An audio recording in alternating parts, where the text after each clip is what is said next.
theft and vandalism as contributing factors. The state government says it is also exploring alternative energy sources to reduce reliance on the national grid. The International Monetary Fund has advised Nigeria and other countries facing economic pressure to seek financial support early, warning that delays could worsen their economic situations. Speaking at the ongoing IMF and World Bank spring meetings in Washington, D.C., the Managing Director of the International Monetary Fund, Kristalina Georgieva, said timely intervention is critical to protecting economies from deeper shocks. She urged countries to adopt cost-saving measures, including reducing energy consumption and introducing policies such as remote work and subsidized transportation, similar to strategies used during the COVID-19 pandemic. Georgieva noted that sub-Saharan African countries are among the most affected by the ongoing Middle East crisis, adding that the IMF is working to identify nations that may require urgent support. While African finance ministers and central bank governors have so far sought policy guidance rather than direct financial assistance, she stressed that countries should not hesitate to act quickly when funding becomes necessary. The IMF chief also warned of broader global economic risks, saying the ongoing conflict has already disrupted supply chains, increased prices, and slowed growth worldwide.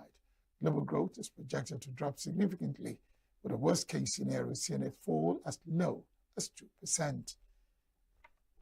She added that energy-importing countries, particularly low-income and fragile economies, remain the most vulnerable to the ongoing shocks. Georgieva emphasized the need for strong fiscal discipline and economic buffers, urging governments to build resilience during stable periods to better withstand future crises. U.S. Senate rejects fourth war powers resolution on Iran. Israel deepens ties with Somaliland amid global concern. Details of these and more on our foreign stories. Every second, every minute, every day, news is breaking, events occur, and there are new developments. At Signature TV, we follow these stories objectively, bringing all sides without bias, explaining the complex issues, breaking down the numbers, and investigating the issues behind the news.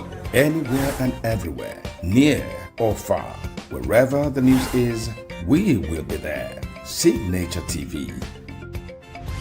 News in your pocket. The United States Senate has, for the fourth time, rejected a resolution aimed at limiting President Donald Trump's authority to wage war against Iran. The measure failed largely along party lines, with a vote of 47 to 52, as lawmakers pushing the proposal say they will continue to reintroduce it weekly. The vote comes days after the United States and Iran agreed to a 2-week ceasefire, although talks held in Islamabad failed to secure a lasting agreement. Prior to the pause in hostilities, President Trump had repeatedly threatened military strikes on Iranian civilian infrastructure, raising alarm among lawmakers. Supporters of the resolution argue that the president exceeded constitutional authority by engaging in the conflict without congressional approval. Under the U.S. Constitution, only Congress has the power to declare war, except in cases of immediate self-defense. Speaking ahead of the vote, Senator Chris Murphy described the conflict as mismanaged and criticized what he called a lack of transparency and oversight by Congress. However, Republican Senator Jim Risch defended the president's actions, insisting that Trump had both the authority and obligation to protect the United States. Meanwhile, the House of Representatives is expected to consider a similar resolution, though any measure passed by Congress could ultimately be vetoed by the president. Israel has appointed its first ambassador to Somaliland, marking a significant step in strengthening ties with the breakaway region following its recognition late last year. The appointment of Michael Lotem, a former Israeli ambassador to Kenya, comes months after Israel became the first country to officially recognize Somaliland, ending more than 3 decades of diplomatic isolation for the territory. Somaliland's president, Abdirahman Mohamed Abdullahi, has welcomed the growing partnership, describing Israel as a reliable ally, a remark that drew applause from lawmakers during a parliamentary address. However, Somalia's government has strongly condemned the move, calling it a direct violation of its sovereignty and territorial integrity. Somaliland declared independence from Somalia in 1991, but Mogadishu has never recognized the move. The development has also attracted criticism from international bodies, including the United Nations Security Council, the African Union, the Organization of Islamic Cooperation, and the European Union. At least 14 people, including a child, have been killed in a fresh wave of Russian missile and drone attacks across Ukraine, according to local authorities. The strikes come amid ongoing hostilities following the collapse of a brief Easter truce. Ukrainian officials say the southern port city of Odessa was among the hardest hit, where missile and drone strikes killed 7 people. In the capital, Kyiv, at least 4 people, including a 12-year-old child, lost their lives, while dozens more were injured. Authorities also confirmed 3 additional deaths in the central city of Dnipro, as emergency services responded to multiple sites across the country. Kyiv's mayor urged residents to remain in shelters as air raid sirens continued into the early hours. The latest escalation follows the end of a 32-hour Orthodox Easter ceasefire, which both Russia and Ukraine accused each other of violating. Meanwhile, in Russia's Krasnodar region, officials say a Ukrainian drone attack on the Black Sea port city of Tuapse killed 2 children and caused a large fire in a residential area. Both sides have continued near daily exchanges of drone and missile strikes, underscoring the ongoing intensity of the conflict, now in its 4th year. El Salvador has published a controversial new law allowing minors as young as 12 to receive life sentences for serious crimes, including murder, terrorism, and rape. The measure is set to take place on April 26th as part of the government's intensified crackdown on gang violence. The law follows a constitutional amendment approved in March and backed by President Nayib Bukele, whose party holds a dominant majority in the country's legislative assembly. Officials say the move is aimed at deterring violent crime, particularly offenses linked to powerful gangs. Since March 2022, El Salvador has been under a prolonged state of emergency, granting expanded powers to police and the military.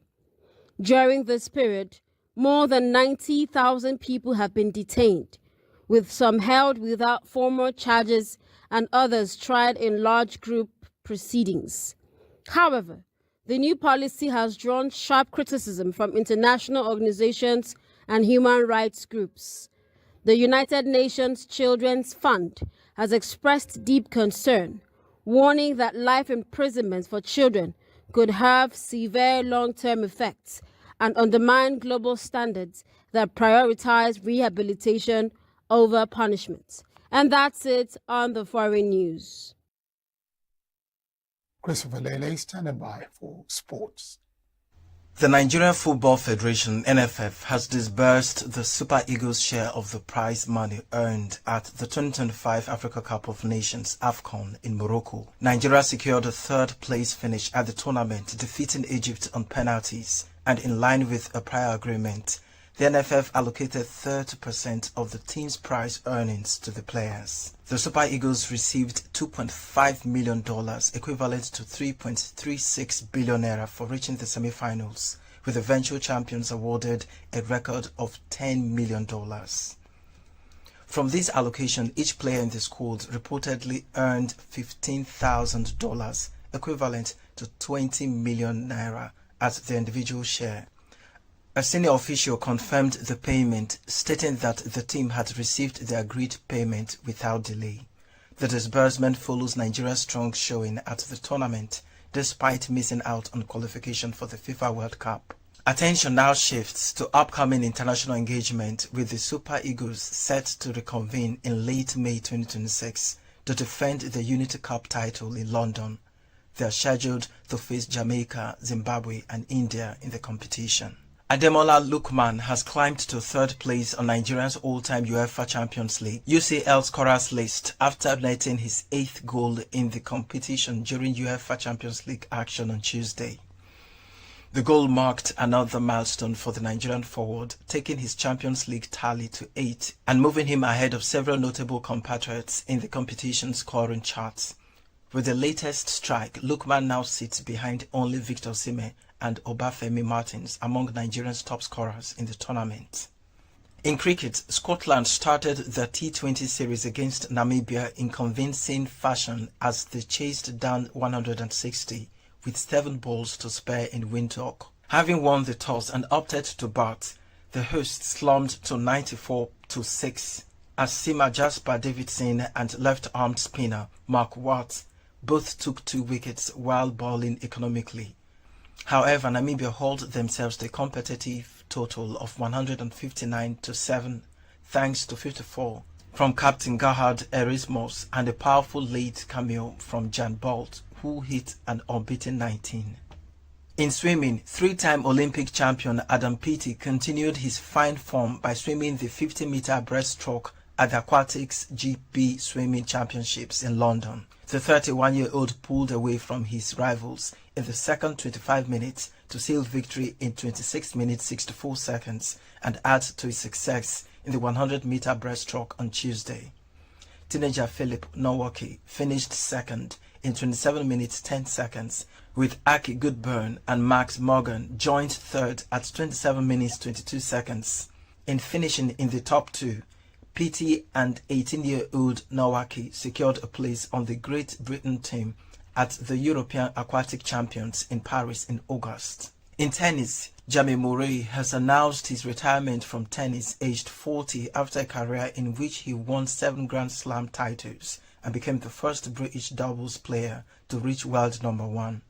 Alongside pictures of a young Murray, a photo with his brother Andy and one of his longtime doubles partner Bruno Suarez, the 40-year-old wrote on an Instagram post that he's excited to enter the real world. He said his tennis journey comes to an end after 36. That's Sport News on Signature TV. I am Christopher Lele. Let's turn our attention now to entertainment news. Veteran Nollywood actress Victoria Nyama has opened up about what she considered one of the most defining experiences of her life. During an Instagram live session with Daddy Freeze, she spoke about female genital mutilation, also known as circumcision, while acknowledging the trauma she endured after undergoing the procedure at the age of 5. She said it has been a lasting impact on her life. Inyama explained that although FGM is harmful and comes with serious consequences, she believes it has helped her maintain control over her sexual urges. She added that growing up with her grandmother in the village influenced the decision for her to be circumcised, and she now sees it as something that shaped her personal discipline and lifestyle. Rapper Tochukwu Ojogu, popularly known as Udumodu Black, has alleged that age misrepresentation is common in the Nigerian music industry. Speaking during a recent live stream with streamer Enzo, the rapper claimed that many artists adjust their ages downward to make themselves more appealing to record labels and brands that target specific age groups. He explained that some investors in the industry are often reluctant to support older artists, which pushes many musicians to present themselves as younger. Odumodu Black also noted that at 32, he is not concerned about meeting such expectations and prefers to focus on his career without altering his age. Nigerian comedian Oke Bakassi has announced a 5 million naira reward for information that could lead to the recovery of stolen phones and the arrest of a suspected thief who infiltrated a private football gathering in Ikoyi, Lagos. In a video shared on Instagram on Thursday, Bakassi recounted that the incident occurred during their regular weekly football session on Wednesday evening. He explained that an unfamiliar individual was allowed to join the game out of goodwill, but later pretended to be injured and exited the pitch. According to Bakassi, while the players were focused on the match, the suspect allegedly took advantage of the moment to steal several phones belonging to participants before disappearing.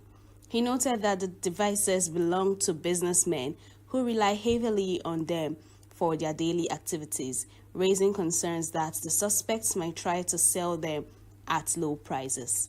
The comedian stated that the matter has already been reported to police, with efforts underway to track down the suspect, although specific operational details remain undisclosed.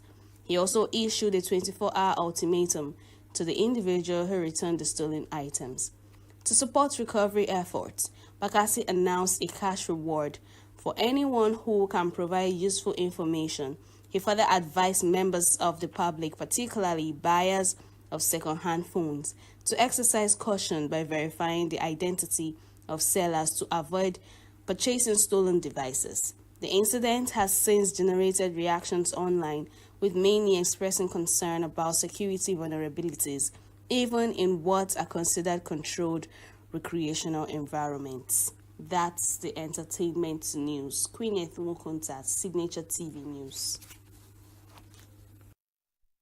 News. I am Barry Kumo Ado. Thank you very much for watching.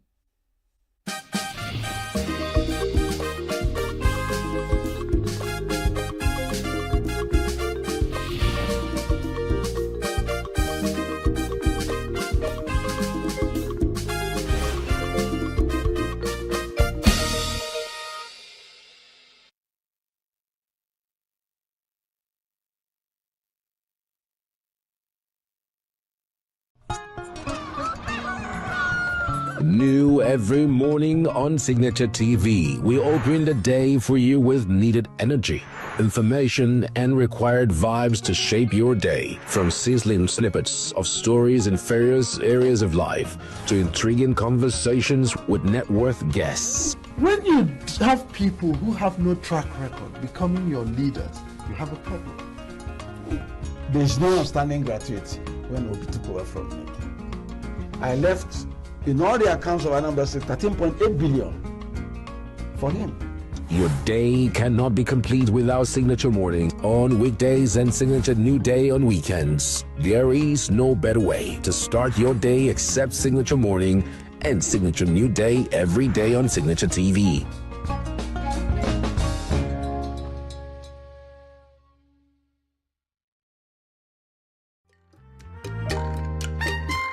The way we see the world shapes the way we change it.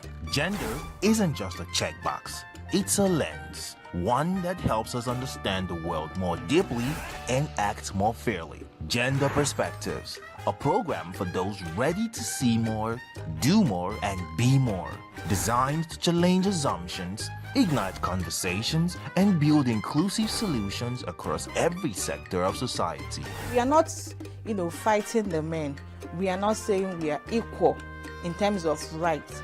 We're only asking they should recognize our existence. Join us on Gender Perspectives, showing every Saturday by 4 p.m. Repeat every Wednesdays by 5 p.m. and Thursdays by 3 p.m. Change begins with perspective. Let's widen yours.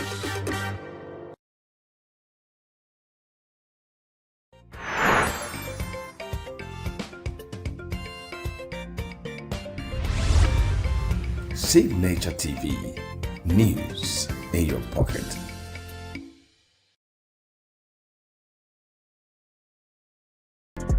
Get plugged into the heartbeat of entertainment on The Hub, your ultimate show on eVibes. From trending stories and social media drama to top charting music, must-watch movies and exciting moments from the world of arts, we've got it all. Join us for unmissable conversations with your favorite entertainment personalities, plus fun segments every week. I should try harder, so... Okay, I don't know that one. Outfit of the day. Oh, I don't do that. That's some Gen Z stuff. Oh, now you say it's a Gen Z stuff. It's everything you love about entertainment, served fresh every week at 1 p.m. with weekend repeats just in case you missed it. The Hops on E-Vibes, where the vibes never stop. Only on Signature TV.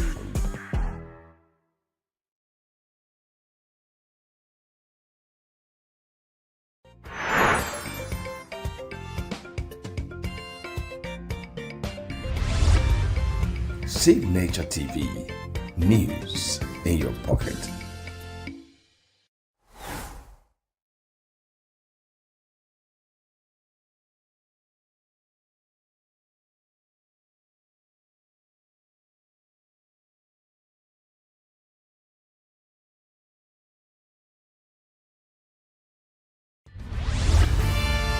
We are local. International communities observing Where the main market is in chaos. People We are national. Those in support of this motion as amended say aye. We have taken it to by default. We are international. Israeli airstrikes. Donald Trump left us the worst unemployment.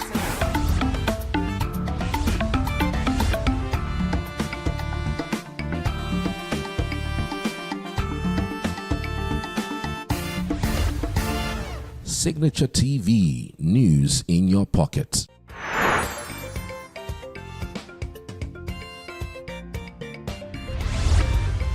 Signature TV, news in your pocket.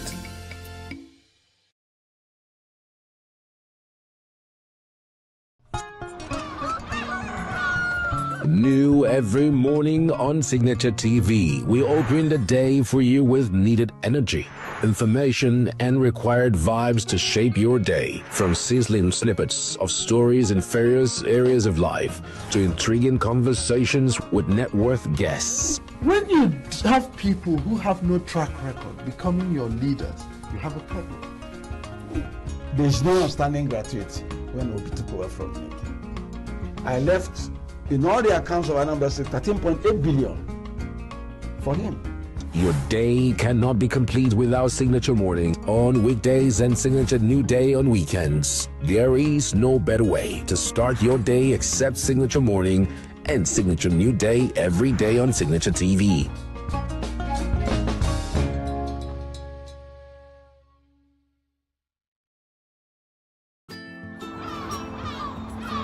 Bright and early as the day breaks, as the newspaper headlines trail the stories that shape the day, we at Signature TV trail the headlines that trail the day. We interrogate the headlines. We analyze the stories that make the headlines. Why is overrated, and they even overrated themselves, and when you go see it, they are insensitive of some Nigerian children who have never had what they call CBT. With passion and emotion, we drive the conversation to change the narrative.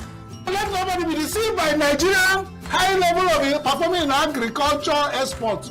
We are still where we are. Newspaper review on Signature TV every morning on Signature Morning weekdays and Signature New Day weekends. Newspaper review on Signature TV. We do not just review the headlines, we make the headlines relevant to our daily lives.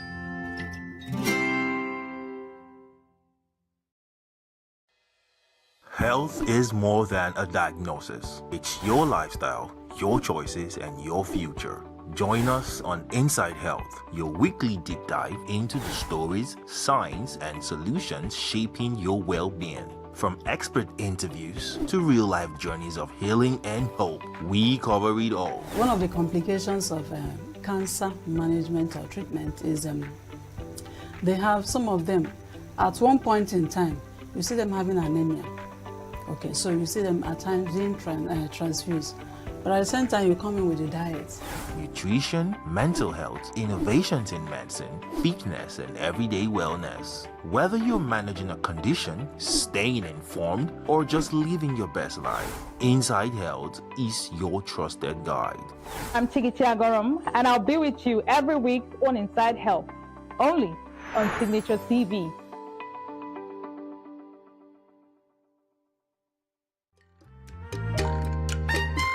The way we see the world shapes the way we change it. Gender isn't just a checkbox, it's a lens, one that helps us understand the world more deeply and act more fairly. Gender Perspectives, a program for those ready to see more, do more, and be more. Designed to challenge assumptions, ignite conversations, and build inclusive solutions across every sector of society. We are not, fighting the men. We are not saying we are equal in terms of rights.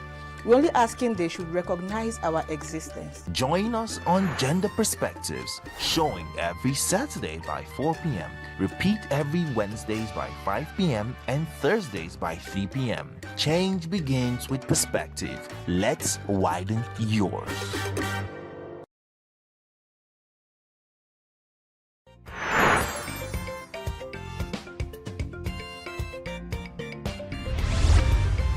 Signature TV, news in your pocket.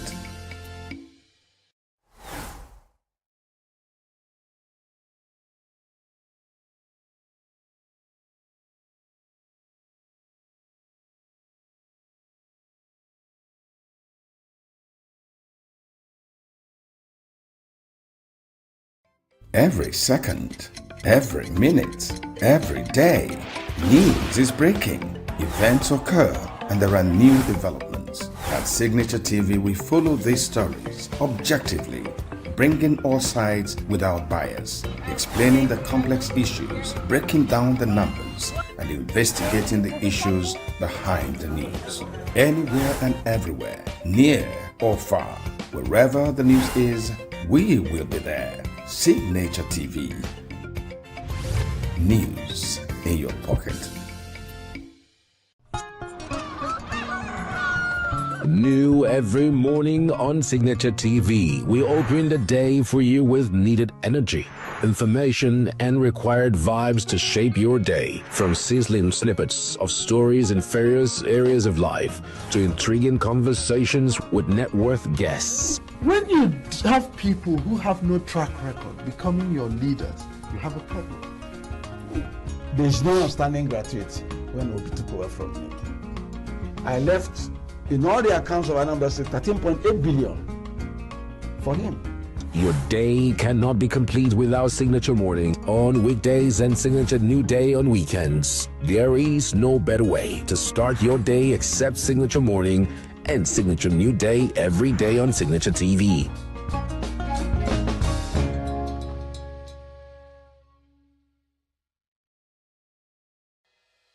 Health is more than a diagnosis. It's your lifestyle, your choices, and your future.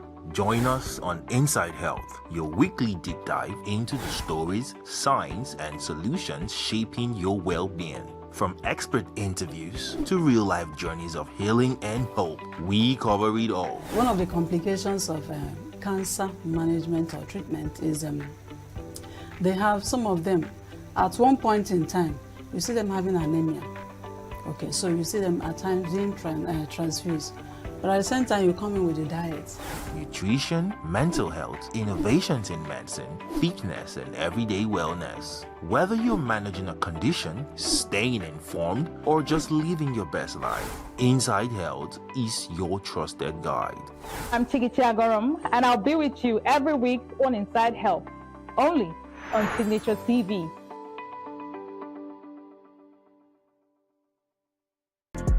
Get plugged into the heartbeat of entertainment on The Hub, your ultimate show on e-vibes. From trending stories and social media drama to top charting music, must-watch movies and exciting moments from the world of arts, we've got it all. Join us for unmissable conversations with your favorite entertainment personalities, plus fun segments every week. So I should try harder, so... Okay, I don't know that one. Outfit of the day. Oh, I don't do that. That's some Gen Z stuff. Oh, now you say it's a Gen Z stuff. It's everything you love about entertainment, served fresh every week at 1 p.m. with weekend repeats just in case you missed it. The Hops on E-Vibes, where the vibes never stop. Only on Signature TV.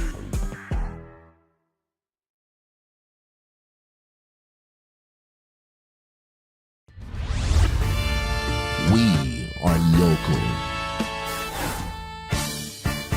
The international community is observing every Right, market is in chaos.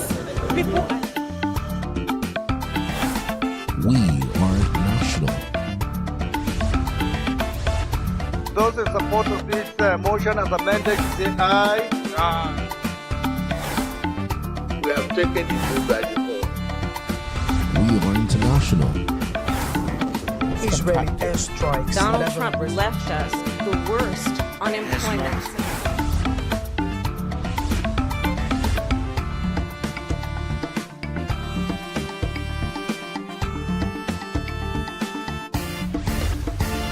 Signature TV, news in your pocket.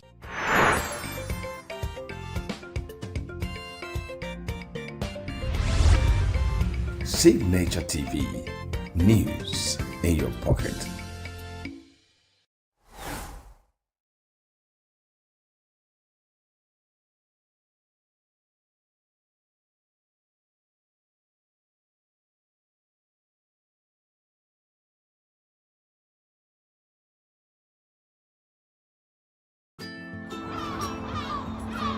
Bright and early as the day breaks, as the newspaper headlines trail the stories that shape the day. We at Signature TV trail the headlines that trail the day. We interrogate the headlines. We analyze the stories that make the headlines. Why is overrated, and they even overrated themselves. And when you go see it, they are insensitive of some Nigerian children who have never had what they call CBT. With passion and emotion, we drive the conversation to change a narrative. Let nobody be deceived by Nigerian high level of performing in agriculture export. We are still where we are. Newspaper review on Signature TV every morning on Signature Morning, weekdays, and Signature New Day, weekends. Newspaper review on Signature TV. We do not just review the headlines, we make the headlines relevant to our daily lives.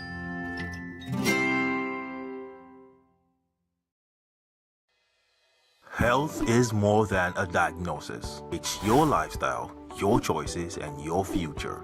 Join us on Inside Health, your weekly deep dive into the stories, science, and solutions shaping your well-being. From expert interviews to real-life journeys of healing and hope, we cover it all. One of the complications of cancer management or treatment is they have some of them at one point in time, you see them having anemia. Okay, so you see them at times being transfused. But at the same time, you come in with a diet. Nutrition, mental health, innovations in medicine, fitness, and everyday wellness. Whether you're managing a condition, staying informed, or just living your best life, Inside Health is your trusted guide. I'm Chigichi Agorum, and I'll be with you every week on Inside Health, only on Signature TV.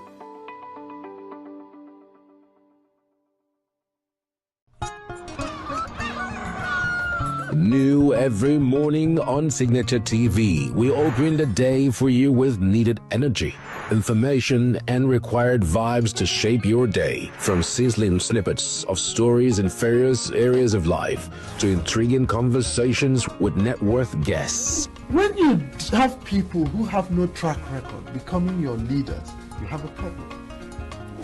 There's no outstanding gratuity when Obi took over from me.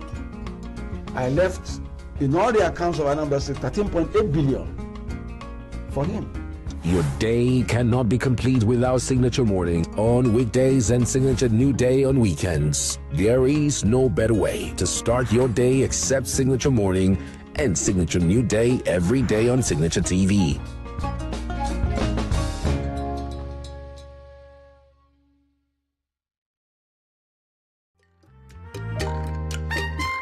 The way we see the world shapes the way we change it. Gender isn't just a checkbox. It's a lens, one that helps us understand the world more deeply and act more fairly. Gender Perspectives, a program for those ready to see more, do more, and be more. Designed to challenge assumptions, ignite conversations, and build inclusive solutions across every sector of society. We are not, fighting the men. We are not saying we are equal in terms of rights. We're only asking they should recognize our existence. Join us on Gender Perspectives, showing every Saturday by 4 p.m. Repeat every Wednesdays by 5 p.m. and Thursdays by 3 p.m. Change begins with perspective. Let's widen yours.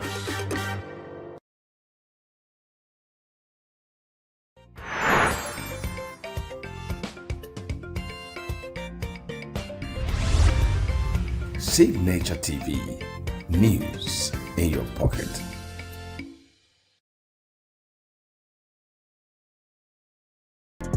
Get plugged into the heartbeat of entertainment on The Hub, your ultimate show on eVibes. From trending stories and social media drama to top charting music, must-watch movies and exciting moments from the world of arts, we've got it all. Join us for unmissable conversations with your favorite entertainment personalities, plus fun segments every week. So I should try harder. So Okay, I don't know that one. outfit of the day. Oh, I don't do that. That's some Gen Z stuff. Oh, now you say it's a Gen Z stuff. It's everything you love about entertainment, served fresh every week at 1 p.m. with weekend repeats just in case you missed it. The Hub's on eVibes, where the vibes never stop. Only on Signature TV.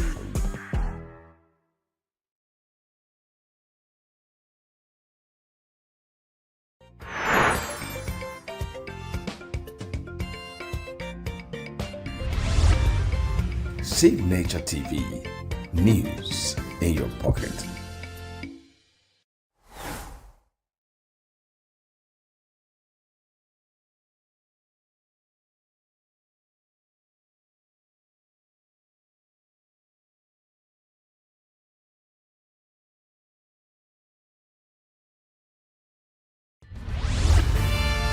We are local.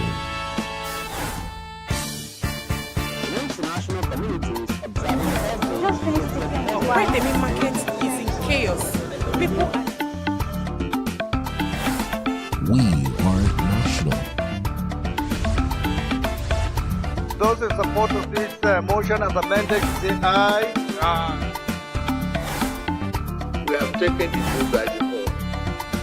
We are international.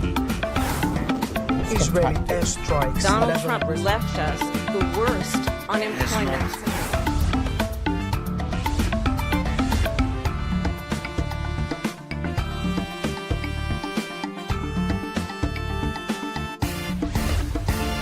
Signature TV, news in your pocket.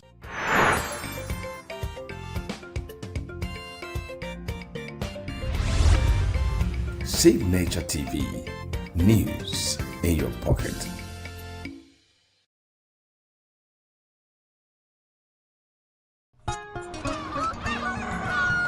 New every morning on Signature TV, we open the day for you with needed energy, information, and required vibes to shape your day. From sizzling snippets of stories in various areas of life to intriguing conversations with net worth guests. When you have people who have no track record becoming your leaders, you have a problem. There's no outstanding gratuity when Obi took over from me. I left in all the accounts of Anambra State 13.8 billion for him. Your day cannot be complete without Signature Morning on weekdays and Signature New Day on weekends. There is no better way to start your day except Signature Morning and Signature New Day every day on Signature TV.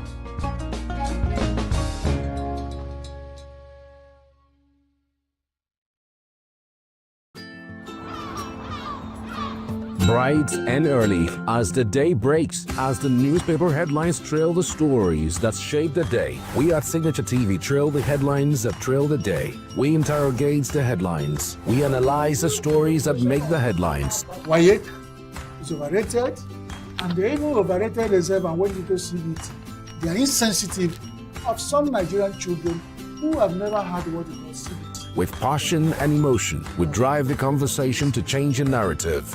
Let nobody be deceived by Nigerian high level of performing in agriculture export. We are still where we are. Newspaper review on Signature TV every morning on Signature Morning, weekdays, and Signature New Day, weekends. Newspaper review on Signature TV. We do not just review the headlines, we make the headlines relevant to our daily lives.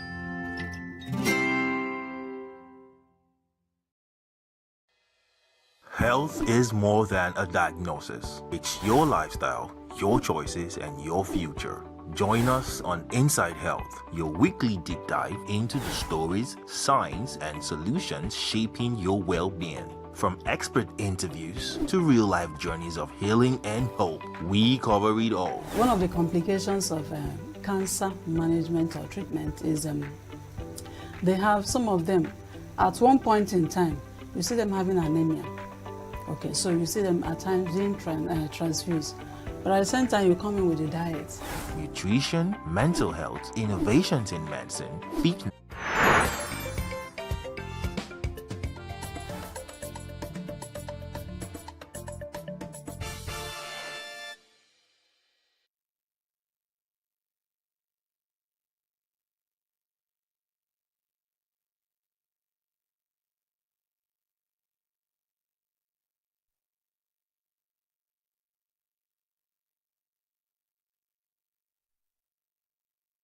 Good morning. Welcome to Signature Morning on Signature TV. Today is Friday, the 17th day of April 2026. It's safe to say it's some people's favorite day of the week because the weekend is around the corner. But the funny thing is that these days, the weekend seems like it's just 1 second. And before you know it, the new week has started. Anyway, enjoy the most of the time that you have. And make sure to stay tuned on our show this morning as we have a lot of interesting discussions coming your way. And as always, we'll be coming back with our newspaper headlines and review in a moment. Don't go anywhere. I am Uchenna Chimdi Oluoha.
Welcome back. Now let's start with our newspaper headlines with the Vanguard newspaper. Page 5 says, rising costs. IMF warns of tough times for Nigerians. With Rider, urges fiscal discipline as food, transport prices surge. Flags rising debt burden, says debt to GDP seen at 33.1% by 2027. Analysts back IMF, urge FG to utilize oil windfall efficiently. How terror attack ended last conversation between Brigadier General Brahima, twin brother. Twin brother called repeatedly without response. Relative says news reached us by 6:30 a.m. Okpebolo grants scholarship to children. LCCI says inflation rise poses significant risks to business sustainability. Gunmen abduct 14 UTME candidates in Benue. School owner, 4 others kidnapped in Kwara. 2027, Tinubu dares Atiku, Obi, El Rufai, you can't scare me. Tinubu will do 8 years like Buhari, Onanuga tells Atiku. 10 tricks Tokumbo car dealers use to rip off customers on page 14. Over to the Daily Trust newspaper, it says UTME candidates abducted as exam commences. Heat wave forces Kano residents to sleep outdoors. Keep debt manageable, IMF tells Nigeria. FG rehabilitates foreign Nigerian ex-insurgents. South Africa's opposition leader, Malema, may lose seat over conviction. Court orders ex-humanitarian minister's arrest over alleged fraud. Nasarawa governorship disquiet over Wadada's endorsement. And finally, on the Daily Trust, I am not scared of 2027, says Tinubu. Now, the Guardian newspaper, big story pages 4 and 5. Correctional Center, how systemic collapse, corruption worsen inmates' plight behind bars. Jet AI crisis, fuel marketers dispute airlines 3,300 naira per litre claim. Police customs uncover terrorist plots in Abuja, Niger, Ondo. Reps expand probe into 1.12 trillion naira anchor borrowers funds, summon firms. NDPC warns organizations as hackers target financial digital systems. Reps OK 248.6 billion naira relief, 10-year debt restructuring for Kano, Jos, Ikeja discos. Oshun poll, CSO's petition Amupiton over redeployment as INEC adjusts timeline. Tinubu backs direct primaries, denies imposition of candidates. Tinubu also dares opposition, vows to stay course as zoning debate deepens. On the Nation newspaper, page 3, Nigeria's economic policies paying off, says IMF. ADC ticket, Atiku writes off Kwankwaso Tambuwal, says he has more block votes than them. Ex-VP's bid will upset national unity, says presidency. Edu at World Bank, Nigeria has no immediate plan to take IMF loan. Saraki Ahmed, others for culpable homicide trial, June 4th.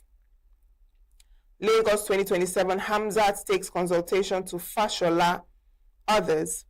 Tight security at venues as UTME begins, candidates abducted in Benue.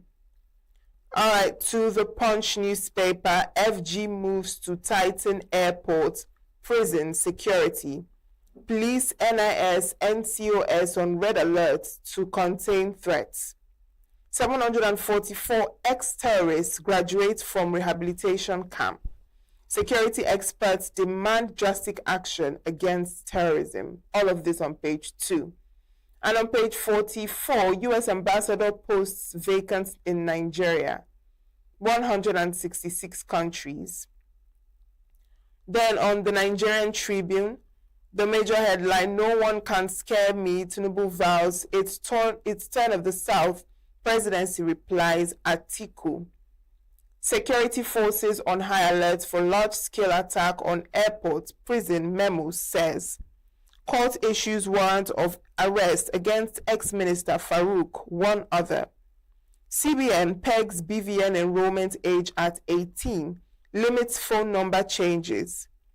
Odua Investment Electron Energy seal $40 million deal. Police arrest 6 in Ondo for planning bomb attack. All right, that is what we have on the Nigerian Tribune and on the newspaper headlines this morning.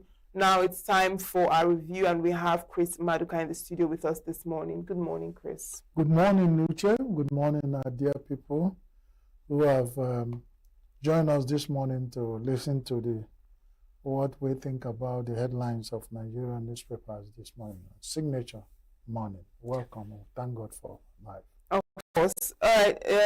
One of the major headlines, Tinubu is saying no one can scare him. And the presidency is saying that is the turn of the South, and Tinubu will do 8 years like Buhari. Now, this is Onanuga telling Atiku. Yes. You know, there are times where you hit your chest for too long. My father said that the proverb of bone and silence said, if you hit your chest for many times, you are telling the evil ones, the spirit, where your life is.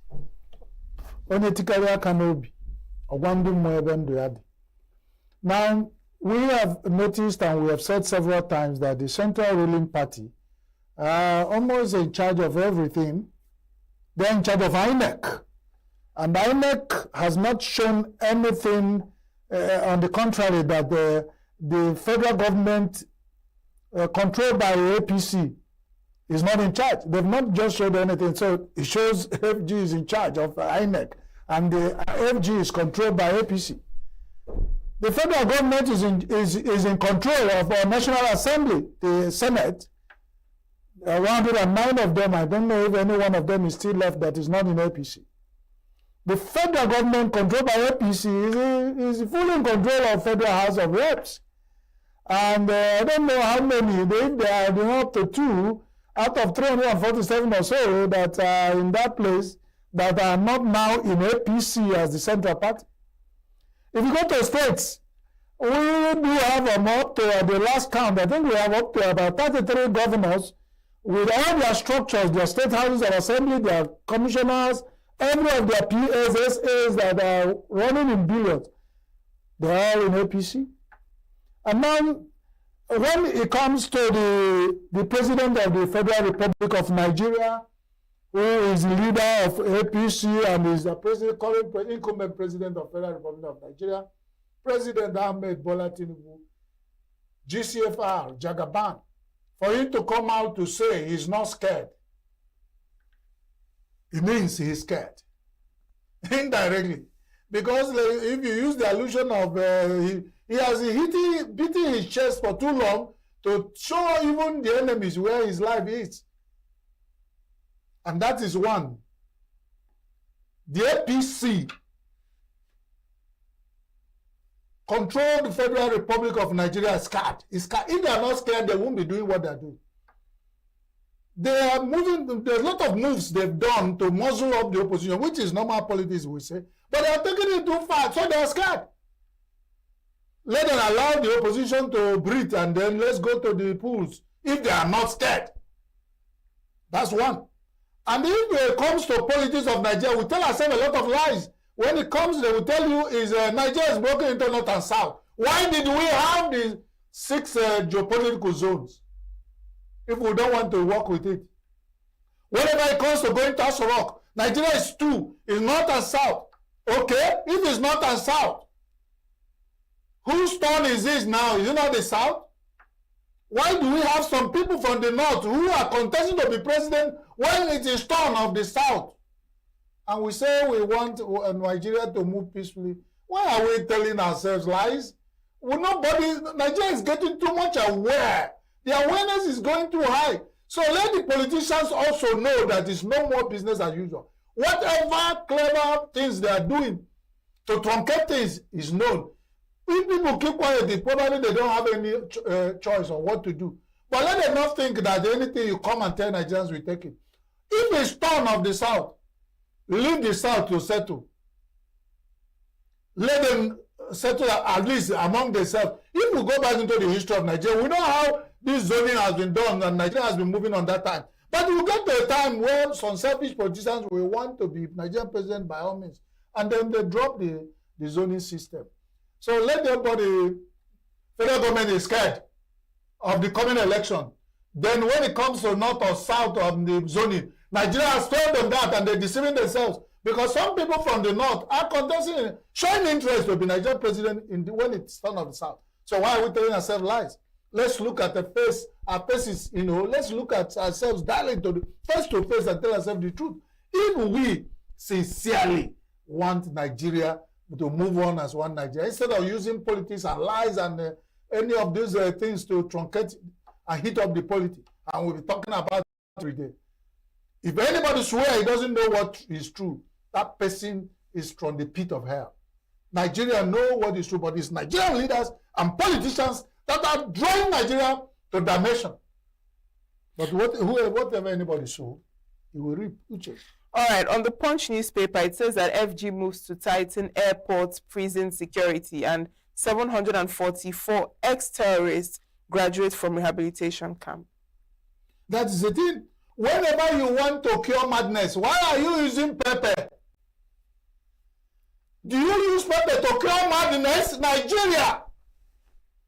You are afraid. You are tightening security. You are graduating repentant terrorists. You are doing this. You are telling yourself lies. You have hardship and hunger. In Nigeria, we have almost 70% of unemployment of youth. You have lies. You have corruption. You have people who are squandering Nigerian money. We are borrowing so much we are not willing to pay.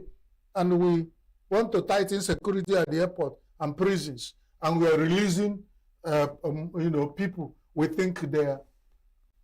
Must they be released now?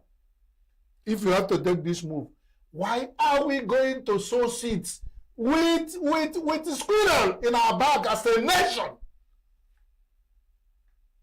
People who take a decision for Nigeria are eggheads. At the point they see, the view is clearer. But we that are on the ground are not convinced of what they're seeing. They might be high up. What they're seeing, some of them might have a glaucoma or some eye diseases. They might not be seeing, they might not have a short sight, but we have given them the opportunity to be at the eye. Whatever they are seeing, we are on the ground, are not convinced they are seeing right. Because we contradict ourselves with every move we make. One step forward, two steps backward. The consolidating security at the airport, at the prisons, and all those people. And we are not doing things to make sure we have complete. And why are the airports? Why are the airports? Nigerian authorities, why only airports? What happened to Nigerian roads? We use the roads. Who is securing it? So you know where it tells you what security at the airport is secured, because convoy takes you from your comfort zone, paid by federal government of Nigeria with our money. It takes you to the airport to fly. When you land everywhere we want, they take convoy to carry you and back, and that's it. Nigerian roads, their security can be left to the vigilantes who are going with den guns. Some of the communities are organizing, and the bush, what they call it, forest guards. Those are the ones who secure Nigerian roads. Why you consolidate at the airports? Don't go on. Nigerians who are taking decisions, we are here. Go ahead. Secure the airports. Let Nigeria be safe. Then make sure that people are already in prison do not come out, so that. But you go out and graduate 700 repentant terrorists and bandits, and you mixing up things and modeling up issues, and want Nigeria to be safe. We'll go ahead. Speaking of safety, these UTME candidates, about 14 of them have been abducted by gunmen in Benue. We have a school owner and 4 others also kidnapped in Kwara. Just what? Imagine it. Imagine it. Now, whenever you have people should be able to, very soon, be sitting for JAMB in your homes. And everyone wonder why JAMB is still, when they go on there and take a lot of money and say they are doing digitalization, why are they still risking? Why do we leave our houses where young Nigerians can't go and take a seat for JAMB anymore? Look at the number in Kwara and Benue. And the exams are going on. Whenever we take for JAMB now, you go and you use the drain the little security forces will have to go and guard the JAMB centers, so that people, they will only guard JAMB centers, but they won't guard them to trek to their houses or transport to their homes after the exams. After the viral video of the University of Jos students still in the hands of terrorists and being tortured satanically. You can imagine that people who are alive will do this to human beings. And we are sharing the viral video. People are sharing and talking. And the more is happening. See how every day Nigerians are being kidnapped. And then all we hear, secure the airports for the Nigerian people in authority to be able to travel, secure the prisons so that they feel a little, because the prisons are almost located at the capital cities, and that's all they are interested. They go to JAMB near villages, they are kidnapped, and then they will only, of course, how many kidnap cases have you had? The government, either state or local government or federal, report? They are tired of reporting. And instead of coming out to say so, we are still pretending, planning for 2027. You cannot carry water in your mouth and be blowing fire. And Nigeria. We have to do one. We have to decide. We sacrifice Nigerians, plan for 2027. If we get there, the few that will get there, then that's what Akpabio told us. The president of the Senate said when you get to after 2027, insecurity will drop. We are waiting. Whoever have the grace of God to survive till 2007, we see how what President of the Senate of Federal Republic of Nigeria said has come to pass. Otherwise, we count it as one of the lies or political lies they've been telling us, because they have told so many political lies that did not join in anywhere. And we review it in our Nigerian newspapers every day. Now, The Guardian, the major story they have is about the correctional centers, how systemic collapse, corruption worsen inmates' plight behind bars. I've said that several times. I've had the opportunity of working as a communication specialist for one of the leading non-government organizations in Nigeria working with the correctional centers. Their name is PRAWA, Prisoners Rehabilitation and Welfare. These people have moved. It was the first time I had the opportunity of going to Nigerian correctional centers. Then they were calling them prison until the new name of rehabilitation. That is, if Nigeria, the 3 hours they are now promoting for the correctional centers is true. If you see the systematic corruption in Nigeria correctional centers, you will marvel.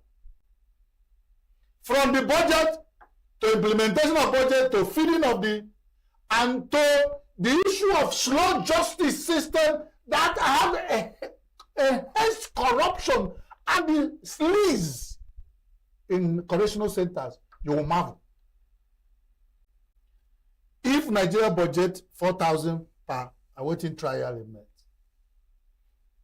I mean for prisoner, for anybody who is an inmate, imagine a system, a prison in Nigeria, a correctional center in Nigeria might have the capacity to host only 300 people who are serving their jail terms. Within that same center, you have over 5,000 people. Out of that 5,000, over 4,900 are waiting trial. What does that tell you? Some people are allowed there. You say you defaulted in sanitation exercise. You appear in the court. Then before they say, hey, you plead guilty or not guilty, woo, into correctional center. And they're dumping there. They're dumping there. So they open their own accepting and dumping people. And some of the people in the Nigerian Correctional Center do not have record. Nobody will trace where they are coming from. What is the offense? And they don't have access to go into court. Because if you appear in court often as you should, the judges will give you either bail or put you in to go and serve your terms. Some Nigerians are in jail. When the offense they committed should be for 3 months, they are there 12 years. Nobody has talked to them. In fact, some of their families have buried them alive. They don't even know they still exist. Some of them, when you go for the prison liberation to release them, they don't know their way home. They don't have anything. They will want to commit any offense to go back to where they build a community, inside the correctional center. That's what corruption does to a system. They release money for feeding of the inmates. Before the inmates get the money that Nigerian government budgeted and released, if they were supposed to be eating 1,000 naira per meal, just imagine what that should be. Before the prisoners or the inmates get that to eat, what they'll be eating will now up to 2 kobo. Go and verify. But we have people sitting and they, doing that. They know is a systematic rot that is everywhere. So that's why it's a rehabilitation, correctional centers, whether there's some people get into that place, they come out worse and more hardened. And some of them, even within the correctional centers, are planning criminal activities that are worse than when they were even outside. So Nigeria need to watch it. Corruption has not started eating. If somebody said until someday Nigerians will come out, all of us will hold hands together to bow down and swear and plead to God and said, we are tired of corruption. If we don't get worse that way, it won't get better. Because corruption is selected. People are shouting. Probably people will say, you are talking, they are shouting because you have not had the opportunity of getting corrupt. Maybe you are right. Maybe you are wrong. But there are still few. That somebody said that God will need to apologize to Sodom and Gomorrah. Because how corrupt Nigeria is now, as Sodom and Gomorrah didn't do 1 millionth of that, and God sent fire and brimstone. And I told the person, what is happening in Nigeria? What is better than brimstone? Brimstone was at that time because we don't have bandit and terror. A country that avoided their God, we is the only way God to punish them. And the other thing we get now, and even we are committing worse more. Lies, corporate lies. We tell corporate lies. We deceive ourselves with that we are one when we hate each other and we are running around. How can we make move Tower of Babel of a nation called Nigeria? And you are asking for what happened to us. How can you, somebody everywhere, you talk and lament, who did this to us? Nigeria, you did this to yourself, and as far as you did it to yourself, you suffer it to the fullest. Nobody, you wouldn't do, and somebody will come and suffer for it. I pray God that those who commit the offense will suffer it. Let our unborn children, innocent people, not come back to carry this load of suffering. Amen. Of course. Well, Chris, I think that sums it up for our newspaper headlines this morning and review. Thank you so much. Thank you, Uche. Thank you. The politicians couldn't talk much of that, but that's okay. We have spoken enough. Nigeria, while I know they finish. God bless you for having been there this morning with us. You'll be wondering, I take Fensic every day. It's just the money to buy it that is scarce because of hardship and hunger in Nigeria. But I won't stop. This is my calling. God bless you for having been there and tolerated our shouting and passion and the energy to get Nigeria working. God bless you for also thinking about how to be a good Nigerian to make it work. God bless all of us. But we must remember that God's blessing are meant for those who deserve to be blessed. Thank you. Thank you, Chris Maduka. And that is it for our newspaper headlines and review. Don't go anywhere. Signature Morning will be right back.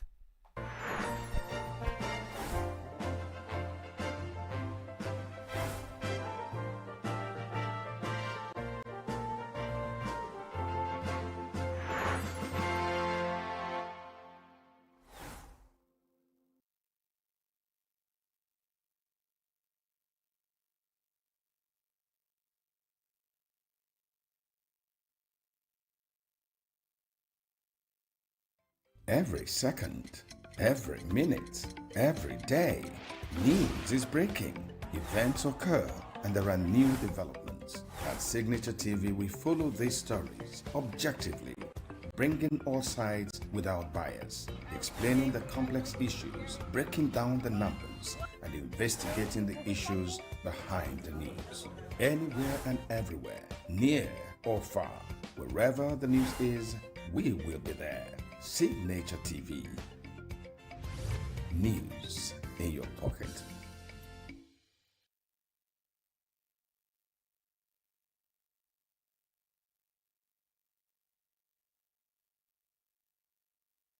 Every second, every minute, every day, news is breaking. Events occur and there are new developments. At Signature TV, we follow these stories objectively, bringing all sides without bias, explaining the complex issues, breaking down the numbers, and investigating the issues behind the news. Anywhere and everywhere, near or far, wherever the news is, we will be there. Signature TV. News in your pocket.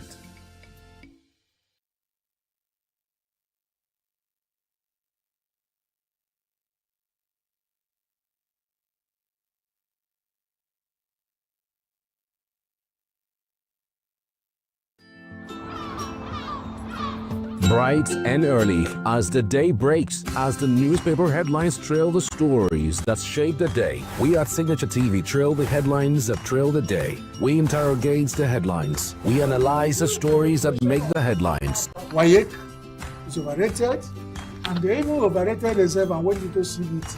They are insensitive of some Nigerian children who have never heard what it was CBT. With passion and emotion, we drive the conversation to change the narrative.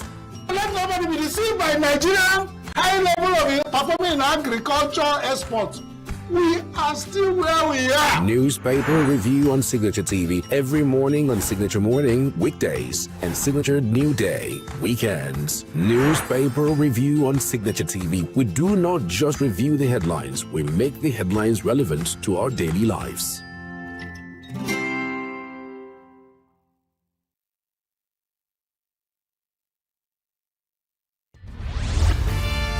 We are local. International communities observing Why the main market is in chaos? People are... We are national. Those in support of this motion as amended, say aye. Aye. We have taken the vote by default. We are international. Israeli airstrikes. Donald Trump left us the worst unemployment.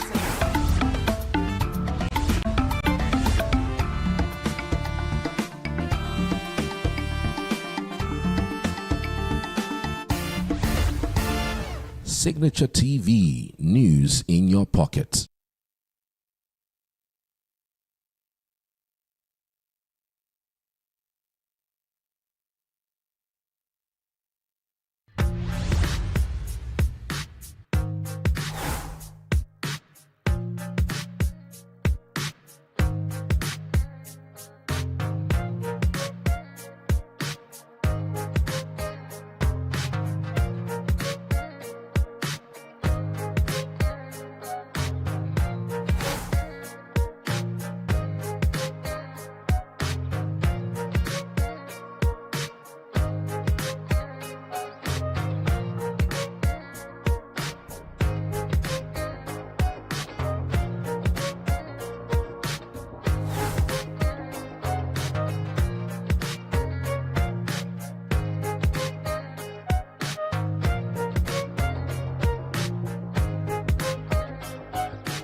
The way we see the world shapes the way we change it. Gender isn't just a checkbox, it's a lens, one that helps us understand the world more deeply and act more fairly. Gender Perspectives, a program for those ready to see more, do more, and be more. Designed to challenge assumptions, ignite conversations, and build inclusive solutions across every sector of society. We are not, fighting the men. We are not saying we are equal in terms of rights. We're only asking they should recognize our existence. Join us on Gender Perspectives, showing every Saturday by 4 p.m. Repeat every Wednesdays by 5 p.m. and Thursdays by 3 p.m. Change begins with perspective. Let's widen yours. Get plugged into the heartbeat of entertainment on The Hub, your ultimate show on e-vibes. From trending stories and social media drama to top charting music, must-watch movies and exciting moments from Every second, every minute, every day, news is breaking, events occur, and there are new developments. At Signature TV, we follow these stories objectively, bringing all sides without bias, explaining the complex issues, breaking down the numbers, and investigating the issues behind the news. Anywhere and everywhere, near or far, wherever the news is, we will be there. Signature TV.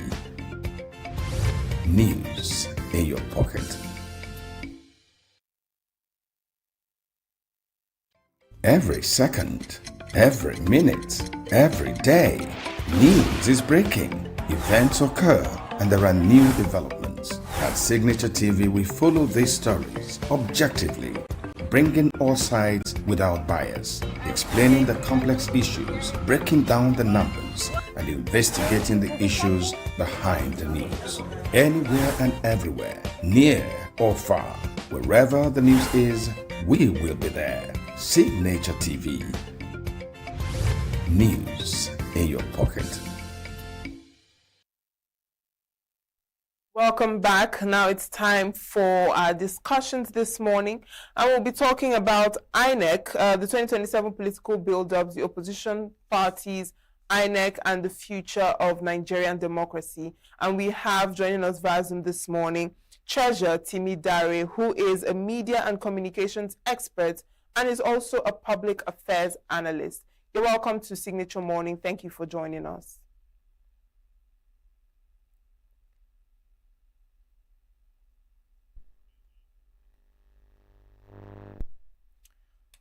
Mr. Dare, can you hear me?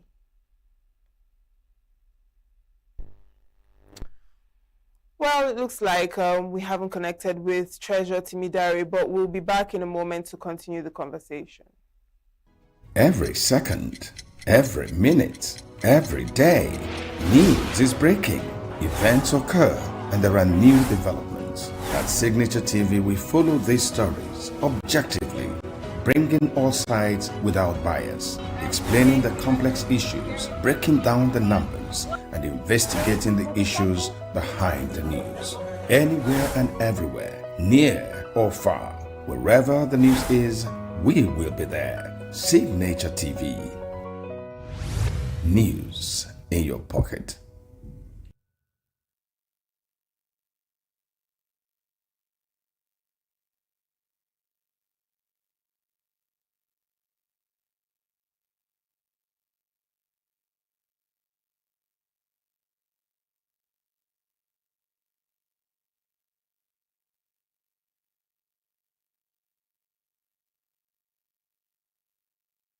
Every second, every minute, every day, news is breaking, events occur, and there are new developments. At Signature TV, we follow these stories objectively, bringing all sides without bias, explaining the complex issues, breaking down the numbers, and investigating the issues behind the news. Anywhere and everywhere, near or far, wherever the news is, we will be there. Signature TV. News in your pocket.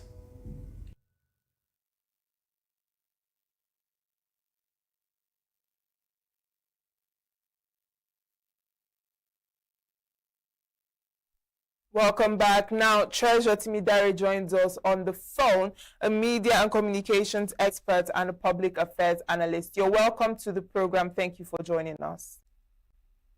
Thank you so much for having me. Good morning. Talking about the opposition, looking at 2027 political build-ups, I mean, we've seen a lot of opposition realignments ahead of the election, and we also see that these alignments have had their fair share of internal crisis. So I want to get your opinion on how you would describe the current state of Nigeria's opposition parties so far.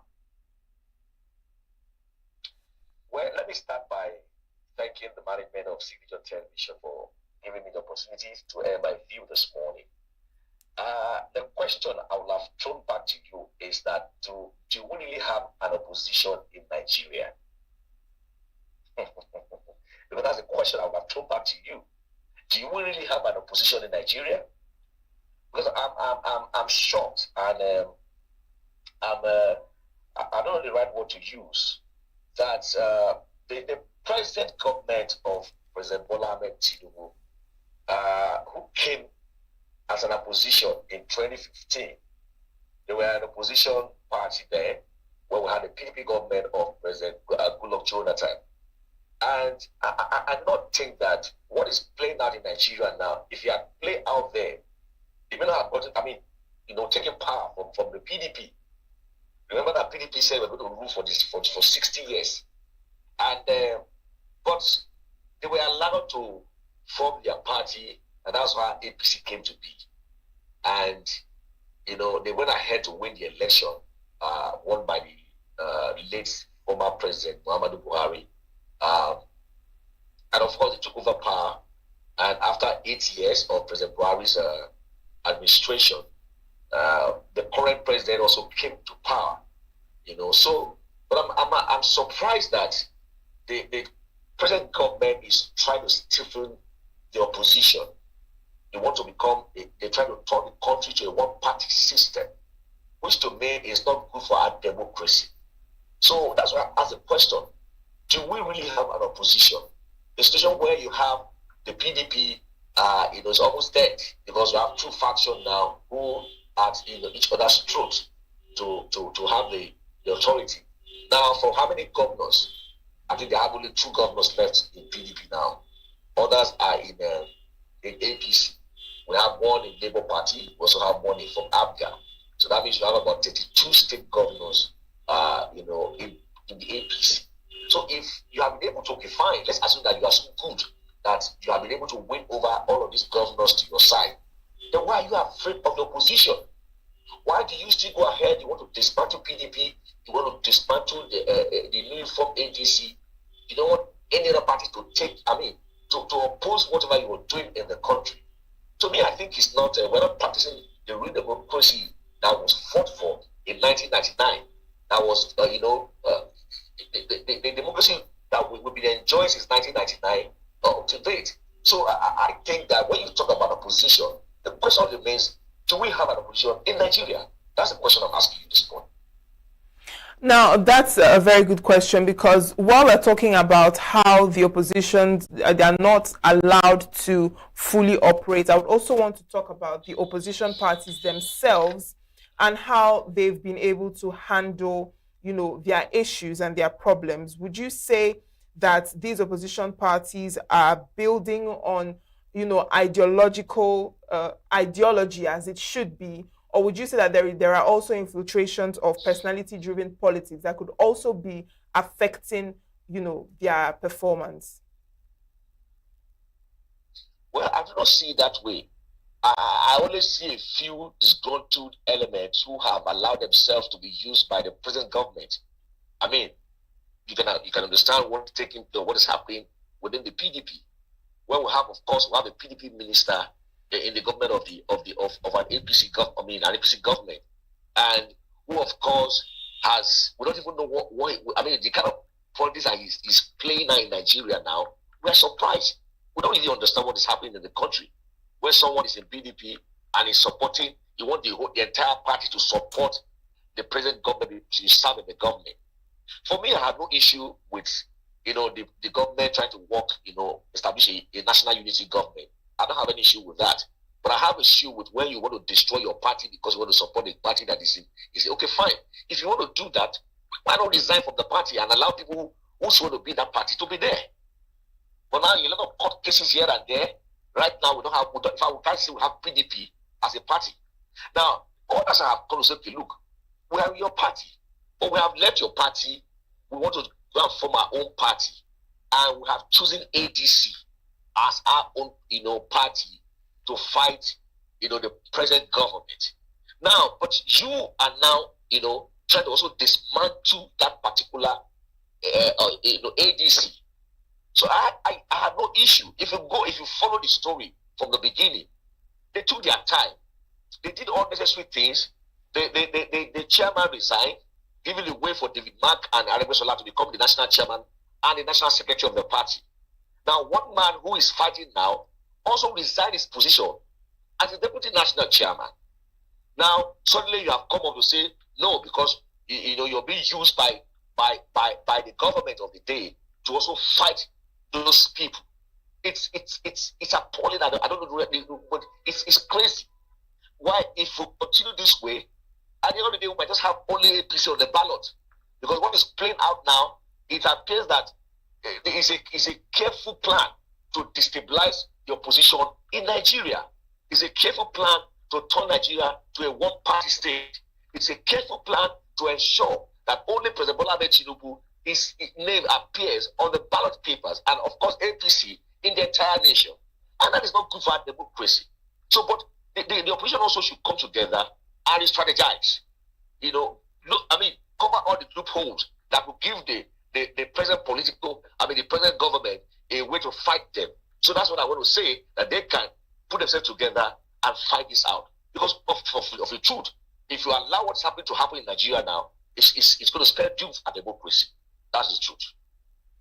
Now, INEC somehow has found itself at the center of all these disputes, particularly, around recognition of party leadership, just like we see with the ADC and even the court cases as well. So what do you have to say about INEC and INEC's position with party dynamics? For me, INEC is not doing well. And unfortunately, the man at the center is a man we all respect as a professor of law. So we expect that for you to attain the rank of a professor of law and an SAN, of course, you are an authority when it comes to interpreting the law of the Constitution of the Federal Republic of Nigeria. But when you have a president that retains the power to appoint the chairman of the Independent National Electoral Commission, what do you expect? What do you expect?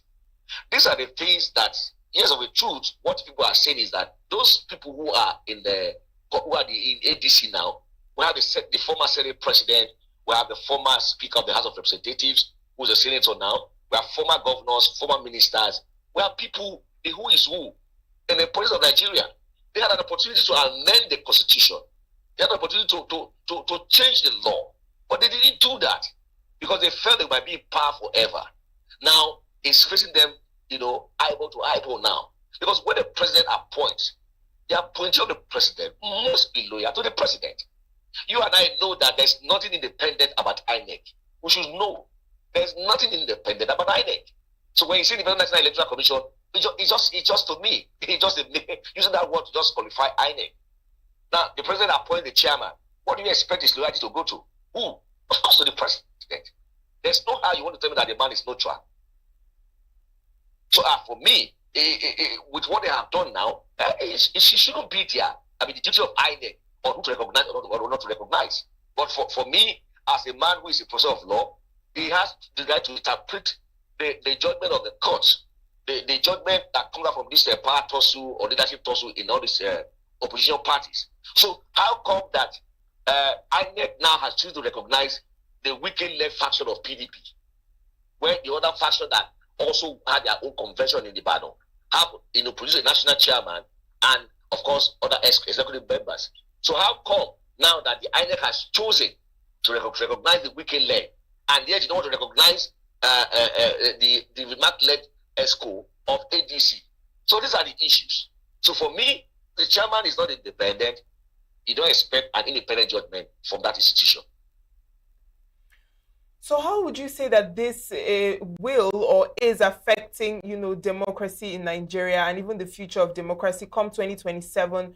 How do you see 2027 elections looking like with what is currently going on in the political space? I just told you earlier on that with what is going on now, Nigeria may become a one-party state. That's what we are heading to. Because even the governor of Anambra State, who is a member of APGA, is supporting the APC-led government. So what does that tell you? Apart from the state, they can only produce APGA as a governor. You may not be able to even produce other members of the National Assembly or the State House of Assembly under the party of APGA. They may have to sit all of them back to APC. So it does not portray. It's danger for our democracy. It's danger for our democracy because if at the end of the day we only have one party system in the country, then of course there's no opposition. So what do you expect? What do you think? This is the same way APC came to be. So why not allow ADC or any other party to be? Why want to stifle them? Why do you want to destroy them? Why do you want to use them against themselves? If you're not afraid of anything, you have 32 governors. You have majority in the National Assembly. Why are you afraid of election? Why are you afraid of the opposition? So it shows that you're not doing well. So for me, if you continue this way, Nigeria may be going toward a one-party state, which is not good for our democracy. So I would advise that the APC government should allow internal wranglings of the party. Let them handle themselves. And whoever they produce and send to INEC should accept, instead of trying to show that you are biased. Because what is going on now is to show that you are biased. And everything that comes from that particular, when we say if you fail election, go to court. Now, go to court means that you already know that you have the court in your pocket. So whatever goes there will not come out to the favor of the opposition. It will also come out to the favor of the present government.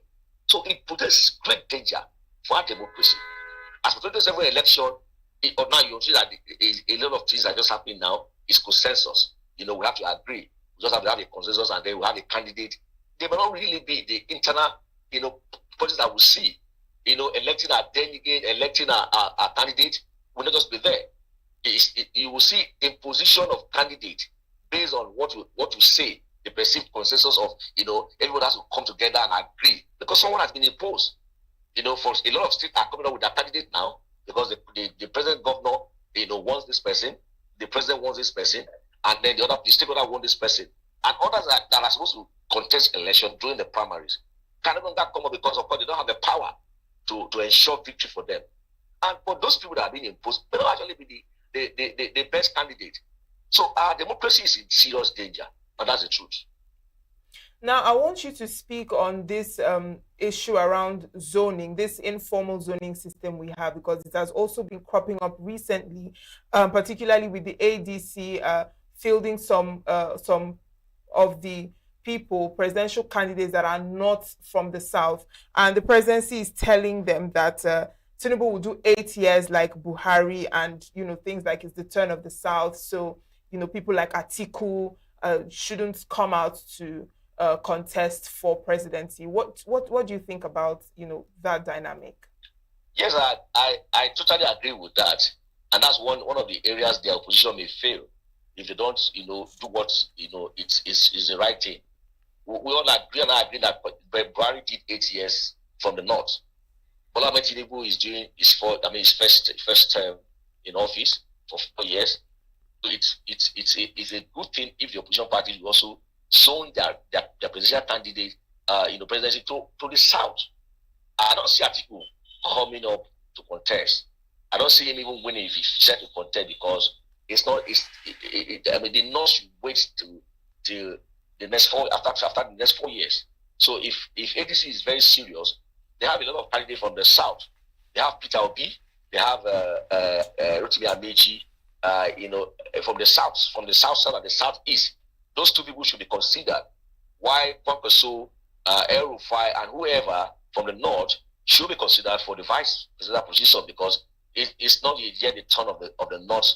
The north should wait for another 4 years.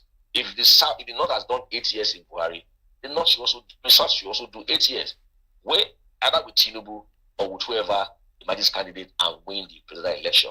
So for me, my advice to all the opposition parties is that they should, consider that zoning as a very key factor in choosing their presidential candidates. All right, so now just to sum it up, when we look forward to 2027, so far, what would you say needs to change immediately, particularly looking at both within the opposition, both within INEC and the broader political system? Do you even see any space for reform or change in this system before the 2027 election? And what do you think should be the change? Yeah, like I said, the change is that the government of the day should allow the opposition to thrive. They should give room for the opposition parties to also have their plans. They will also in the opposition, and today they're in power. And then if you don't do that, then of course 2027 may not be, because it definitely would lead to crisis. That you should understand. It definitely will lead to crisis. It definitely will lead to protests in and around the nation. And you know what it means when you have protests in the north. People can hijack it and it turns to a bloody, protest. And of course, a whole lot of this will definitely happen. So for me, I will advise the government of the day to allow the opposition to strive, allow the opposition to be. Let them have their own internal crisis and come up with their leadership.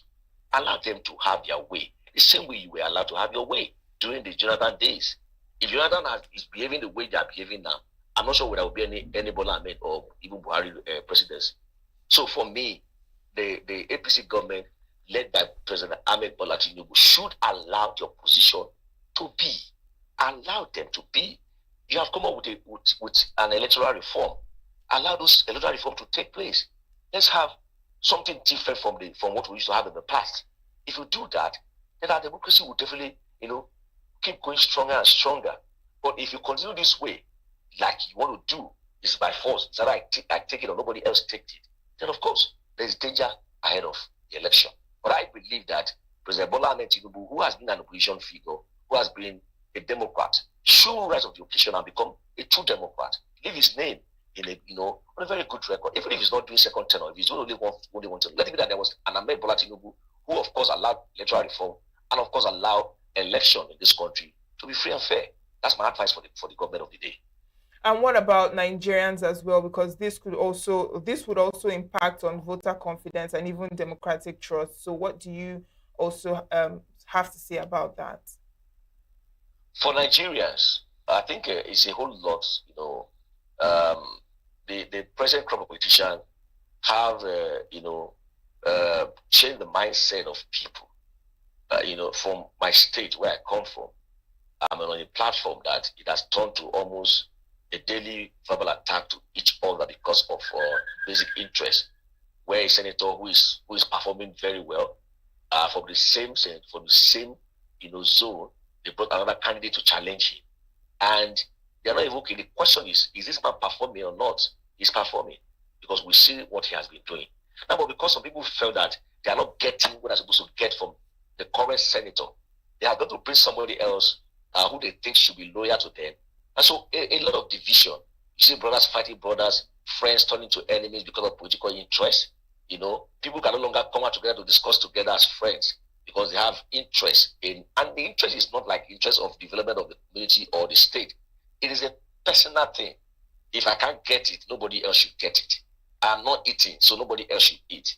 Okay, now we are tired, we are hungry, so to say, so we should fight to put our man there. Political office has been bastardized in the country. I always say this, and I will say it again. Until we make political office less lucrative in Nigeria, we will not have peace. If you watch, somebody has been the councillor, become a chairman, House of Assembly member, House of Reps, he goes to Senate, he wants to come back and become governor, another governorship, he wants to go back to the Senate. You are in power all the days of your life. No new idea is coming from somebody else. You feel that you own this particular position. So these are the things that, and so everybody feels that if I'm not in power, then I should go to somebody that's close to me to be in power, so that I can also have a bite of the national cake. So these are the problem. So voter apathy may appear because sometimes even when you vote, does your vote count? Those are the issues. Does your vote count? You see people queuing up in the sun on the day of election. And at the end of the day, Tusk will come, hijack the ballot boxes, and the result will be written. And then I'm a man that I'm always on the field on every election day. And I see what happens. I see a whole lot of things. I've covered a whole lot of event that is not the best. You see things happening and you begin to wonder, can this, continue? They will come after every 4 years. They'll promise you this. They will share rice. They will do this. They will share papas. They have weaponized poverty to the electorate. And after 4 years, you come back again and you share 5,000 to people. You give them indomie and rice. And they should go back again to queue in the sun to vote for you. And when they decide to vote against you, does the vote count? No, it does not count. Because result sheet will not be given on that particular day. So that's why I say INEC also is not independent. There's nobody that can be trusted again in the country. You see somebody winning an election on the day of election at the polling unit. And by the time you get to the calculation center, result has been changed to somebody else. Rigging and all of that. So people say, well, if you cannot beat them, you join them. So you see people come out to come and collect the crumbs. And then after that 4 years, once they get into power, they forget you. And they come back again the next 4 years. And the same people will still go there and collect that crumbs and still go and queue in the sun. So it's our politicians need to change their style. Political office, when I was growing up, a councillor there must be a retired headmaster, a retired teacher, a retired public servant, so you can become a councillor to represent your ward. You can imagine that to become a local government chairman, you will be highly recommended there, highly recommended from the stakeholders, people who have seen what you have done in the past. They recommend you to be voted as chairman of the local government, and because they know that when you come in, you will develop the local government. But what do we have today? We have young men who just out of school and they become local government chairman, and they amass so much wealth and they even don't care about the political development. For instance, in Ebonyi State, you can see that the son of the former governor, who is now the Minister of Works, is now going to become the chairman of the local government. What idea, what experience does he have to manage that local government? But because he's the son of the former governor and the Prime Minister of Works, he has been imposed on those people to become their chairman. And from there, after chairmanship, generally, don't be surprised that tomorrow that guy will go contest for the governorship of that state. And because of the father's influence, he might become the governor of the state in the nearest future. So what are we doing in this country? And people see it as normal.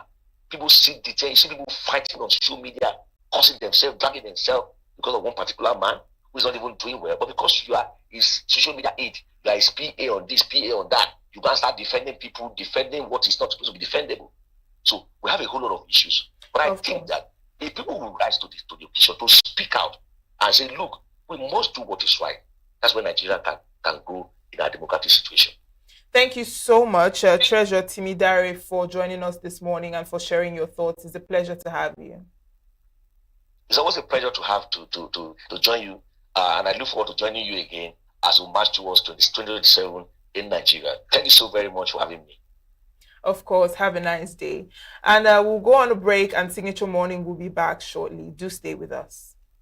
Every second, every minute, every day, news is breaking, events occur, and there are new developments. At Signature TV, we follow these stories objectively, bringing all sides without bias, explaining the complex issues, breaking down the numbers, and investigating the issues behind the news. Anywhere and everywhere, near or far, wherever the news is, we will be there. Signature TV. News in your pocket.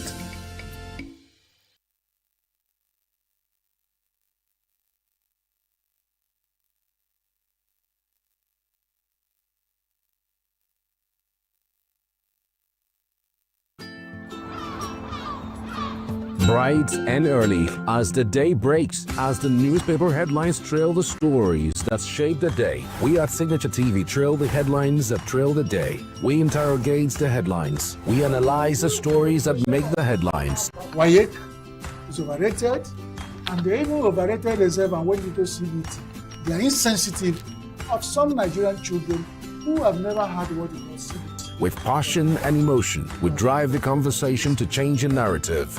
Let nobody be deceived. by Nigeria high level of performing in agriculture export, we are still where we are. Newspaper review on Signature TV every morning on Signature Morning, weekdays, and Signature New Day, weekends. Newspaper review on Signature TV. We do not just review the headlines, we make the headlines relevant to our daily lives.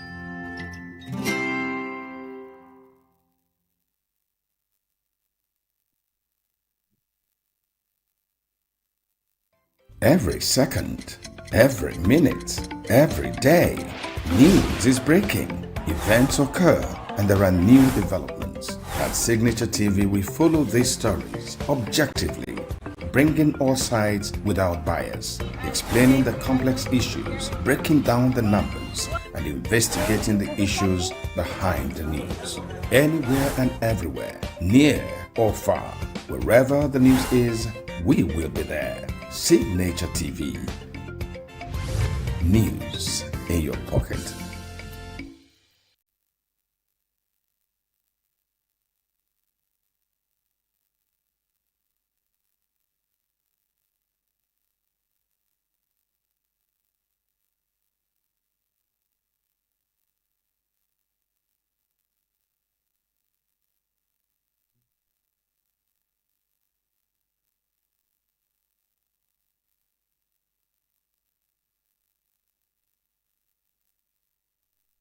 Welcome back. We're still talking about the 2027 election build-up, but this time we're asking a very important question, which is where are the women in all of these preparations towards this election?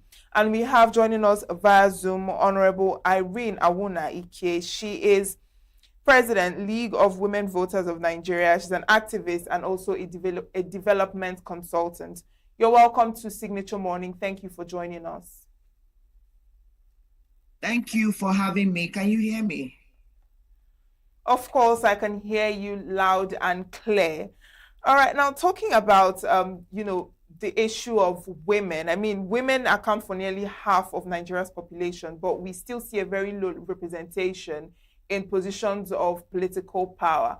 Why do we have that very huge gap in representation of women in politics in Nigeria? Okay, thank you. Good morning. Politics in Nigeria, or even globally, is a very expensive venture. And so Nigerian women are not very buoyant, to play the kind of politics that we play in this climb. And when I say buoyant, I'm not just talking about material or money politics. We also do not have those, would I say, the nitty-gritties capacity of running in Nigeria. Now, let's go back to the foundation. The foundation is within the political parties. We do not have the numbers of women within the political parties leadership where decisions on who is on the ballot is taken. For instance, now, with regards to the newest electoral law, we have only two options to get people to the ballot, which is either by consensus or by direct primaries, which is the option A4. And already political parties have already shown that they are all going to adopt the consensus model. And as I speak, in all the political parties, I can hardly see even up to 10% of women in their leadership at the state level. And most of these decisions will be taken at the state level where women are contesting both for State House of Assembly, House of Representatives, Senate, and and so on. And so if you look at that gap, you would know that even at the state level, we do not have the numbers. And then if the State Executive Council is not powerful enough to decide, the governors will decide. how many governors today in Nigeria have been able to even shown the will of having up to 35% female appointments in their leadership. We do not have those numbers. And so it's already showing that 2027 is not going to be too good for Nigerian women in regards to being on the ballot. So for the long term of this absence, and it has also made some women lost hope in running for elections. In 2023, for instance, we had over 800 female candidates across the country, and they all ran. Some got to the ballots, but majority of them didn't get to the ballots. And of course, we also will not excuse the godfatherism angle of it. We do not have godmothers. I wonder why we do not have godmothers. Perhaps the women who have held leadership positions in the past have been unable to consolidate themselves politically to be able to have mentees, or in fact open the doors for other women to be able to sit on the table. However, we all know that the system, apart from the gatekeepers within the political party, the systems also do not give women the ample opportunity to even negotiate. There's something very, very, very dangerous that have been happening within political parties that some people seem to applaud, but personally, I think it's a great gift. The term of saying they are giving free forms to women, because those forms are actually not free. They only don't pay the fee that is tagged on a form, but they also pay the administrative fee. They also pay the what do they call that? The expression of interest fee, and those two fees form about 90% of the money they're expected to pay. So the form is usually like either 10 or even 15% of the total money. And then that robs off a female aspirant's opportunity to be on the negotiation table, because she's been told that she paid less, and so she should step down for her male counterpart. And so for me, there are a array of issues, that have been put in place structurally and within the political parties to ensure that women do not get to the ballots. I think getting to the ballots is the in thing for every Nigerian woman, because that's where your true popularity is being tested. And unfortunately, their gatekeepers have ensured that few women get the ballots, and even the ones who eventually get the ballots sometimes are the ones that they know that would not, will only, play the ball their way. Thank you. Of course. Now, at the same time, we see that, women are highly active politically. But like you said, they rarely emerge as winners, or most of them don't even come out as candidates. And even in these parties, the most they would get is maybe women leaders in these parties, but not particularly any strong political position to make certain decisions, at their levels. So would you say that it is also a system that is comfortable with women, participating, but not emerging as power holders? Would you say that women are generally encouraged to participate, but when it then comes to aspiring to these highest offices, they are not being encouraged enough? Yes, you are very correct. Yeah, women are highly politically participatory. We are the ones who are the grassroots mobilizing, because the politics is a game of numbers, and so we have the numbers. We also are the mobilizers. We are the ones who add color to all their campaigns, we tie wrappers, we dance, we sing, and we do all of that to ensure that we get people entertained and we get people to vote. And even on voting day, we form the highest number of people on the queues at the polling units. We are there and we vote, we remain there. You see some women even cooking, at the polling units, giving food to voters and, encouraging people to remain. And after the votes, they still remain and ensure that the vote cast is, taken to the world levels before some of them to even go with those votes to the world level. However, like you said, that's the best and most comfortable space where women are seen and are actively involved. Beyond that, once election is over, you would look at the numbers, you will see that grossly women are not elected.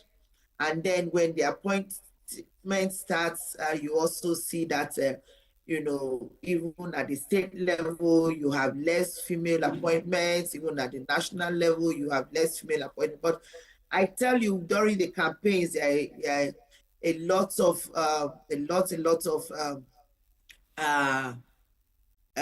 promises on how they are going to meet the 35% affirmative action. And in fact, I want to state here clearly, that the Nigerian women went to court in 2022 and got a judgment against the Nigerian government on the implementation of the 35% affirmative action. And so I'm calling on women's rights movement and civil society organizations who are within these states where governors have refused to meet that 35% affirmative action. They can go back to court to get a redress and ensure that that court judgment is enforced. With that alone, the numbers within the appointed position will increase. Like for instance, going towards 2027, we are working with female aspirants across the country. We have seen the numbers. And unfortunately, I'm worried already that in each of the states, that we've been relating and working with the female aspirants, we have over 98% of them in the APC. When you have, all the women that are politically active in one political party, there's going to be higher level of casualty. But if you have them spread across political parties, there's tendencies that some other political parties will give them the opportunity to be on the ballots. And that way, their popularity will be tested by the general voters. However, within one political party, it's definitely going to be one person, that will get the ticket for each, political position. And so I think that is not a wise decision, and it's not a good political calculation, I must say. For us who are pushing for more women on the ballot, we are beginning to feel worried about this development, and we are appealing, especially with stakeholders within the political parties, governors, and even the first ladies, to please, please see a way, look for modalities and avenues of giving women specific tickets, so as to ensure that they are able to meet. Even if you don't have up to 5 women on the ballot, you should be able to have up to 4 women on the ballot in your political party in your state. That way we will be able to test their popularity, give them a voice, and of course the women in your state will have a sense of belonging when they see that they have their kind in national or the state assemblies. All right. Now, politics, particularly politics generally, but this time in Nigeria is often, known as a very risky and hostile environment. And we also see issues around violence and intimidation of some of the women that are already in political positions. Do you think that that could also be a deterrent to other women who want to come out but are scared of, violence or intimidation or things like that? Do you think that that threat deters women from coming out to contest in elections? Yes, definitely it does, because a lot of women who are within the political space are not looking for popularity. Actually, they are the ones who have been in that space, who have been running for elections, who have also been working for others, However, they see what happens within the political space, even while they are actively involved as supporters and as voters. And so for violence, it leaves a very traumatic experience on any human being. Talk more of someone who is very close to what is going on.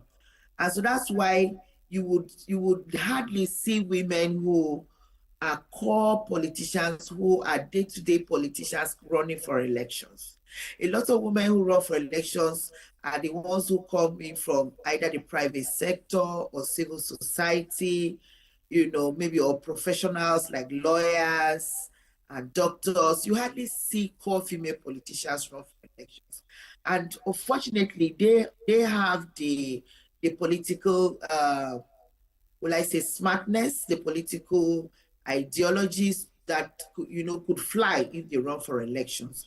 But I agree with you totally that the numbers we see coming out for elections are not encouraging, because gender-based violence is one thing that has deterred a lot of women from running for elections, even sometimes even from voting. We run campaigns, annually to ensure that we get women who are registered, to vote, commit themselves to voting.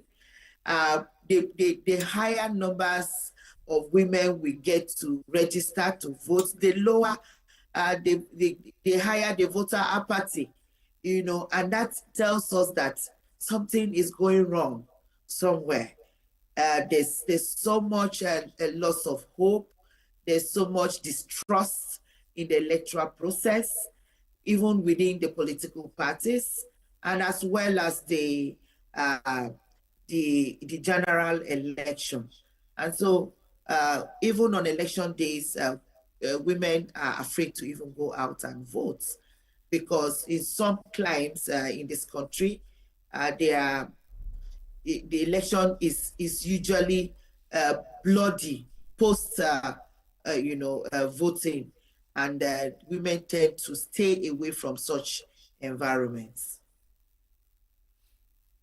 Now, I want to get your opinion on this issue, because earlier on you mentioned the issue of godfathers, and you also wondered why we don't have godmothers, and why it seems that the women who have been in positions of power are not mobilizing themselves to support women who want to take up space in the political scene. And this also reflects even in voter turnout in election, because we've also seen cases where the few women who do come out to contest for these positions are not being voted for, even by women, as much as their counterparts. And so I want to ask you, do you think that women themselves have also internalized these limitations, and it is also affecting, how women participate and engage in politics? Would you say that women are also part of the problems as to why, we have a low turnout of women in these political spaces? Okay, women are voters like every other person. And in politics, you do not vote just because of gender. You vote because somebody comes out with ideologies and tell their manifestos speak to to the issues you believe in. That's number one. And number two, most of the women who get to the ballots on smaller political parties. After the bigger political parties must have, thrown them under the bus. Now, I want to give you a scenario. A woman belongs to a bigger political party for ages, and she's known as an active member of that political party. She runs for election in the political party platform, and then she's thrown under the bus. The ticket is given to her male counterpart. And then she goes ahead to go to a smaller political party and gets the ticket. When she does that, a lot of her supporters are not even aware that she has jumped ship to another political party. She loses, first and foremost, that structural, that structure that she has built in that political party for decades. Secondly, she loses the number of supporters that she had. Some supporters are core party members that would not jump ship because their candidate has jumped ship. So that alone puts a woman that is even very popular on a very disadvantaged position. That's first and secondly. Then thirdly, men also don't vote for all men. And so this narrative of saying women don't vote for women is not encouraging at all. I think it's we should stop re-echoing what the gatekeepers, say to discourage women from running. Because they tell you, if you even run, women will not vote for you. Women like you are your enemies. No, that's not true. That's not true. Women vote for women. And if you say women don't vote for women, what happens to women groups? Are they men who are leaders of women groups? If you allow women, to have a consensus of who should be on the ballot as a woman, they will definitely vote for her. But if you go into the room and select a head girl of the boys' club and impose it on women, the women will boycott and will not vote for her. And this is what has been happening in the political space. The men go into a room and select a woman that they know will not even speak to the gender issues, will not speak to issues that concern women, and then they impose her on the women. And so the women boycott such, candidates and then vote for who they think would consider, their issues, or also sometimes they will speak to their issues, even though they are men. So I think this narrative is, it's being bought by those who do not understand how political parties run or how politics run. First and foremost, we vote who we see on the ballot. So we have fewer women on the ballot. And most of them who get to the ballots on smaller political parties when they have already run and lost on bigger political parties. If you remember earlier, I said that the casualties in 2027 will be high because all the women have now gone to the ruling political party to run for elections instead of taking advantage of other smaller political parties now, having started their campaigns there, gaining grounds, building structures, getting, public visibility on those platforms, so that by the time we get to the general elections, everybody knows that, oh, Mrs. So and so, or Madam so and so is running on this platform. But they'll go bury themselves in bigger political parties. When they are thrown under the buses, they start looking for smaller platforms. And that way, it is late because it doesn't give them the visibility that they require to be noticed and be voted for. All right, thank you so much. We'll leave it at that for now, but I hope to continue this conversation with you some other time. Thank you so much for joining us on the program. Thank you so much for having me. God bless you. And have a good day. Too. All right, Signature Morning will go on a break and we'll be back in a moment. Every second, every minute, every day, news is breaking, events occur, and there are new developments. At Signature TV, we follow these stories objectively, bringing all sides without bias, explaining the complex issues, breaking down the numbers, and investigating the issues behind the news. Anywhere and everywhere, near or far, wherever the news is, we will be there. Signature TV. News in your pocket.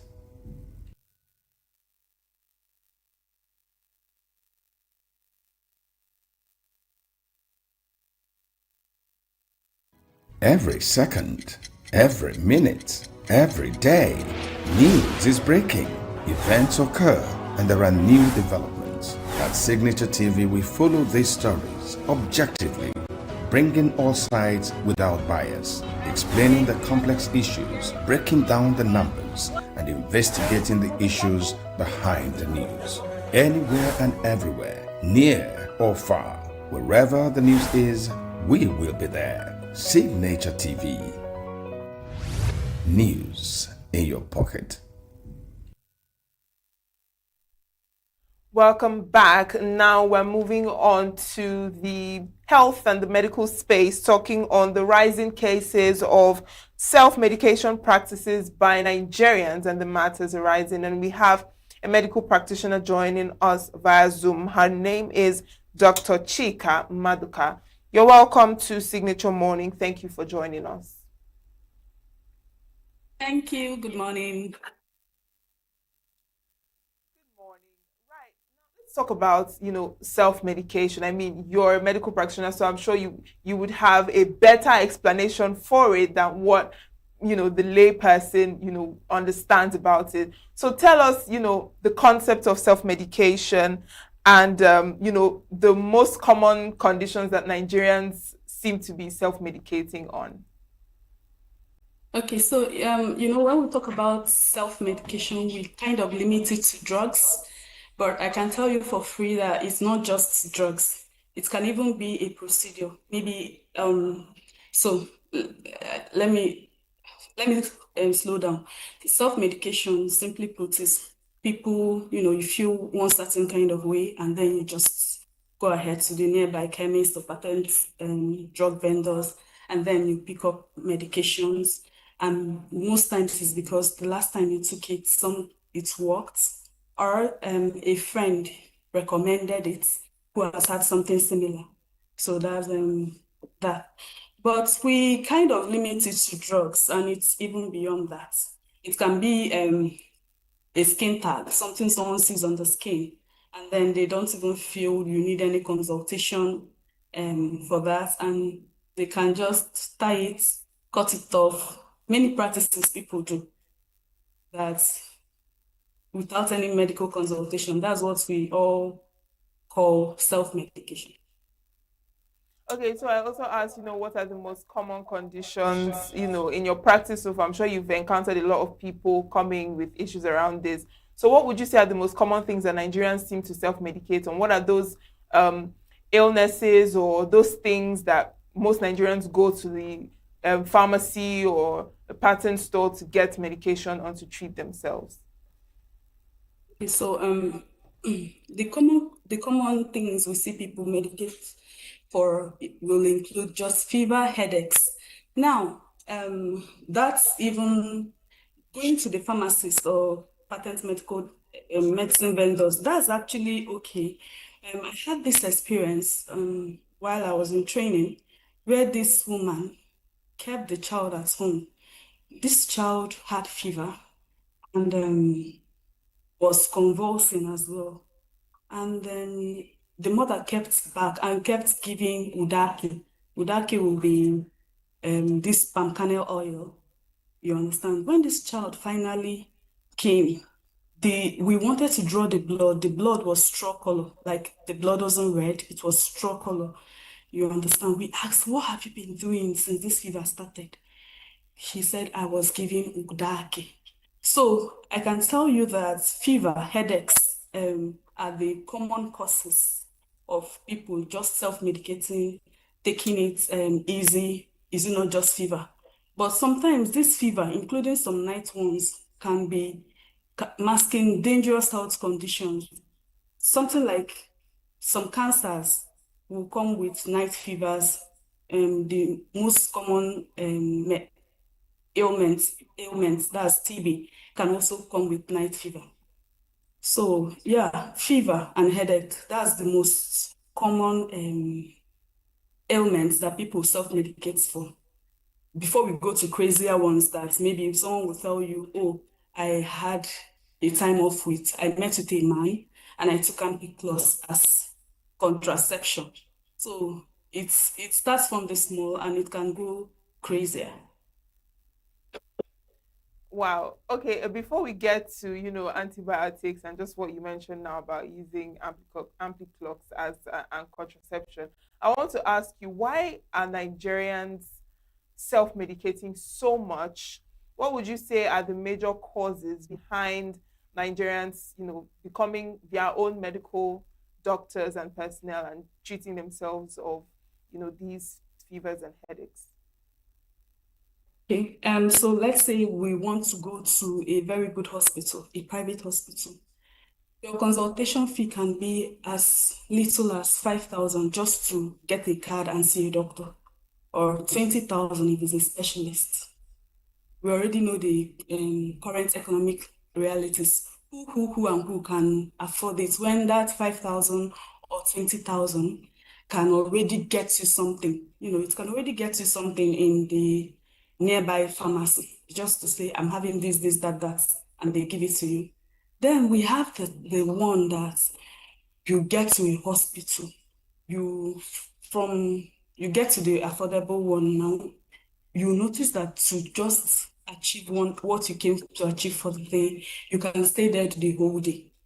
From this point to that point, you have to get a card. From that point to that point, you have to get a code. From this point to that point, the protocols will be so much that even if it's an emergency, you know that you'll be wondering, oh, will this person make it? Then another reason why people self-medicate is, you can just feel this is just minor. You might not just believe that this is so serious to go to a hospital and see a doctor.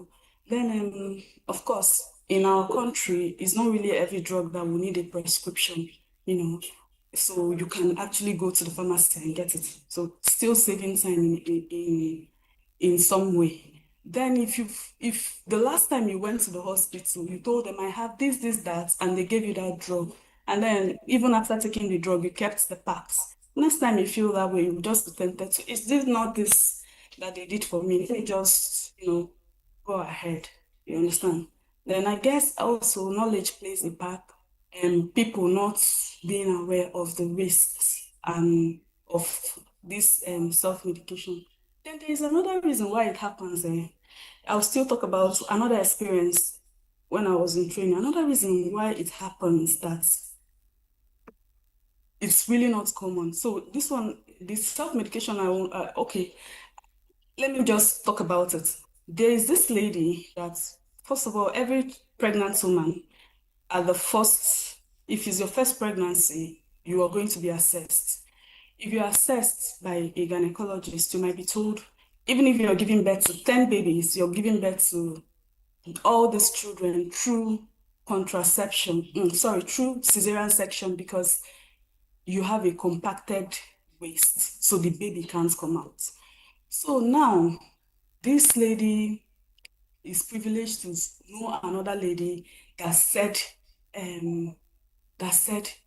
oh, the doctors told me this, thank God with me, I went somewhere else, and the baby came out.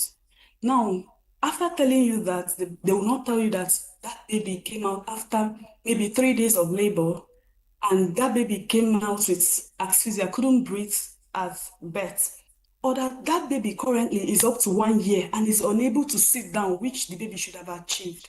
So this lady now accepts this, asks for this place. Where were you able to get this done? Gets to that place, labors for 3 days.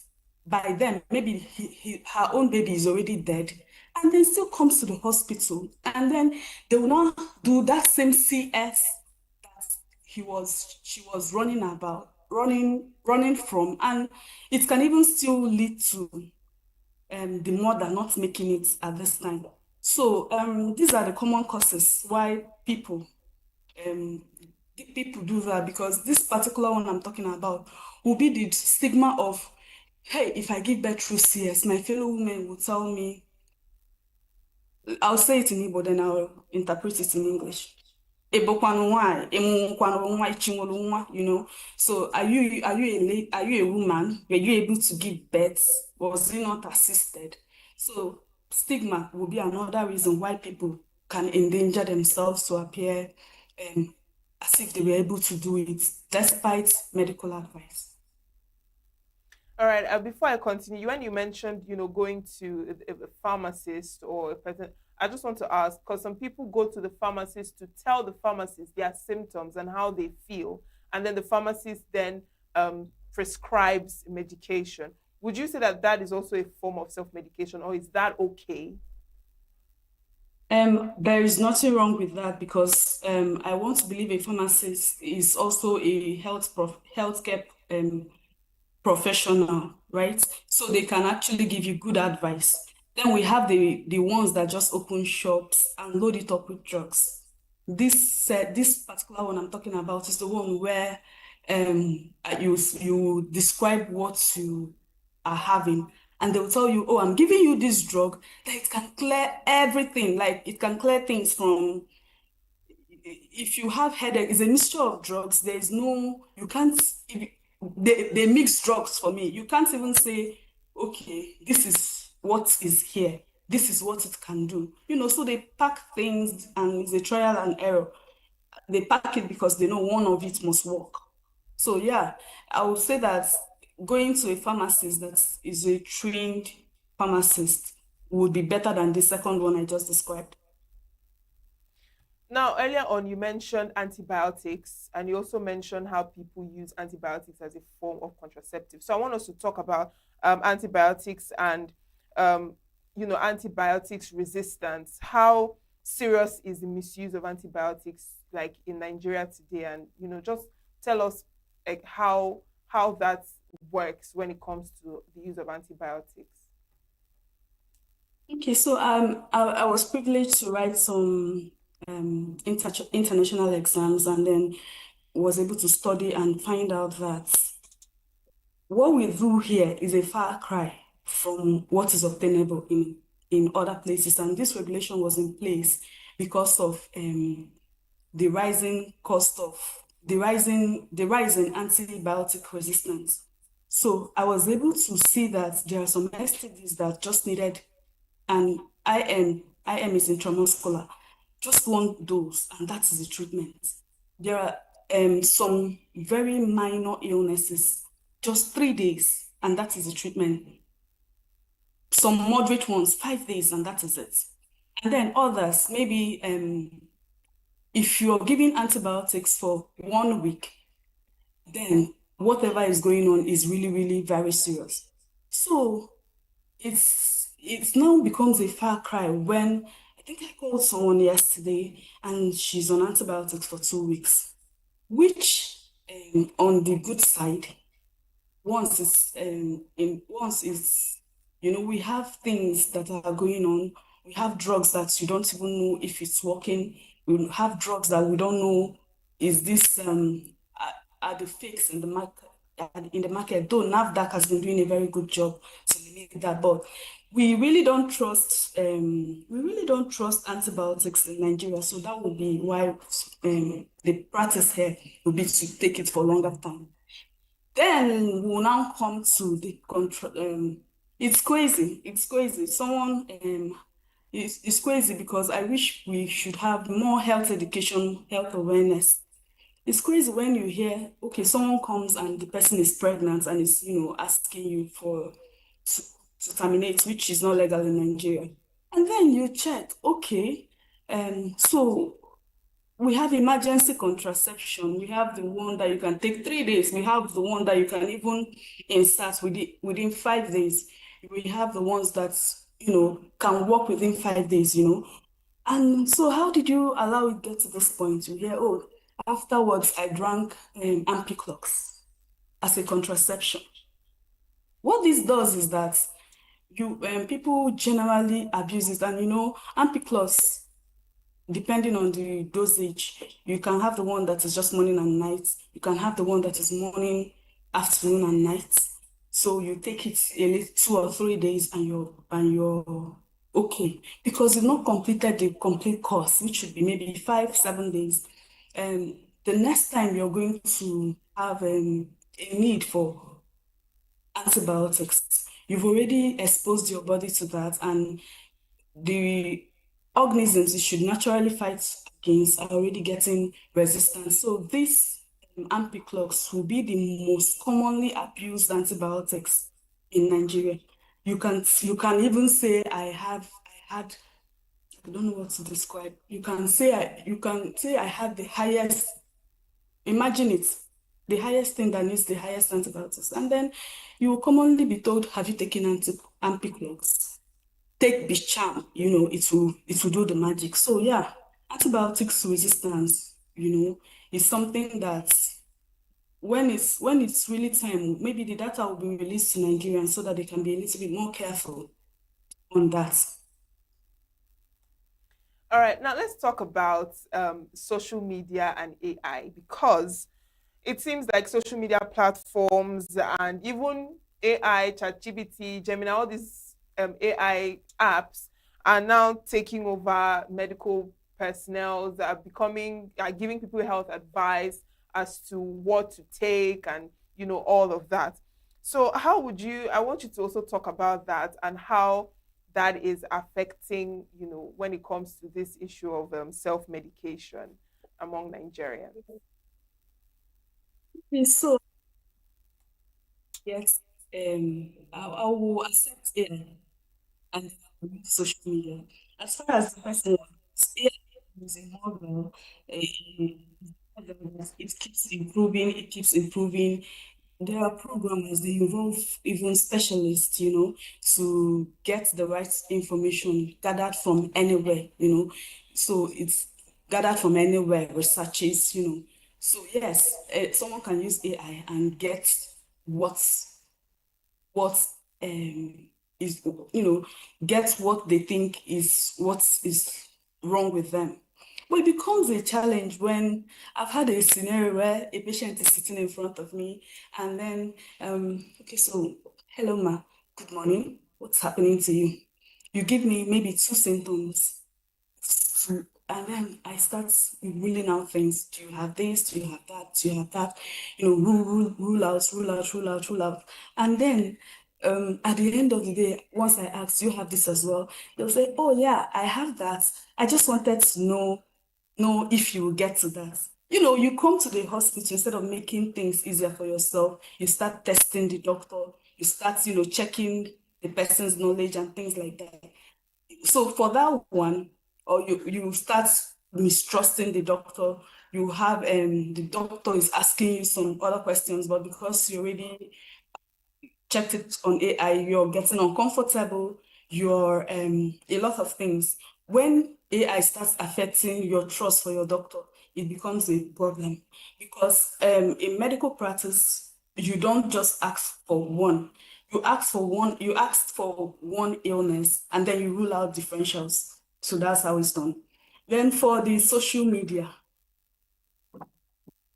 well, that it's a collection of people with random thoughts, crazy ideas, and all of them might not be discredited. Some might be really genuine things that will work, but some will still need researches to prove it. And if you're not patient, you can make a very bad situation get worse. All right.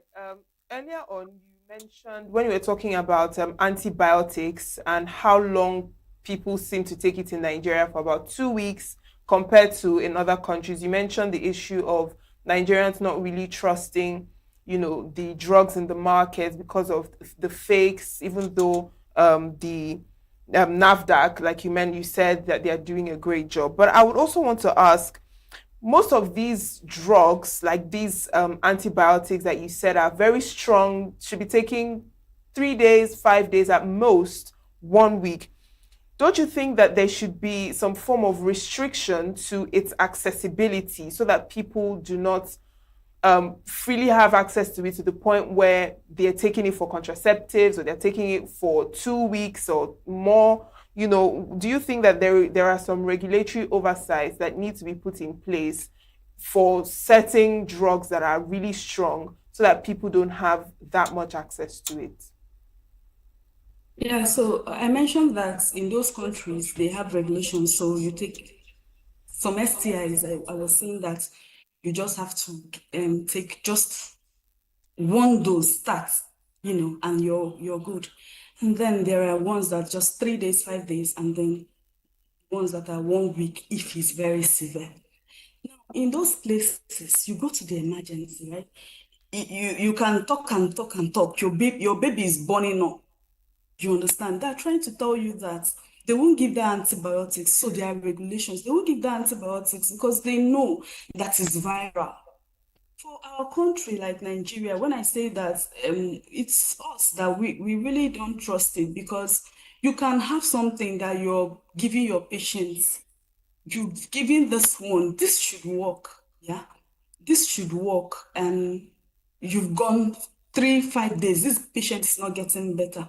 You switch to the second one, this should work. It's not, you keep going up like that.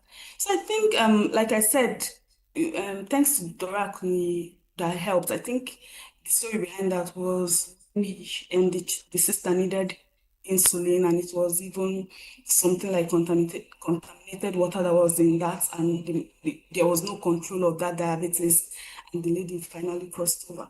So I think NAFDAC is doing the much they can. The rest might be really up to us as individuals, right? I won't fault the people self-medicating because of our current economic realities, but there are notable stores that have notable stores that have that go for the genuine drugs. If you're in Abuja, a place like H Medics, and then there are many of them. So they have, you know that you can trust what you get from there, because you want to trust that this brand is going to the real producers to get the authentic products. If we are talking about the attention of the government into our health, to the extent of caring if the antibiotics you're going to take, that's if the antibiotics you're taking, whatever is, I mean, how many of them visit the same hospitals as you? So it needs, before that can ever happen, it has to affect one of them, and they will not visit our hospitals here for it to affect them. So saying that there should be regulation on that would be really, really, really a long shot. You understand? But for some, it will be just a long shot, because we all know that most of their medical checks and all that, they don't do it here. They will go for the places where the system works. Right. Now, I want to ask, because I think almost everyone is guilty to some degree of this self-medication. So as a medical professional, I'd like you to tell people what exactly they are risking by self-medicating. The dangers, the complications, the risks involved, why they should not self-medicate, and what can be done to help reduce the rate of self-medication that is being practiced in Nigeria. Okay. So what the risk, the first lady, the lady I talked about that kept keeping the child at home and giving Udaki till it was bad enough that the child was now unconscious, came, we took the blood, it was straw colored, we tried to transfuse. I didn't add that the child died within 10 minutes before we could even, because at this low PCV, we could, you have to give it little by little before we could do much. The child died.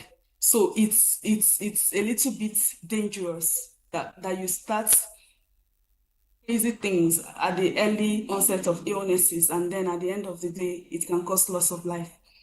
I also didn't tell you that woman that came after 3 days of labor, everywhere was smelling and all that, and we asked for school, do you have a family that can donate blood and all that? I didn't end with saying that when it was finally time to go in and bring out that baby, after everything we tried to do, you understand, after everything we tried to do, didn't work. That woman didn't make it. She equally died. So the baby was lost, the woman was lost.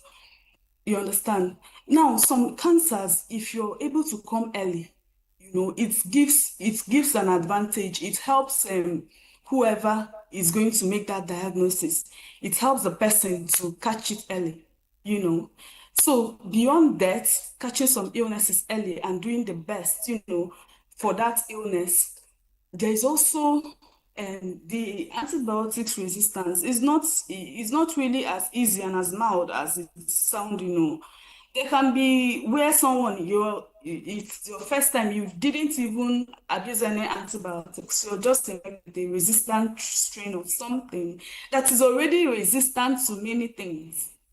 Let me repeat that slowly. You've not taken antibiotics, you've not abused it, but someone who has abused it infects you with a resistant strain, so that when you who don't abuse drugs go to the hospital, we culture and we bring out the sensitivity slide and we are looking at it, you're resistant to everything because whoever infected the person, you understand, was infected with something that is already resistant to many antibiotics.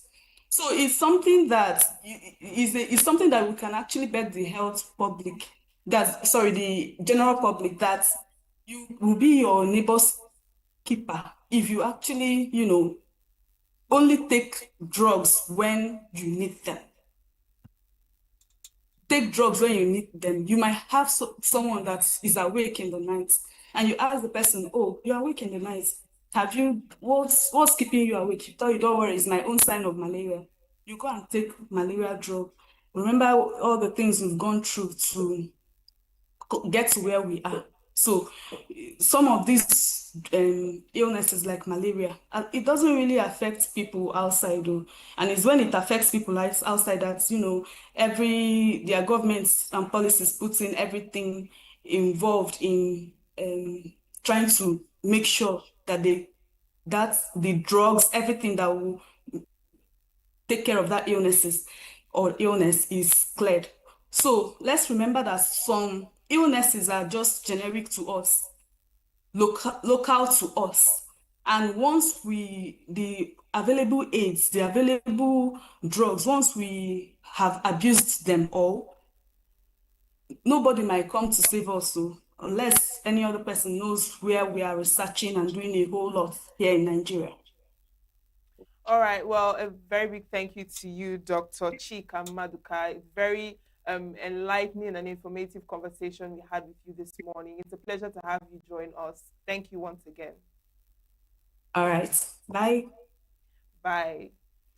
All right, Dr. Chika Maduka is a medical practitioner talking on the rising cases of self-medication in Nigeria. And you heard all she said, and I hope that you would put that into practice, particularly for your health. And that brings us to the end of Signature Morning from my ENUGU studios. Thank you so much for staying with us. And don't forget, we're going to connect with our Abuja studios for more packages coming your way. I am Uchenna Chimbi Oluoha.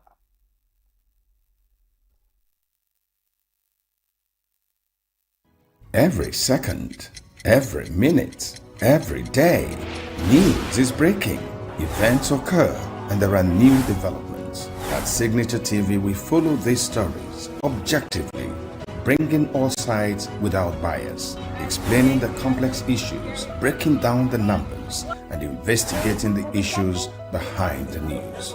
Anywhere and everywhere, near or far, wherever the news is, we will be there. Signature TV. News in your pocket.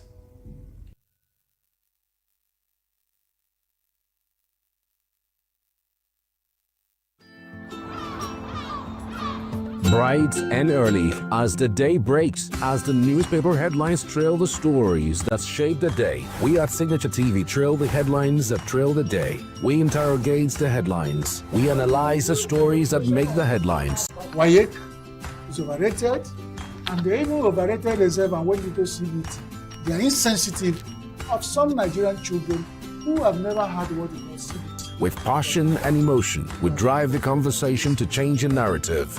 Let nobody be deceived by Nigerian high level of performing in agriculture export. We are still where we are. Newspaper review on Signature TV every morning on Signature Morning, weekdays, and Signature New Day, weekends. Newspaper review on Signature TV. We do not just review the headlines, we make the headlines relevant to our daily lives.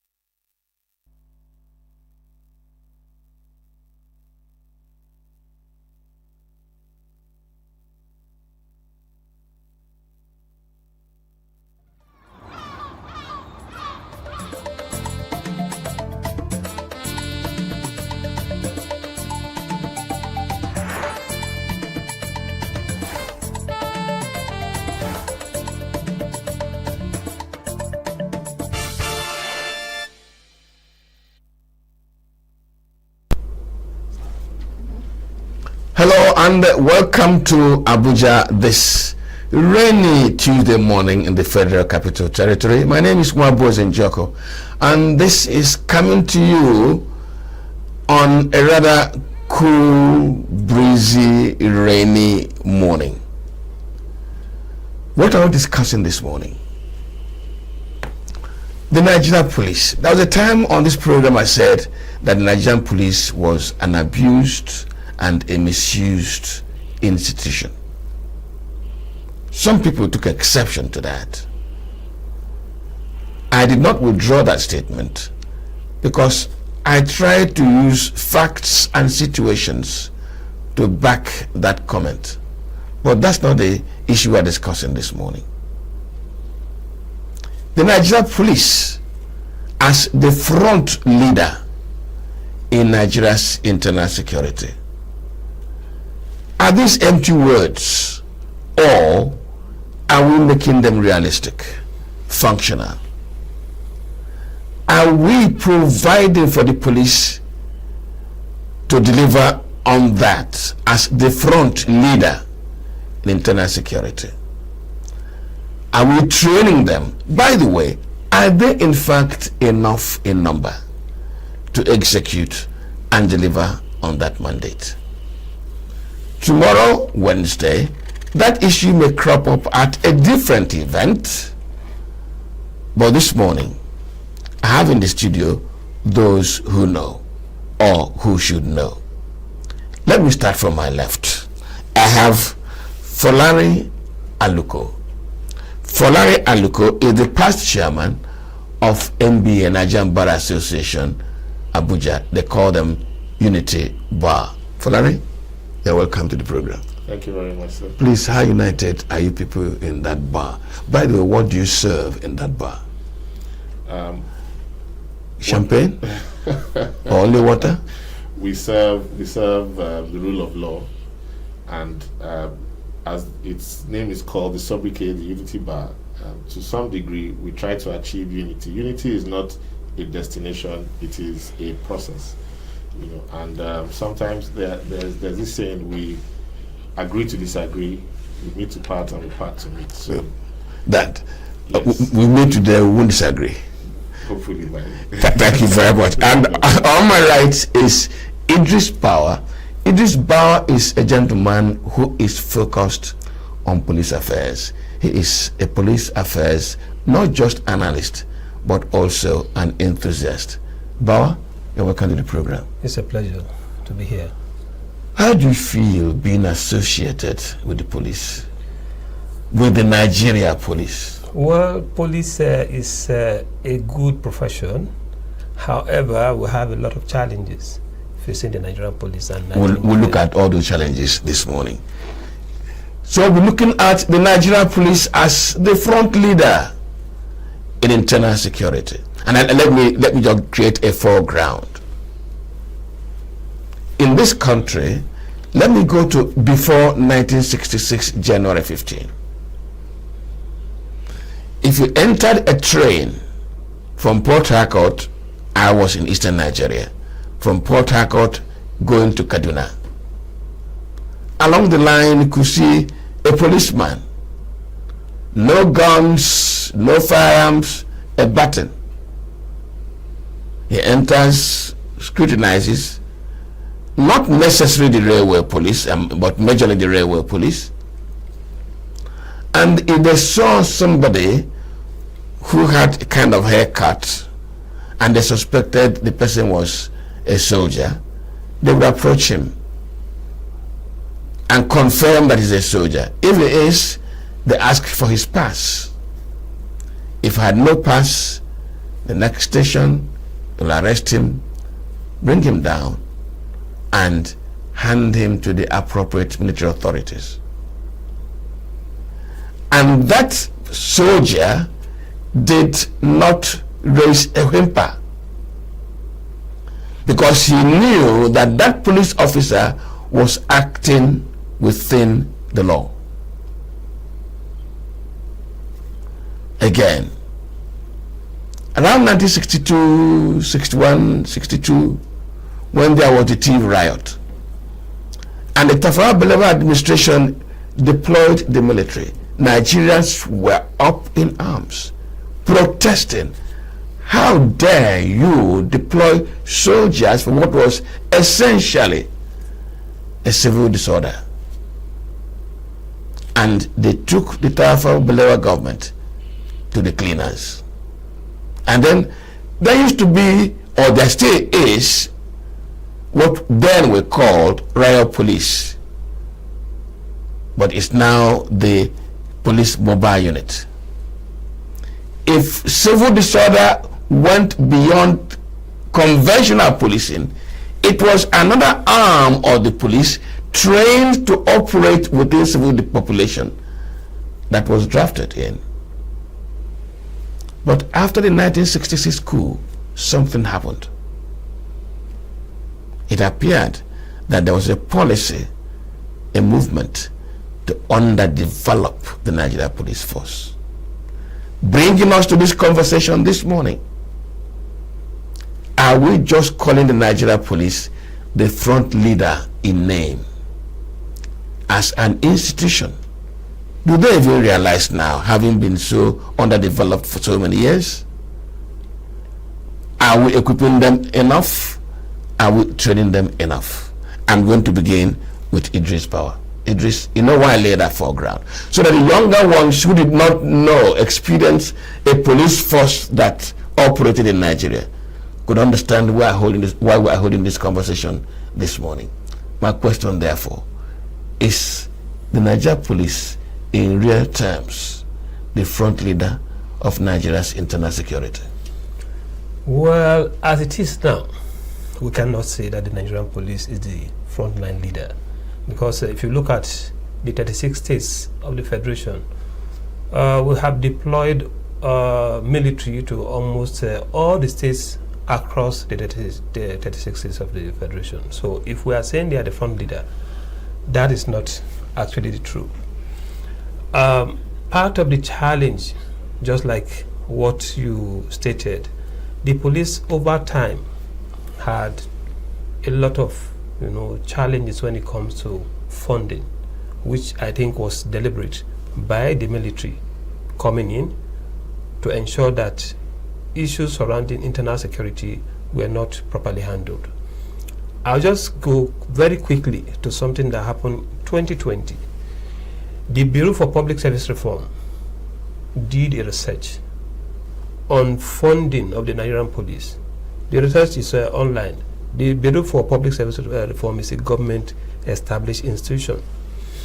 Part of that report was that the police stations were given as much as 50,000 naira per quarter to run a police station. 50,000 naira per quarter? Per quarter to run a police station, to manage a police station. Fueling of cars, buying of stationaries, paying electricity bill, ensuring there's clean water and all of that within the police station. How do we expect the police to function when this is happening? I'll go back a little bit. I think sometimes in, I can't remember the year, there was a particular year the police had a budget of about 28 billion naira. How much was released? 8 billion. Where do you expect the police to get that additional 20 billion to manage the affairs or the policing of the citizens?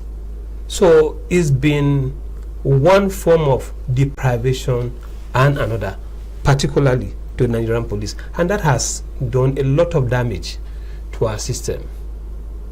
So how do we say, in fact, in terms of budgeting of the Nigerian police, they do what we call envelope budget, which is a very big problem. Have we taken time out to say, for instance, let's take a state as an example. I'll use a state like Kaduna, for instance, or let me say ENUGU.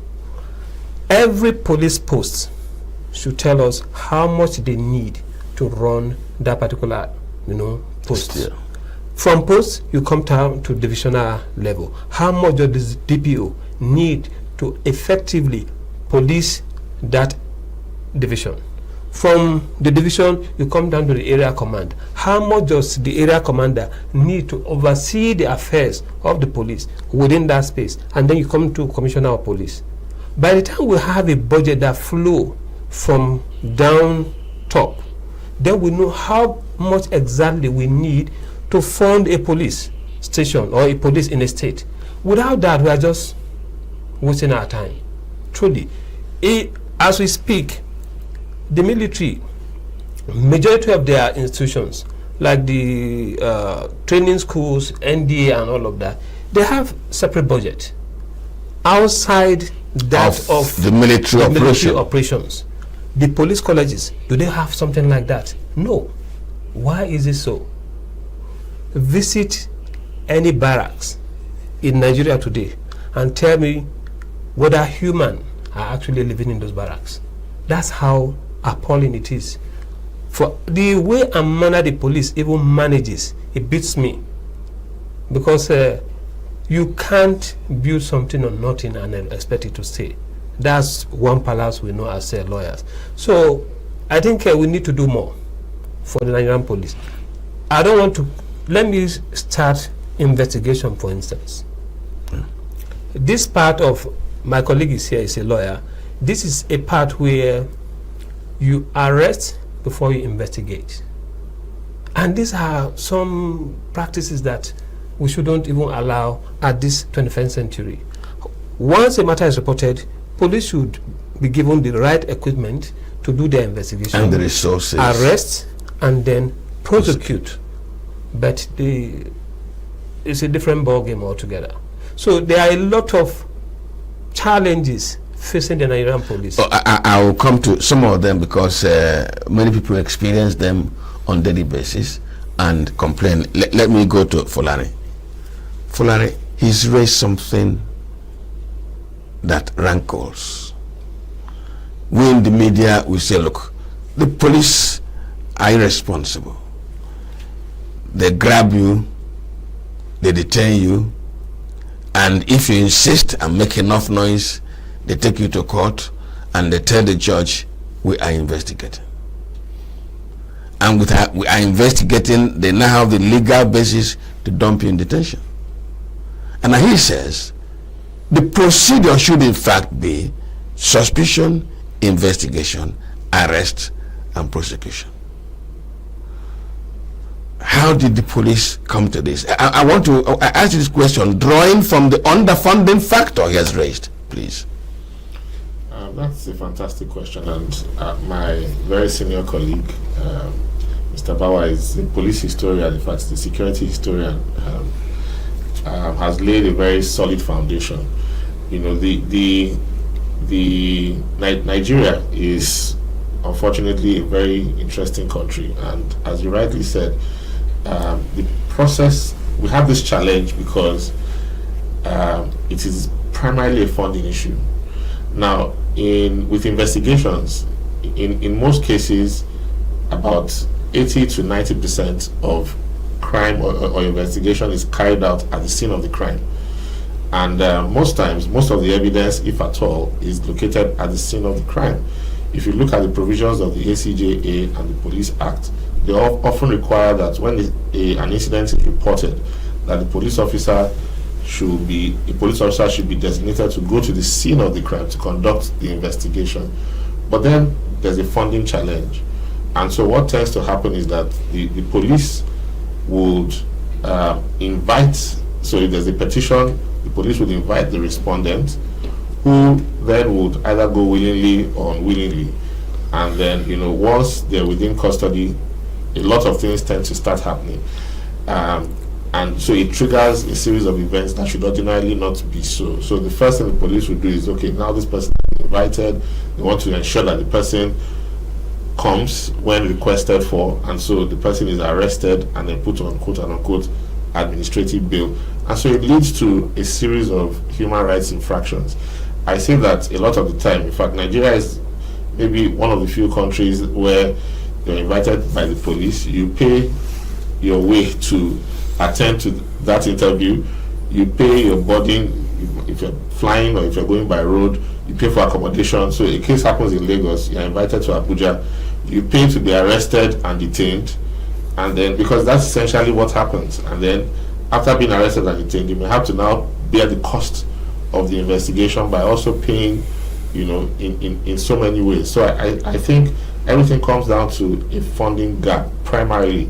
There's also a training component to that conversation, because what then happens is that what we find is that the police then are forced to rely primarily on statements, because it is statements that you extract from people in the course of this investigation that then makes it to court. And of course, once there's a problem with that statement, of course, the whole case is likely to crumble.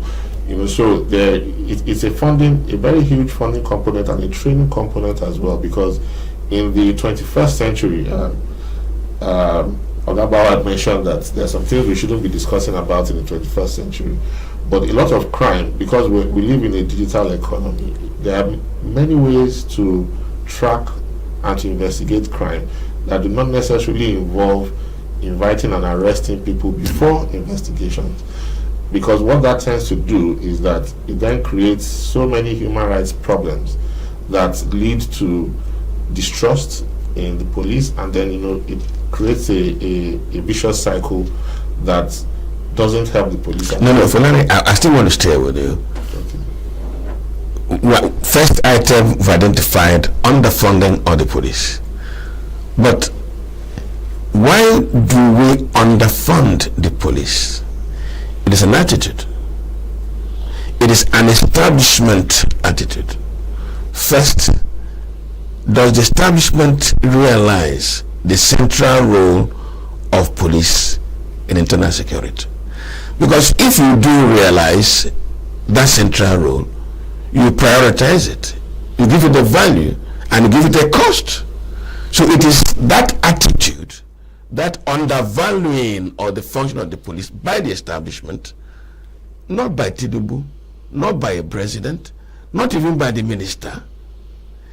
The establishment that does budgets, weighs budgets, prioritizes funds, does not see the functionaries of the police as priority.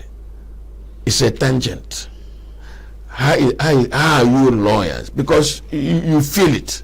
At the end of the day, the shoddy job is what you use to go to court. Yes. How do you react to it, and what are you doing about it? I would say that's also a fantastic point, sir. The fault is historical in nature, and I think you did a very great job in laying that foundation.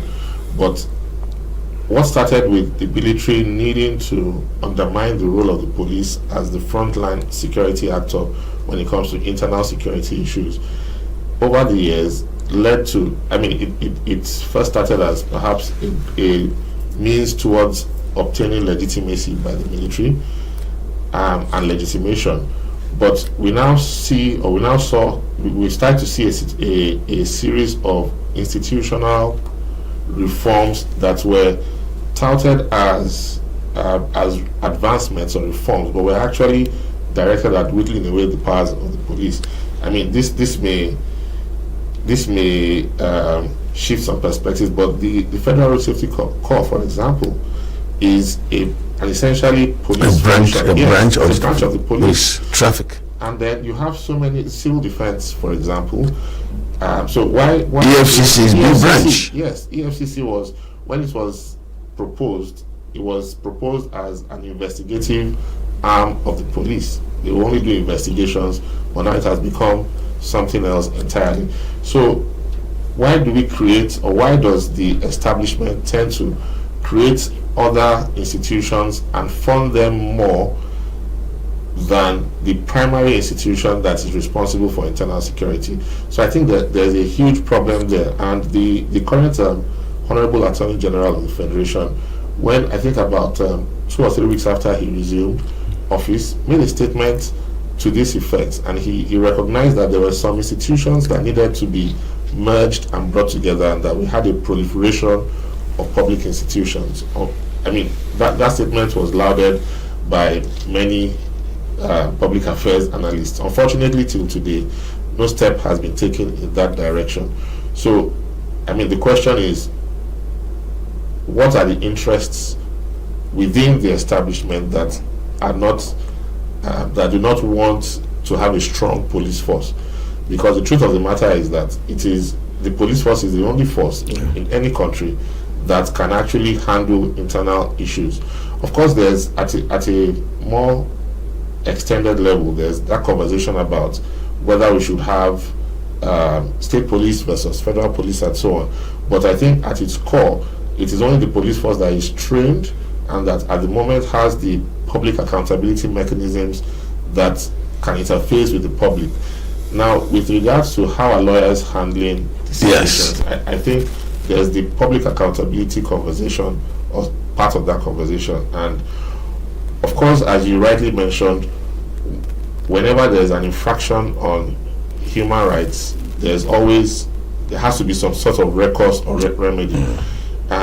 One of the biggest challenges that we have had in the legal profession since the passing of Chief Gani Fawemi is that most times, and I was just having a conversation with someone recently, we frame our public interest litigation from an individual perspective. And this, I will say this to lawyers now.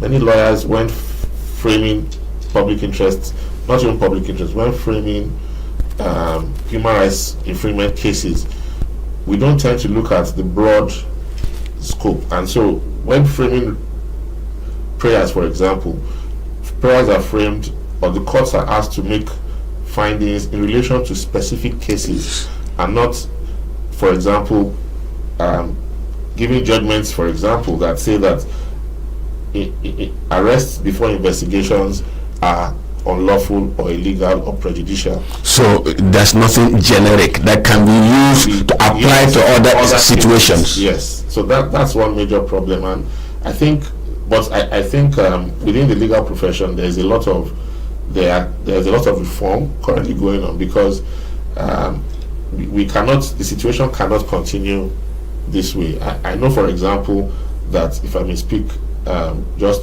with by way of general knowledge now, you know, for a long time, many lawyers would not challenge illegal arrests. So if someone has been arrested and detained, what we tend to focus on as lawyers is the illegal detention and not necessarily the illegal arrest. But there is more attention being focused now on illegal arrest. So an arrest that is based on on an agreement or a contract, for example, that is purely civil, you find lawyers challenging the arrest in court and the detention as separate incidents on their own.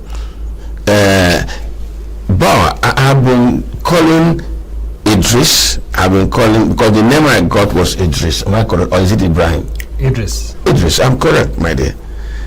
But I want to come to you because the issue I raised with him was establishment attitude, which was the cause of the other things we discussed now. If we agree that the establishment attitude is wrong, if we agree that the establishment attitude does not place considerable premium on the police force and therefore underfunds it and under-prioritizes it, what do we do to begin to point to this failing and the danger of it? First and foremost, I think the government has to be deliberate deliberate in the sense that we have to take the bull by the horn. I say it any time, any day. If you want to secure Nigeria as it is today, fund and train the police officers, men and women, train them, and recruitment also. Again, there are a lot of things. When it comes to issue of recruitment, let me digress a little bit. Yes, please. How is the recruitment done? Who has the power to recruit and all of that? It has been even a challenge among the actors, the Police Service Commission and the police itself. And this is something that is very clear. Who has the mandate? It's the Police Service Commission. Again, that's a story for another day, because even the Supreme Court has made a pronouncement on that.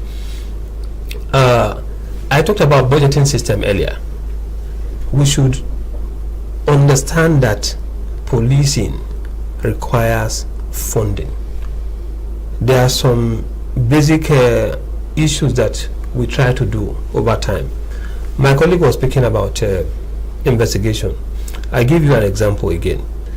While working with international organization, we discovered that cases were lost and won based on lack of adequate or proper investigation by the police. Why was this so? Because they didn't have the requisite knowledge or even the equipment to carry out such investigation.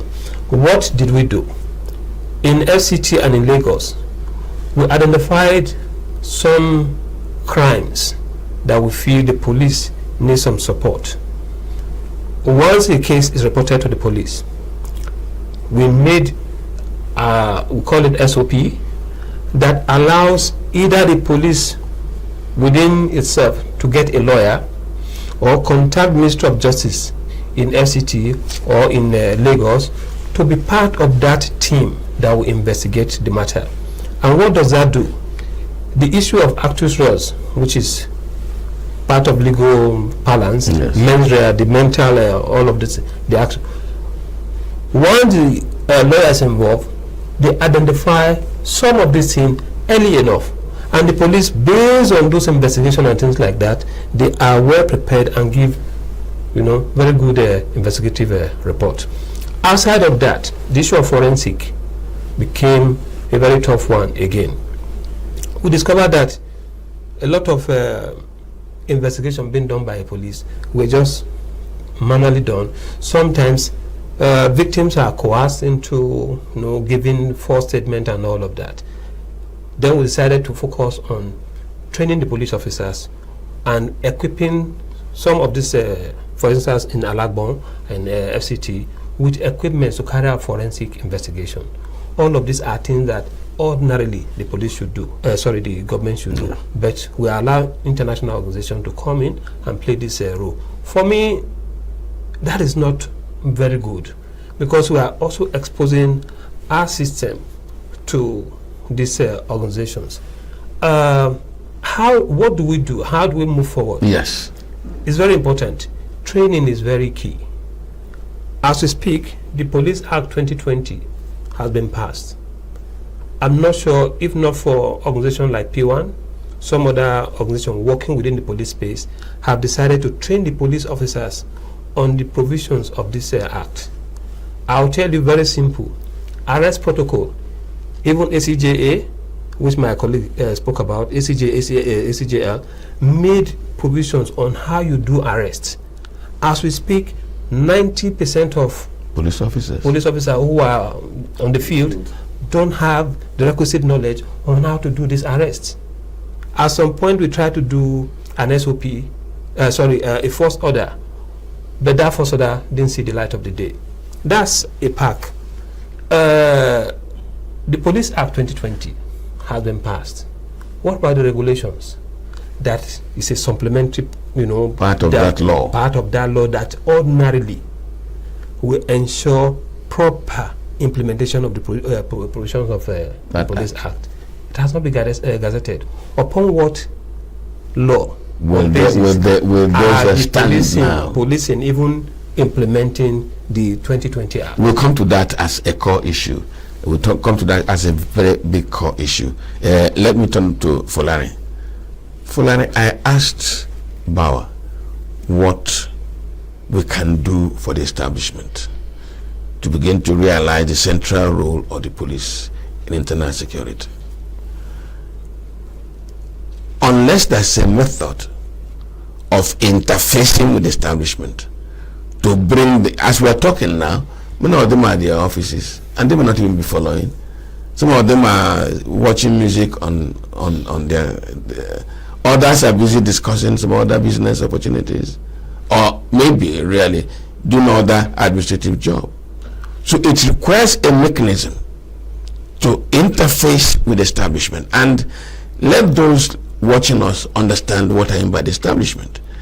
There are agencies, there are offices, there are decision points within government. Is the office of the National Security Advisor watching this program, for instance? Is it of concern to that office? Is the office of the Minister of Police Affairs watching this program? Does it mean anything to them? Who is in charge of internal affairs? Are they watching this program? Because the outcome of the performance of the police reflects on whether they are delivering service or not. So, what mechanism can be adopted to get the establishment to be on the same page with what we're conversing on now? So that's it's a whole lot, isn't it? Yes, it is. It is, because you would ordinarily expect that the initiative should come from the government, because you know, I believe that security is everyone's business. It's not the exclusive preserve of just one institution. But if you look at Section 14 of the Constitution, you find, and several other provisions across the Constitution, Nigerian Constitution, you see that the government has a pivotal role and a primary role to ensure the security of the lives and property of Nigerians. And so, having said that, the pipeline should, or leadership should, come from government. So the fact that we're having this conversation already shows that there's a challenge. Someone has dropped the ball somewhere. But at the same time, also, you know, we the people also have a responsibility, and that responsibility comes from the point of view of also having conversations like this and public accountability. And that is why it's important to engage with these stakeholders. Now, the national security infrastructure is one part of that establishment. We also have of course, the civil service as well, and then the legislature, because the legislature plays a very huge role in ensuring that, for example, if there are any laws that affect or impact on the police, that those laws, before they are passed, you know, should be reviewed and vetted properly. So I would say that in terms of a mechanism that will draw the attention of these stakeholders, I think the first and the most important thing is to dialogue with them and to invite them. And I'm hoping that the NSA is watching this program, and if he's not watching live, you know, his attention will be drawn to this program, you know, after the fact. But this is an issue that should be of concern to all Nigerians, because security, we are only as strong as our weakest link. You know, and I think the issue of security is everybody's problem. Mr. Bauer rightly talked about the provisions of the Police Act, which 2020, which of course introduces so many novel provisions, but it is not really about the issue of the laws. The question is, how are these laws implemented, and are the people who should implement them, do they even know that they have the responsibility to implement these provisions? So, you know, I think it starts with a conversation, and in some cases, I mean, I referenced the late Chief Ganifawa. Yes. There is to some degree, room for public interests or strategic impact litigation as well, and I think that is something that should be taken up. Organizations like P1 have also taken an interesting step towards providing some sort of support towards, so for example, the right of access of people who are arrested before pre-trial detainees, you know, the right of access to legal counsel, for example, which has been provided for under the police Force Order 20. So that's a provision that it's a police force order, but you find civil society working to give life to that provision. So you find lawyers in different police stations in some parts of the country, but there is need to expand these efforts and to also expand the dialogue as well. Idris, sometimes it's not good for the outsider to cry more than the bereaved. Because if we are raising these issues as outsiders, does the police leadership realize that as a frontline security institution, there are certain things that should be given to whom much is expected? Are they aware of it? And let me use street lingo. They don't shake body. Are they making the demands? Are they bringing these issues to public conversation? Because unless if they don't anyway, it means we are just when you cry too much for the dead, they say you killed him. Well, I think the leadership of the Nigerian police, they are doing their best, truly. Why am I saying so? There's much they can do about crying out for some of these things and things like that, based on the fact that they are a government institution. If, for instance, let me say I'm a commissioner of police and I cry out, maybe come to the media to spill out some of these things and things like that, the next thing, my job is... Don't come to the media. Better go to your boss and let the media be there. That is what I'm saying. Even bringing the media to my boss would be wahala. So for me, I think the hierarchy of the police, they are doing their best. It's just for us, like I said earlier, to be deliberate. What I mean deliberate, the government should take the bull by the horn and say, yes, we want to, seriously fund the police.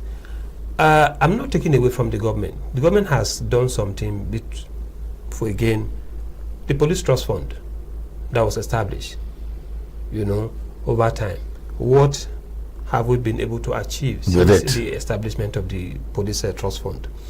We are talking about policing, and sometimes the last administration, I was fortunate to be part of persons who developed the community policing framework, which was presented to the government, and very beautiful framework. What was that framework supposed to do? One, it's about intelligence gathering. It's about community engagement, because there's basically lack of trust between the citizens and the police. And this has given rise to the NSAS, for instance, the end bad governance, for instance. All of those things are because people don't trust the policing system. And we try to see how do we ensure that there's that gap between the police and the citizen is breached. If you want to get intelligence, you have to work with the communities. So the community policing principle, I think how it is working now is a different ball game. I think we need to visit that and see what exactly are we doing when it comes to investigation, when it comes to intelligence gathering, because these are some of the things that will aid us in securing the environment. That's one. My colleague spoke about accountability. We have some basic institutions that hold the police to account. The National Human Rights Commission holds the police to account. How much have we been doing with that is something that I will ask my colleague in the Human Rights Commission to answer. The Police Service Commission itself, they have a key role to play in ensuring police is held account. The Ministry of Police Affairs has a role to play. The National Assembly, both the Senate and House of Representatives, they have committees on police. It's not about oversight and all of that things, holding them to account so that even one kobo that is given to them, how are they spending this money? I sum it up this way. If you cannot count, you cannot account. We need to hold ourselves to account, not just the police, every structure of our society. We need to hold ourselves to account so that we be accountable to every Nigerian. We hold ourselves to count so that we can also be accountable. We have to know the numbers, how much was given to us for what purpose, how much for deployed for each activity.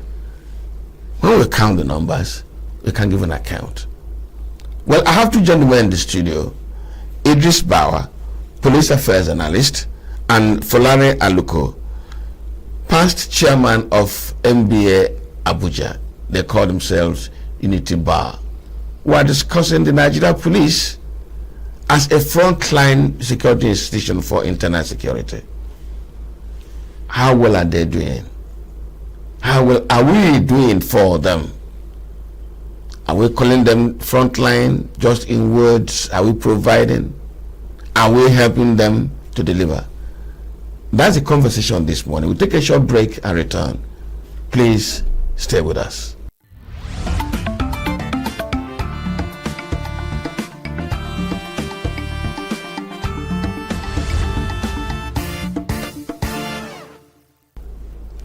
You are welcome back. Now, every activity of the police force takes place within the context of rule of law. They are not invaders. If you break the law anyhow, anywhere, they are supposed to use the law to determine what happens to you. I didn't tell you at the beginning of this conversation that my two guests are also members of the Rule of Law and Empowerment Initiative. Gentlemen, am I right? Very correct. Rule of Law and Empowerment Initiative. Now, the second part of this conversation is the law that guides the police to be able to implement the rule of law. I think I want to summarize it like that. And that is let me be sure of that, is the Nigeria Police Regulation, the new Nigeria Police Regulation. Now, I am not quite educated on the content and the purpose of that new regulation. And please let me come from the point of ignorance, so that as I'm educated, my viewers will be educated. What is this new police regulation all about? I want to start from Aluko. What is it all about? We have been discussing the police institution. Now there's another law that seems to be regulating them. What is all about? So the police regulations are a subsidiary legislation made pursuant to the Police Act. And the objective of the regulations is to provide what Mr. Bauer referred to as some sort of SOP, standard operating procedure manual on how the police should function. Please, I hope my viewers are following me to getting more educated, because they can go with the slangs and the abbreviations.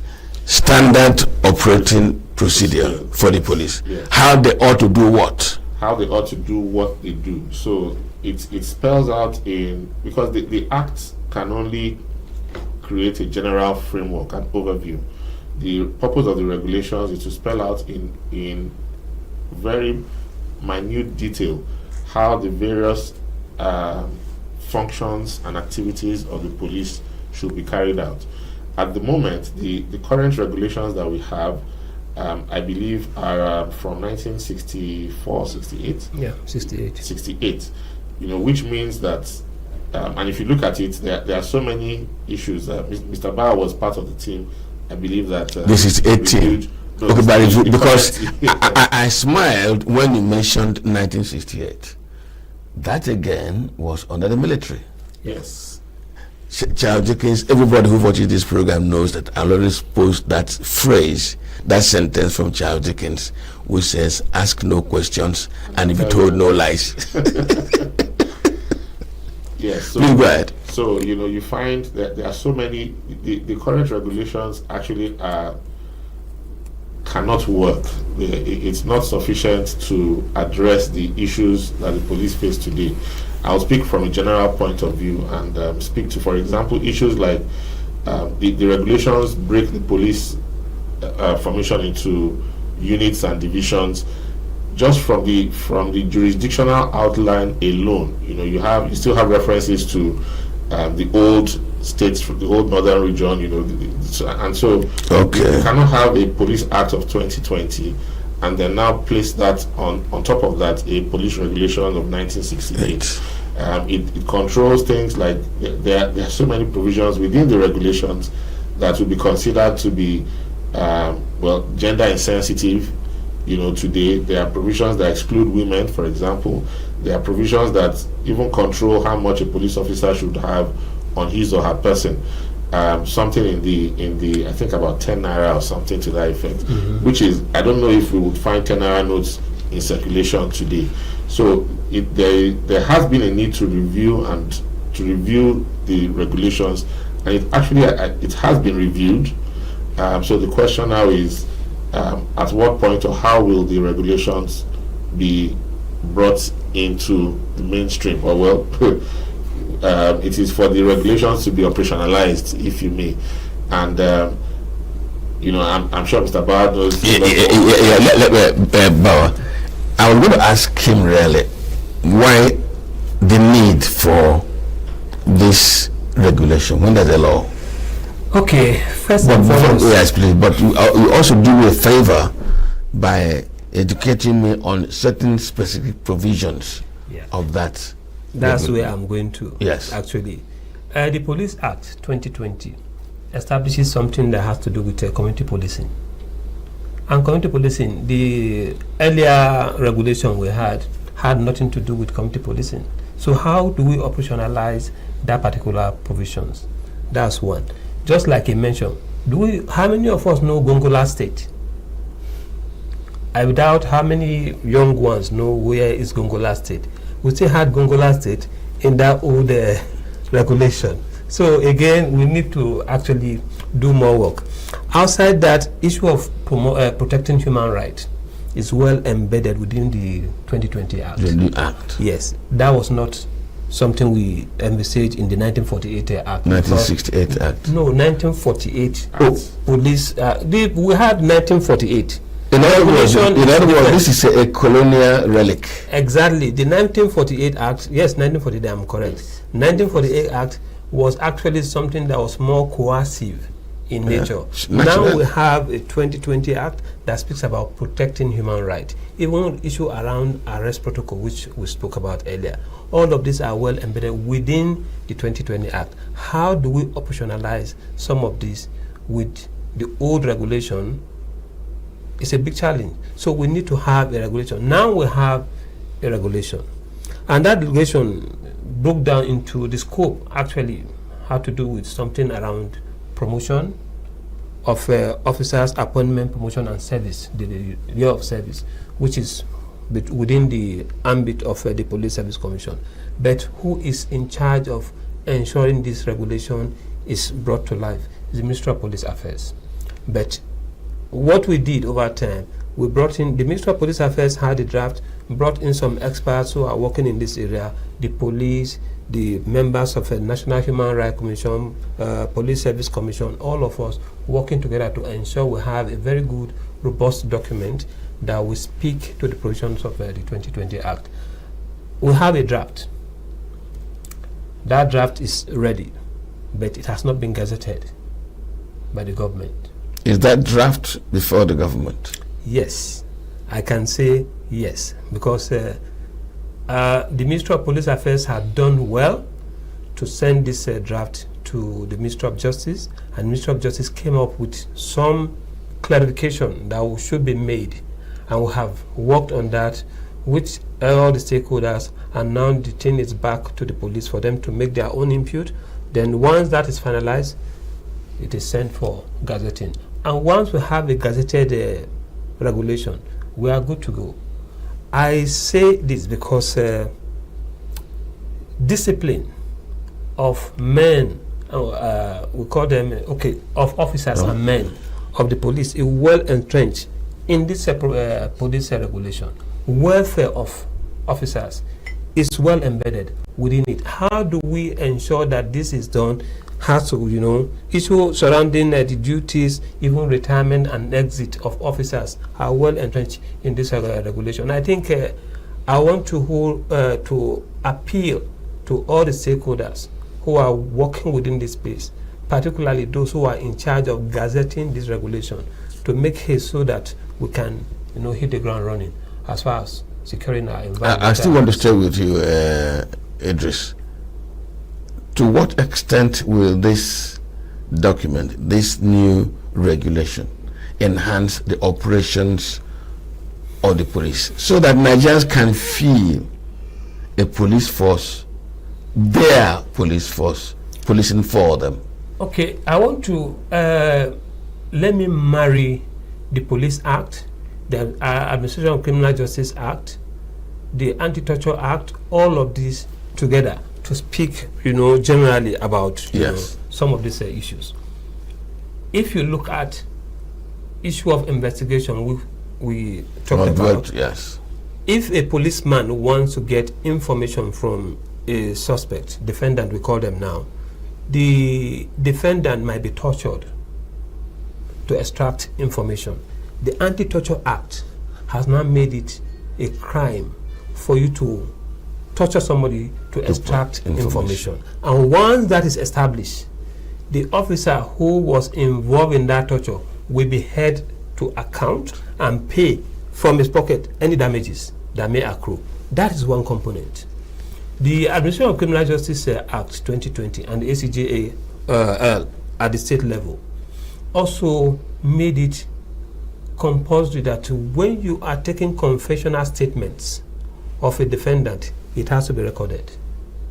Not just recorded, a person of his choice, either a lawyer, somebody from legal aid counsel, a relative who will not interfere in that investigation, should be present when that confession is taking place. And the Supreme Court has ruled that all of those all of those issues we are talking about must be corroborated before it becomes unacceptable to be presented before a judge. Yeah. So you can see the chain of all of this. If we take the police regulation seriously, some of these things I just highlighted are things that are taken care of. Come down to police welfare. We are talking about pension for police officers, the meager amount they are taking and all of that. This is something that will address pension of police officers. So for the police themselves, they stand an advantage to see this regulation being implemented. Issues surrounding their functions, their duties, even equipment, uniform are well entrenched within this regulation. Okay. As we are at the beginning of this conversation, I had a little bit of a hunch. And I said, we're in Abuja, we're talking. Yes, it's all over the country, it's all over the world. From Lagos, people listen. But let us be frank. Can we take this conversation to these police stations in my village, to the police stations in the states and local governments? You discover that we are honestly conversing above their situation. This new police regulation that also takes account of the conduct of the policeman, as well as his remuneration and his comfort and his welfare, as well as the procedure for doing his job, they seem to be Abuja-centric and Lagos-centric. The lawyers who will raise issues when there's an infraction, they operate from Lagos and Abuja. Those of them in Karanamoda, those of them in Mbise, in Imo, those of them in Ede, in Osun State. We're talking Bankom, Balderdash, because they seem to have established themselves in a particular method. So I think that the police actually use, so the regulation is their primary operational documents, because it is what guides the day-to-day operations of the police, and which is one of the reasons why the use of the old regulations cannot really sit on top of the new, because just as you had rightly said, the old Police Act of 1948 was essentially a colonial document. The regulations of 1968 is not so far from.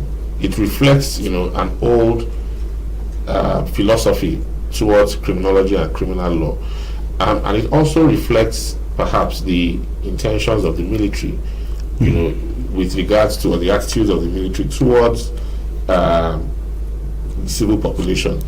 So it is important to have a synergy between the current laws and, Mr. Bauer mentioned the Anti-Torture Act, the ACJA and the ACJL of the various states, that's the Administration of Criminal Justice Law, and the Police Act itself, which is the primary law. Many police officers, interestingly, might not have read or might not have even seen copies or even heard.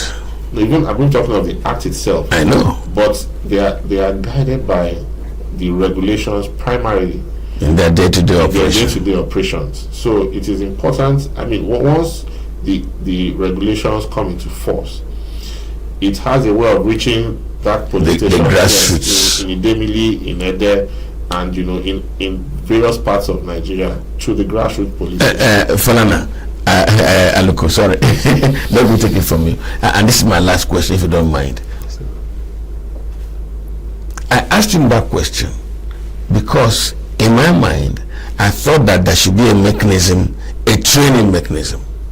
Beyond getting this gazetted, you can gazette it when the West wants to insult us. They say if you want to hide anything from a black man, put it in a book. That's an insult. After this has been gazetted, it shouldn't there be a mechanism to train the police officer at the lowest level to be able to operate within these provisions? Okay, thank you very much. I think I want to start from the National Assembly. The National Assembly should make effort once they are making laws to put in mechanism that will implement the provisions of such laws. That has been a very big challenge over time. We only had one that is very effective. The Administration of Criminal Justice Act and Criminal Justice Law, within it, created a committee to implement the provisions of the law. Okay. And that is so beautiful. It's working out. Yes, it's working. And I think we should imbibe this culture in almost all the laws that we are, working on. That's one component. The other part is we have some organizations who are working within this police space. P1, for instance, P1 is doing massively well. We can't take that away from P1. The Police Act, P1 has made a simplified version of that act, even with infographics, that people distribute at various police stations, so that the police can first and foremost be aware of the provisions of this law. That again is something that I think we are looking at with the regulation. Once it is gazetted, we have clean copies of it. We do some abbreviated version of it, and then create infographics that will speak about some of the provisions of the regulations. Well, I just have to apologize. My producer says you've shot beyond 1 hour. It is a crime in broadcasting, and he doesn't want me to be a criminal. And all I need to add at this point is that the Rule of Law and Empowerment Initiative, where my friends this morning came from, they are having to escalate this matter tomorrow, Wednesday, when they call stakeholders together to look at this gazetting of this revised police regulation and how it can be effectively implemented, how can the Police Act can be effectively implemented. I think we'll try to be there tomorrow to learn more when there are more people speaking about it and more contributions that can be better educated. For this morning, that's our program for this Tuesday morning. The police, Nigeria Police, as a frontline security institution, how well are we packaging them, preparing them, provisioning for them? Or are we leading them into temptation, asking them to go without equipping them, without providing for them, without giving them the right rules, in fact? In other words, to be there doing their thing the way they can best do within the circumstance. Well, my guest said there's much more to be done for the police to deliver on its mandate. This conversation will continue at a different forum tomorrow. But this morning, I want to thank you for investing your time with us. My name is Kumabuz Njoku. Let me, at this point, thank Idris Bauer, Police Affairs Analyst. Idris, thank you very much for coming. It's a pleasure, sir. And Folani Aluko, Past Chairman, Nigerian Bar Association, Abuja Unity Bar. Please, when are you going to come to the bar? He will come to the bar. Don't mind. I will hold him Unity and United Bar. For this morning, please invest the rest of your day wisely. Good morning.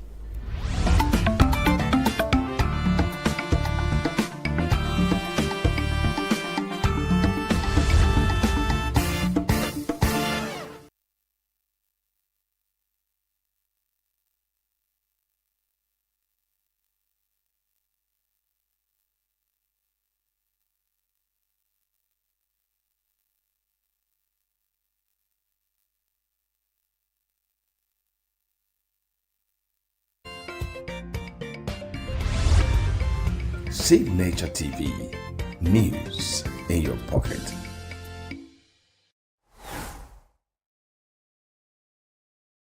Hello, my name is Uche Pedro.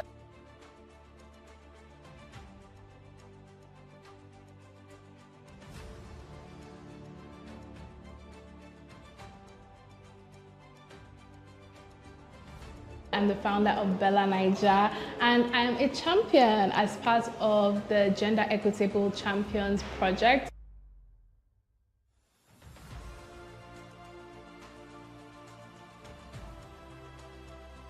There's so much potential in this creative economy. I'm a mom of twins. They're 10. Guess what my daughter asks me every day? Where's I Show Speed now? What country is I Show Speed?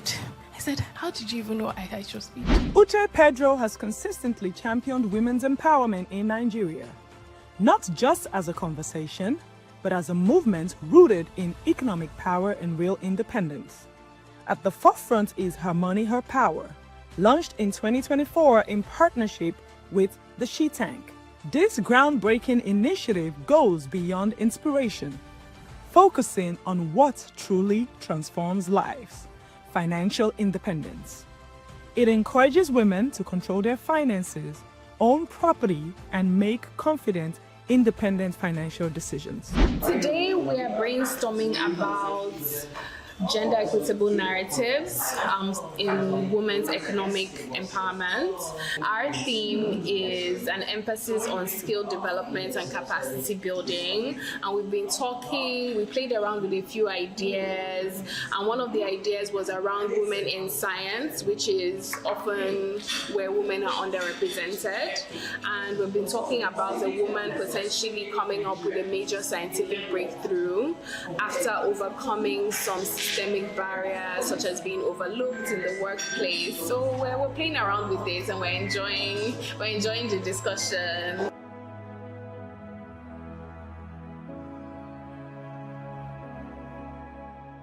McKinsey just released the Global Institute's analysis, and they were outlining 18 future arenas that could generate $29 to $48 trillion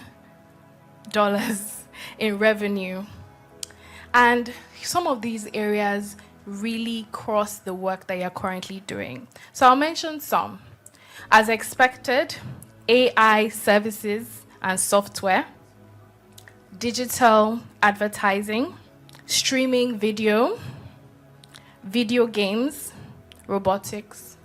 These are areas that many of you touch. And I'm mentioning these things because these are areas that you can actually go deeper into. That trillion that we just mentioned, there's a slice out there of it for you. One of the things I'm also going to be covering today is gender equitable storytelling.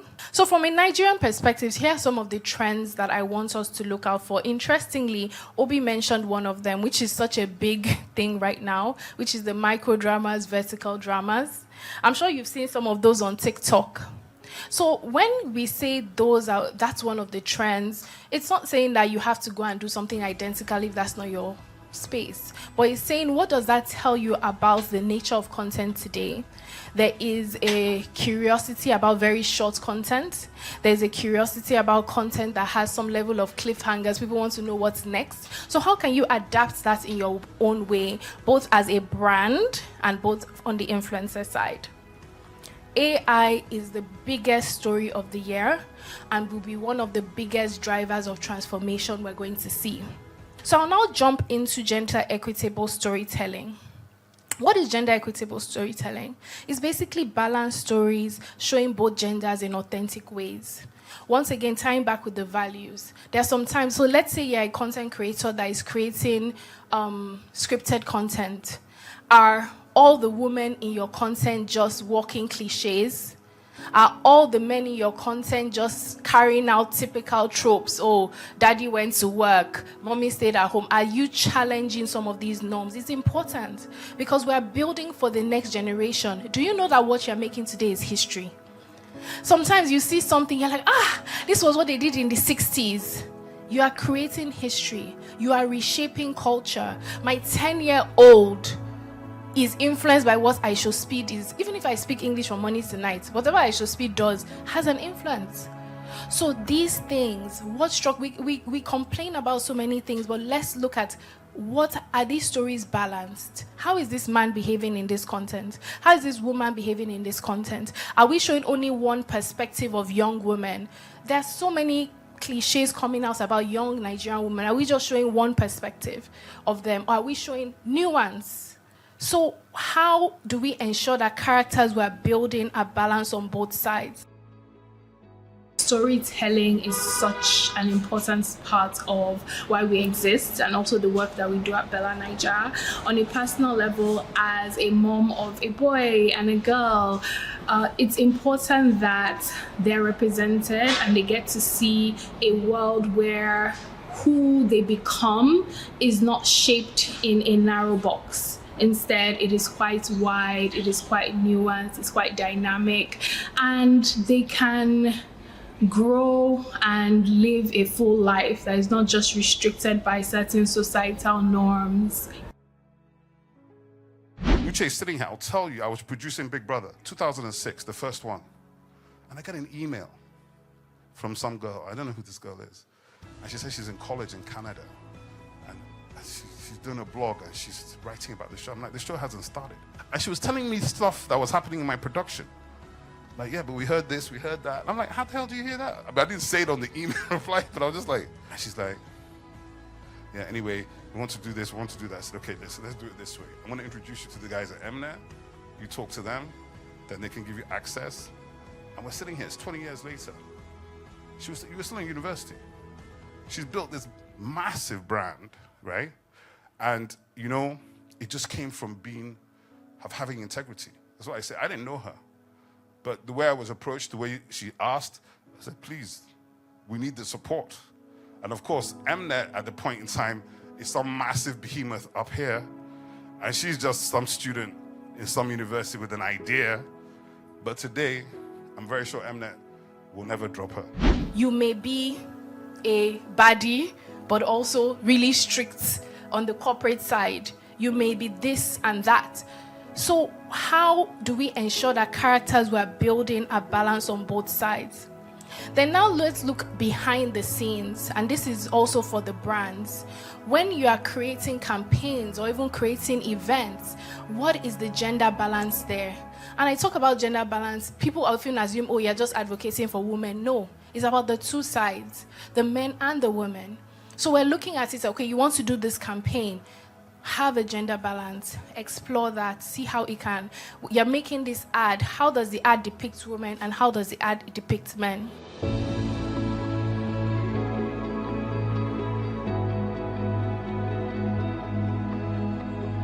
I'm really also very passionate about positive representation of men because that role modeling and being able to see what we want is so important for both sides. I'm really very also encouraged by male allies and male role models. And even in my life, I have that as well. So from my family to my husband to other people as well. So I think in the business side, mentors and the like. So yeah.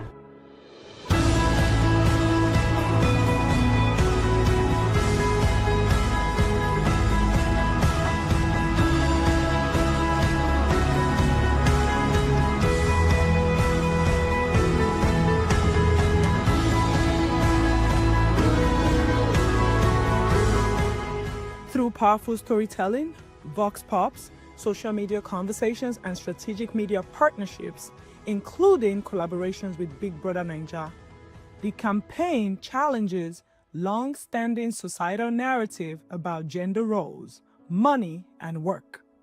It also highlights a critical truth. Closing the gender gap isn't just good for women, it's good for men and the economy. What words would you have for creators in this room, media entrepreneurs in this room? What word do you have in terms of gender equitable storytelling in 2026 that you can share with them? Like I said, I know it's important to tell stories that represent everyone. Because when you're watching some of these stories, you want to be able to connect, you want to see yourself in a certain character. So let's say for example, you're telling a story, you're telling a story about someone who's disabled. Disabled person, they have their wants, they have their desires, they have their aspirations. But many a times, I notice that when you tell the stories, they tend to take the comical side of it. Yeah. And I think it's such a disservice to people who are disabled but who are achieving. You don't represent them at the highest level. I mean, I've seen disabled people who are they have PhDs, they have they attend the highest levels of education, and they're achieving. But I don't see that before. So it's important that when you're writing your stories or whatever, just make sure you represent everyone. I don't want to talk about representing a male or representing, because that's often the conversation. I think that let's leave that for now. Just talk about people who, the unsung heroes, who are not vastly represented properly in storytelling. The final question I'll ask from the open floor is money. I like the vulnerable moments where you said, look, as a working actor at a certain time, there are some roles that you're like, this is not my first choice, so but they get paid. Even as media entrepreneurs, oftentimes we have to ask ourselves questions. Maybe there's some collaborations where I'm not sure about this, or even as creators, something is trending right now, but at the back of your mind, you're like, I'm not comfortable with this trend, but you're like, if I don't do this now, my TikTok will not go, I need to monetize. Or even in this era of streaming. So I gave a talk last week around the trends, digital trends, and live streaming is one of them. And oftentimes in live streaming, people have to do increasingly provocative things to get their attention. So now let's talk about monetization as creatives in 2026. What word do you have regarding that? So you see, when I first started doing social media. Imagine, you didn't have social media when she started. And she's still here.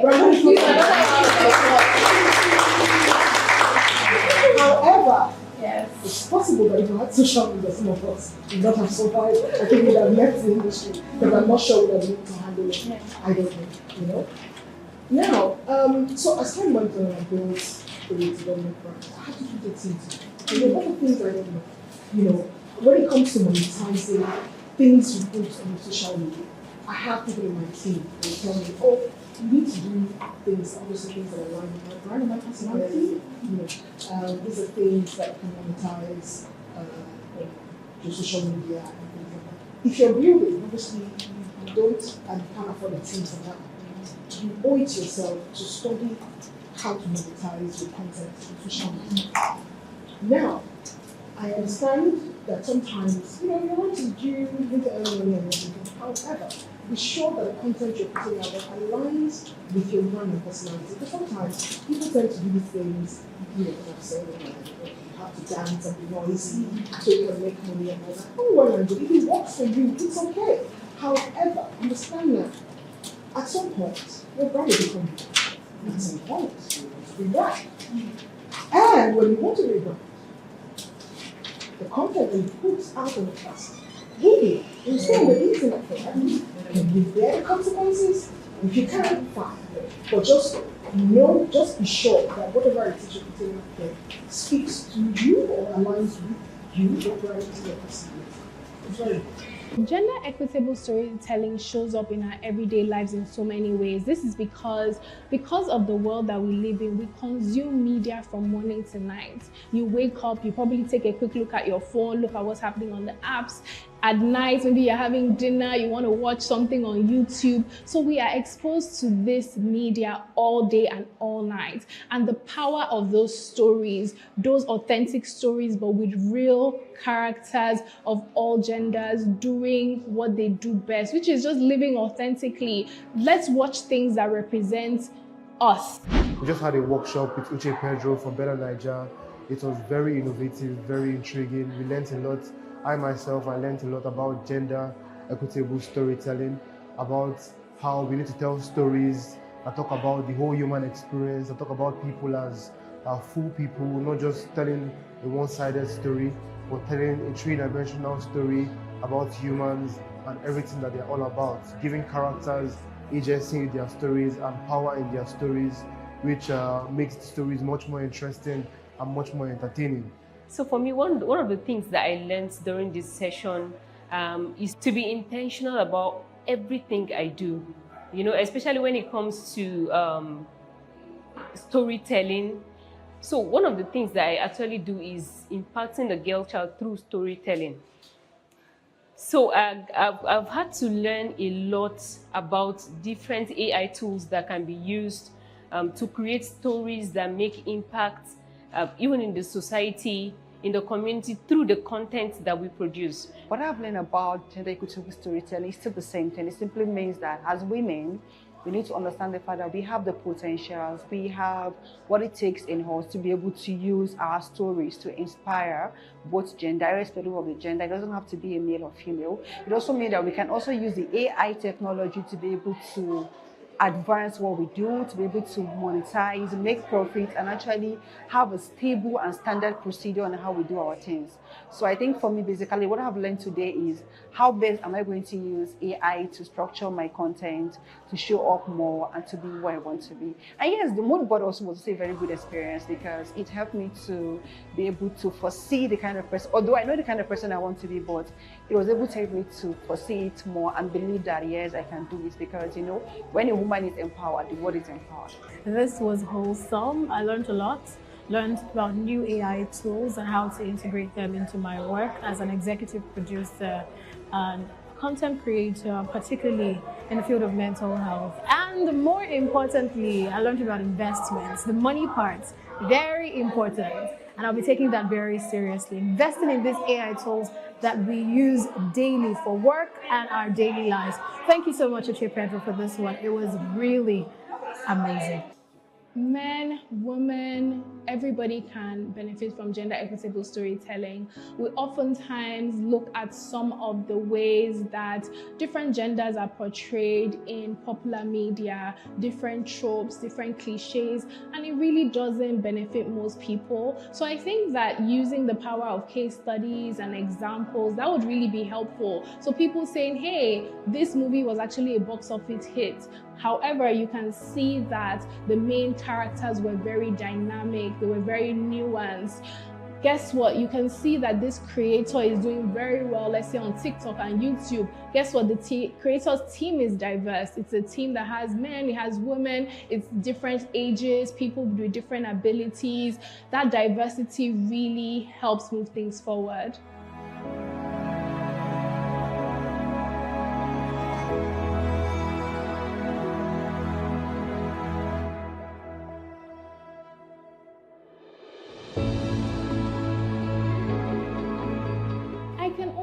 that I can only try my best in terms of being a champion and do what is authentic. I think it's something that authenticity plays a huge role in. It's not about forcing anything. It's not about manufacturing anything artificially. It's not even about forcing anybody to do anything. Rather, it's about authentically telling stories that are real. Increasing women's economic participation can significantly boost the nation's GDP. Beyond this, Bella Naija Styles' annual BNS Women's Month, under Uche Pedro's leadership, continues to spotlight women across industries, from entrepreneurs and executives to creatives and change makers. The platform celebrates leadership, health, professional growth, and entrepreneurship.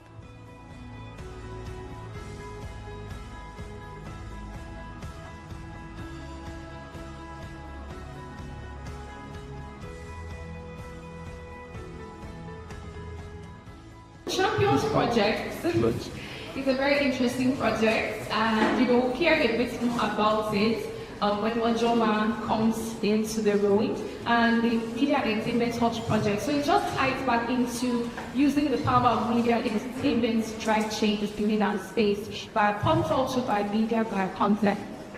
All right, so just looking at some of the eras, VHS, Video Club, VCGs, 2000s, the return to cinemas. You know, for some people who may be a bit younger, I remember at the time that we actually didn't have any fantasy cinemas in Nigeria. People would be telling us things like, when we were growing up, there was Ben Cinema, there was this and that. And then finally we started seeing the Overbird, and now I'm sure my children are 10 years old. I'm sure if I asked them, if I told them that Nigeria did not have cinema at a certain point, they'll be looking at me like, this lady is old, like, what are you talking about?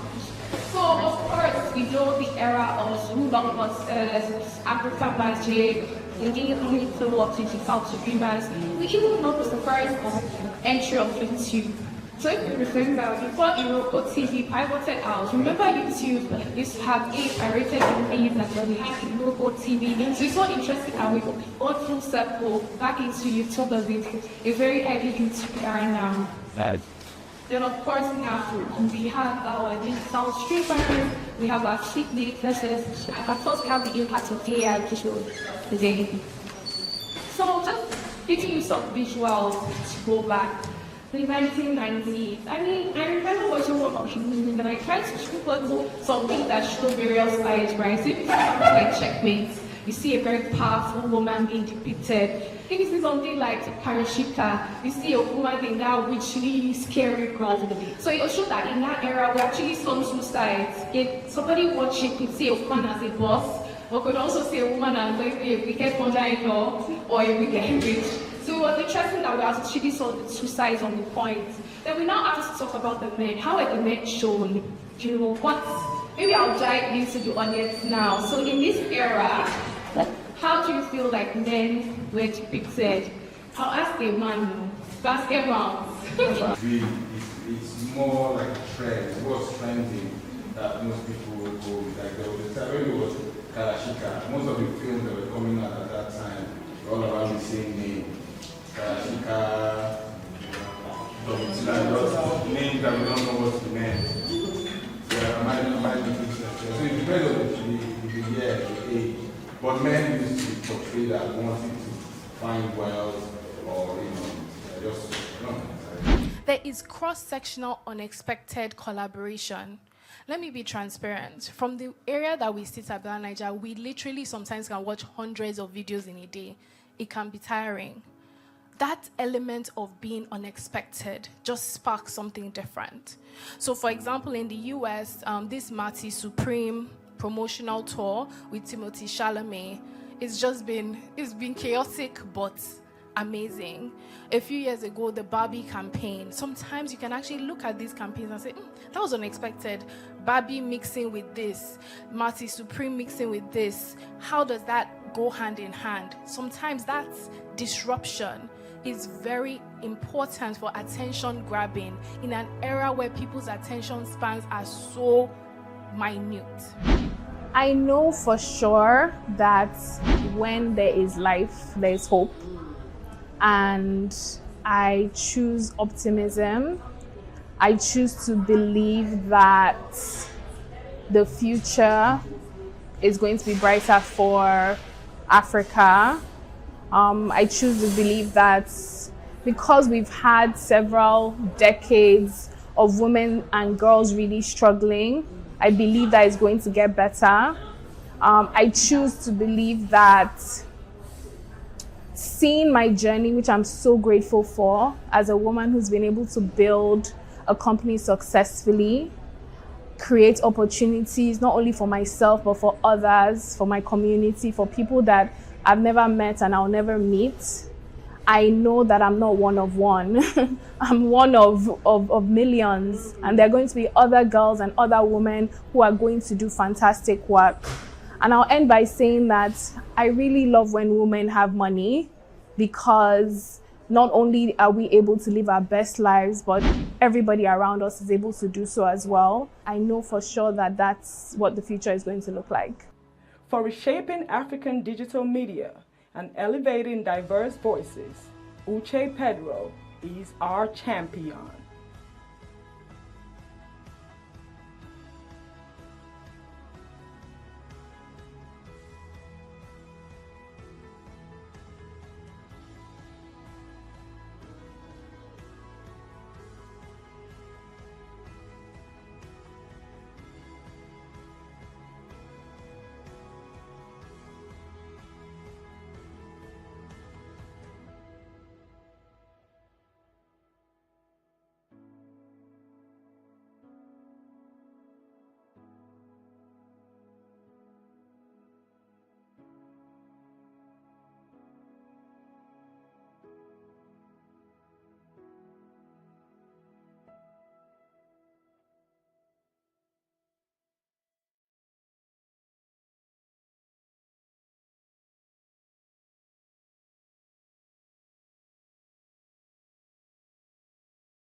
Get plugged into the heartbeat of entertainment on The Hub, your ultimate show on eVibes. From trending stories and social media drama to top charting music, must-watch movies and exciting moments from the world of arts, we've got it all. Join us for unmissable conversations with your favorite entertainment personalities, plus fun segments every week. So I should try harder, so... Okay, I don't know that one. Outfit of the day. Oh, I don't do that. That's some Gen Z stuff. Oh, now you say it's a Gen Z stuff. It's everything you love about entertainment, served fresh every week at 1 p.m. with weekend repeats just in case you missed it. The Hub's on eVibes, where the vibes never stop. Only on Signature TV.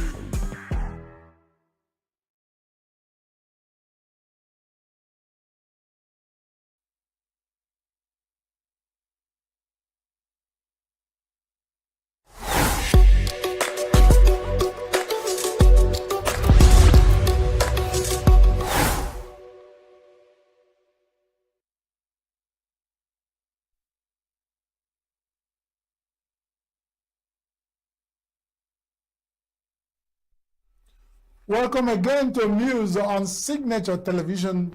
Signature TV is coming live to you from on channel 265 of SLTV, and of course on all social media handles you can think about. Unless the one is new, Signature TV is on all social media handles. My name is Christian Chibuzo Maduka.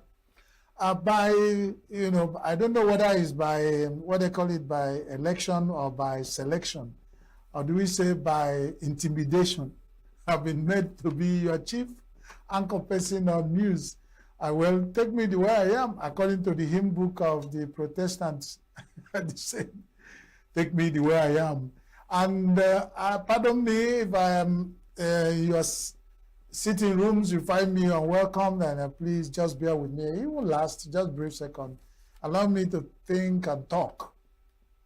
I'm sure you're also thinking and talking, because a lot of things that are happening in this country and the world at large affects all of us. So once in a while, we pull out, sit down one place to think and talk about a few of them, just like I'm going to do from here. Welcome once again. I'm not going to just waste your time and just quickly think and talk about a few things. The irony is that some people talk and think, but here we think before we talk. And that's what we think should be the normal thing. But in democracy, anything goes, you know. We find people who talk before they think, and they think is the right way.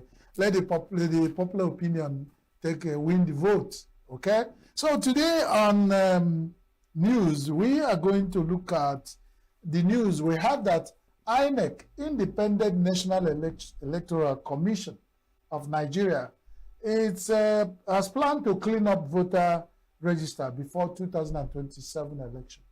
I mean, somebody was thinking, so what is new? Why are we thinking and talking about it? It's just that when you say one thing, it reminds of another. Okay, INEC, usually, is statutory. You have to clean up the voter registration, books and your records. Between 2023 and 2027 election, a lot of things have happened. Some people died. Some people got too old that they can't even go out. Some people are displaced and they're in the IDP camp.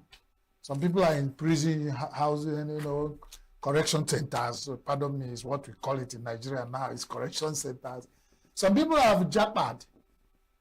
They traveled because they don't find anything interesting again about Nigeria. Or maybe they say they're going for better, greener pastures. Yes. Some people have been kidnapped and killed even after ransom paid. Some people were abducted and they're still in the abductors' den, and bandits and terrorists and religious extremist camps. They are held there. Their ransom is being negotiated. We're praying even when their ransom are paid, they will come out alive, because some have paid ransom and didn't come back. Some people have been beheaded. Some people have been lied down on their ground, their ancestral homes, and shot at point blanks, and that's it. While voter registration exercise is being prepared to be cleaned up, nobody factored in those people who have died, and their names are not going to appear in the voter register. And INEC is doing this for politicians in Nigeria who want in 2027 to contest, either to be returned in the different positions that either at the state houses of assembly, even in the councillors of local government, chairmen of local government, governors. Some people are going for federal houses, and some people are going for Senate, the Red Chamber. Some people are even contesting to go for President of the Republic of Nigeria. Are they factoring, when INEC clean up his records, where are those who their names are not appearing in the records again? What happened to them?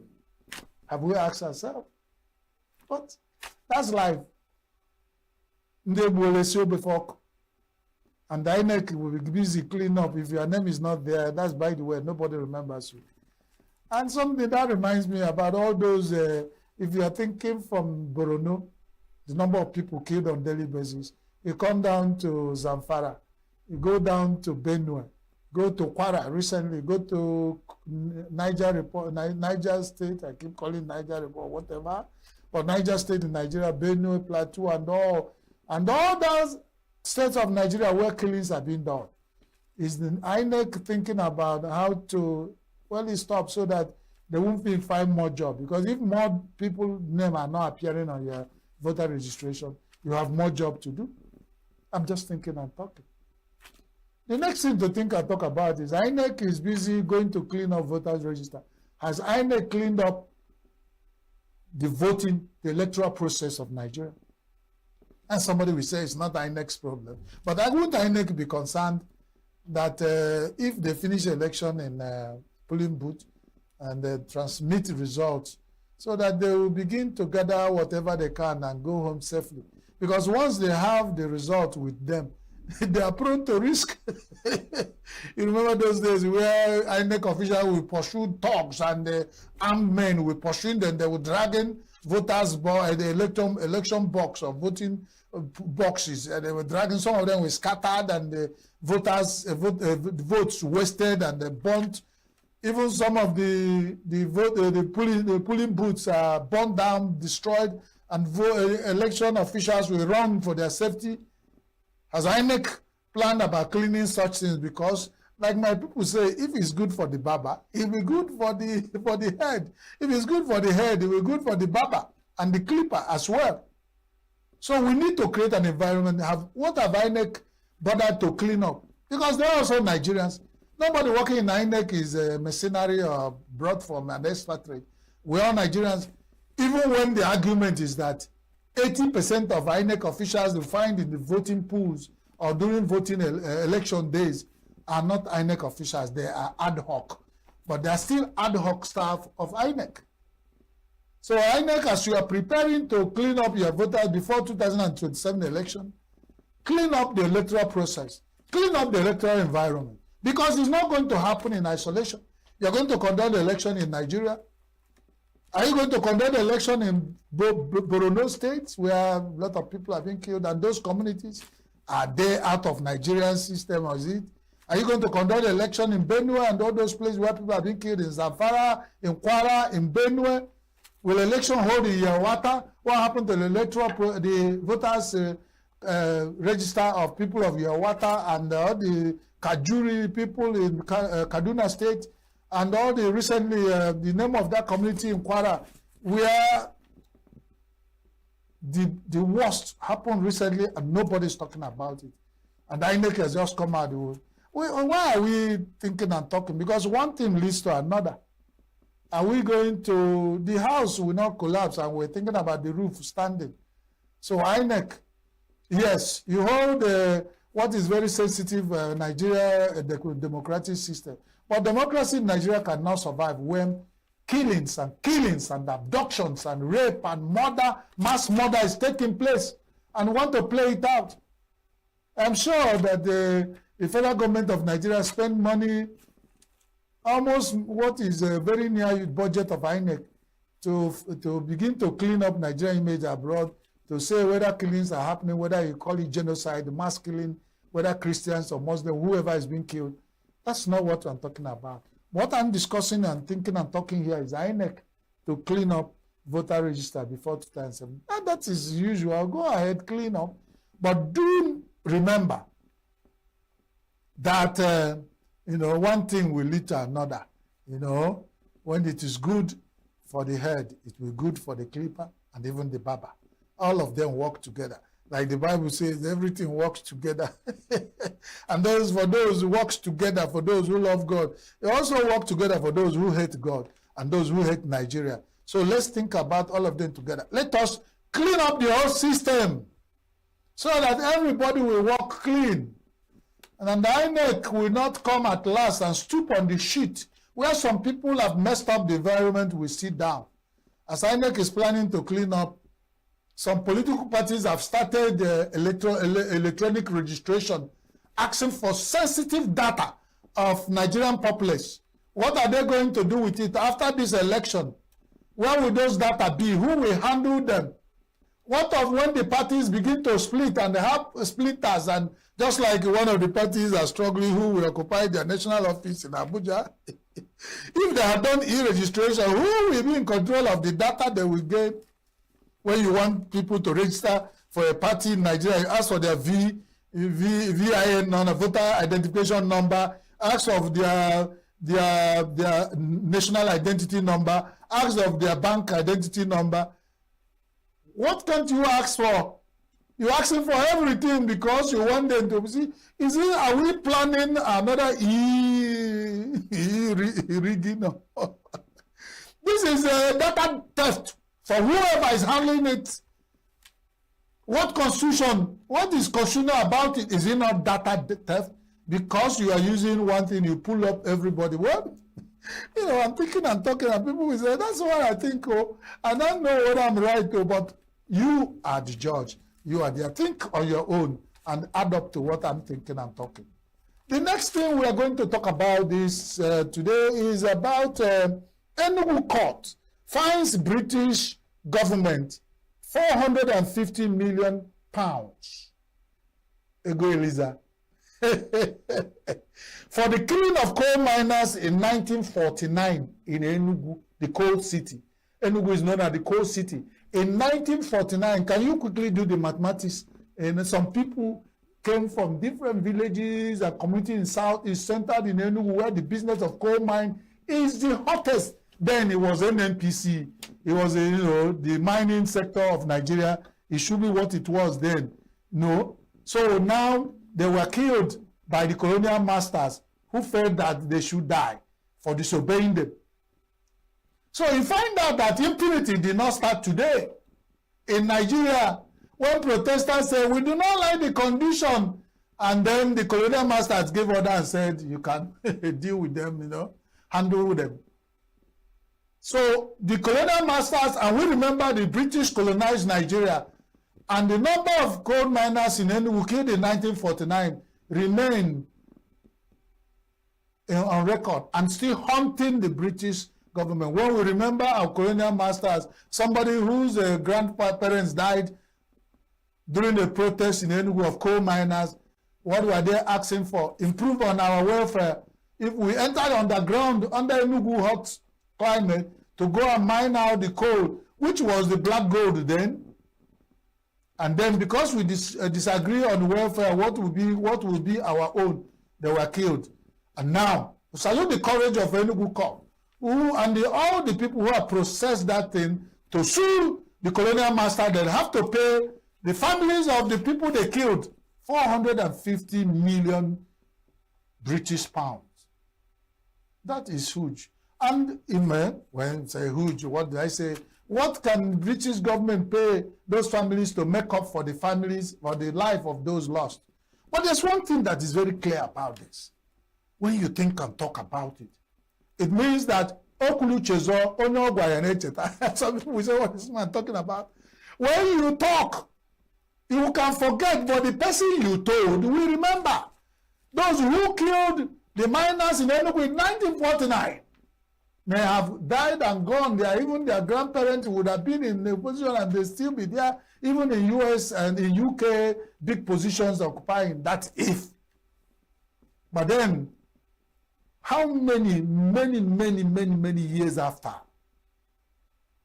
the people of Enugu, whose people were killed in that crash, I said, you have to pay us 450 million. Not even because they said, they went to court to sue. And the court of competent jurisdiction in Enugu has slammed British government, despite the fact that they are a colonial master. I said, whether in Igbo land and if the traditional ruler is a booger man, he's doing head like this, nobody talk to me. Once in a while, you carry a basket and cover your face and tell him, what you did is wrong.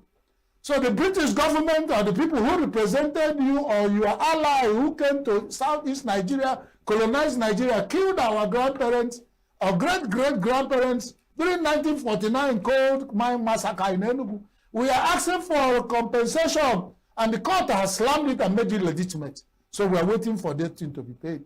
And somebody said, he said, hey, some of you will do it. Can they pay or not pay? British government have assets in Nigeria worth more than 450 million US pounds. That's my reminder. A barrister just told us that one on air. He said whether they pay or they have, because what you have in Nigeria is more than 450 million pounds. So you decide which one is. So let Nigerian people in high authorities, all the wickedness we are perpetuating out of impunity in Nigeria can come back to haunt Nigeria in many years to come. I've talked about it in different platforms. When we keep killing people, some of their children, offsprings will remain, and someday history will be told about how your great-great-grandchildren died. It's even the Igbos that taught us as black people how to trace our ancestry. If you start tracing your ancestry, you come to a point where it halts. You say, how did this man die? He was killed by bandits. He was abducted by terrorists. He was killed by Nigerian government. He was killed by British government, the American government. He was deported by Trump. And then it turned out to be in government, and the Americans in Nigeria, then Nigeria may be doing well then. He said, the president of the Federal Republic of Nigeria, British government or American government deported my parents. I'm going to deport all the Americans in Nigeria. Let's look at it. It's a circle of life. So turn by turn. And when it's your turn, you have your own pound of flesh. But can we exist? How long can we continue in sin and grace will abound? That is what the Bible asks. And I'm expecting the British government who killed the coal miners in ENUGU to answer. Do we remain in the circle of killing people when they protest? Even in Nigeria, some protesters have been bombed with the tear gas, and some of them died and lost their life, even when their houses were destroyed in Owerri Shoki and Mankoko in Lagos. And some workers in Abuja went to protest, and they were threatened to go to court to be jailed, and set the army and the police against them. It happened even when the traders said we will not trade in Onitsha market. The governor said you must trade by force. Closed the market, and they started protesting, and some people who even lost their life and their properties dead. Will they forget? What will make them forget? For how soon will they forget? Will it come back to haunt us in the future? The impunity we displace without minding people. It takes two to tango. It takes the electorate and the people they elected to be in a democracy. That's all I can think and talk on that topic. The next thing is shoot at sight. Bayo Onanuga, the presidential aide, ordered that anybody found vandalizing government property, there was a particular, those rail, expensive, heavy rail metals they used to construct Nigerian road. He said, you catch anybody, shoot at sight. The question has been, beautiful order, wonderful thing. After all, you can always, when you have that smelly thing they call, human beings drop. If you're smelling too much, you only carry sand to cover it. You will stop smelling. That's a good one from Onanuga. The questions are coming. The order has been given. Now, the question that we are thinking and talking, why has Bayo Onanuga not given orders for any bandit or terror caught to be shot at sight? Why has Bayo Onanuga not given orders that any Nigerian politician found as corrupt with a lot of money in possession should be shot at sight? Why has Bayo Onanuga not given orders that those who are doing us, that so many things, atrocities being committed in Nigeria, that we should have shoot at sight, and then we begin to solve this problem? And that's it. But the question is, does Bayo Onanuga have the right, legal, constitutional, by position or otherwise, to issue such orders? Is he also part of impunity, using impunity to cure impunity? I don't know whether he uses impunity to cure impunity. And that is one of the questions we should answer. And as we ask and think and talk, we want an answer. Bayo Onanuga is the presidential spokesman. Did the president give such orders for Bayo Onanuga as a spokesperson to issue the order? And when we hear Bayo Onanuga saying this, and he didn't say that the presidency has ordered me as director, those letters civil servants around. If you read letters of civil servants, you know that Nigerian civil servants know how to speak Oyibo. I've been directed to tell you, to inform you that, I've been directed. So the person will remove out the risk of taking responsibility to those who directed him. Now, that is why the question is not about the morality of the order. It's about the constitutionality and all things associated with the order. Because it will come to a point where SSSAs, PAs to PAs will begin to issue orders like this. And then when we have such orders, few Nigeria, we now have a double wahala for dead body. If I offend anyone, he will only come out and say, I shall shoot aside. If you see Chris Maduka doing news on Signature Television, shoot aside. And then we begin to manage shoot aside orders with orders coming from whoever is coming from. It become another thing, another menace to manage in Nigeria. That's all that we are asked. And when we say this program, we say we're only here to think and talk, to muse about issues. Because it's not everything that looks right, that looks noble and constitutional. We have to follow things, because even in madness, there is order. You don't get mad without following order of madness. Madness have an order. Without, actually, those who have been mad before. According to Idi Amin, he said, I am the world's strongest general. If you doubt, ask those who have had opportunity of boxing me. If you also doubt, ask my wives. If you're still in doubt, ask my girlfriends. And the world's strongest general, Idi Amin of those days, I like quoting him. Because I've not seen difference between Idi Amin and the existing leaders in Africa. So he could as well be my model of quoting a reference, to quoting what the Nigerian and African leader once said. You know? Well, the next thing I will say about that is the FGA has declared its intention to share electricity subsidy costs with state governors and state governments. That's a wonderful one. That one is a dicey one. Federal government say, hey, we don't carry electricity bill alone, no subsidy. State government have to share with us. Let's wonder when they came to customize a NEC in states, even the state where I'm talking from have a EC now, ENUGU Electricity Regulatory Commission. And that means if they share, they've customized the Electricity Commission and all the things that link with it. They now customize the subsidy bills with it. I mean, so they have to share the bills. But how will they share it? Will it be I don't know. They've not worked out the sharing. They only muted the idea that state government will now share the cost of subsidy, electricity subsidy with the federal government. What is the implication of that? That's what we are thinking about. What will it amount to?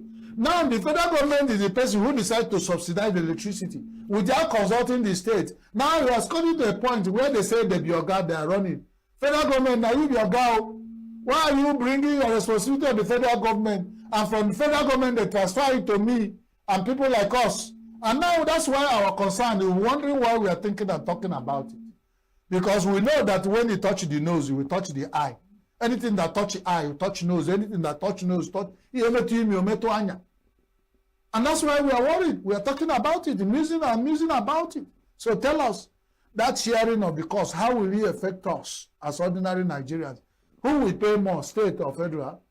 Because like joke, federal government will shift everything, electricity, we go land on the desk of the state governors. And because the state governors are all thinking about, some of them are thinking about second tenure. And defecting and all, strong political build-up of two. They won't remember that it's a responsibility until after 2027. That's when we will say one of them will come out and say, federal government gave us the burden. If it's a burden of federal government or state government now, talk now. So the federal government will begin to talk about it and know your position. Though. Don't be accepting what you cannot accept after 2027 now because 2027 is starting. And whoever gave the idea is a wonderful political thinker because he's coming at the point where state government might not, might not debate it. And say, whatever you give us now, we take. Whatever you give us now. You know, I want this thing to be clearly spelled out.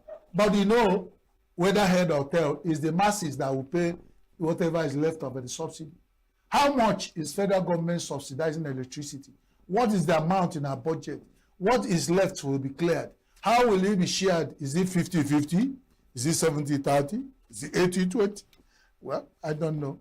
Let's work it out. But whichever way, you know, when they shift anything that's shifting closer to the grassroots, very soon, within the local government will share from paying the electricity bill.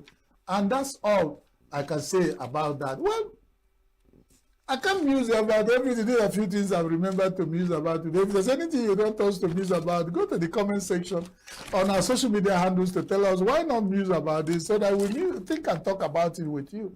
My name is Christian Chibuzo Maduka, your host today. I hope I have tried to scratch the surface of Nigerian wahala that filled everywhere. I'll come your way next time. But before then, go to our online social media, subscribe, comment, share, and tell us what things we have done right, what things we have not done right. Tell others what we have done right, or things we have not done right. Tell us so that we can correct ourselves, so that we won't be planting seeds with squirrel in our bags.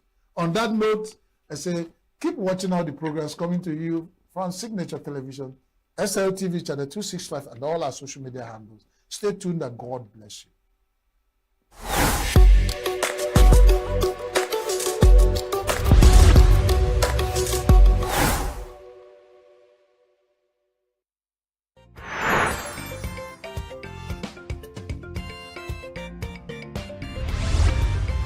Signature TV, news in your pocket.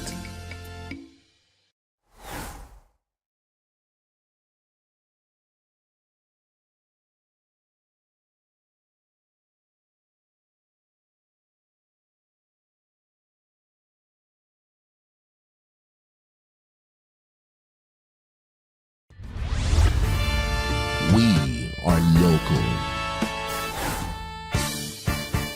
International communities observing Why the main market is in chaos.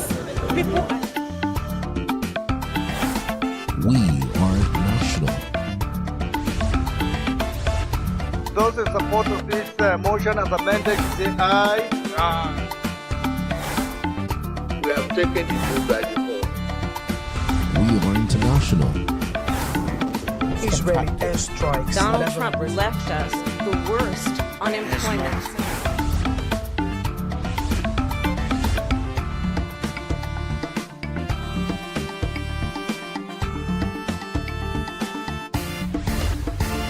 Signature TV, news in your pocket.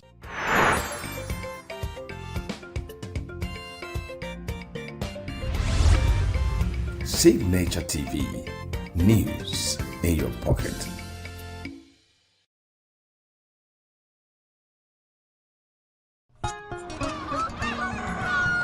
New every morning on Signature TV, we open the day for you with needed energy, information, and required vibes to shape your day. From sizzling snippets of stories in various areas of life to intriguing conversations with net worth guests. When you have people who have no track record becoming your leaders, you have a problem. There's no outstanding graduate when Obi took over from me. I left in all the accounts of Anambra State 13.8 billion for him. Your day cannot be complete without Signature Morning on weekdays and Signature New Day on weekends. There is no better way to start your day except Signature Morning and Signature New Day every day on Signature TV.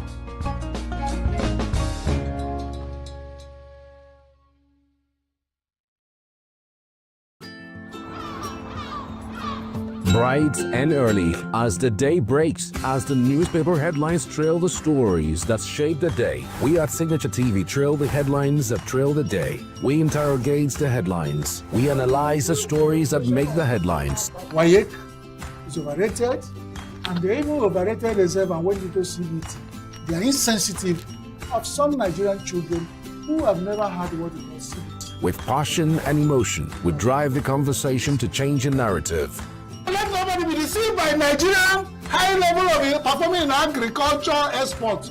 We are still where we are. Newspaper review on Signature TV every morning on Signature Morning weekdays and Signature New Day weekends. Newspaper review on Signature TV. We do not just review the headlines, we make the headlines relevant to our daily lives.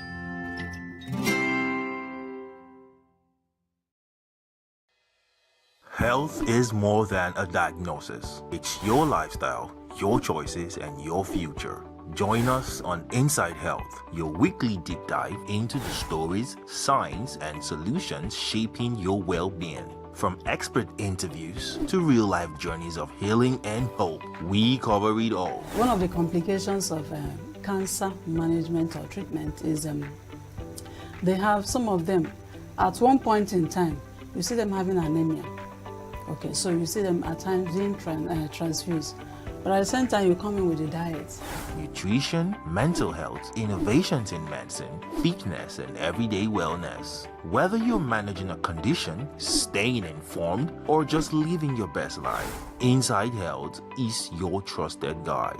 I'm Tigiti Agorum, and I'll be with you every week on Inside Health, only on Signature TV.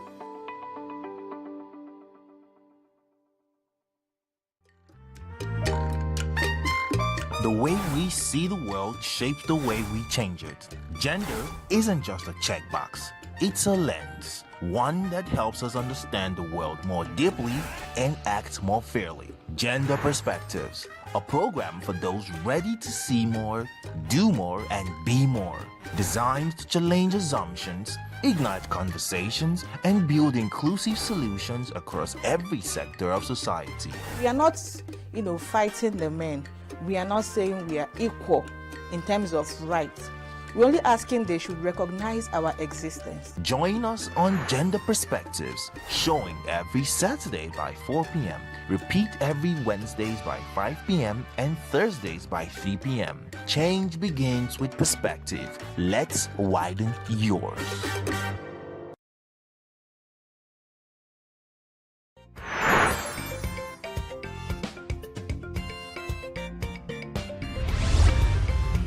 Signature TV, news in your pocket.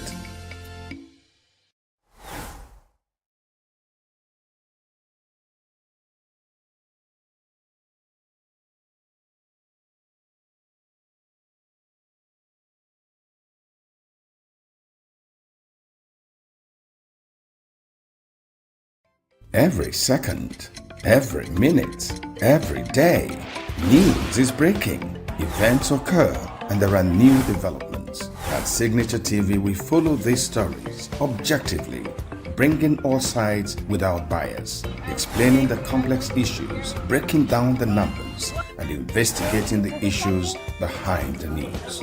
Anywhere and everywhere, near or far, wherever the news is, we will be there. Signature TV. News in your pocket.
To Global News on Signature TV.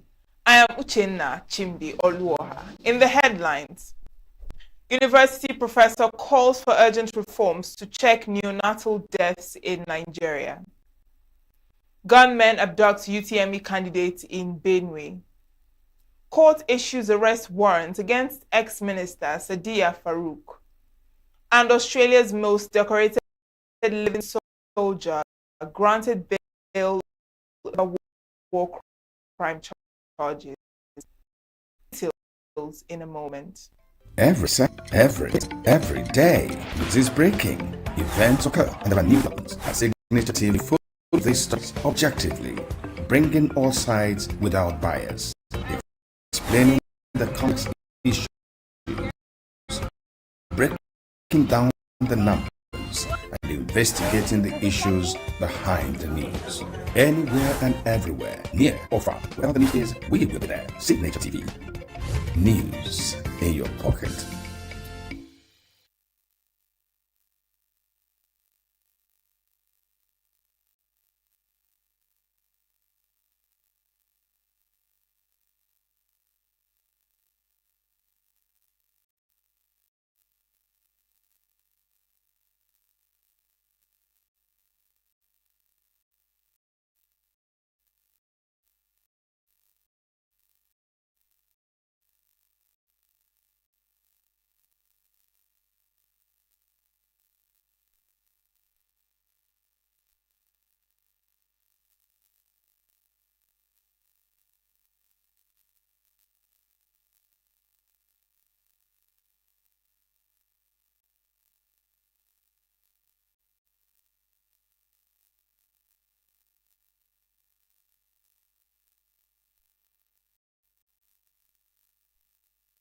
Every second, every minute, every day, news is breaking.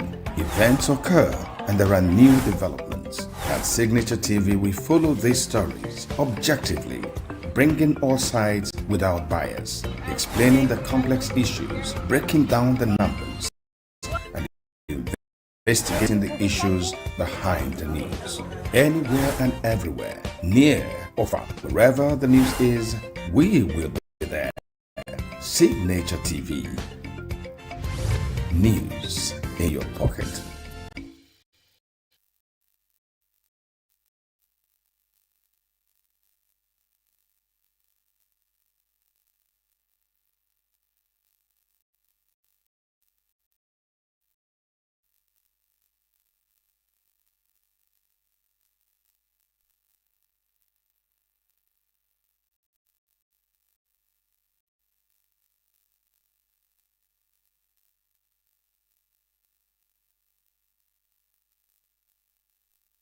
Professor of Pediatrics and consultant neonatologist Kenechukwu Kosisochukwu Ilo is calling for an urgent and systematic action to reduce preventable infant deaths in the country. Professor Ilo, who made the call at the 238th inaugural lecture of the University of Nigeria, regretted that the rampant cases of neonatal deaths has cast a long shadow over the healthcare system, making what ought to be rare tragedies to become dangerous routine. Correspondent Christopher Lele witnessed the inaugural lecture. At its 238th inaugural lecture, the University of Nigeria convened a cross-section of stakeholders, health professionals, policymakers, academics, business leaders, students, and community figures, reflecting far-reaching relevance of the subject. Representing the Vice-Chancellor, Professor Simon Otoanya, the Deputy Vice-Chancellor in charge of administration, Dr. Josephat Onwumere, described the lecture as both timely and necessary. He painted at the rising health concerns and the urgency of informed intervention. Today's inaugural lecture is being delivered by our own Professor Kenechukwu Kosisochukwu Ilo, Professor of Pediatrics at the University of Nigeria. Well, on behalf of the Vice Chancellor, Professor Simon Otoanya, I declare this inaugural lecture open. The inaugural lecturer, Professor Kenechukwu Ilo, a consultant neonatologist and professor of pediatrics, delivered the compelling discourse titled A Normalized Tragedy, the Paradox of Life Ending at Birth and the Path to Survival in Nigeria. Drawing from decades of clinical experience and over 70 scholarly publications, Professor Ilo unpacked Nigeria's persistent neonatal mortality crisis, highlighting a troubling shift from culturally attributed causes in the past to largely preventable system-driven failures today. Track up. He called on expectant mothers to avoid unregulated delivery centers while urging the government and private stakeholders to strengthen neonatal care, expand awareness, and close critical gaps in access to quality health care. When they accompany somebody, ask them about bag and mask. If they don't have it, please walk away from that place. And it must be the neonatal one, not the adult one, the big one, the very big one that you use to rupture their lungs. They don't need those big things. What they need is this, very small and quite effective.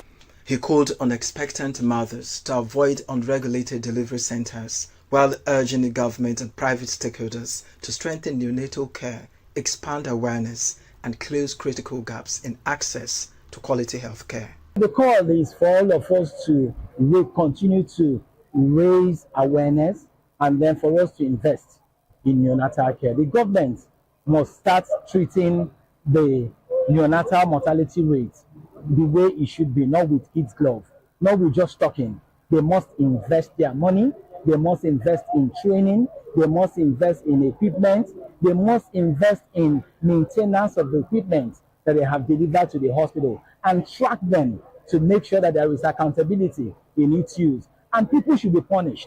People that don't do well should be punished. Chairman of the Senate Ceremonials Committee, Professor Ozioma Onuzulike, noted that inaugural lectures are more than academic rituals, describing them as platforms for translating research into real-world impact.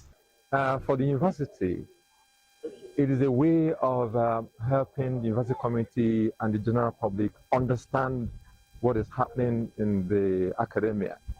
It's like a town and gown event where the academia has a public engagement with the general public on these academic issues and how they reflect the society. Colleagues in academia commended the depth and relevance of the lecture and its contribution to ongoing health discourse in Nigeria. Professor Ilo is a wonderful person, a great personality and a distinguished academic. He has done a lot for Nigerian children, particularly for the very young, the newborns. And that's what this lecture has depicted. It was well delivered. It's a wake-up call that Nigeria needs to do more. We need to take our very young very serious and begin to think about how to save their life. It's an anomaly for babies to die at birth. It's an anomaly for newborns to be dying like if they are killing rats. It's time for all of us, all the stakeholders, to really stand up to it and say enough is enough and get our children to live. For the wife and daughter, Professor Ilo's inaugural lecture is a moment of pride and reflection, describing his achievement as a new standard for the next generation. I'm really proud of him. I'm glad today has come. He had wanted to do this for a bit, and I'm glad that today has finally come. I'm very proud of him. I'm proud of how well he delivered it. And I hope really that the message resonates in the minds and hearts of people so that the message is passed on today. It won't be something I'll just end after today. It's something that people remember and put into practice so that there can actually be a change in this neonatal mortality rate. I feel very proud of him, honestly, because I know that he worked very hard to prepare for this inaugural lecture. And it's a sort of like inspiration to us, to me, as his daughter, to like do better and keep striving to achieve what he wants. The event also featured the presentation of awards and gifts. As conversations around healthcare reform continue, the presentation by the renowned professor is reminding stakeholders that saving lives at birth begins with fixing the systems meant to protect them. In ENUGU, Christopher Lele, Signature TV News. About 17 candidates traveling to their centers in Otukpo, Benue State for the ongoing Unified Tertiary Matriculation Examination, UTME, are feared to have been abducted by gunmen believed to be kidnappers. The gunmen attacked a commercial vehicle belonging to Benue Links, the state-owned transport company, between 7 to 8 p.m. on Wednesday, although the exact number of the victims remains unclear. The assailants waylaid the bus and robbed the occupants of their belongings before whisking them away into the bush. An eyewitness told journalists that the Benue Links bus, which was conveying about 18 passengers, ran into the kidnappers, and the passengers were mainly young persons heading to Otukpo to sit for the JAMB examination scheduled for Thursday. 2 people, the driver and 1 passenger, managed to escape.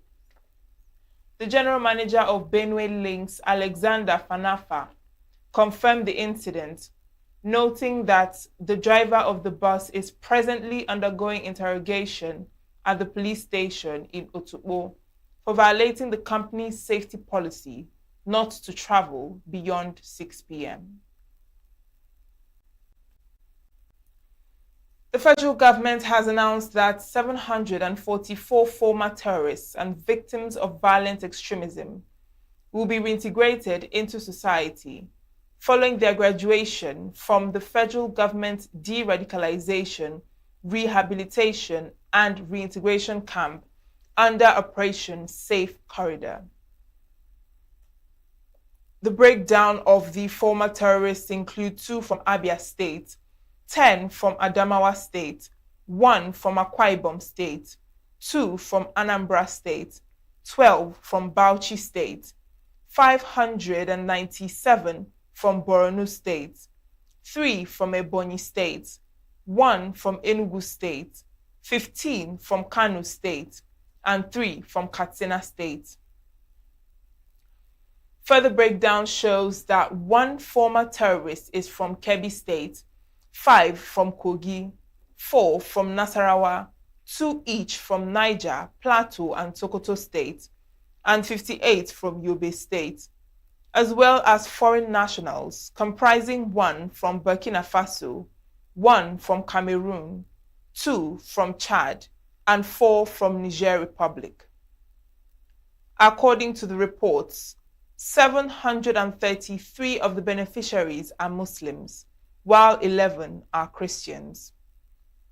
Speaking during the ceremony held in Gombe State, the Chief of Defense Staff, General Olufemi Oluyede, said the reintegration forms part of a broader plan to curb violent extremism and promote lasting peace, stressing that the program is not a reward for wrongdoing. The beneficiaries, drawn largely from the Northeast, underwent months of rehabilitation, including psychosocial support, vocational training, religious reorientation, and civic education, aimed at preparing them for peaceful civilian life. The federal government urged the graduates to embrace the opportunity and avoid returning to violence, warning that they now bear the responsibility of contributing positively to their communities.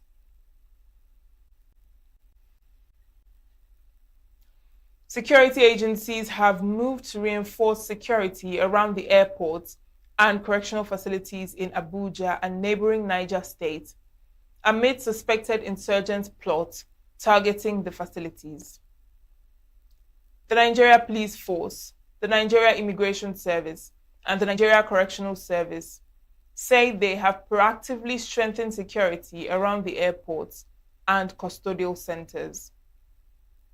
An internal memo from the Nigerian Customs Service had alleged that there are plans by terrorists to attack the Nnamdi Azikiwe International Airport and Kuje Custodial Center in the Federal Capital Territory and the prison facility in Niger State.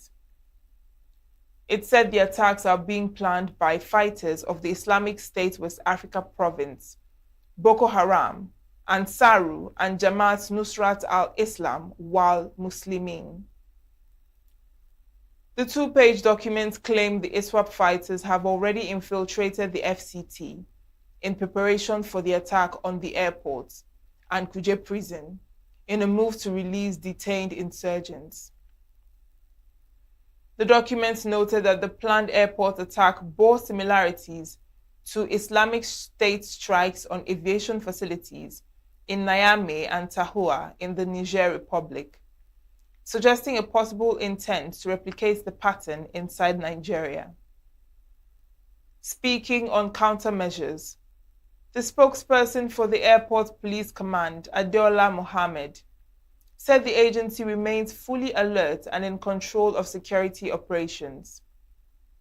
He assured that security architecture at the airport is designed to stay ahead of evolving threats, noting that multiple layers of checks at the aerodrome are capable of detecting any suspicious activity. President Bola Tinubu says he is not intimidated by the opposition, describing them as noisemakers who do not respect the rule of law. Tinubu spoke during a meeting with leaders and coordinators of the Renewed Hope ambassadors from the 36 states of the Federation, led by Imo State Governor Hope Uzodinma, who is the Director General of the organization at the State House, Abuja. Tinubu told the gathering that his political journey, including the primaries and general election that brought him to office, had already prepared him for current challenges, insisting that he would not be distracted. He said his presidency is an opportunity of a lifetime to break the shackles of poverty, ignorance, put freedom in the heart of the people, and ensure that democracy survives. He urged members of the All Progressives Congress to remain united, saying the party must stand against those he said do not want national transformation. The president also criticized former Vice President Atiku Abubakar, a member of the African Democratic Congress, referencing his past role as chairman of the National Council on Privatization, and questioned the outcomes of some privatization exercises carried out under his tenure. He also said the renewed hope ambassadors had been mobilized and empowered to support the APC ahead of the 2027 general elections.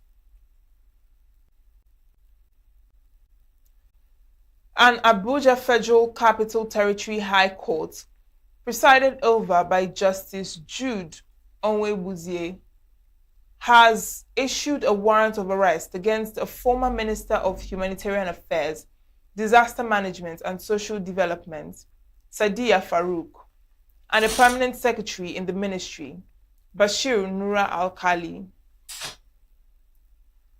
Justice Onwebuzie issued the arrest warrant over their failure to attend court for their arraignment on a charge linking them to an alleged fraud involving $1.3 million and 746.6 million naira. The judge issued the arrest warrant while ruling on an ex parte motion filed by the EFCC Prosecution Counsel, Rotimi Jacobs, SAN, after the two defendants failed to appear in court for their planned arraignment. Before moving the motion, Jacobs applied for a slight amendment to exclude the name of the third defendant, Sani Mohammed, who was present in court. The EFCC had filed a 21-count charge against them, in which they are accused of offenses bordering on criminal breach of trust, abuse of office, fraudulent award of contracts, and diversion of public funds. Mrs. Farouk, who was in office from 2019 to 2023, supervised key social intervention programs, including the National Social Investment Program. Lawyer to the defendants, Abdul Ibrahim, said the ex-minister was absent on grounds of ill health. Justice Jude Onwebuzie subsequently adjourned the case to May 18th for arraignment. The federal government says Nigeria's development must be anchored on constitutional planning, saying strong institutional coordination and sustained reforms to achieve inclusive economic growth. Speaking at a national policy dialogue in Abuja, the Minister of Budget and Economic Planning, Abubakar Atiku Bagudu, said national planning remains a constitutional responsibility of all levels of government. He commended the collaboration between the executive and the National Assembly in advancing reforms under President Bola Ahmed Tinubu, noting that key policies such as fuel subsidy removal and exchange rate unification have strengthened public finances and boosted revenue allocation to state and local governments. Bagudu added that the proposed 2026 to 2030 National Development Plan will adopt a bottom-up approach covering all 8,809 wards across the country to ensure inclusiveness and better alignment between planning and budgeting, with the goal of building $1 trillion economy by 2030. Development planning is necessary. It's an absolutely necessary. But what Mr. President has invited us to do, like I said, without blame game, is to say, why did we get it wrong? What have we missed? What are we not doing right? So that in this plan, we can fix those things and ensure that we are not just producing a plan, 2026 plan that is like others. We are doing something that reflects our experience and learning curve and ensuring that we fix those elements, particularly given the challenge by Mr. President that let's by 2020 target a $1 trillion fund. We may be too ambitious, like maybe you will hear more brilliantly from the Minister of State. But a target can mobilize everyone and can even expose to you hitherto unknown potentials that you have ignored. Secondly, Mr. President, I've challenged us that in this plan, let's ensure that it's all inclusive to the extent that we can eliminate poverty by the year 20. Lawmakers also reaffirmed their support for the initiative. Chairman of the House Committee on National Planning and Economic Development, Boyega Isiaka, alongside Chairman of the Senate Committee on National Planning and Economic Affairs, Musa Mustafa, said the National Assembly is working closely with the executive to bridge gaps between development plans and budget implementation. They stressed that the dialogue is aimed at aligning national development strategies with the budgeting system to ensure efficiency and deliver sustainable growth under the Renewed Hope agenda. Planning, both the House and the Senate, we are planning to continue to work together very well with the ministry, so that the national planning process, we want to make sure that our planning and our budgeting will continue to work hand in hand, so that exactly where we want to reach. Following the fact that the 2026-2030 plan is due, taking itself from the perspective plan, the 30-year perspective plan. We know that a lot of work will need to be going into this. I want to be practical in putting that together. We're also aware of the $1 trillion objective economy that the federal government is pursuing, the executive is pursuing. We have had sessions with various MPAs, and we are aware of some of the questions that have been raised about the envelope system of budgeting. The various reforms that we have going on in the nation, fiscal regime, monetary regime, and all of that, we are aware of also the type of questions that have been raised about that. This dialogue is not just another talk show. It is a strategic incarnation designed to ensure that the National Development Plan is more than just a document on the shelf. It is driving force behind the federal budget. We want to ensure that every naira budgeted is directed towards productive, sustainable economic growth, closing infrastructural gaps and fostering economic stability. The collaboration behind this dialogue shows a united front to address these challenges.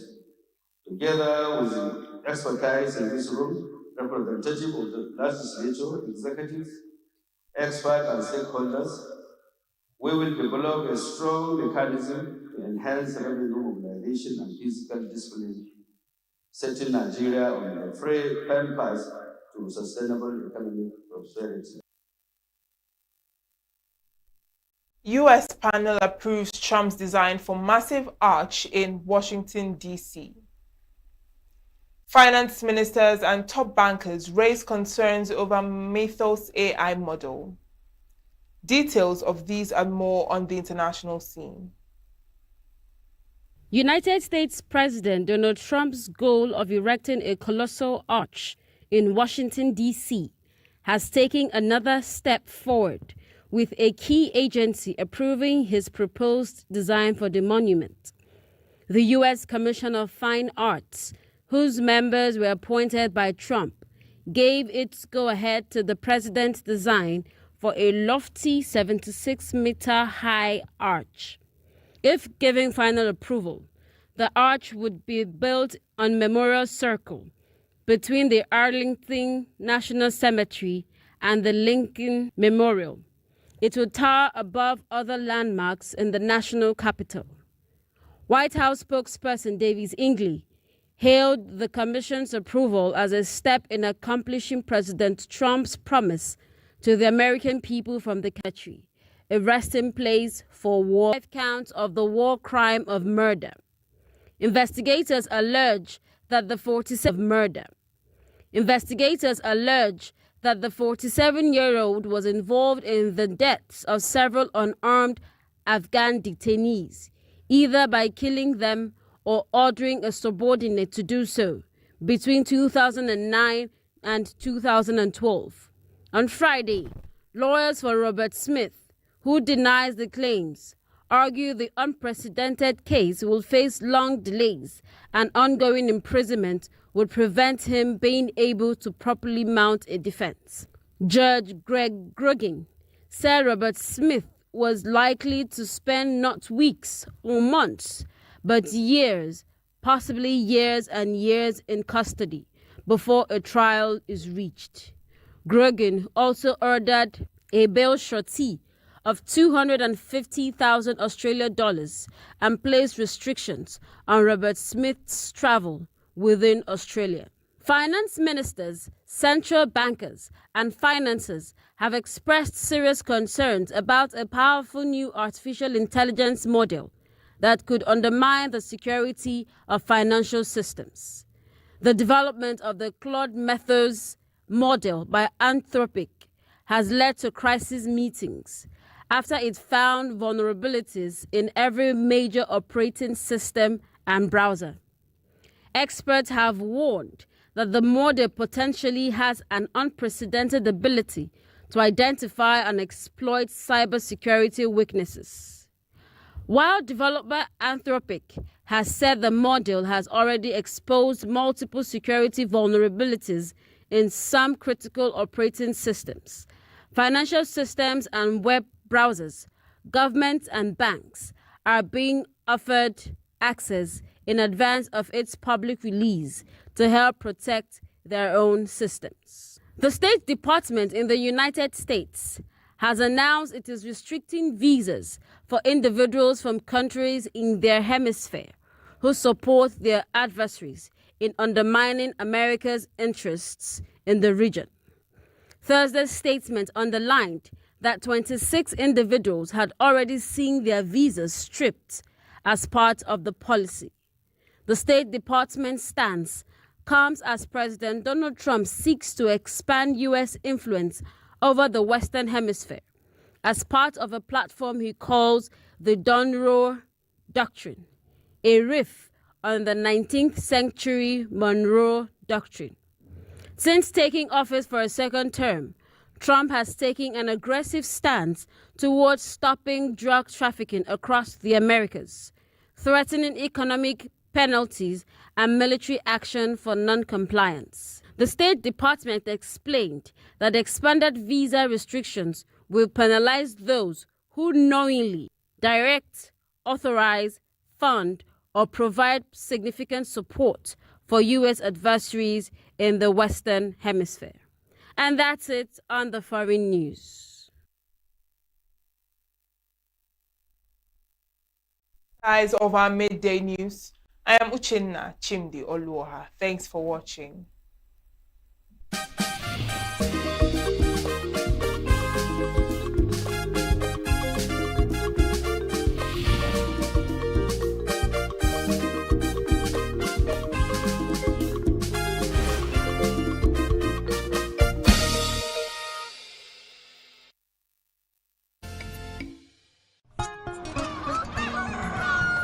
New every morning on Signature TV, we open the day for you with needed energy, information, and required vibes to shape your day. From sizzling snippets of stories in various areas of life to intriguing conversations with net worth guests. When you have people who have no track record becoming your leaders, you have a problem. There's no outstanding gratuity when Obi took over from me. I left in all the accounts of Anambra State 13.8 billion for him. Your day cannot be complete without Signature Mornings on weekdays and Signature New Day on weekends. There is no better way to start your day except Signature Morning and Signature New Day every day on Signature TV.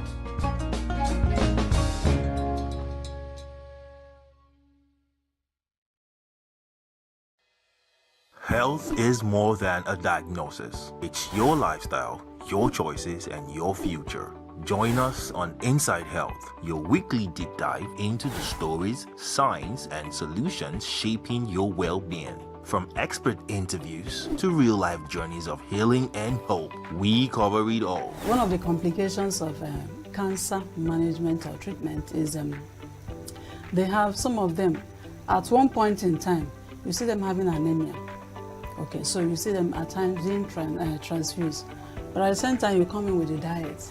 Nutrition, mental health, innovations in medicine, fitness, and everyday wellness. Whether you're managing a condition, staying informed, or just living your best life, Inside Health is your trusted guide. I'm Chikichi Agorom, and I'll be with you every week on Inside Health, only on Signature TV.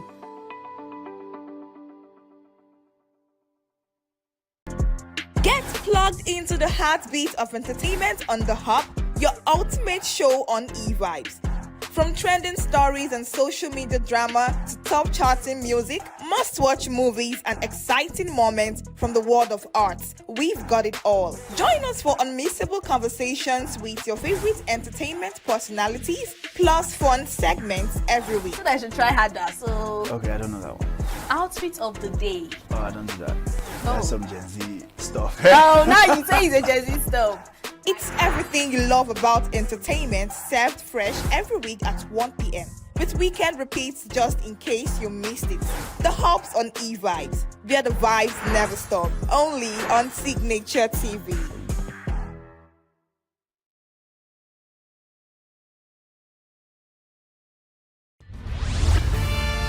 We are local. International communities observing Right, the main market is in chaos. People are... We are national. Those in support of this motion as amended, say aye. Aye. We have taken the move by default. We are international. Israeli airstrikes. Donald Trump left us the worst unemployment.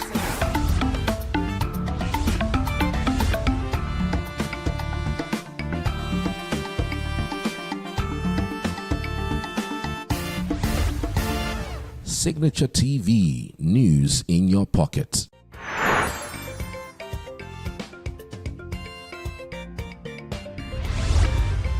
Signature TV, news in your pocket.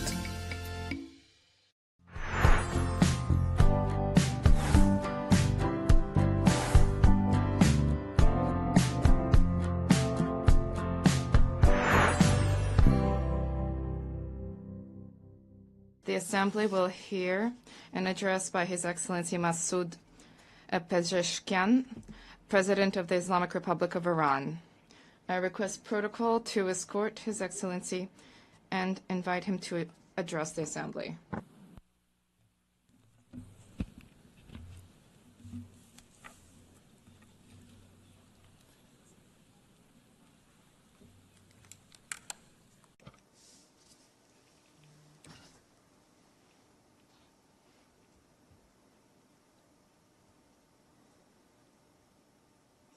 In the name of God, the most compassionate, the most merciful, Mr. Secretary General, Madam President, distinguished representatives, ladies and gentlemen, the theme of this year, and I quote, "Better Together, 80 years and more of peace, development, and human rights," unquote, is in truth a summons to solidarity and to a shared vision of a brighter future. Our religious conviction, as well as the call of the prophets, rests upon the equality of the rights of all human beings. That which renders man more worthy is piety, namely truthfulness, wisdom, purity, and of the human conscience. Is this golden maxim, that which you would not approve for yourself, do not approve for others? Jesus Christ, peace be upon him, once said, act towards others as you would have them act towards you. The Prophet of Islam, peace be upon him, said, none of you is a true believer unless he desires for others what he desires for himself. The sage Hillel, The elder expressed the essence of the Torah as such: that which is hateful unto thee, do not do unto thy fellow. In the traditions of the Orient, likewise, the central teaching is this very principle, and secular schools of ethics grounded in reason and conscience have arrived at the same conclusion. Excellencies, is this the state of our world? Let us behold the past 2 years. The world in these 2 years was witness to genocide in Gaza, was witness to the destruction of homes and repeated violation of sovereignty and territorial integrity in Lebanon, was witness to the devastation of Syria's infrastructure, was witness to assault against the people of Yemen, was witness to the forced starvation of emaciated children in the arms of their mothers, was witness to the assassination of Iran's scientists, was witness to the surreptitious raids infringing upon the sovereignty of nations, violating the territorial integrity of states, and openly targeting leaders of people. And all of this under the full support of the most heavily armed regime in the face of the earth, and under the pretext of self-defense. Would you countenance such things for yourselves? Who is the disturber of the stability of the region and the world? Who is the actual threat against international peace and security? Who is the violator of the golden moral maxim of mankind?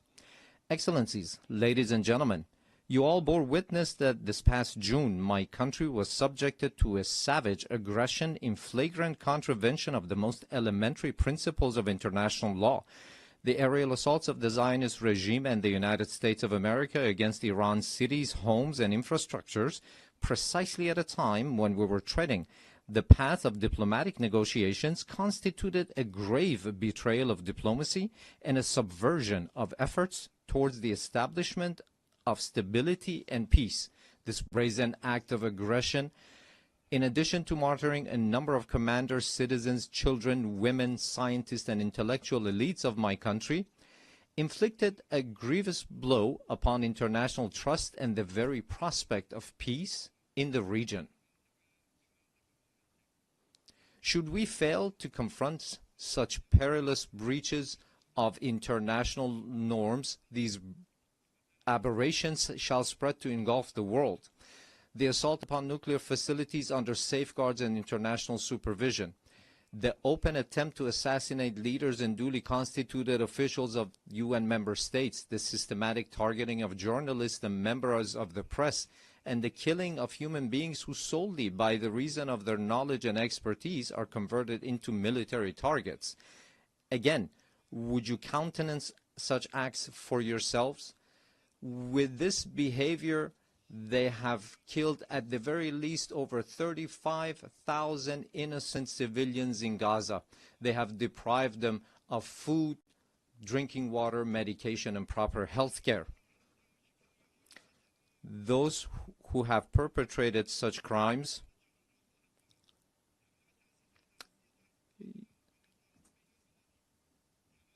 this nation, with a magnanimous spirit and the systematic targeting of journalists and members of the press, and the killing of human beings who solely by the reason of their knowledge and expertise are converted into military targets. Again, would you countenance such acts for yourselves? Those who have perpetrated such crimes must know that Iran, the most ancient continuous civilization upon the face of the earth, has ever stood steadfast against the tempests of history.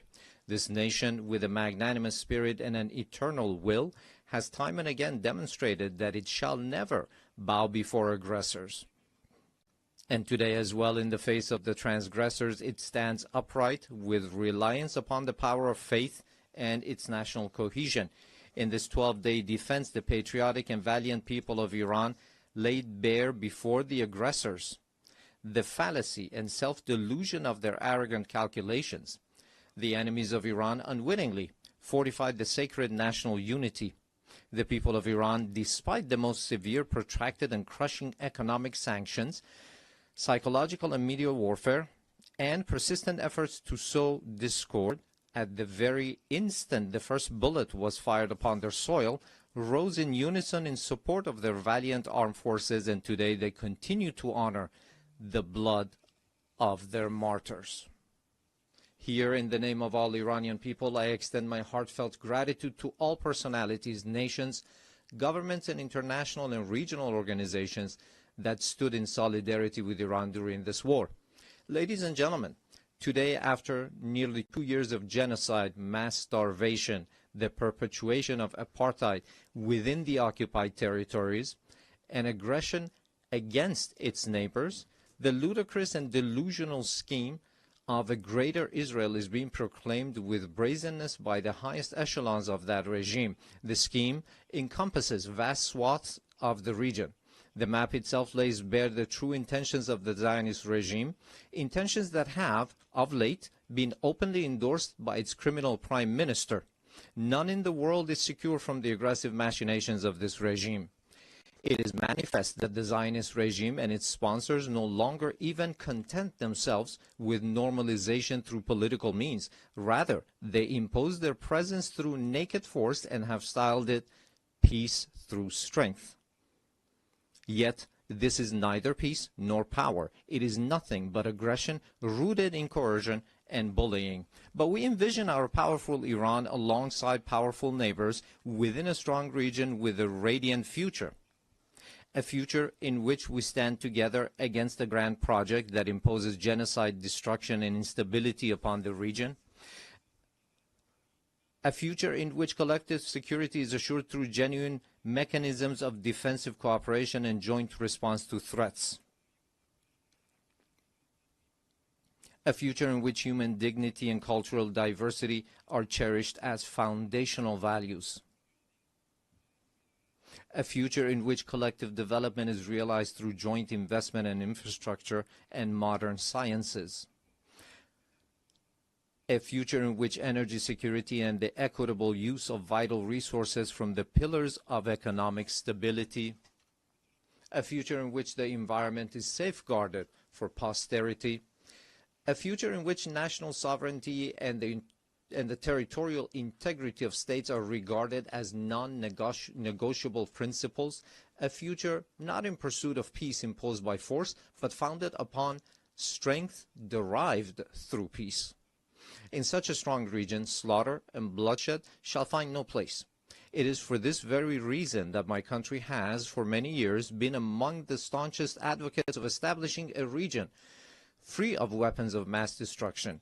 Yet those who themselves possess the largest nuclear arsenals and who in flagrant breach of the NPT make their weapons even deadlier and more destructive have for years subjected our people to pressures on the basis of spurious allegations.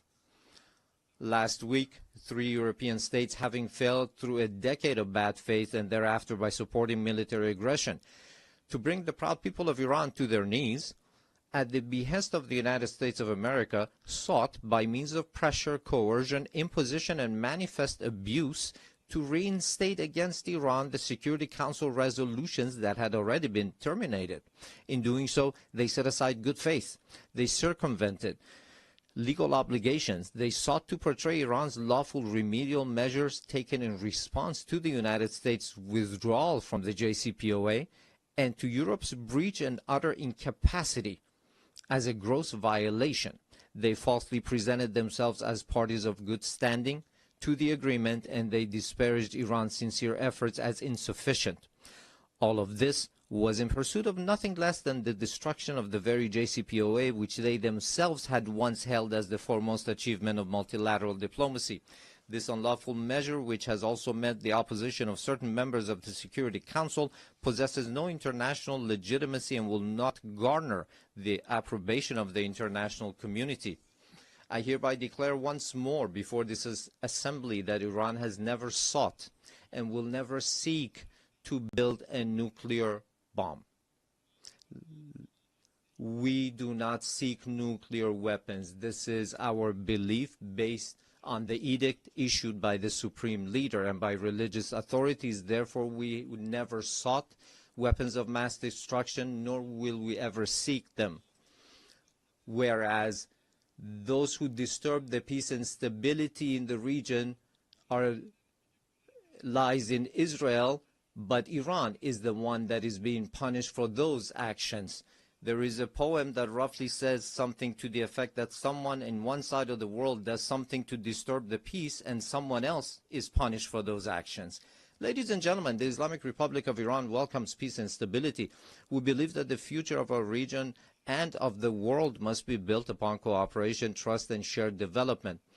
In this framework, Iran supports the peace process between the Republic of Azerbaijan and the Republic of Armenia and hopes that its outcome shall be enduring and serve as a foundation for improved relations between these two neighboring states. Iran also hopes that the efforts to bring an end to the war in Ukraine may result in a just and lasting agreement between Russia and Ukraine and bring solace to the human suffering caused by this crisis. Iran welcomes the defensive pact between the two brotherly Muslim countries, the Kingdom of Saudi Arabia and the Islamic Republic of Pakistan, as a beginning for a comprehensive regional security system with the cooperation of the Muslim states of West Asia in the political, security, and defense domains. Finally, Iran condemns the criminal aggression of the Israeli regime against Qatar, which resulted in the martyrdom of a number of Palestinian and Qatari nationals, and declares its support and solidarity with the government and people of Qatar. Ladies and gentlemen, true security is not achieved through force, but through confidence building, mutual respect, regional convergence, and multilateralism grounded in international laws. Based on this foundation, a call upon all to practice listening to one another instead of raising voices, to re-examine the intellectual premises of polarization and political violence, which today ensnares not only the international community, but also renders societies internally with tension and turmoil. To uphold as the common denominator of all beliefs and cultures the principles that whatever we do not approve for ourselves, we should not impose upon others, instead of distorting concepts and narratives with biased interpretations.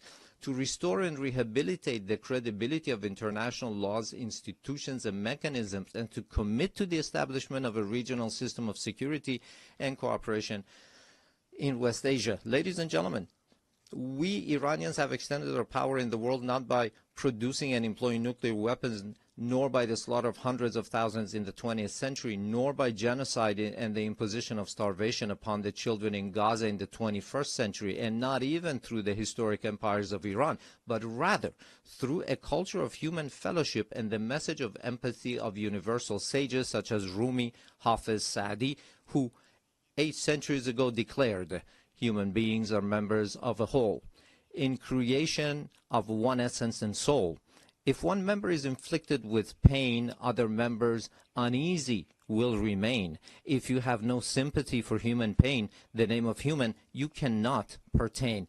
Those criminals who bully by murdering children are not worthy of the name human being, and assuredly they shall never prove to be trustworthy partners." Relying upon its time-honored tradition of altruism and human fellowship, Iran is a steadfast partner and a trustworthy companion for all peace-seeking countries, a friendship and a partnership grounded not in fleeting expediency, but in dignity, trust, and a shared future. We, the upright people of Iran, by standing firm against lawless marauders, have surmounted with honor the injustices, discriminations, and double standards imposed upon us.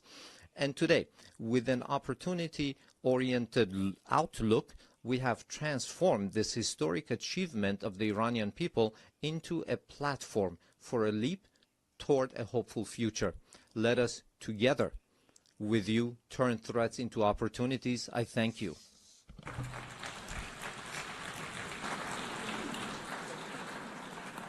On behalf of the Assembly, I wish to thank the President of the Islamic Republic of Iran. The Assembly will hear an address by... Get plugged into the heartbeat of entertainment on The Hub, your ultimate show on eVibes. From trending stories and social media drama to top charting music, must-watch movies and exciting moments from the world of arts, we've got it all. Join us for unmissable conversations with your favorite entertainment personalities, plus fun segments every week. So I should try harder, so... Okay, I don't know that one. Outfit of the day. Oh, I don't do that. Oh. That's some Gen Z stuff. Oh, now you say it's a Gen Z stuff. It's everything you love about entertainment, served fresh every week at 1 p.m. with weekend repeats just in case you missed it. The Hub's on eVibes, where the vibes never stop. Only on Signature TV.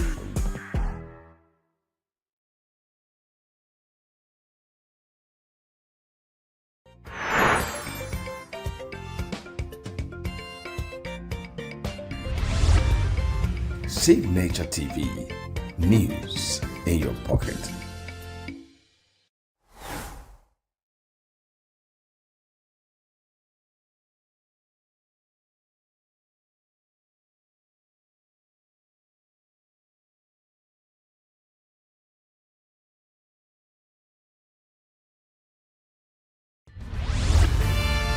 We are local. International communities observing every Where the main market is in chaos. People are We are national. Those in support of this motion as amended, say aye. Aye. We have taken it through by default. We are international. Israeli airstrikes. Donald Trump left us the worst unemployment.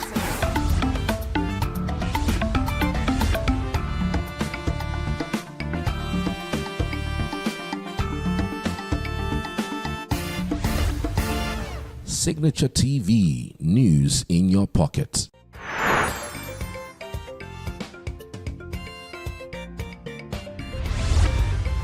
Signature TV, news in your pocket.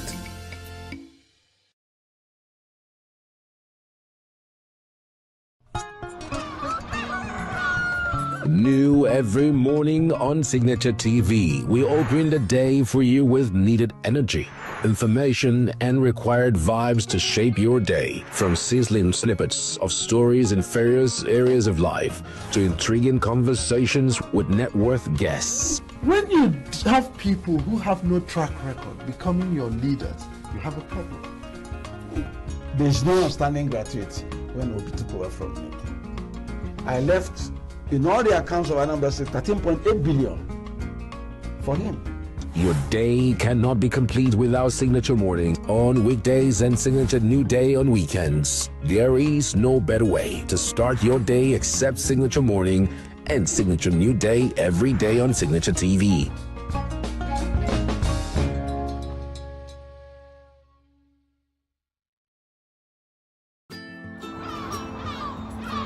Bright and early as the day breaks, as the newspaper headlines trail the stories that shape the day. We at Signature TV trail the headlines that trail the day. We interrogate the headlines. We analyze the stories that make the headlines. Wyatt is overrated, and they even overrated themselves and went into CBT. They are insensitive of some Nigerian children who have never had what they call CBT. With passion and emotion, we drive the conversation to change a narrative. Let nobody be deceived by Nigerian high level of performing in agriculture export. We are still where we are. Newspaper review on Signature TV every morning on Signature Morning, weekdays, and Signature New Day, weekends. Newspaper review on Signature TV. We do not just review the headlines, we make the headlines relevant to our daily lives.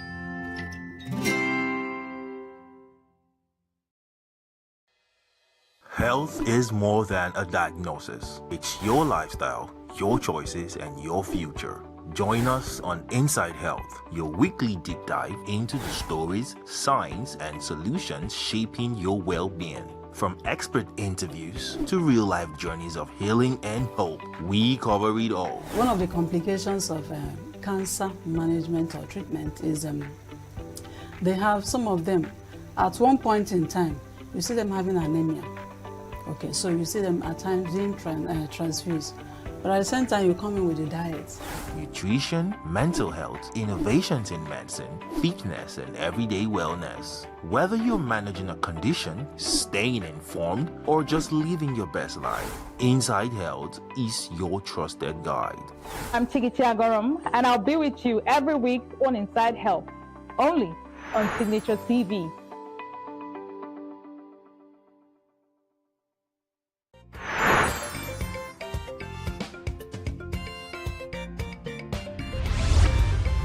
Signature TV, news in your pocket.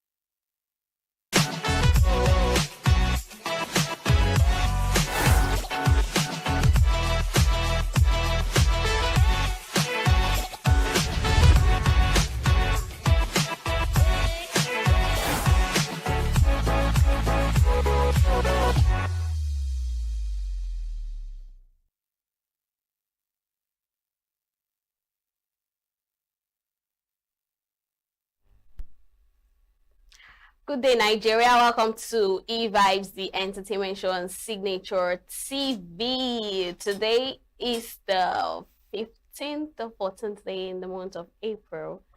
The month has gone half already, and the month of April is gradually coming to an end.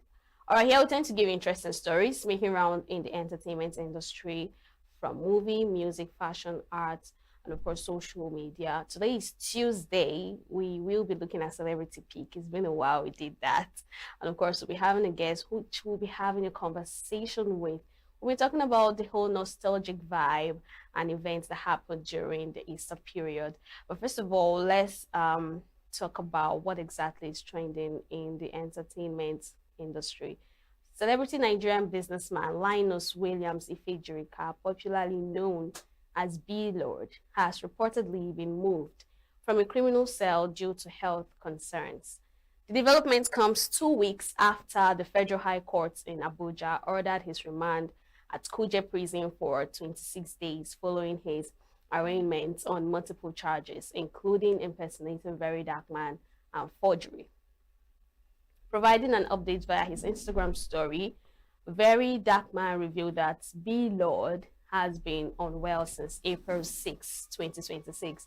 He also shared a WhatsApp message claiming that B-Lord was transferred from Egypt to a section of Kuje prison reportedly housing armed robbers and other high-risk inmates to a segregation unit due to his deteriorating health.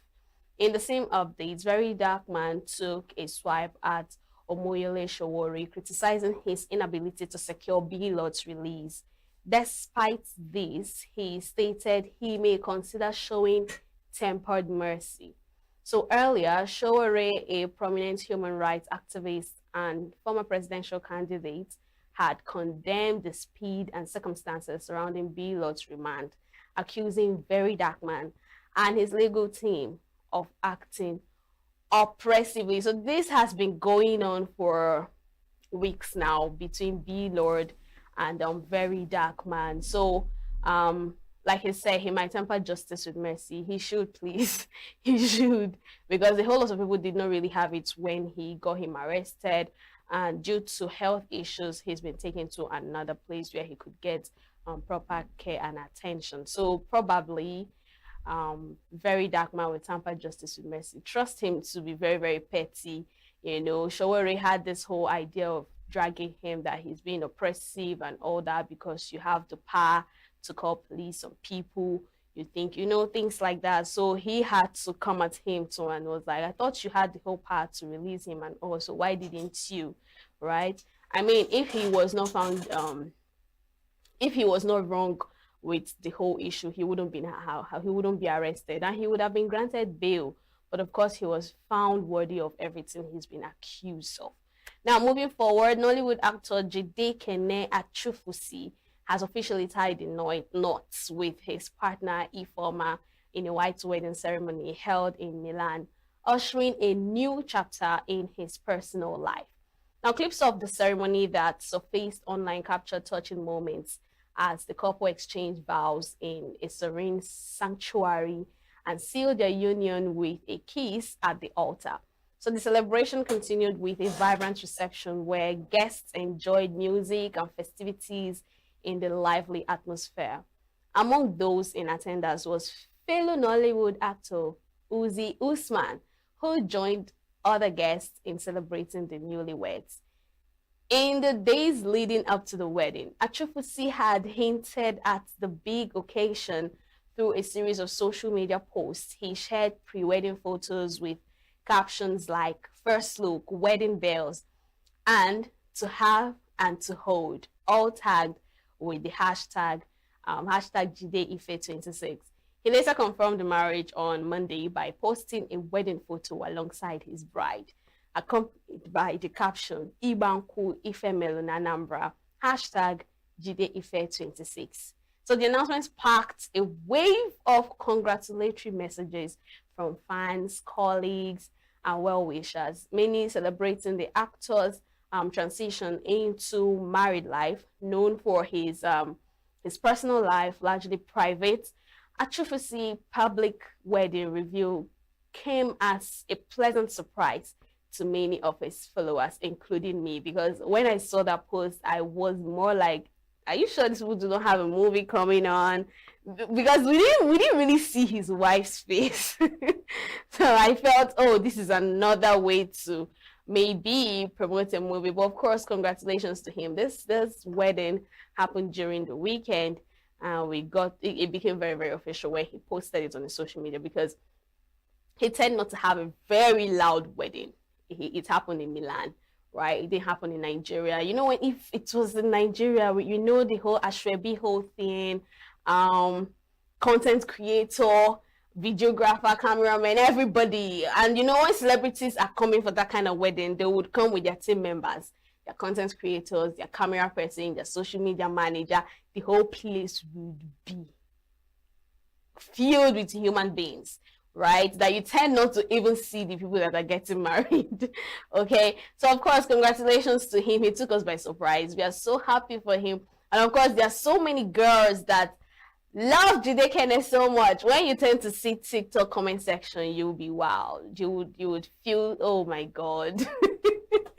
You know, he has left them and gone to marry from Anambra State, and he didn't even do the wedding here in Nigeria. Okay, we wish them a happy married life, and of course, let's not expect to see a whole lot from Jide Kene. He's always been a private person, so I think that would continue.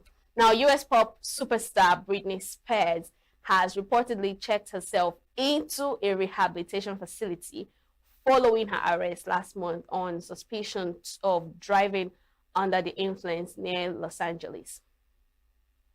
Now, the 44-year-old singer was taken into custody in earlier March by the Ventura County Sheriff's Department over the alleged DUI incident.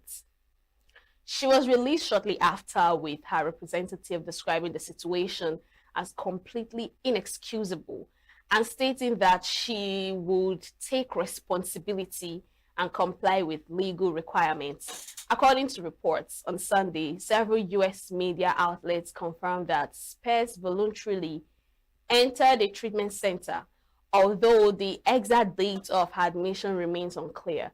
She's expected to appear in court on May 4th in connection with the DUI case.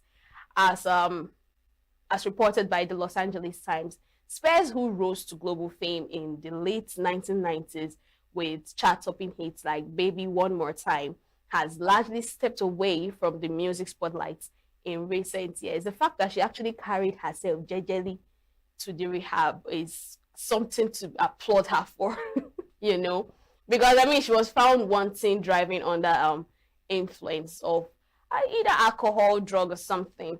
But thank God she could carry herself to that place. The very day she did it, we do not know. So let's wait until May 4th. Why am I going backward? Let's wait until May 4th to see if she's found guilty at the end of the day. All right, so moving forward, more than 1,400 actors, directors, and filmmakers, including prominent Hollywood figures, have signed an open letter opposing the proposed merger between Paramount Global and Warner Bros. Discovery. This has been going on for how long now? So among the signatories are notable names such as Emma Thompson, Ben Stiller, Javier Bardem, and Rose Barney. The group argued that the proposed deal could further damage an already struggling U.S. entertainment industry. So in response, Paramount defended the merger, stating its commitment to supporting creative talent and ensuring that filmmakers continue to have broad opportunities to showcase their work. The proposed $111 billion merger is seen as part of wider challenges facing the entertainment industry, including the lingering effects of the COVID-19 pandemic.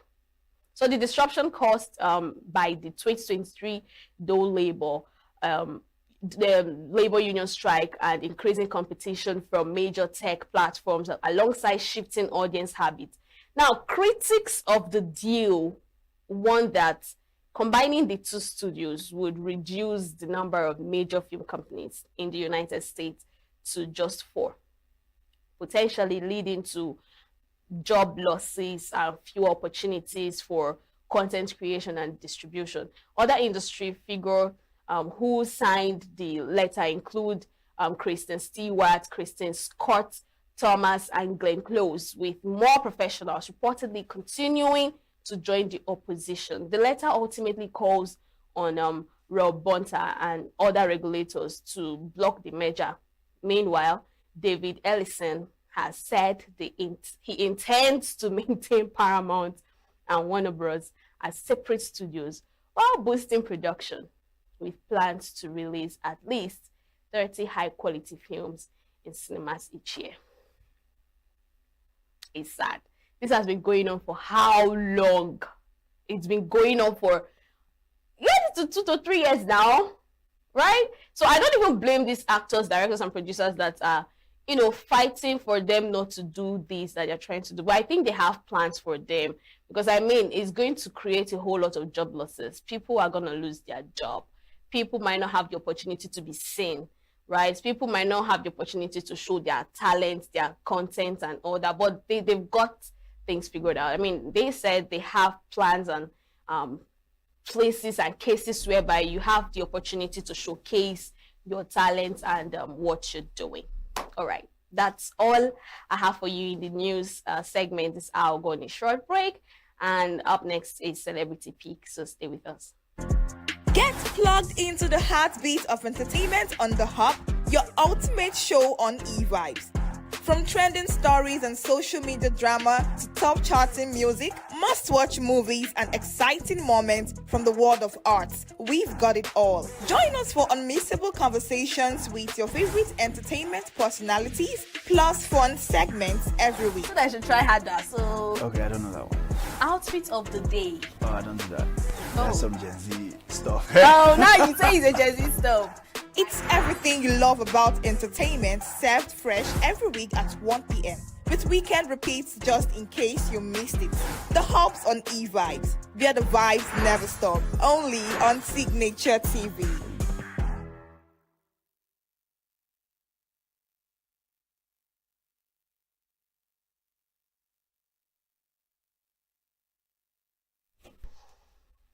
Welcome back. You're still watching eVibes, the entertainment show on Signature TV. In case you missed, we just finished talking about the trending stories in the entertainment industry. So this is Celebrity Peak as usual on Tuesdays. So today on Celebrity Peak, we are looking at a special group of Nollywood actors who didn't just stop at performing, but went on to become powerful directors, from being in front of the cameras to working behind it.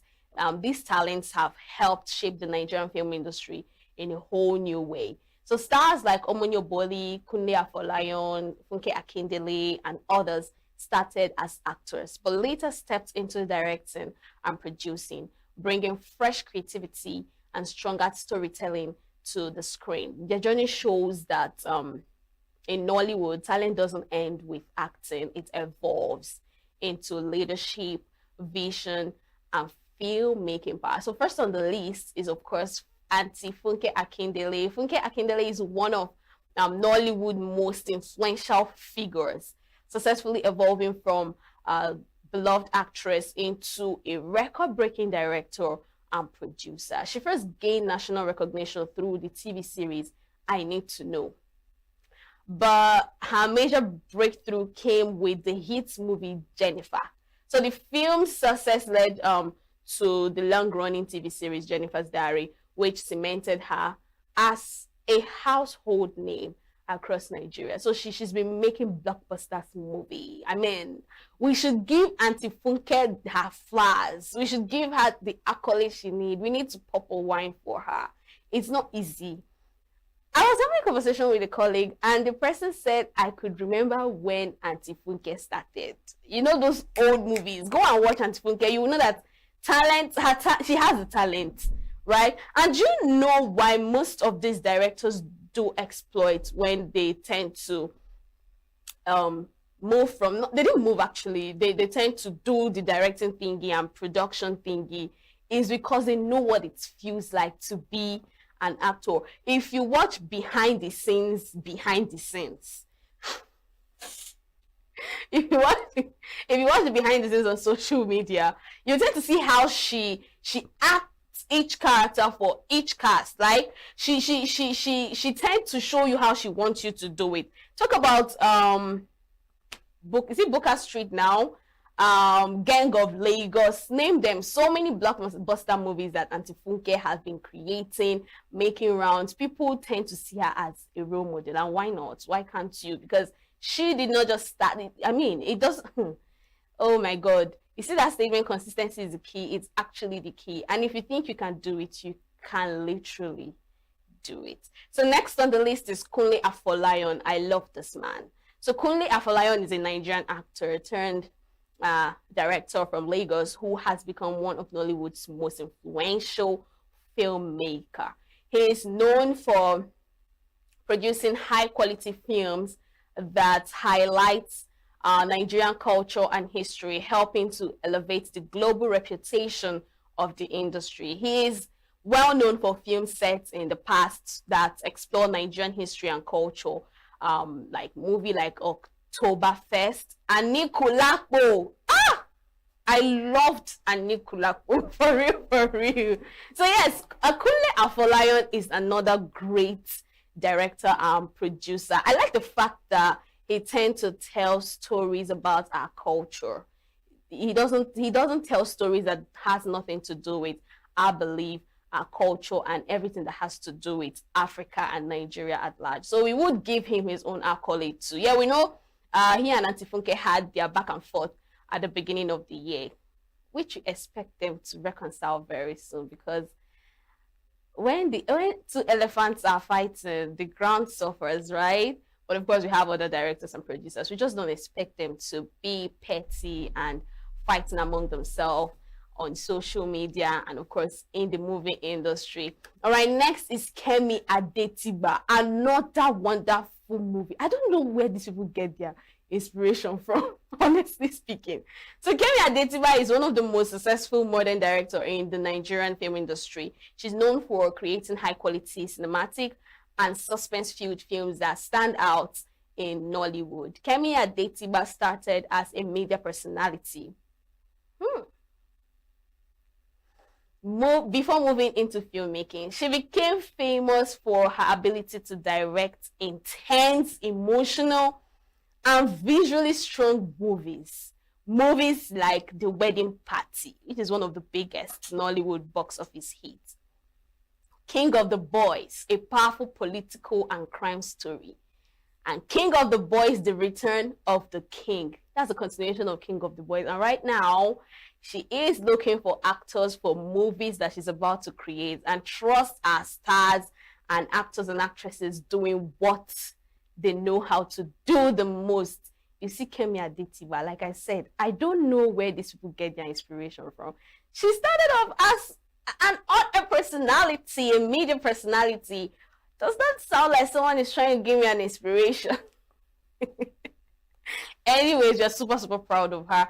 In fact, I'm eager to see the movie that is coming up, because the fact that she's making our actors and actresses do exploits, post their monologue on social media for her to see, means this particular movie is gonna be something else.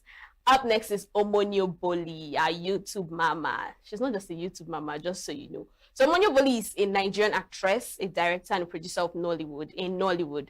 She started as an actress, but later moved into filmmaking because she wanted to tell stronger stories, especially about women, family, and society. So as a filmmaker, she focuses on romantic drama, comedy drama, and social issues, often highlighting real-life problems in an emotional but simple way. So movies like Wives on Strike, The Revolution, Okafor's Law, The First Lady, and of course Love in Every Word, the one that turned head last year and last 2 years, right? Either ending or beginning of last 2 years. So Omonyo Boli creates movies that is all about comedy. In fact, I love her romance movie. She always puts us in that fairy tale moment. I was talking with somebody and the person says she creates movies that the love life does not seem real in real life. But of course, that's the fantasy, right? These are movies. They tend to put you in your toes. They tend to put you in that fantasy. You just have to leave it, right? All right, that's all I have for you on Celebrity Pick today. We'll go on a very quick break, and the next segment is, of course, the conversation segment, so stay with us. Get plugged into the heartbeat of entertainment on The Hub, your ultimate show on eVibes.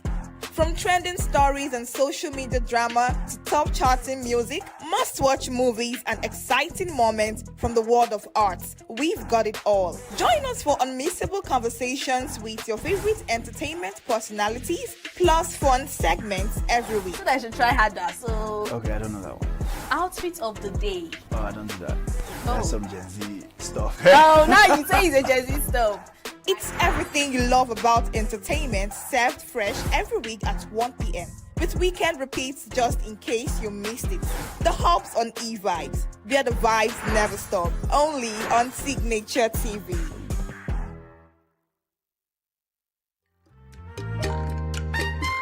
The way we see the world shapes the way we change it. Gender isn't just a checkbox, it's a lens. One that helps us understand the world more deeply and act more fairly. Gender Perspectives, a program for those ready to see more, do more, and be more.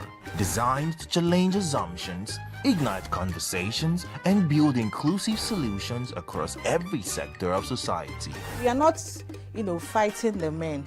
We are not saying we are equal in terms of rights. We're only asking they should recognize our existence. Join us on Gender Perspectives, showing every Saturday by 4 p.m. Repeat every Wednesdays by 5 p.m. and Thursdays by 3 p.m. Change begins with perspective. Let's widen yours.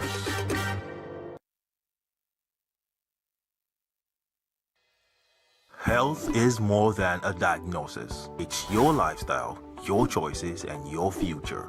Join us on Inside Health, your weekly deep dive into the stories, science, and solutions shaping your well-being. From expert interviews to real-life journeys of healing and hope, we cover it all. One of the complications of cancer management or treatment is they have some of them, at one point in time, you see them having anemia. Okay, so you see them at times being transfused. But at the same time, you come in with a diet. Nutrition, mental health, innovations in medicine, fitness, and everyday wellness. Whether you're managing a condition, staying informed, or just living your best life, Inside Health is your trusted guide. I'm Tigichi Agorom, and I'll be with you every week on Inside Health, only on Signature TV.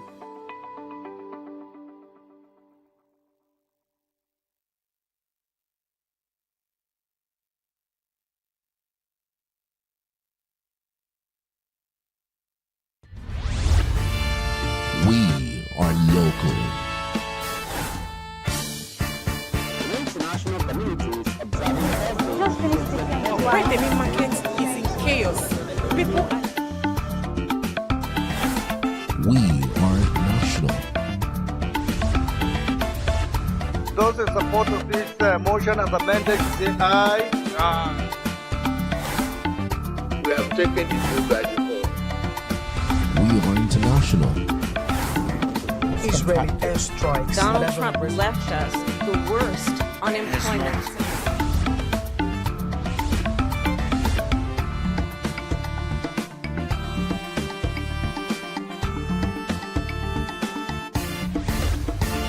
Signature TV, news in your pocket.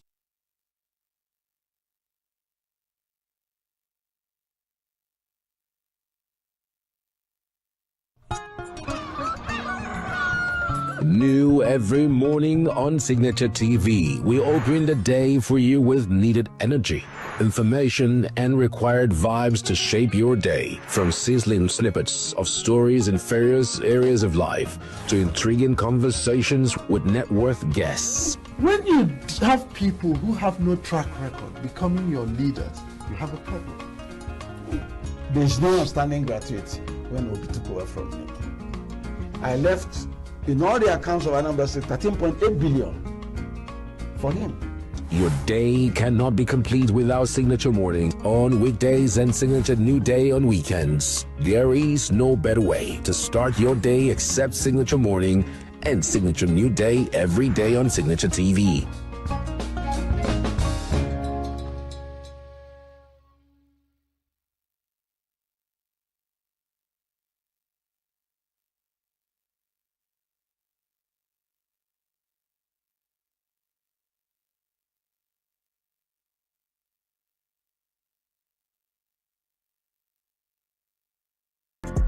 Get plugged into the heartbeat of entertainment on The Hub, your ultimate show on eVibes. From trending stories and social media drama to top charting music, must-watch movies and exciting moments from the world of arts, we've got it all. Join us for unmissable conversations with your favorite entertainment personalities, plus fun segments every week. So I should try harder. So Okay, I don't know that one. outfit of the day. Oh, I don't do that. That's some Gen Z stuff. Oh, now you say it's a Gen Z stuff. It's everything you love about entertainment, served fresh every week at 1 p.m. with weekend repeats just in case you missed it. The Hub's on eVibes, where the vibes never stop. Only on Signature TV.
Counting for it. Yeah, welcome back. You're still watching eVibes, the entertainment show on Signature TV. Today we are diving into something truly heartwarming, the world of nostalgia and how it's being brought back to life in modern events. Our guest today is Chisilde Cecil Ike Okafor, the creative mind behind the unique Easter Sunday experience titled Kiddish, an event designed to take people back to the joy, innocence, and fun of childhood. Now, in a time where life moves so fast, she's choosing to slow things down and recreate those special moments we all grew up loving, from play to laughter to shared memories that connect generations today. So today we'll be talking about the inspiration behind Kiddish, the journey of putting it together, and why nostalgia is becoming such a powerful part of modern experience. So thank you for gracing our invite, Madam Cecil. You're even wearing a well-printed design Kiddish attire. Rep the brand anyway. You know, something I notice about most of the events you tend to organize, it's always giving a nostalgia of childhood and all that. Why? I don't know. It's my thing. I'm a big baby. I keep saying it. Like, I always want to go back. Like, the stress of this adulthood is too much. You need to grow up. Like, I'm growing up. Like, I'm a lawyer. Okay. But you need to also do things that, sometimes just do it and forget about the whole adulthood thing. I don't want it. That's the biggest scam of life. Honestly, yes, honestly, adulthood is scam. but it's not really scam because I mean, you have some privacy and some other things that come out with it. All right, so I mean, the event is over 2 weeks ago. I mean, you picked the right day for it. Oh, really? It's that Sunday. I'm not sure. Really, why? I mean, it's you to tell me if we picked No, I'm telling you now because I didn't stay long at the event, but my sister and friend, even a colleague, was there for quite a long period of time. So talk to me. What actually gave you that inspiration to come up with Kiddish? Honestly, I keep telling people that it's not the money, it's not right now what we're doing now wasn't even why we even started from the first place. It started from my personal home of depression. I think the last time I was here at Signature TV, I talked about Kiddish. I think that was at 3.0 thereabout. So we started Kiddish on the fact that we just wanted, I was depressed.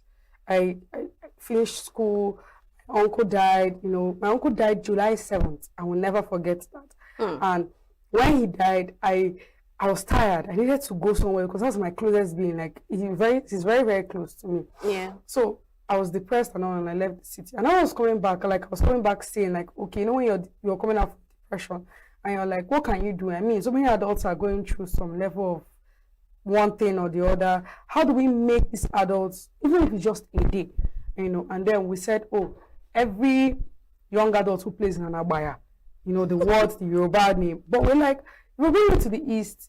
It might not really sit well with the name, and people might not even buy into the idea. So we thought about childish, thought about this, and at the end of the day, we're like, I could be a kid. It's Kiddish. I don't think there's any other better story to what Kiddish came out. And everything that has to do with that event gave the whole childhood. Yes, that's the plan. The bouncy castle, the water guns, the party, the music, the party parks, which are party parks people. Yeah, that's what we're trying to create. So the whole idea is to make adults go back to how they used to be when they were younger. Yeah. It was quite embarrassing, a little bit. Not in the way that you're seeing it, actually. It was fun. It was fun, but at the end of the day, you tend to feel like, oh my God, I'm playing like a child and all that. So you have to go back to think about all the games you played when you were younger and recreate it. Now tell us what happened behind the scenes of creating everything, getting the bouncy castle, water gun, and the rest of them. Okay, from my end, I feel, sorry, no offense, but I feel like some Eastern professionals should learn how to do better. I think we went through a whole lot of stress during this current edition. It's either from the person who rented the bouncy castles to one person or the other, So I think what happened behind the scenes was more of the stress that it's in the planning, more of getting up those things that we needed for the event. Yeah. Because people stressed us. I mean, it was a whole lot. You remember, in fact, we shared a date with somebody, like, we didn't even know that we could be able to pull that level of people, but we're sure that we wanted to do it. I mean, we had that assurance that if it's not Easter Sunday, it's no other date. So I think that's what just happened behind the scenes. The stress, tears, the cries, the fears, and everything in between. Did you expect a sold out that very day? Honestly, no. I knew people were going to come, but I didn't know it was going to be like water. If you notice, Kiddish crowd was like water. The more people leave, the more people come. At some point, our tags finished. The gates was choked up. My friends were calling to come and help them get them inside. We didn't expect it. We just knew that people were going to come, but we didn't know the level of it. The fun fact about this whole Kiddish thing, I stepped out that same day, and a very matured woman, she should be in her late 30s and all that, she actually got tickets for that Kiddish thing. I didn't expect this. Honestly, I was like, you got ticket for Kiddish, like you're planning to go play. She said, of course, yes. So now my question is, did you plan this whole party for people under the age of 18 to 30, 40, and of course, little children, or you planned it specifically for adults? Okay, it's only for adults, but we can't kill the kids that come for the event. The only thing we advise that once it's 5, 6, when the rave starts, find a way to take your child home, because I think that's the rave. But apparently, it's for everybody. It's for every adult, whether you're 40, even my grandma came for Kiddish. So it was. Did she play the whole? Yeah, she played. So it's for everybody. There's no exception. Yeah. ENUGU is turning to a very eventful state and all that. Now, my question is, when it comes to ticketing, do you think they are laid back a little bit to buy tickets? I think most of the time they find it interesting buying the ticket that very day, especially when they start seeing people posting things on social media. So do you think buying tickets is actually a laid back thing for most of the people in Enugu State? Honestly, if it was years back, I would say it was a problem. But right now, I feel like Enugu people are more interested in value. Are you giving them value? What are they coming to see? Are they just coming to see a beer parlor where they are drinking and eating usual? Are they coming to see an experience that's different? That's what we're building from Kiddish. And the fact that it's once every year. So people, plan, just like Bole Festival, how you just plan for it. So you have to give people experience. So I don't feel people are laid back with tickets. I just feel like it's the experience you give. But yes, more tickets are sold on the day of the event because people are always skeptical whether they should go, whether they should not go. Is their friend going? So Enugu as a place where they create matured events, beer parlors, like you said, and all that. These are done by individuals. You're so very young to create something like this. Have you ever thought of maybe working with the government and Commissioner for Culture and Tourism and other organizers for events like this to make it more nostalgic and global for people to be part of? Well, during this edition, we invited the Commissioner for Culture and Tourism. She's our mother, invited her, but I feel maybe because, that day we also had another thing happening in the East. So, she could not divide herself. I really don't have a bad thing on that, but we would have loved to see her that day. We have given a pamphlet. We have created something in Enugu that we feel the East should hear about. It doesn't just have to be us. Enugu entirely has seen. We also got support from Enugu North. This is something, an experience we are growing. So we are trying our best as much as we can, and we are open to a lot of people, helping in, coming in, the Commissioner for Culture and Tourism and other officers being part of it. Even the governor, we don't mind. Imagine the governor part of Kiddish. No, yeah, we it's not a bad thing. It's just of course it's also telling Gen Zs that I can do this, and I can't be part of it. So when you see this whole event, I know you had one more event last year, I think around November, December, and of course Kiddish now. So where do you see this whole nostalgia? Do you see nostalgia taking place? For other events that are coming up during the festive period, do you think they should add a little play to some of the events like this? Honestly, every event has its unique code. I'm currently planning the Niger Shawarma Festival, which is scheduled to happen on my birthday, May 3rd. Okay. And what we're trying to create is to show that the love for shawarma and what everything is about, you get. So I don't think everything should be about nostalgia. Some things are just like the Abacha Festival. You can't come and say you want to start playing water gun at Abacha Festival. You can't even come and say you're doing it at Roadblock or any other events. I feel like every event has its unique code, and I won't advise that. I'll just do that for Kiddish and other experiences for other. There's so many experiences to enjoy. Yeah. So, any people should come out because we are planning so much for the year. We are super proud of you, honestly, for someone that is a lawyer. Did you ever dream of doing things like this? Well, aside from the fact that you said you were kind of depressed and you had to take a walk and then this whole thing, did you ever sometime in the past think about doing this? So when I was growing up, I wanted to wear my wig and gown, go to court, my lord, may you please honorable court, But when I got into law school, even before law school, I studied at Godfrey University. And as early as 200 level, I was into surprise businesses where I just buy cake, do birthday party. People still call me for that. I still do it on a low key. But maybe because I'm trying to push my event brand more this period, And we started doing that small. My friends knew, they called me, told me to do this. Every time there's something in school, I won't forget my dean. He would tell us, oh, come and be part of this, bring ushers, do this, And he was gradually taking peak and all that. I think after school, I just realized that after law school, even in law school, I was SRC chairman for Enugu Campus Urban. And we did SRC weekend. I was able to plan it without stressing myself. The only thing I think that stresses me in events is finances because, sponsorship and all that. But After then, I just found out that this is where I want to be. I want to be a lifestyle creator. I want to be able to create events. I want to be able to say, oh, Enugu State is giving me Okpara Square, fill it up. I mean, it's my own work to go and find how to fill up that space. Tiger is coming to Enugu. Amsterdam Malt is coming to Enugu. We want to do an activation. The place is empty. What do you do? And you plan everything and also make sure that people come. I think that's where. So you enjoy being an event planner? Yes, I love it. Wow. It's everything. It's more of everything I dream of. I want to be globally known and not just in the East. But I also want to hold the East as much as, because that is the place that made me. So yeah. High five. Thank you. Okay, so one more question. How was the participation at the whole Kiddish events? Were people engaged with it? I wish I can open TikTok right now. Like, people are asking, when is it again? Can you have it another year, and all that. The funny thing about this is that we don't even, like, it's not like we carry water guns and start moving around to make people just come in and they are doing their thing. They just see a pool, they are getting the water guns, they are fighting, they are on the bouncy castle. Like, I don't know how it happens. It feels like magic, And the funny thing is that our crowd is funny.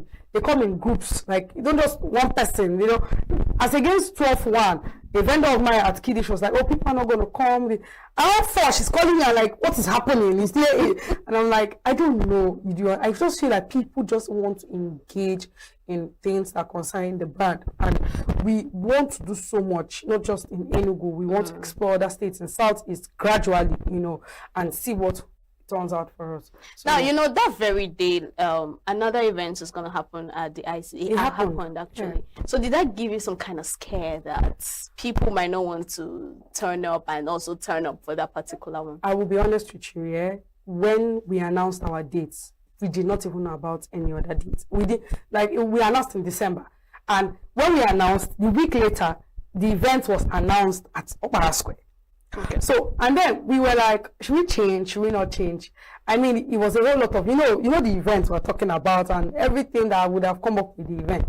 And we tried, we tried to change, ups and down and all that. Well, I mean, I called my team members, I called my friends, my family, everybody. They're like, we're ready to do this. And they're like, we're doing it together. If we fail, we fail. But we didn't want, we just prepared our mind for 500 persons. We said, if we didn't have 500 at Amadio, we're happy. We would have our fun, party, and know we did this thing on the same day that this was happening. Yeah. But it turned out that God just, I even lost Kiddish Instagram page. Till now, I don't have an Instagram page for Kiddish.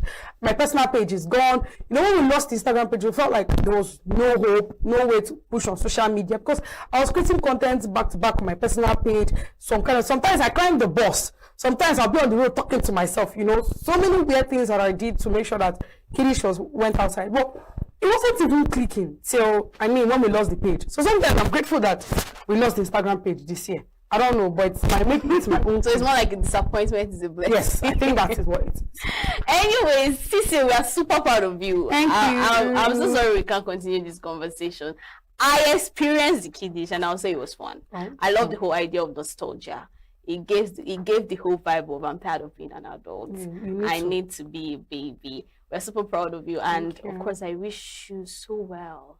I wish you I still want to see you in that lawyer robe and wig. This one that you love event planning so much. But the funny thing, I still draft. You do? I'm a lawyer. You cannot take that part. Entertainment law is my thing. I thought you left it. No, I can't. I suffered for that course. I can't leave it. Alright. So I want to say thank you. Thank you on behalf of Kiddish team to Signature TV. When you sent the message, I'm like, I didn't know, I was shocked, because, it's been so long I came here and I don't know if the people I knew were still here, kind of thing. But it's happy to see that you guys are watching out and trying to help sell us out. It's not easy to just, call us out on a show. So I want to say thank you, Signature TV, and we hope to do more, more exciting things and wonderful things. All right. We did not call you out too. We just invited you. Yeah, it's part of it. You called me out. I was hiding in my shell. I've not come from you. You don't look like someone that is hiding in her shell. I've been hiding. Like after Kiddish, I've just been hiding. You don't even look stressed in any way. Because I'm planning a new event, I love your strength and energy, for real. Anyways, thank you so much for having this conversation with me. I had a great time. And of course, I'm sure our viewers enjoyed this conversation too. unfortunately, the show has come to an end. We'll draw the curtain here. Join us same time tomorrow for interesting stories, of course, fun segments and conversations like this. Enjoy the rest of your day, and I remain your baby girl, Queeneth Wokonta.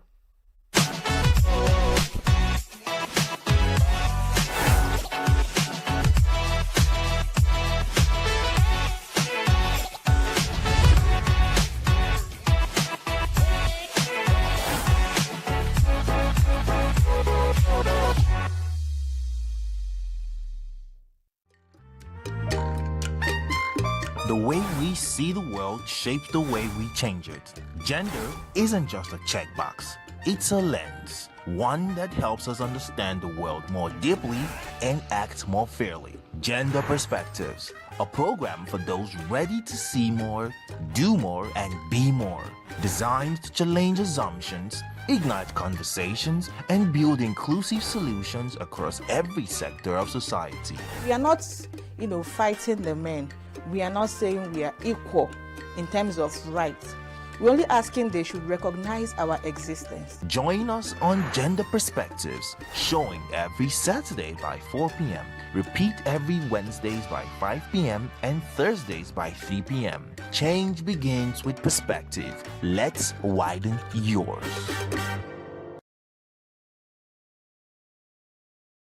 Every second, every minute, every day, news is breaking, events occur, and there are new developments. At Signature TV, we follow these stories objectively, bringing all sides without bias, explaining the complex issues, breaking down the numbers, and investigating the issues behind the news.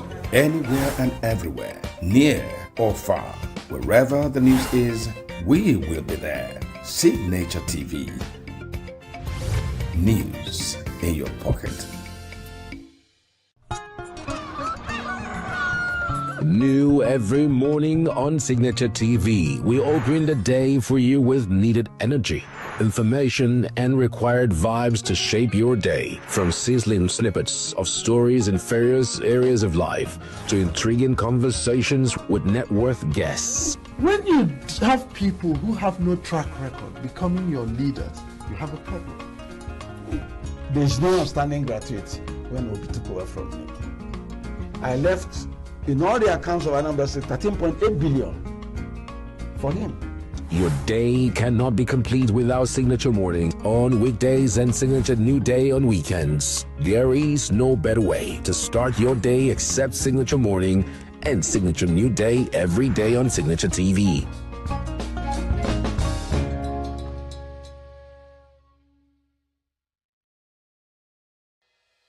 Health is more than a diagnosis. It's your lifestyle, your choices, and your future. Join us on Inside Health, your weekly deep dive into the stories, science, and solutions shaping your well-being. From expert interviews to real-life journeys of healing and hope, we cover it all. One of the complications of cancer management or treatment is they have some of them, at one point in time, you see them having anemia. Okay, so you see them at times being transfused. But at the same time, you come in with a diet. Nutrition, mental health, innovations in medicine, fitness, and everyday wellness. Whether you're managing a condition, staying informed, or just living your best life, Inside Health is your trusted guide. I'm Tigiti Agorum, and I'll be with you every week on Inside Health, only on Signature TV.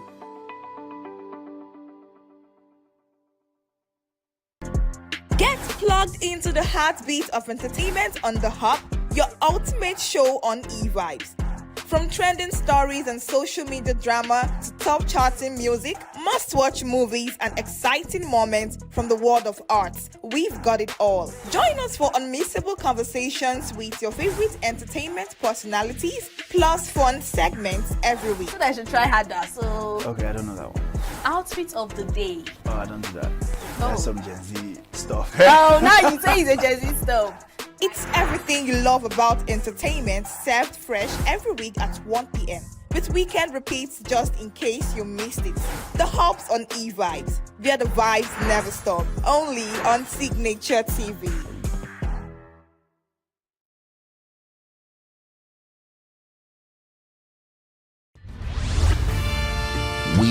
are local. The international community is observing Why the main market is in chaos. People We are national. Those in support of this motion as amended, say aye. Aye. We have taken the vote by default. We are international. Israeli airstrikes. Donald Trump left us the worst unemployment.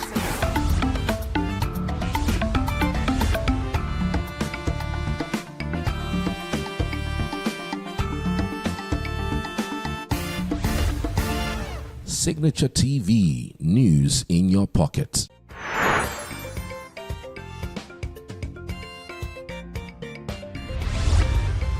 Signature TV, news in your pocket.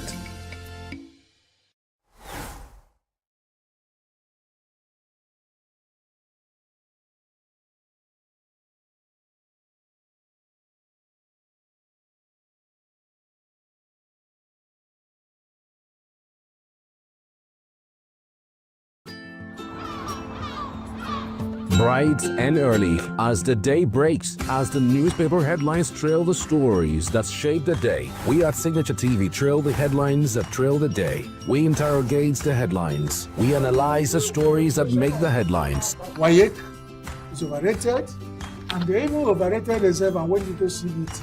They are insensitive of some Nigerian children who have never had what they call CBT. With passion and emotion, we drive the conversation to change the narrative. Let nobody be deceived by Nigerian high level of performing in agriculture export. We are still where we are. Newspaper review on Signature TV every morning on Signature Morning, weekdays, and Signature New Day, weekends. Newspaper review on Signature TV. We do not just review the headlines, we make the headlines relevant to our daily lives.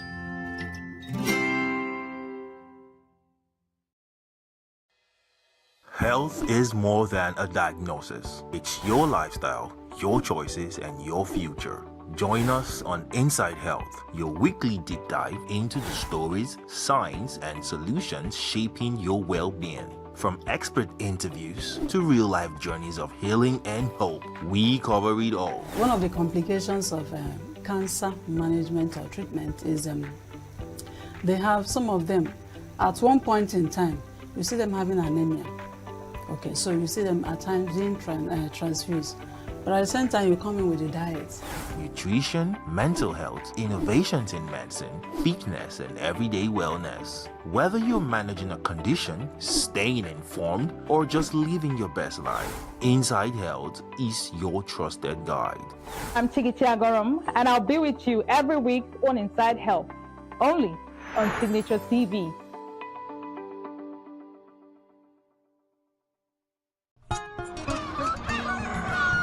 New every morning on Signature TV, we open the day for you with needed energy, information, and required vibes to shape your day. From sizzling snippets of stories in various areas of life to intriguing conversations with net worth guests. When you have people who have no track record becoming your leaders, you have a problem. There is no outstanding gratuity when Obi took over from me. I left, in all the accounts of Anambra State, 13.8 billion for him. Your day cannot be complete without Signature Morning on weekdays and Signature New Day on weekends. There is no better way to start your day except Signature Morning and Signature New Day every day on Signature TV.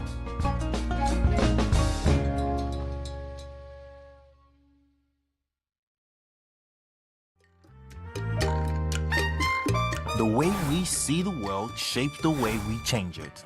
Gender isn't just a checkbox, it's a lens, one that helps us understand the world more deeply and act more fairly. Gender Perspectives, a program for those ready to see more, do more, and be more.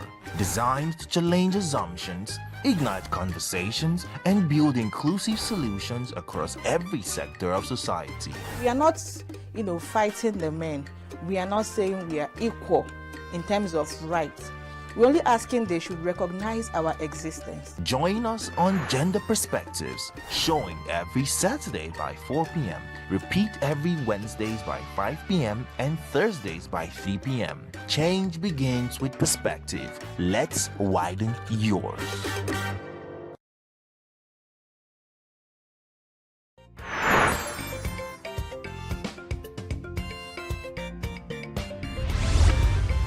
Signature TV, news in your pocket.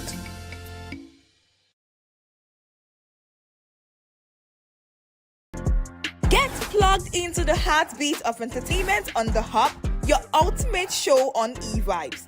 From trending stories and social media drama to top charting music, must-watch movies and exciting moments from the world of arts, we've got it all. Join us for unmissable conversations with your favorite entertainment personalities, plus fun segments every week. So I should try harder. So Okay, I don't know that one.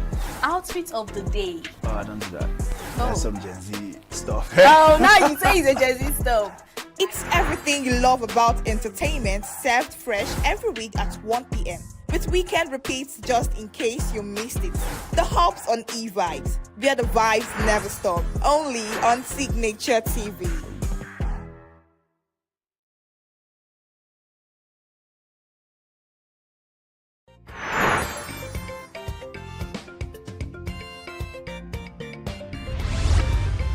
Signature TV, news in your pocket.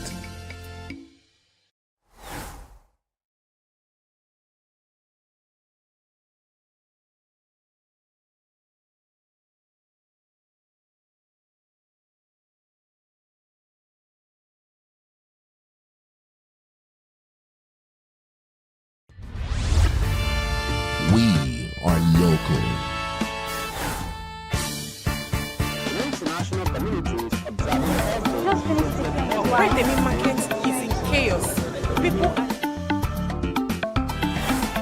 We are national. Those in support of this motion as amended, say aye. Aye. We have taken the vote by default. We are international. Israeli airstrikes. Donald Trump left us the worst unemployment.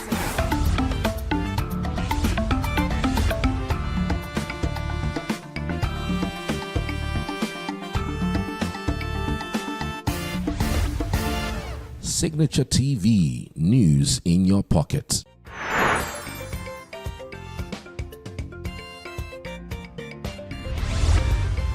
Signature TV, news in your pocket.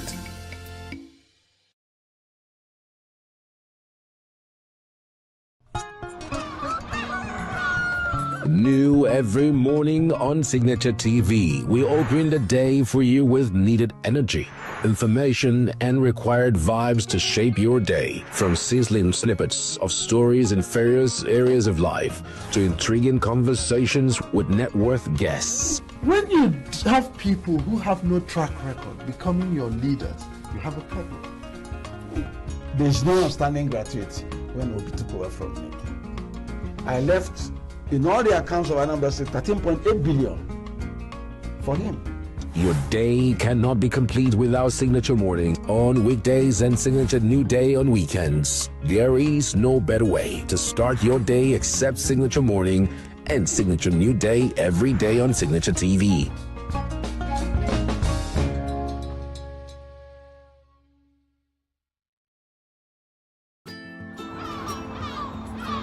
Bright and early as the day breaks, as the newspaper headlines trail the stories that shape the day, we at Signature TV trail the headlines that trail the day. We interrogate the headlines. We analyze the stories that make the headlines. WAEC is overrated, and they even overrated reserve and went into CBT. They are insensitive of some Nigerian children who have never had what they call CBT. With passion and emotion, we drive the conversation to change a narrative. Let nobody be deceived by Nigerian high level of performing in agriculture export. We are still where we are. Newspaper review on Signature TV every morning on Signature Morning, weekdays, and Signature New Day, weekends. Newspaper review on Signature TV. We do not just review the headlines, we make the headlines relevant to our daily lives.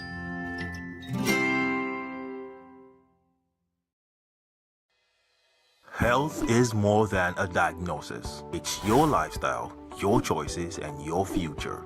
Join us on Inside Health, your weekly deep dive into the stories, science, and solutions shaping your well-being. From expert interviews to real-life journeys of healing and hope, we cover it all. One of the complications of cancer management or treatment is they have some of them, at one point in time, you see them having anemia. Okay, so you see them at times being transfused. But at the same time, you come in with a diet. Nutrition, mental health, innovations in medicine, fitness, and everyday wellness. Whether you're managing a condition, staying informed, or just living your best life, Inside Health is your trusted guide. I'm Tigiti Agorum, and I'll be with you every week on Inside Health, only on Signature TV.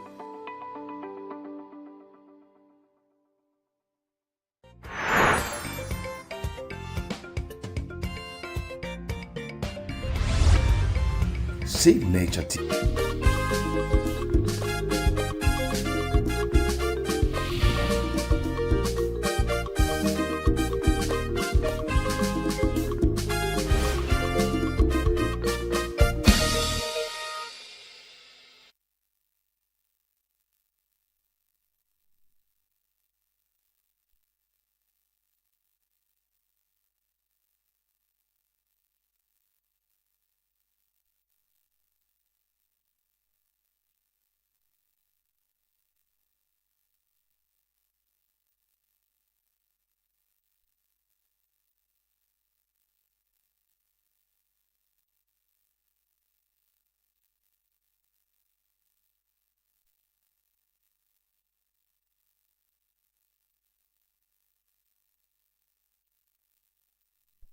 To Global News on Signature TV.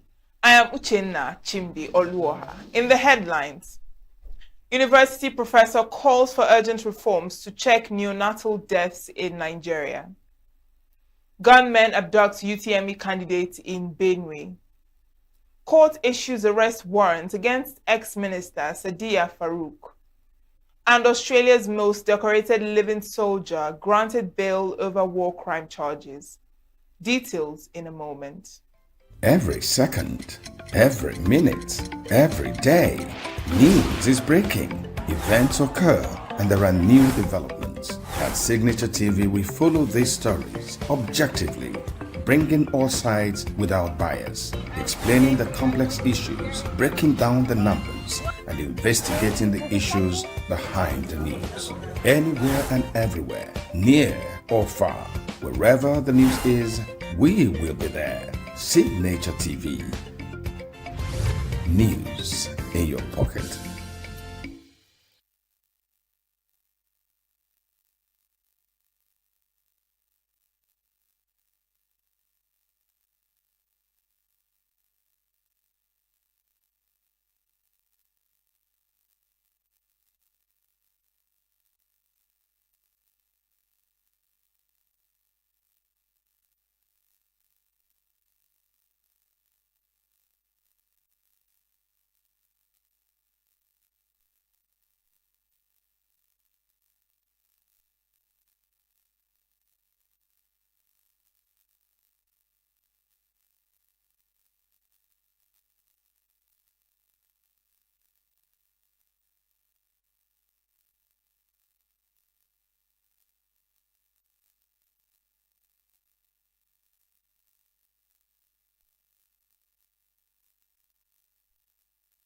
Every second, every minute, every day, news is breaking, events occur, and there are new developments. At Signature TV, we follow these stories objectively, bringing all sides without bias, explaining the complex issues, breaking down the numbers, and investigating the issues behind the news. Anywhere and everywhere, near or far, wherever the news is, We will be there. Signature TV. News in your pocket.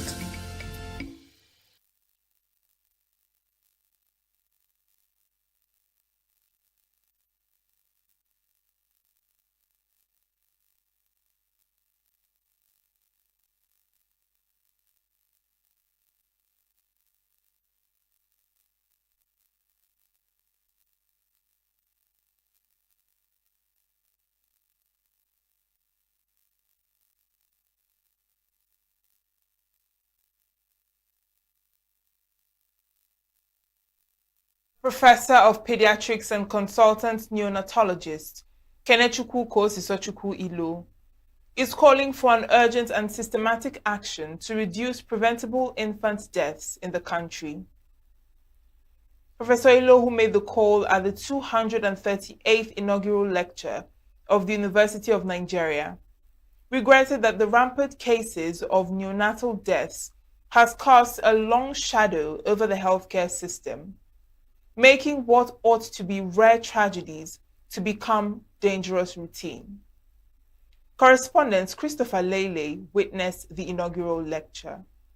At its 238th inaugural lecture, the University of Nigeria convened a cross-section of stakeholders, health professionals, policymakers, academics, business leaders, students, and community figures, reflecting far-reaching relevance of the subject.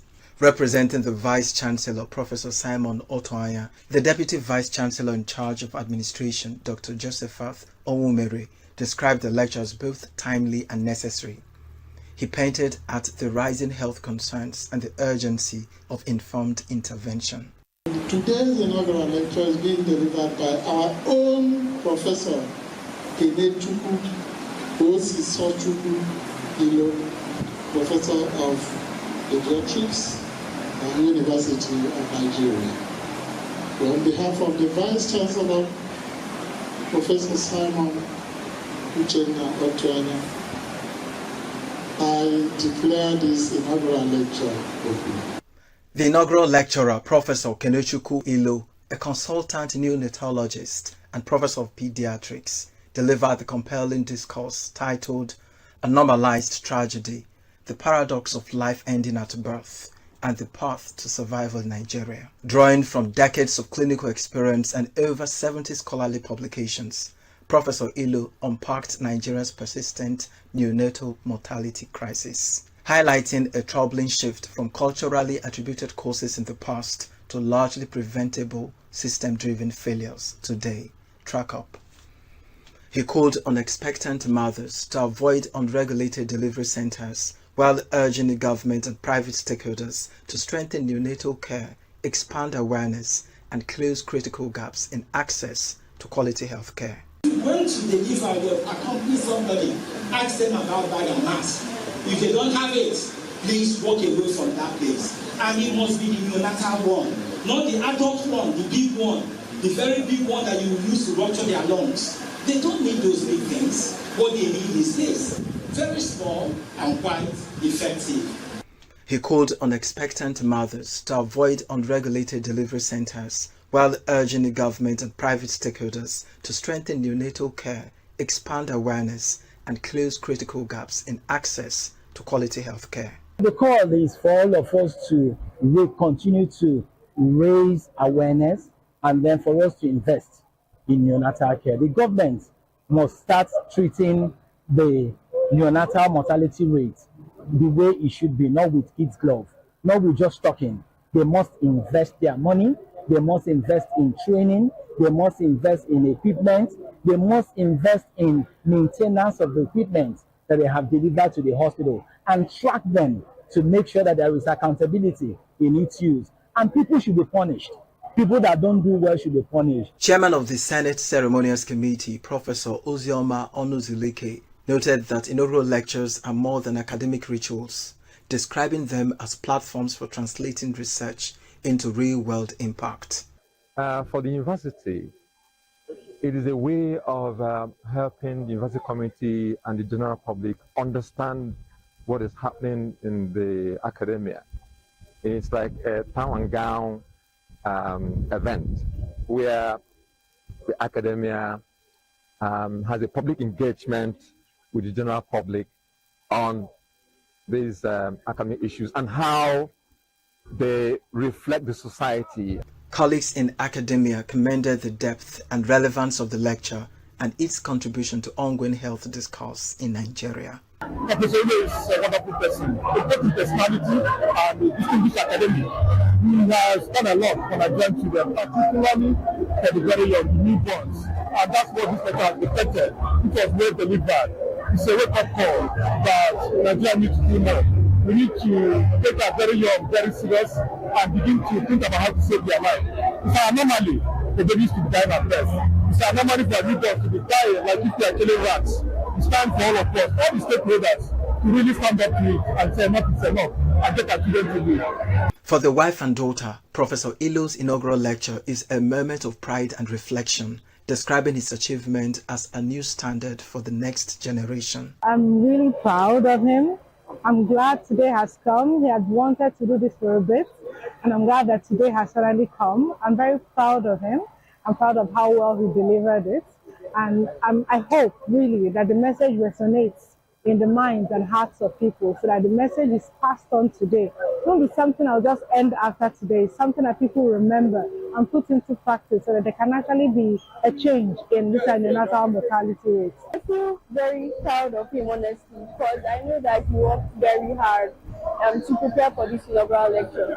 And it's a sort of like inspiration to us, to me, as his daughter, to like do better and keep striving to achieve what we want. The event also featured the presentation of awards and gifts. As conversations around healthcare reform continue, the presentation by the renowned professor is reminding stakeholders that saving lives at birth begins with fixing the systems meant to protect them. In ENUGU, Christopher Lele, Signature TV News.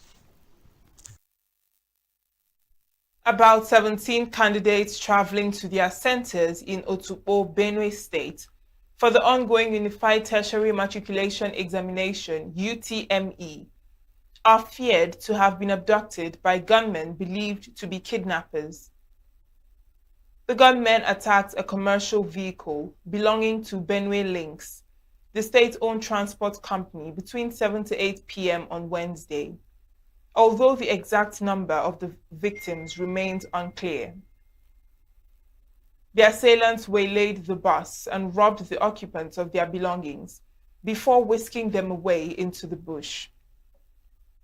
An eyewitness told journalists that the Benue Links bus, which was conveying about 18 passengers, ran into the kidnappers, and the passengers were mainly young persons heading to Otukpo to sit for the JAMB examination scheduled for Thursday. 2 people, the driver and 1 passenger, managed to escape. The general manager of Benue Links, Alexander Fanafa, confirmed the incident, noting that the driver of the bus is presently undergoing interrogation at the police station in Otukpo for violating the company's safety policy not to travel beyond 6 p.m. The federal government has announced that 744 former terrorists and victims of violent extremism will be reintegrated into society following their graduation from the federal government's de-radicalization, rehabilitation, and reintegration camp under Operation Safe Corridor.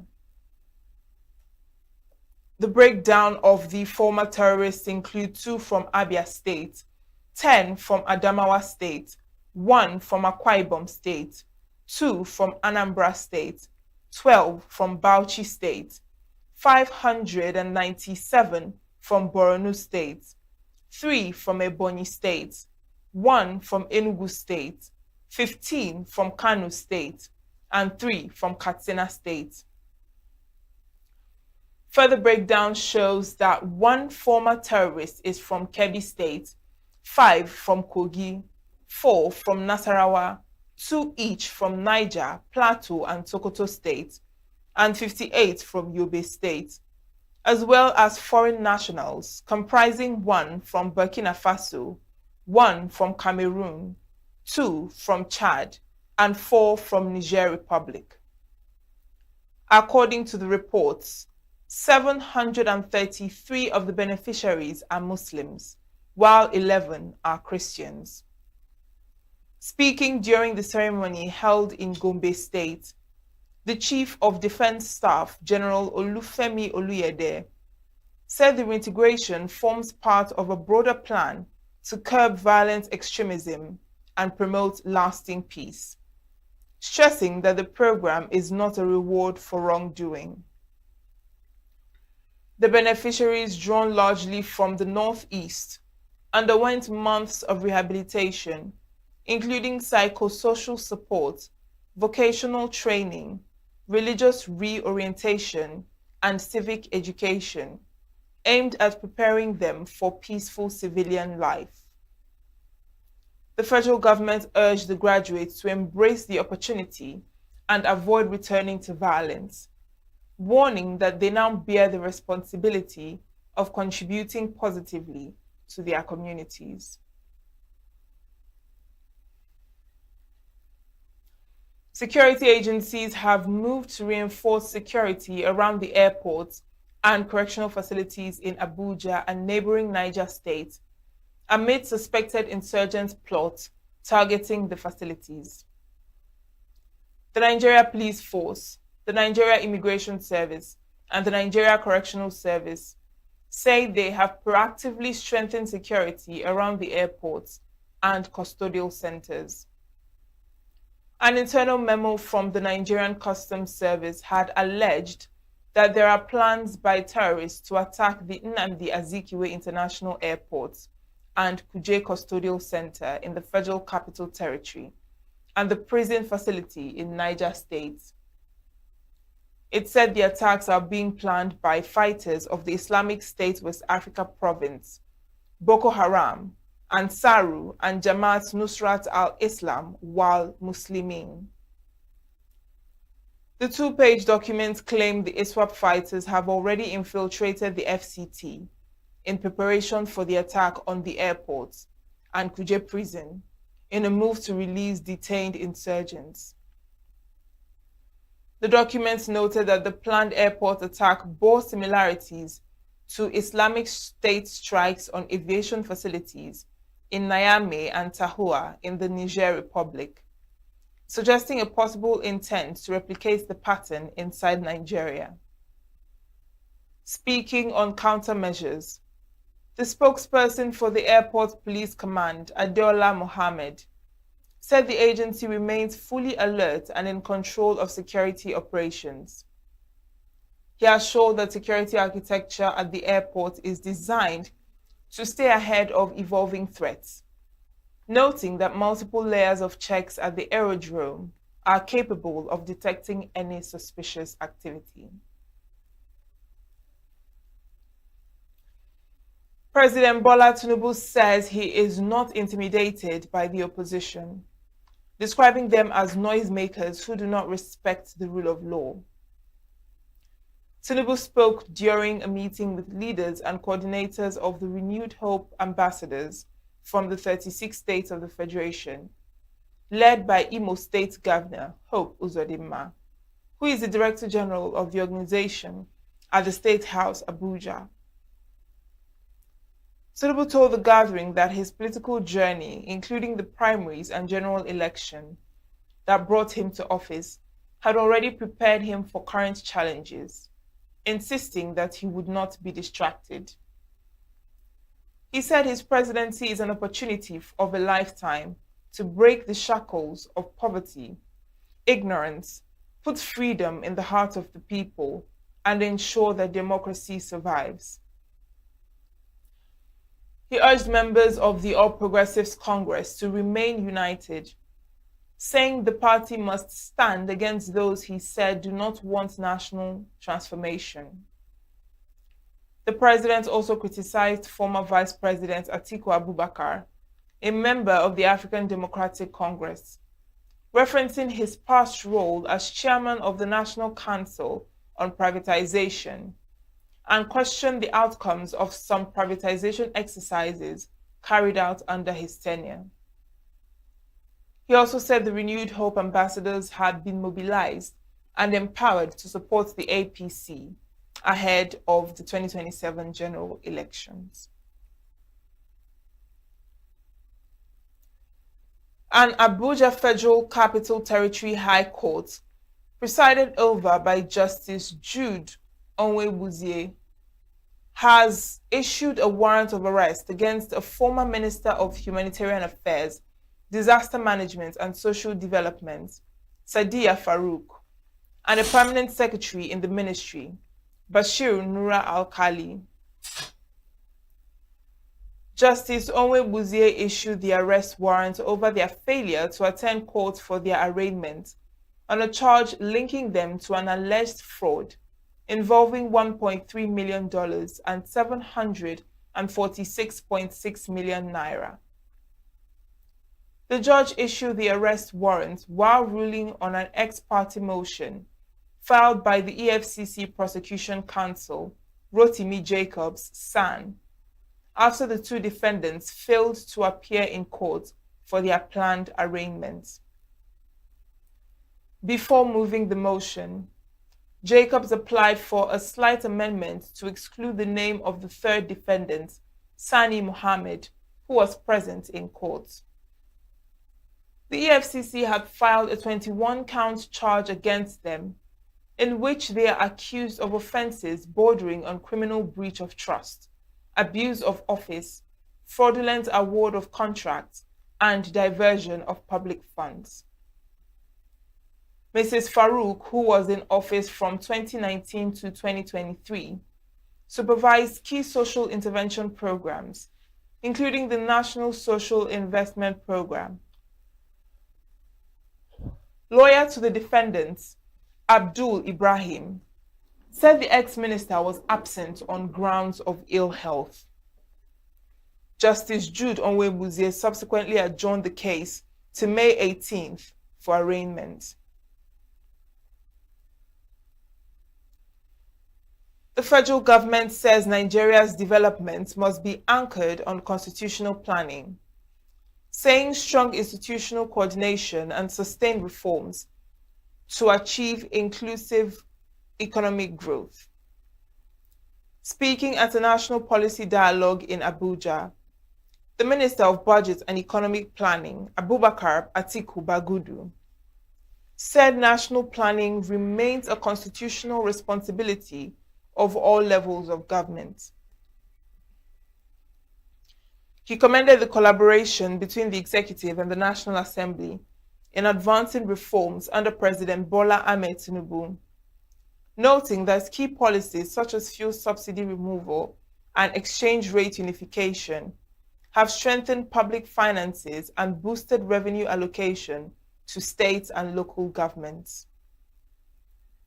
Bagudu added that the proposed 2026 to 2030 National Development Plan will adopt a bottom-up approach covering all 8,809 wards across the country to ensure inclusiveness and better alignment between planning and budgeting, with the goal of building $1 trillion economy by 2030.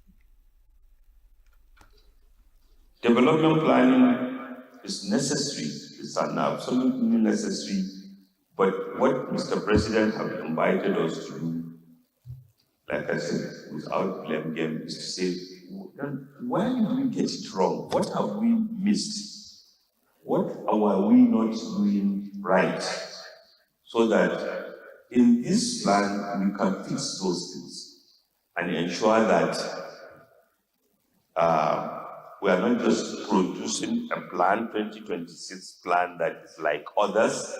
We are doing something that reflects our experience and learning curve and ensuring that we fix those elements, particularly given the challenge by Mr. President that let's, by 2020, target a $1 trillion.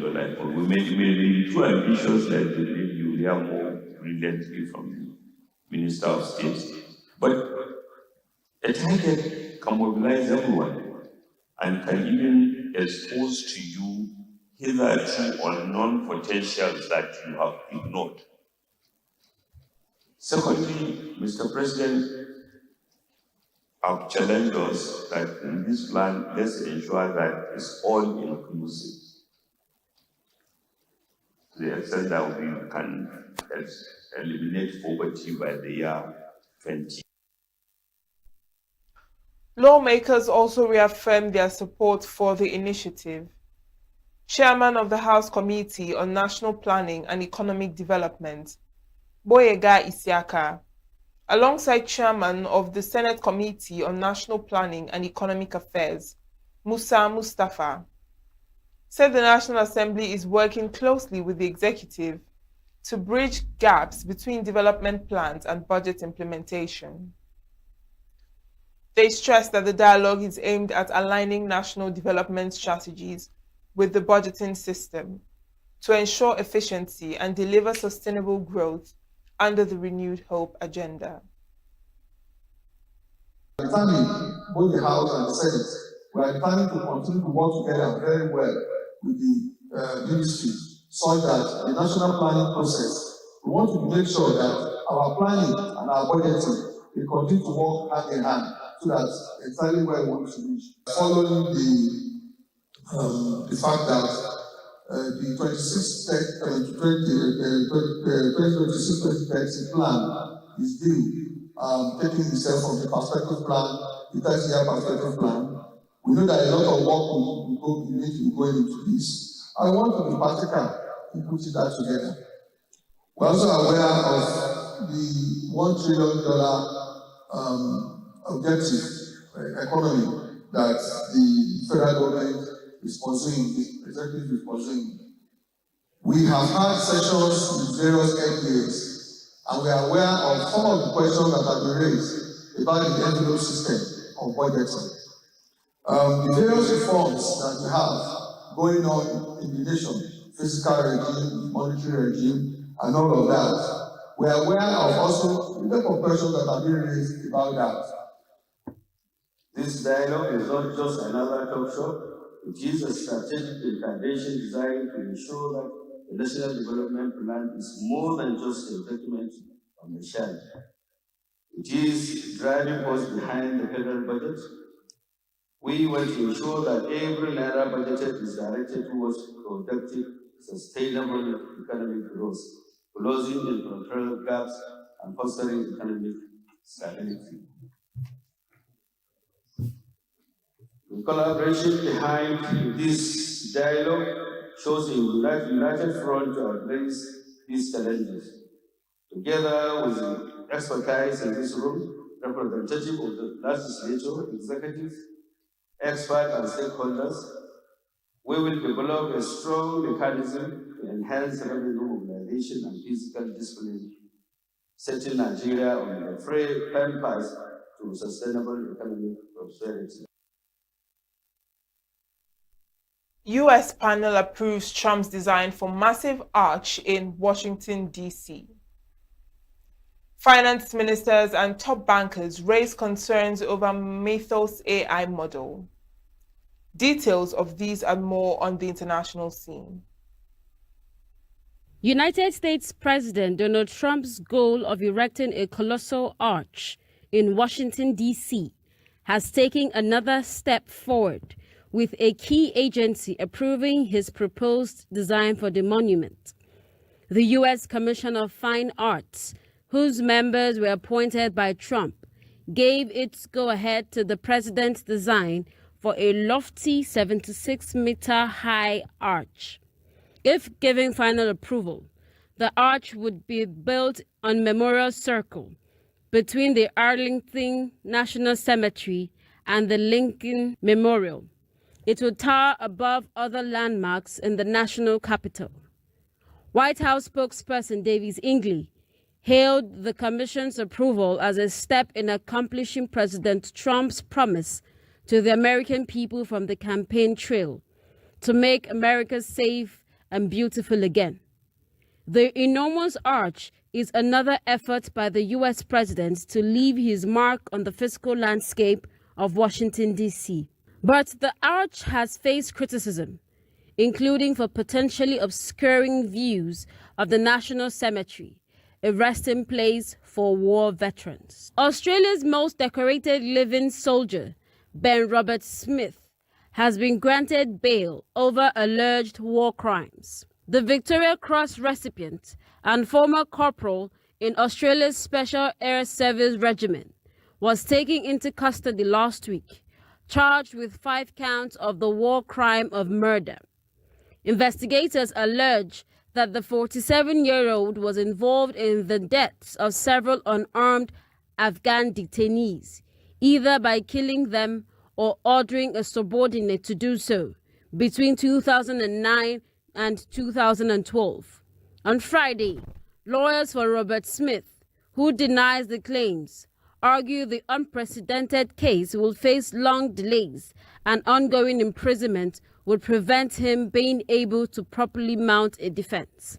Judge Greg Grogan said Robert Smith was likely to spend not weeks or months, but years, possibly years and years in custody before a trial is reached. Grogan also ordered a bail surety of 250,000 Australian dollars and placed restrictions on Robert Smith's travel within Australia. Finance ministers, central bankers, and financiers have expressed serious concerns about a powerful new artificial intelligence model that could undermine the security of financial systems. The development of the Claude Methods model by Anthropic has led to crisis meetings after it found vulnerabilities in every major operating system and browser.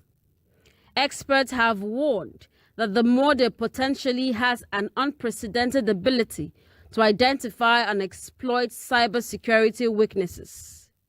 While developer Anthropic has said the model has already exposed multiple security vulnerabilities in some critical operating systems, financial systems and web browsers, governments and banks are being offered access in advance of its public release to help protect their own systems. The State Department in the United States has announced it is restricting visas for individuals from countries in their hemisphere who support their adversaries in undermining America's interests in the region. Thursday's statement underlined that 26 individuals had already seen their visas stripped as part of the policy. The State Department's stance comes as President Donald Trump seeks to expand U.S. influence over the Western Hemisphere as part of a platform he calls the Monroe Doctrine, a riff on the 19th century Monroe Doctrine. Since taking office for a second term, Trump has taken an aggressive stance towards stopping drug trafficking across the Americas, threatening economic penalties and military action for non-compliance. The State Department explained that expanded visa restrictions will penalize those who knowingly direct, authorize, fund, or provide significant support for U.S. adversaries in the Western Hemisphere. And that's it on the foreign news. Guys, of our midday news, I am Uchenna Chimdi Oluoha. Thanks for watching.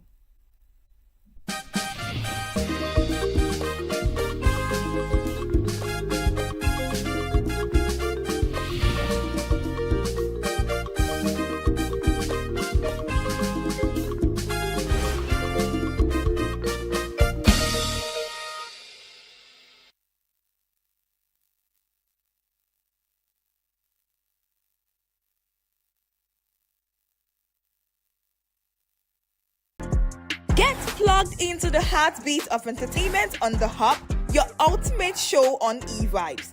From trending stories and social media drama to top charting music, must-watch movies and exciting moments from the world of arts, we've got it all. Join us for unmissable conversations with your favorite entertainment personalities, plus fun segments every week. So I should try harder. So Okay, I don't know that one. outfit of the day. Oh, I don't do that. That's some Gen Z stuff. Oh, now you say it's a Gen Z stuff. It's everything you love about entertainment, served fresh every week at 1 p.m. with weekend repeats just in case you missed it. The Hubs on E-Vibes, where the vibes never stop. Only on Signature TV.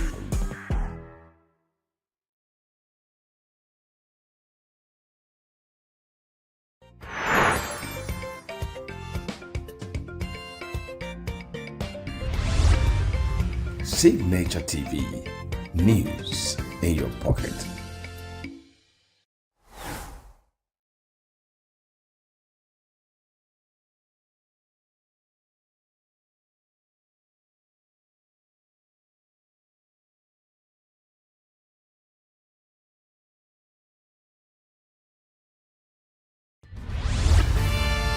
We are local.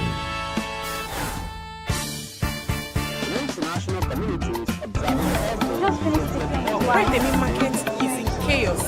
People We are national. Those in support of this motion as amended say aye. Aye. We have taken the vote by default. We are international. Israeli airstrikes. Donald Trump left us the worst unemployment.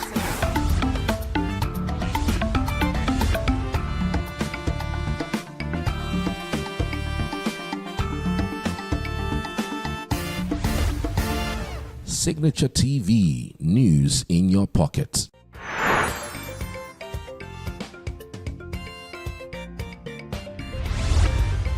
Signature TV, news in your pocket.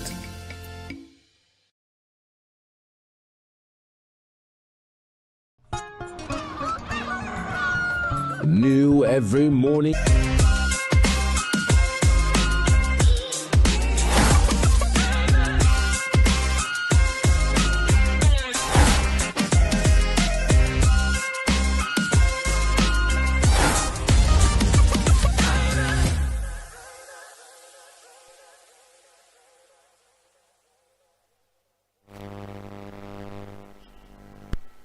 Hello and welcome to the Teen Should Know, the show where we listen, learn and grow. The TSK show is where teenagers are empowered with the right knowledge to thrive and parents are equipped with the tools to guide them, because when teenagers know better, they do better. And my name is Ifoma the Prof Mwato and I'm your host on the TSK show.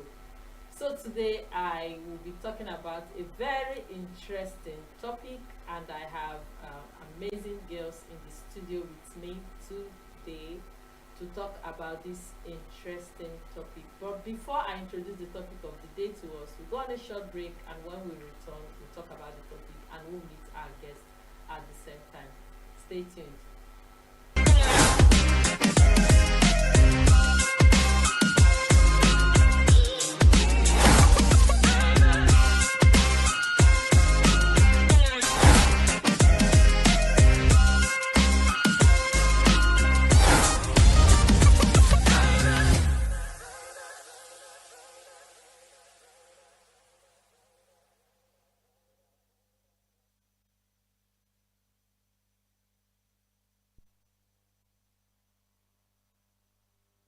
Let's make it honest.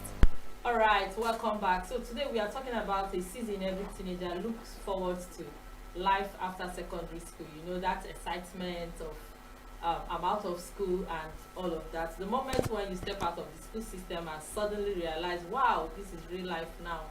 So for many teenagers, it feels like freedom. For others, it feels confusing, and for most, it's a mixed feeling, mix of both. So this stage is really about finding yourself, building confidence and understanding your strength outside the structure you've always known. And I'm not having this conversation alone. I have two amazing young ladies here with me. They are going to share what this transition has been like for them, the excitement, the pressure, the lessons, and how they are navigating a new level of independence. So on the show today, I have pretty young ladies, like I said, that just left secondary school. I have Precious and I have Jessica, and both of them will be sharing their experiences with us. And when I asked them to tell me about themselves, Precious said she's interested in cybersecurity. Yes. And Jessica said she's open to learning new things.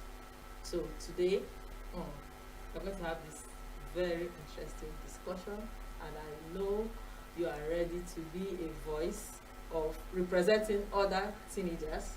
Okay, so we'll go right straight into this discussion. Both of them are just fresh graduates of high school, which we call the secondary school in Niger language. Yes. Is it a global name? Or It's is not it a just global name. It's People not. outside Nigeria, it is high school. It's High school, so yes. it's in Nigeria we call it Secondary school. Okay, beautiful. So both of you are going to tell me what feels like leaving secondary school. Was it excitement? Was it confusing? Was it like oh, independence, freedom? So what was it like for you? Okay, at first, I felt excited, but then after a while, it felt so overwhelming and strange, and I was scared because outside school, when I was going to school, you already have a routine. You wake up early, you dress up, and then go to school. In school, you already have timetable. You are supposed to have maths now, have English, but then I was now on my own. My siblings would leave me and go to school. I felt so lonely and scared, actually. Yes. Scared? So Scared yes. of what exactly? I did not know what I was doing outside secondary school. Yes, I was lost. I hope you're finding yourself. I have. So Jessica, what was it like for you? There was a bit of fear. Why is everybody afraid? There was a bit of fear because there was no freedom at all. To be sincere, there was no freedom because I come from a military home. Oh, really? So there was no freedom. But a little bit of happiness also because like going to school, coming back inside hot sun. Like it was a bit of relief. Yes, but the fear part was where I was left alone at home because that time I wanted to learn a skill, but I've not started. So I was left alone at home. I was only me. My mom would go to shop. Sometimes I'll follow her to shop, but most times I was at home pressing my phone, and at a point my phone now spoiled. So that's Pro Max. So now, both of you said something about the normal routine of the secondary school, like you wake up early, you dress up, you know that, okay, from 8 a.m. to 2 p.m. you're in school, you just like everything is already on a timetable. Yes. So, but now that you're out of that system, so how have you been able to manage time? Okay, at first it was very difficult because I might say today I'll do something. Let's say by 3, I'll be like, I will read. Once that 3 o'clock reaches and I'm with phone, I'll say wait first, 3:30. Before you know it, tomorrow. Before you know it, the next day. So I now found out that I do better with physical timetable. So I created a timetable for both reading and the activities that I'll carry out daily. So it was, well, it's going well. It's going well. It's going well. Okay, so better than I expected. Yes, I created my personal routine, so it's better. That's beautiful. So Jessica, is there something you discovered about yourself now that you never knew while you were in secondary school? Because you have all the time maybe to do some personal things. So are there strengths, weaknesses that you discovered about yourself? Of course, definitely. I discovered many things, but the one I am personally surprised at is tech. tech. Like, I didn't know that I'll one day be interested in pressing computer, getting to know things that are happening in computer. I have brothers that are into tech, but my mind was not there. I wasn't at all. But now there was no time, and that period I told you that my phone spoiled. I only had my brother's laptop to do it. So after watching all the movies, you definitely get tired of watching movies. So I started going to where I was not supposed to go to, finding out more things of because my brother is into coding. So finding out more things he does about coding and learning a little bit of it. So tech, yeah, I would say tech. Okay. Oh, beautiful. So now that leads us to the question of finding purpose. Because after secondary school, out of the 4 walls of the classroom. So Precious, I'm going to direct this question to you. Do you think or do you believe that purpose is something you find immediately, or is this something that grows over time? It definitely grows over time. You cannot wake up one morning and be like, I have discovered who I am entirely. It's a journey. It's not something you discover once. Yes, it takes time because it's a gradual process to get into that particular destination. And finding your purpose is not about getting to that particular destination, but I feel like the journey is just as important as the destination. Yes, finding yourself, the whole process, the type of people you will meet, the type of experiences you will have before getting to that place you want to be. So yes. You believe it's a process? Process. Okay. So let's ask the big question. After secondary school, what is the next thing? Is it pursuing money, career, freedom, independence, and all of that? So, Jessica, let me start with you. So, after secondary school, what is the next thing? So for me personally, after secondary school, I feel furthering my education is the next. Because I have a big dream of becoming a doctor. Wow. A urologist, to be precise. Yes. People find it weird, but I'm okay with it. So furthering my education will be the next step. And also learning a skill. As I said, tech. So yeah. Okay. Precious, what is it for you? For me, I feel like everything should come at once, but you should know how you manage your time for all of them. Furthering your education is just as important as earning money at that particular point in time, because in the university, if you actually decide to further your education, in the university you will need a way to sustain yourself, and then you cannot do that without learning a skill. For me, I can say that from 7 years I started learning different skills. Wow. If I should mention all of them, from 7 years I started making beaded accessories, all those layered necklaces. I learned it from my aunt when we were still in Abuja. But then when we now moved here, I started discovering different things. When I was in JS 3, class projects like crocheting and knitting, I learned that one too, and I'm very good at it. And I also bake. I make small chops. You see Fascinator? I make all those things, and even those feather hand fans. Anyone you see my mom meet, I made all of them. So I feel like having all these skills will really help you in the university, because for me, from what I've been seeing online, life in university is tough. It's hard. It's hard. Jesus. It's hard. If you don't know how to manage your time, you will get distracted by the wrong things. So very frustrating. I feel like all of them are just as important. Just know how you manage your time around all of them. Around all of them. Now I'm talking about what the university life, the campus life is like. So let's look at, now that you're out of secondary school and you want to get into the campus, there are distractions and there are pressures. Yes. So how do you intend to manage this pressure of trying to blend in?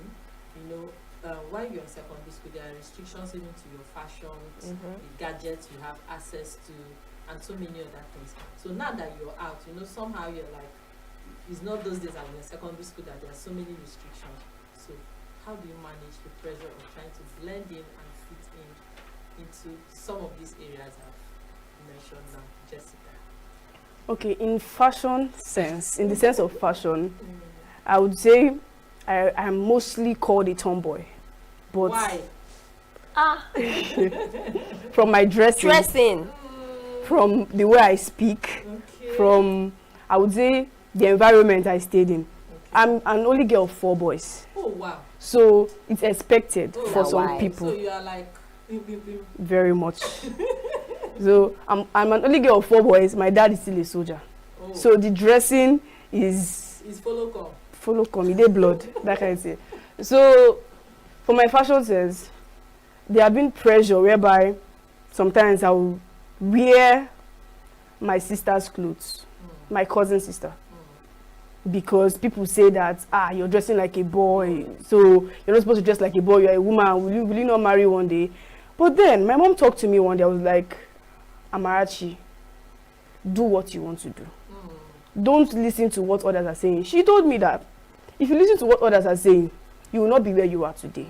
You will not be in a place where other leaders are. And where you want to be. Exactly. So I grabbed her advice, and then till now I've been happy with myself. Do what makes you happy anywhere you are. Pressure, don't allow no pressure. So nobody should bend you into what you don't exactly. want to. Don't be bent. Be so yourself. Long as you're not offending anybody. Exactly. Yes. Okay. Now let's look at you mentioned your environment, but this pressure now, do you think the social media is adding to this pressure of a teenager who just left secondary school wanting to behave in a particular way? Maybe trying to get some gadgets, fashion, the trending things. Do you think social media has done more harm or good? I will leave it open. Any of you can answer. Okay, for me, yes, social media has like a very big influence on our choices and thoughts, and you can see a small child right now, and the child is already using the latest iPhone now, which is I think iPhone 17. iPhone 17, yes. And I'm like, people are already like, do you know how much that phone costs? Plot of land. 2 plots. 2 plots in your hand like this.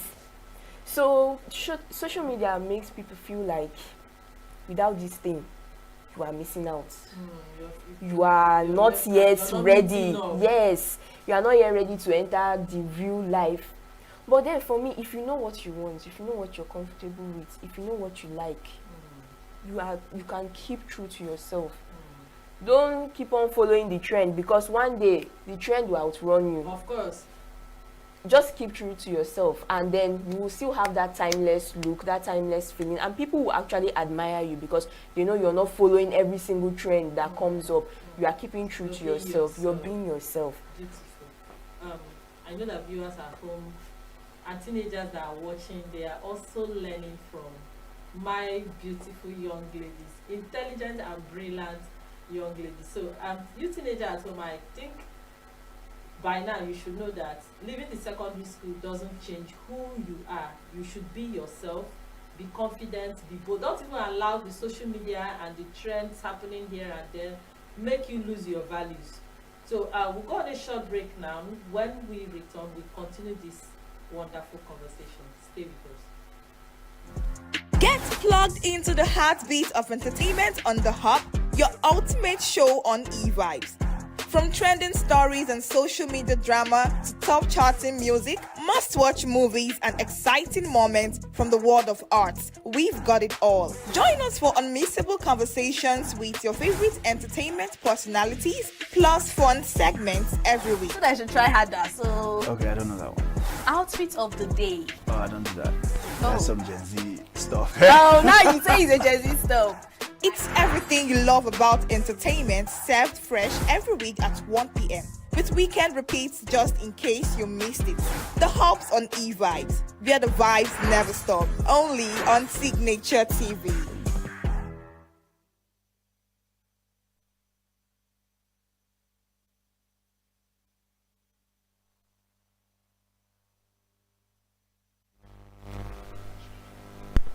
Alright, welcome back. If you're just joining us, we've been having a real and honest conversation about life after secondary school.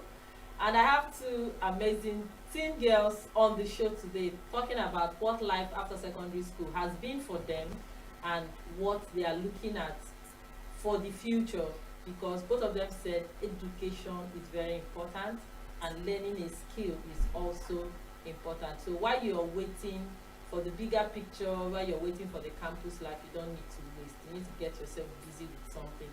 So we are going to talk about something before we close this segment of the show. And I want to ask us, I know a teenager is watching and the person is listening at the same time. And I want to say, what can a teenager do to keep growing and keep improving themselves even after secondary school? Let's say maybe the person have not written JAM, or maybe wrote JAM and didn't scale through. So in that gap between leaving secondary school and getting into the university, what can a teenager do to improve and grow? Okay, as I said before, learning a skill. I feel if a teenager is learning a skill, that time to do things that are not important will not be there. Because as it will be normal as when you wake up in the morning, you go to school. This one, when you wake up in the morning, you go to shop, or anyway, you're learning your skill. So teenagers out there, I think learning a skill will help you divert from The distraction. exactly this. Okay. Thank you. How can a teenager stay responsible and disciplined now that they have more freedom? You know, leaving secondary school comes with a little freedom. Yes. So how can you stay disciplined? Okay. For me, I feel like the number one way is to get an accountability partner. Because you need someone to keep you on the right track.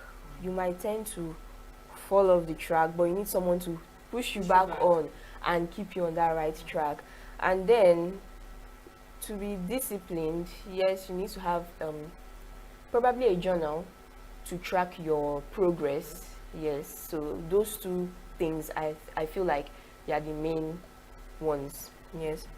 Jessica, how do you think a teenager should stay responsible and disciplined?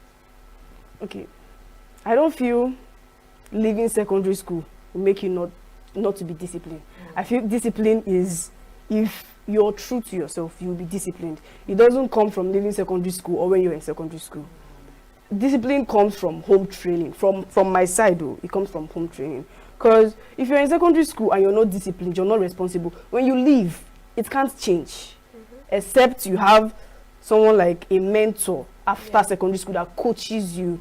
So discipline, how I think a teenager can maintain discipline is to have someone to talk to.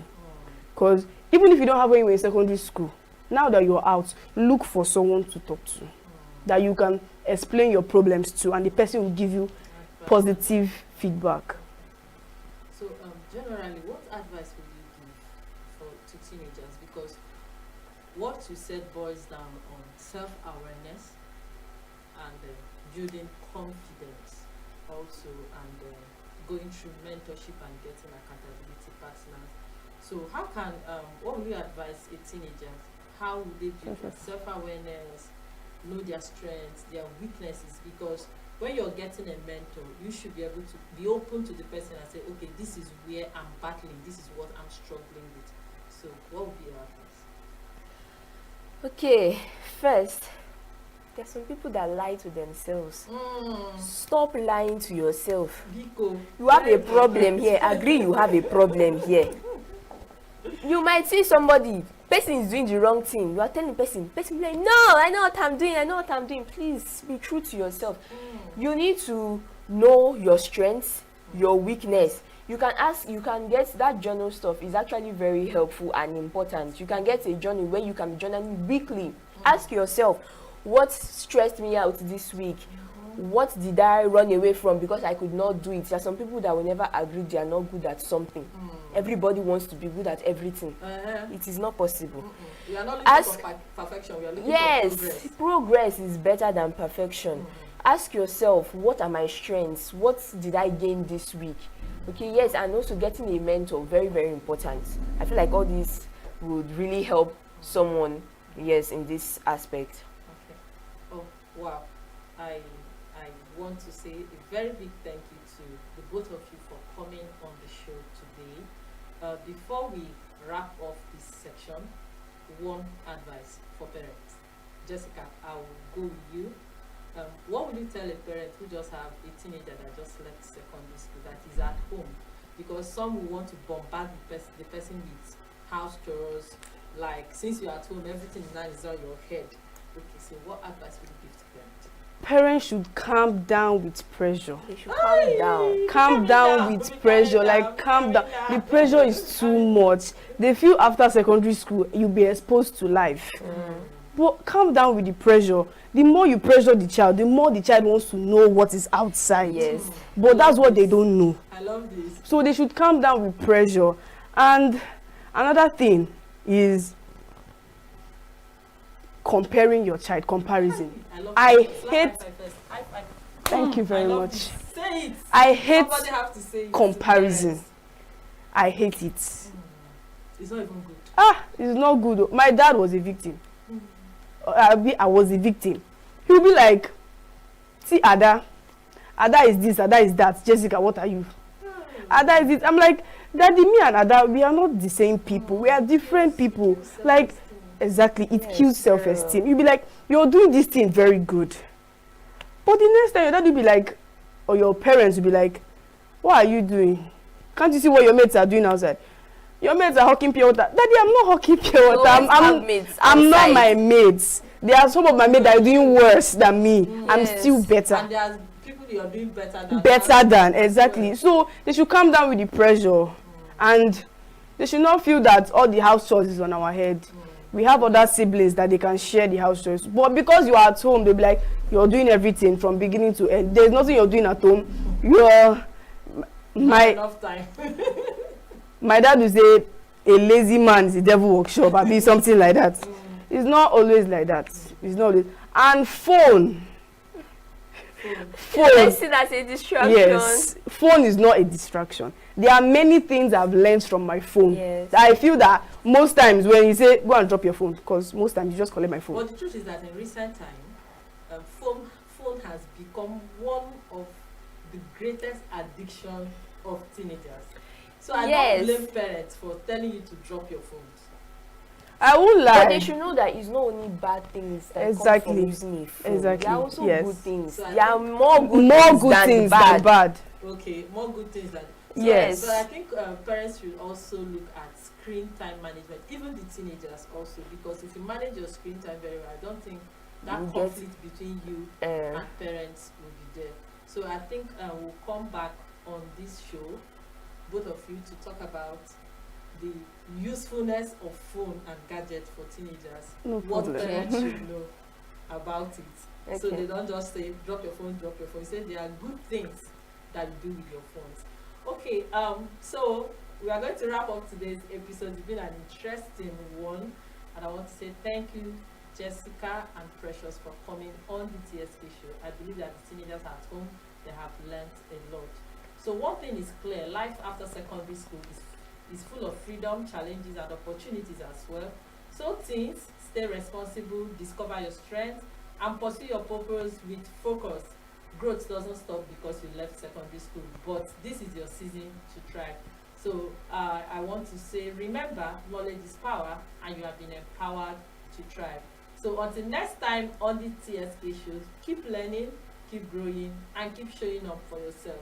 Remember, my name is Ifeoma the Prof. Wato. I'm your host on the TSK show, and it's a wrap for today. Thank you for joining us.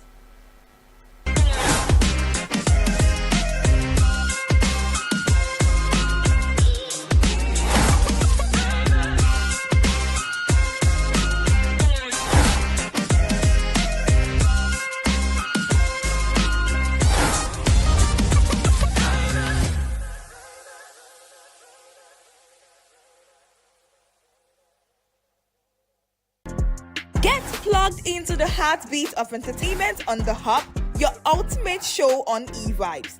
From trending stories and social media drama to top charting music, must-watch movies and exciting moments from the world of arts, we've got it all. Join us for unmissable conversations with your favorite entertainment personalities, plus fun segments every week. So I should try harder. So Okay, I don't know that one. outfit of the day. Oh, I don't do that. That's some Gen Z stuff. Oh, now you say it's a Gen Z stuff. It's everything you love about entertainment, served fresh every week at 1 p.m. with weekend repeats just in case you missed it. The Hubs on e-vibes, where the vibes never stop. Only on Signature TV.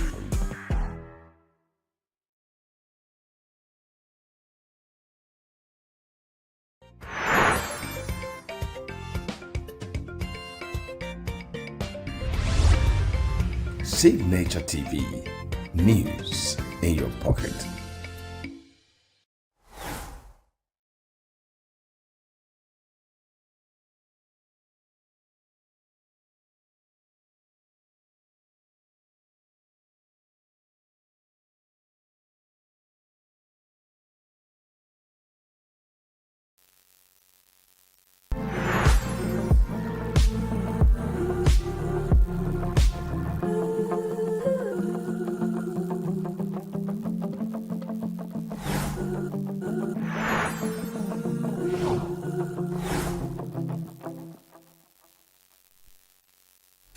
Hello friends, how are you and yours doing today? I trust all is well and that your life is more lovely than ever.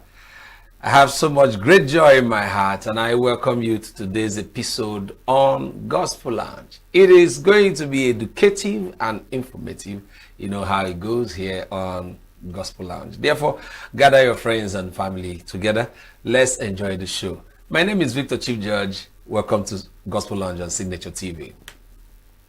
All right, let's just have a little talk on Thanksgiving, about giving God the glory and all that. You know, showing gratitude to God is a deeply and meaningful spiritual practice that helps shape how you see life challenges and blessings as well.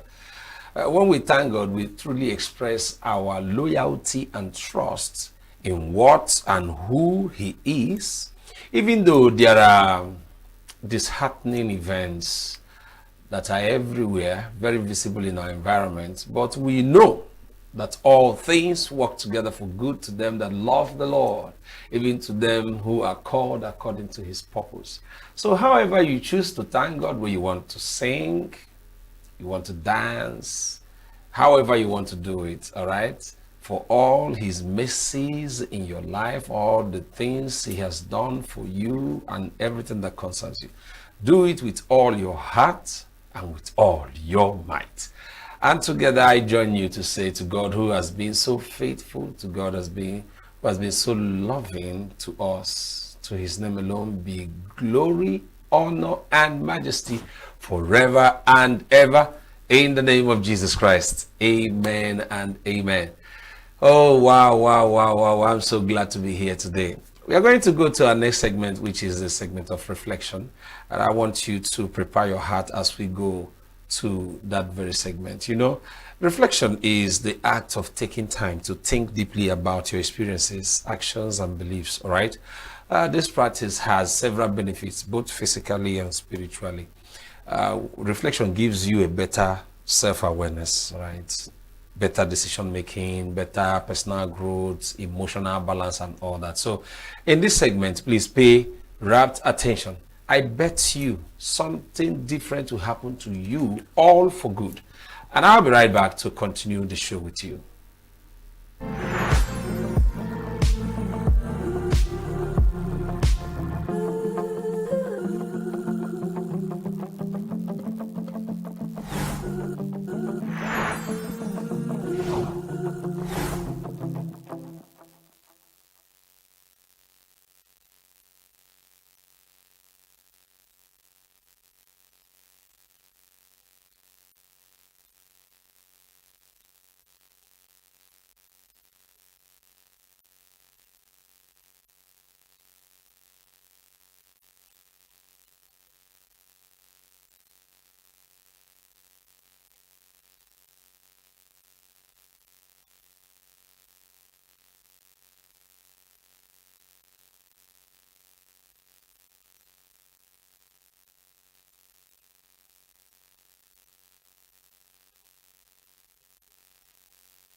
Florence Nene Ugu, a remarkable lawyer.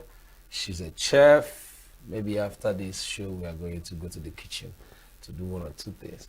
And then she's a social development strategist dedicated to making a difference. An alumnus of the esteemed young African leaders. You see, there are so many things to say about my guest today, but let me not bore you with all those things. Honestly, she has embraced her role as a change maker, passionate about education, gender equity, and literacy. All right? Florence tirelessly worked to uplift her community. Let me stop there. Guys, help me make welcome Florence Nene Ugu. She's also a legal practitioner, a very mighty legal practitioner. Thank you very much for coming to the show. Thank you for having me. All right. It's good to see you smile. Wow. Give to gain. That's the theme of the recently celebrated International Women's Day. And we really want to get into this topic to know why, what's the context about this topic? What's the context about what are we giving? Please lead us into this. Okay, so good evening, my listeners. So thank you for having me at the studio. The theme for this year is Give to Gain. Okay. And it's a broad spectrum of trying to tell the society that the woman you give power, the woman you give a chance, the woman you give an enabling hand, the woman you give an education, you tend to gain more. Oh. You tend to gain from her a strong woman. You tend to gain from her an empowered woman. You tend to gain from her a woman who will break ceilings. Okay. You know, because the truth is, if we refer to the olden days, even if we go to the Bible, there's only a story of one person who stood her grounds even when her sons were named to have been part of the coup that wanted to kill the king at that time. They killed them. She made sure she stood her ground, one woman army, fanning the vultures away from her son's body. Who was that person? Jahel in the Bible. So there is just a woman that could go out of her way at every turn. Once you've given her something, once you've built her capacity, once you've built her resiliency, once you've built her emotions, then you have a woman who will go all out, who will do whatever it takes for a better society, for a better family, for a better community, for a better workplace. Well, but you see, just making a case, someone said, when you give a woman a yard, she takes the whole estate. We've had this before. A whole lot of things. And I wouldn't want to say, or maybe sound so misogynistic about it. We've had cases where a lot of women were empowered. Okay, let me say some, just to strike a fair balance. Some women were empowered, and then the feedback wasn't so beautiful. And then this generalization of that, give a woman a yard and she takes the whole place and all that comes into play. Can we find a balance to this? Is it really true or false? How would you want to address this very notion? Well, one is, this question is definitely not a true or false option. Okay. Secondly, we are leaving the gender as it is and facing the woman, because ideologically, the society has heavied a lot on the side of the woman. Okay. If a woman takes her children to school every day, it's normal. And if a father does it, he's exceptional. If a woman cooks and cleans the house, it's her role. If a man does it, he's an intentional man. Okay. But the truth is, Shebi, he eats from that family. Yeah. Shebi, he's a member of that family. he goes and comes just as the woman goes and comes. Yeah. So why are we saying the woman is given a yardstick and she takes a whole land? Didn't we give the men a yardstick and they took a whole land? Didn't we elect a man in power who has promised to build heaven and earth? Where is it? And then the woman is being propositioned, and the next thing she's wayward. What of the man who propositioned her? Because the truth is, it takes two to tango. True. So there, she wouldn't just be there if somebody didn't do something. True. So the truth is, for the woman outside there who has been given a yard, Yeah. remember that I think there is a Japanese saying that says, you won't know the true nature of a man till he wields power. True. And man in that context is both gender. Yes. So the background a person is raised, her upbringing, her character building, her social interactions, social etiquette, all those things are put in place. Yeah.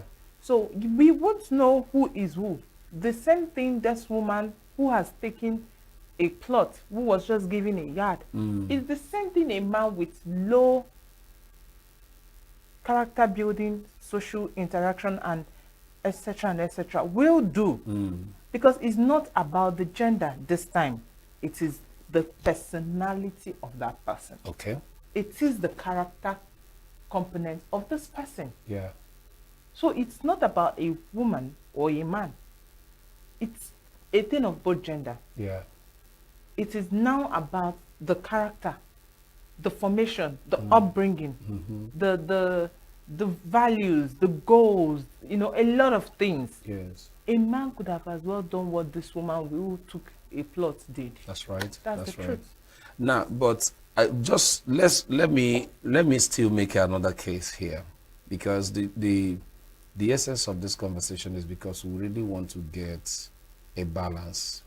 We love our women, we love our mothers, and we love our men too. Yes, we wouldn't want to have these unnecessary tags on all these people. But let's single out the women now. Okay. Talking about the International Women's Day is just to celebrate the woman, to see how the woman will be better, both for the family, the society, and wherever she finds herself. My question now will be, what do you think will be given to a woman? I mean, not really trying to place boundaries, but what do you think should be given to a woman so that she can live,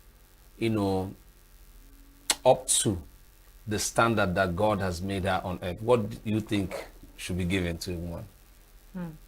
In all respects. Wow. Okay, this is a very interesting question, because the truth is, to the woman God has made, there is a purpose, and for the fulfillment and lifelong purpose, it's not a one-day discovery. Yeah. The woman I discovered myself to be in my 20s is not the woman that is functioning today. Okay. There has been some level of what will I call it, change, let's say metamorphosis. I've metamorphosized into something else. So, but the truth is, I've also been empowered. I've had around me women who encouraged me to be all I want to be, to fully reach out, my potential. For example, I'm going to start with my mom. Okay. She's someone that I've never for one day hear her say, I'm tired. In fact, till she clocked 73, my mom has never been to a hospital. Wow. That's a very beautiful one. She was widowed on time. She lost her husband quite early. Wow. And this woman single-handedly raised 4 boys Yes, I call myself a boy sometimes because I had 3 brothers and myself. So, and she would always say, "You were a handful." Sometimes I wish you were just a boy, so I would beat you like a boy. But that's the truth. And until recently, when she comes around to visit me, she'll be like, "Ah, I remember the days they will refuse to do this because I'm a woman." I said, "That really happened?" She said, "Yes." She said, "Oh, do you remember that place we lived at so place?" I said, "Yeah." I said, "I was one of the tenants that came there early. The lawyer said he wouldn't give me a house because I'm a woman. I can't afford to pay a house." Oh my.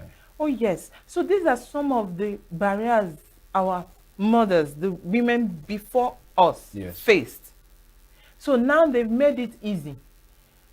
Nobody questions you if you can pay house rent because of your gender anymore. Yeah. They give you the house because you either have a business or you're working. Yeah. So if the woman of today is empowered, okay, it's shown that, giving that mentorship that she can blossom into whatever it is she wishes to be. Yeah. Shown love. Let her know that growth is in stages. Okay. Today you could be wishing to be a chef. Tomorrow you can decide to be an entrepreneur, selling, marketing everything you can market. Yeah. So don't limit yourself. An English word says life begins at 40. And believe you me, I am waiting for the 40. Because I feel like, oh, I'm going to blossom. Like I've not blossomed enough. That's what I'm feeling like. Yeah. So for the woman of today, for the woman that is waiting, she's waiting to not to be told, but to be enabled. Okay. She's waiting to let someone else just encourage her and say, you can do it. Pick up the step. Oh, let me show you how I did it. Yeah. Pick up the step. I can help you get to where you want to get to. Pick up the step. So if the woman is given the opportunity, it's funny because even in organized settings, businesses, there are women who still earn 15-20% lower income on the same level of work with the other gender. So you can see a man who is a manager in the same office, in the same institution, being paid 500 or 600,000, and you are receiving 350 or 400. Why? Wow. Wow. And sometimes you have better qualifications. Yeah. And at some point, better ideas. Exactly. I was on a show this morning. I was speaking with someone, and the person said, please, I noticed the reduction of the percentage of male students, especially in our institution. I was like, no. He introduced himself. I said, oh, wow, you will have a better data than I do. He said, so where are the male now that the females are in school reading? And then tomorrow they want to marry those girls who have strived to go to school. Maybe they come out better, ambitious. Then they want to marry them and put them in the house or relegate them to the kitchen. Are you not thinking that... And I'm wondering too, what happened? Because I wanted to ask you, are you not thinking that our culture or maybe the situation around us here is forcing the guys, the men now, not to go to school? Because the other time I was talking with somebody and then a question was asked, what's your level of education? Like I said, who school help? It was so blunt because he had the business he was doing. He said, it's better doing this business than wasting my time in school. That was a very strong thing to say. All right. But now that this statistics is coming out that the male folk are less in number in school now, don't you think it has something to do with our culture, or maybe the government is not really helping? No, it's not our culture, because I know I'm from a very large family. Okay. And a lot of my aunties who are retiring almost this year, all of them will be retiring this year, some like retired last year. They stopped at primary 6 when education was education, by the way. Yeah. But you know why they stopped? Not because their parents couldn't afford school fees. Why? Because they were female and they would be married off. That's why I say, is it not the culture? It's not the culture. I'm trying to explain to you that the culture has always been to train the male they have given more preference, more priority to the male child to go to school. Okay, today now there's a... So now the women have learned to sponsor themselves through school, to strive. There are a lot of scholarships being given by different organizations, no matter how small. I remember about 3 years ago, somebody needed, she kept telling me, Auntie, let me just be able to get into year one. It's because the sum is bulky. Let me just get someone that can assist me pay year one. Forget until I will finish school and come and show you myself. Wow. Today she's in 3rd year. The only call I ever received is, please, Auntie, do you know anybody you can help me to secure where I can do IT? I said, yes, I know someone. Wow. So it's not the culture, it is mentality. Okay. It is the degrading of the society of today, where we've lost so much morale that there is a high rate of moral decay in our society that have left the young one thinking that money bequeaths respect. I agree with you. But that's not true. Mm-hmm. My grandfather will always say, Ezia Fakego. Good name is better than money. That's right. So, and if you have that with you, it will stick. And poverty is not the mentality of low cash. It is of the mindset. Can you please repeat this again? Guys, I hope you heard this one. Please say this again. And please do it in a slow motion this time around. I said poverty is not the low cash you have. It's not the disability of the low cash or the ability of the low cash you have. It's the mindset. Mindset. All right. It is your mindset, because the truth is, the human, I'm using human now to connote both sides. Yes. You can do a lot. You can do a lot. But you know the problem we have? A problem of self-gratification. Yeah. Where someone wants to do so little and then make a little and make a very massive impact. Who told you that? No way. So most times you see that women are very diligent folks. Yeah. I'm not saying there are no women, but the truth is, when the percentage is done, when the data is given, you see that women are very diligent folks. Yeah. Because by nature, they are nurturers. Yeah. There is nothing you give a woman she doesn't multiply. True. But the truth is, we have a very big challenge. You see, I don't think in the Christendom we ever got to explain that passage of the Bible about submission and love very well. It depends on because for me, what I understood it is submission, whether he's doing well or not, and that's a big challenge. Because the truth is, how do you love for the men? You are giving the order to love, right? Yeah. How do you love someone who is stubborn? How do you love someone who is always challenging? How do you love someone who is opinionated? How do you love someone who the society over decades have told you she's a woman, she should be subdued, she should be in the kitchen, she should be under you, she should be in your house, she should clean your house, wash your clothes, cook for you?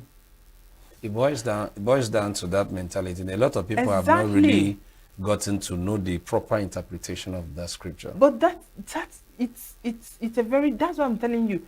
Submission, there was no clause. It said submit. So if I tell you now, but there's a clause there. It says submit as unto the Lord.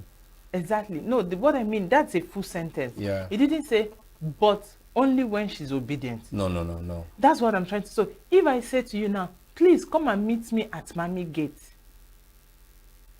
I didn't say call me when you get there.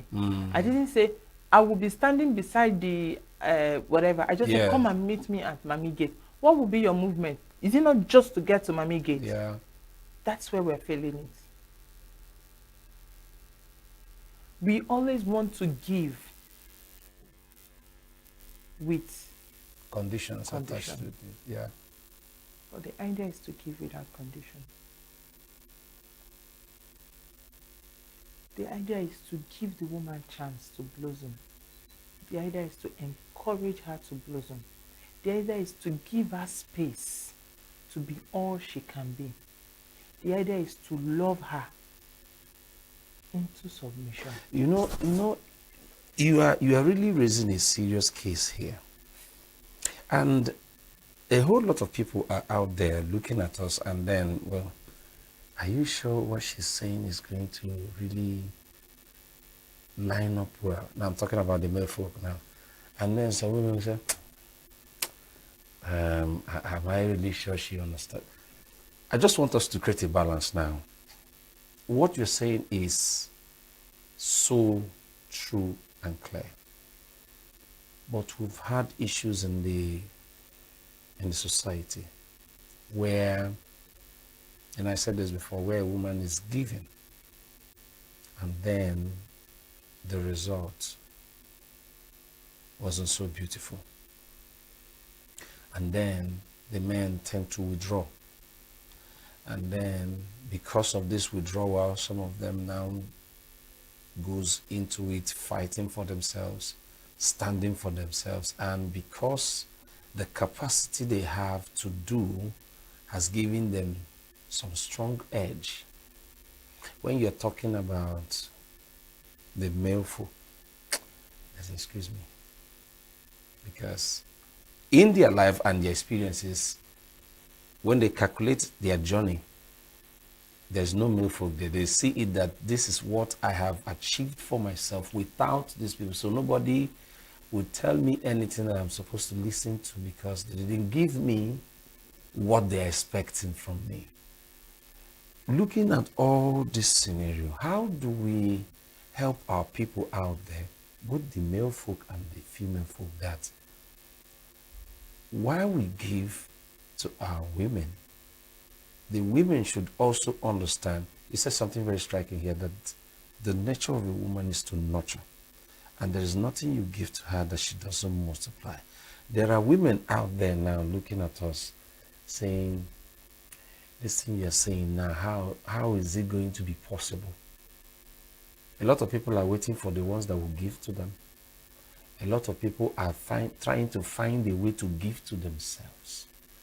And whether you are giving or you give to yourself, there will be results. And these results, how they are handled, will be very different. Exactly. What do you have to tell me? Okay. So for me, you give without condition. Okay. I live by that principle too. Yeah. I give without condition. There are people in my life that when they call me, I give. And there are people that over the years I have given and it has not been a fertile land. Because even in the Bible, it was there. Yeah. The parable of the talents. Yeah.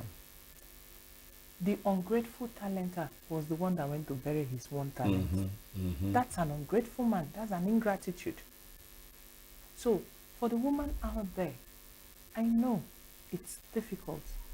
Some is this thing I'm about to say applies to the both gender. Yeah. We could be a whole lot.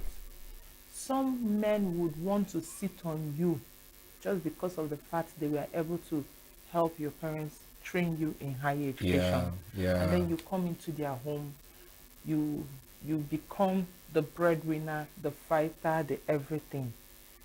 As someone who is working with the Ministry of Gender in ENUGU here on a special task force, okay, we see cases like this. All right. So, but for my fellow women who have been poured into, please genuinely pour back. There is nothing that multiplies feelings like gratitude. Yeah. And for the men, if your wife is working, don't go and collect her whole salary. She's a human being. Please say it again. Say it again. You know why I wanted to say this? Because currently, there's a case. Guys, this is serious. This is so serious. Please say that again. For the man, if your wife is working, Mm. please don't collect her whole salary. Oh my. Honestly, don't. Number one is we can't come to you for every chewing gum and True. sweet that True. we want to eat. I can't come to you because I was in the office and some women are picking this jewelry. Mm. I want to pick too. Mm. Because sometimes you will collect it. You will not even be touched to buy things for me. Mm-hmm. So I need to also look good as a woman. And then I have my parents, if they are still alive, or an uncle who has contributed so much in me. That is, I have gained from this uncle Yeah. or this auntie. I need to give back too. That's right. So there are a lot of things in play, but sincerely, the outcome of every human, it is out of your character. Mm-hmm. What was your input towards life? Mm-hmm. What did you value? What were your set goals? What were your understanding about life growing up? That's how you get to meet a human. Most times we are trying to change people. I used to just laugh at people and say, I don't understand what you're trying to change. Yeah. Do you know what formation means? Mm. This person has finished forming you. There is no formation age. That's right. You can't get, if you get 50%, please manage it, hold it. And then find a way to manage that part of the life that has a K-leg. Mm. Yes. Yes. Because that's the truth. Nobody in life is perfect. True. Nobody. But there is this fulfillment one gets with trying to make sure you're a better person. That's right. Try. Let there be efforts made. Let the person beside you in the office, in the church, at home, your spouse, anybody, let them know that you're trying. This wasn't the usual you. Yeah. You're making an effort to be a better version of yourself for them. Yes.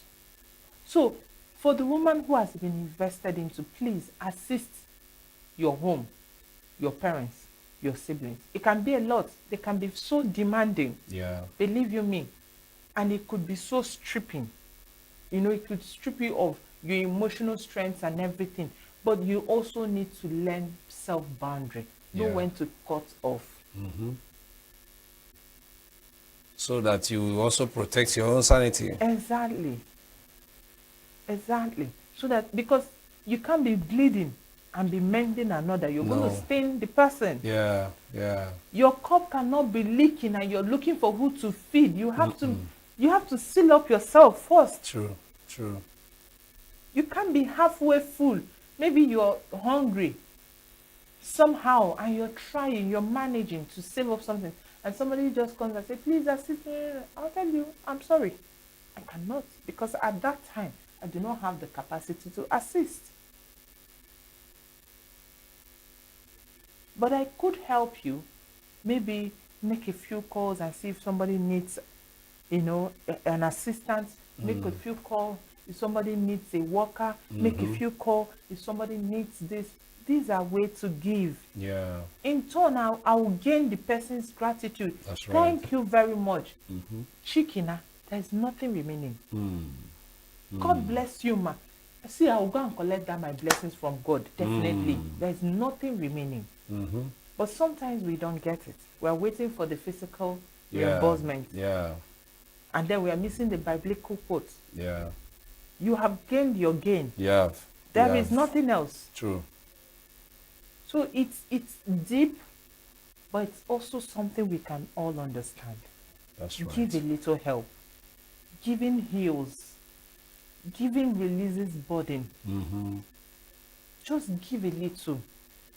It might not even be up to 1,000 naira. Yeah. Just give a little. Empower the woman close to you. Yeah. I used to, when I was staying in Abuja, I drink water cans.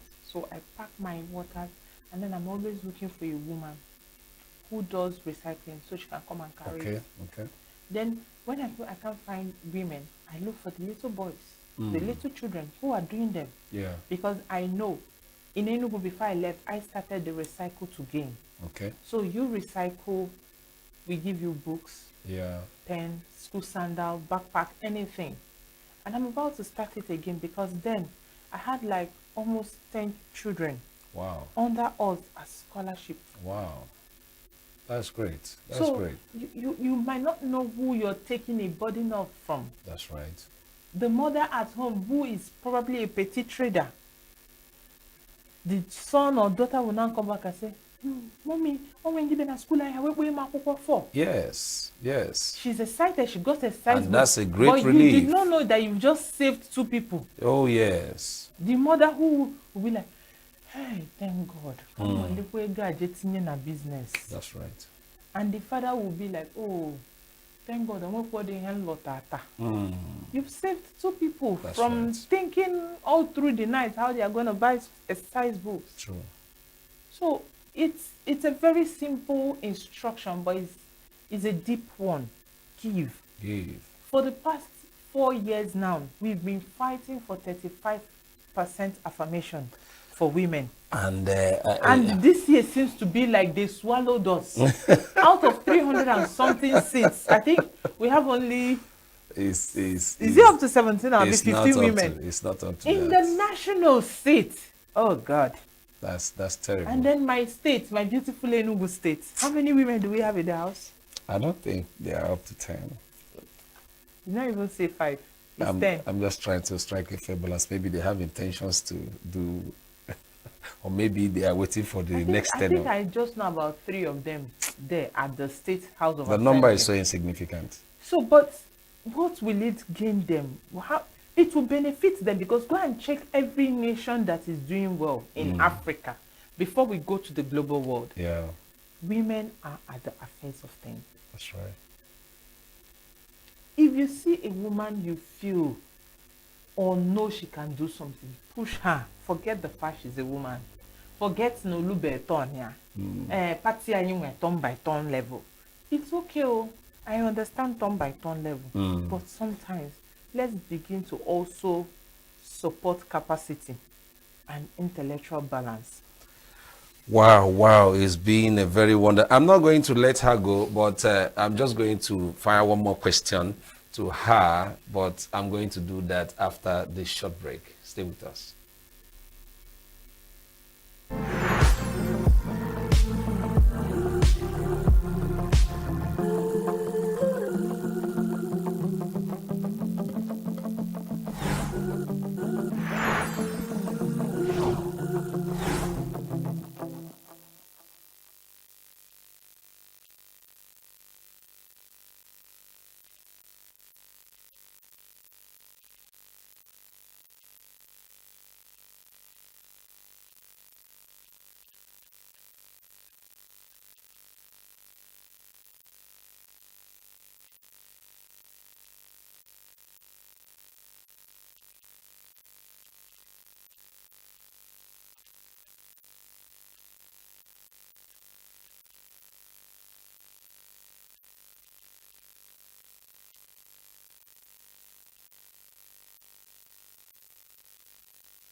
All right, it's been a very wonderful time talking with a great woman in the studio. Today we are discussing the theme of the celebrated International Women's Day, Give to Gain. And I've been talking with Barrister Florence ENUGU, and she's been giving us a whole lot of insight into the context of this very topic. But before I let her go, I want to ask you today. We can see you said something about your mother and the women that came before us, how industrious they were, how sacrificial they were, and all that. We have a generation that seems to be very selfish. Do you agree? No sentiments now. No, I don't agree. You don't agree. You know why I brought that? Because I want to close this session with a case. We have a generation that has become very selfish. Now, I know this also applies to the male folk, but I want us to face the women now, because there is something very significant and very beautiful about women, that if we don't get it right, it's going to affect a whole lot of things. So let's start with them. You know, the Bible says a wise woman builds her home. I've been trying to see where the Bible referred to the man as it concerns the home, but that the man is the priest of that. His assignment is different, but now building the home is on the shoulders of a woman. And now we have a whole lot of people that don't even care. It's so unfortunate, but it's real. What would you tell the women out there, just like an encouragement, a passing word before we draw the curtain on this show? What would you tell them as it concerns their personality, both in the life of the men, the society, and the nation?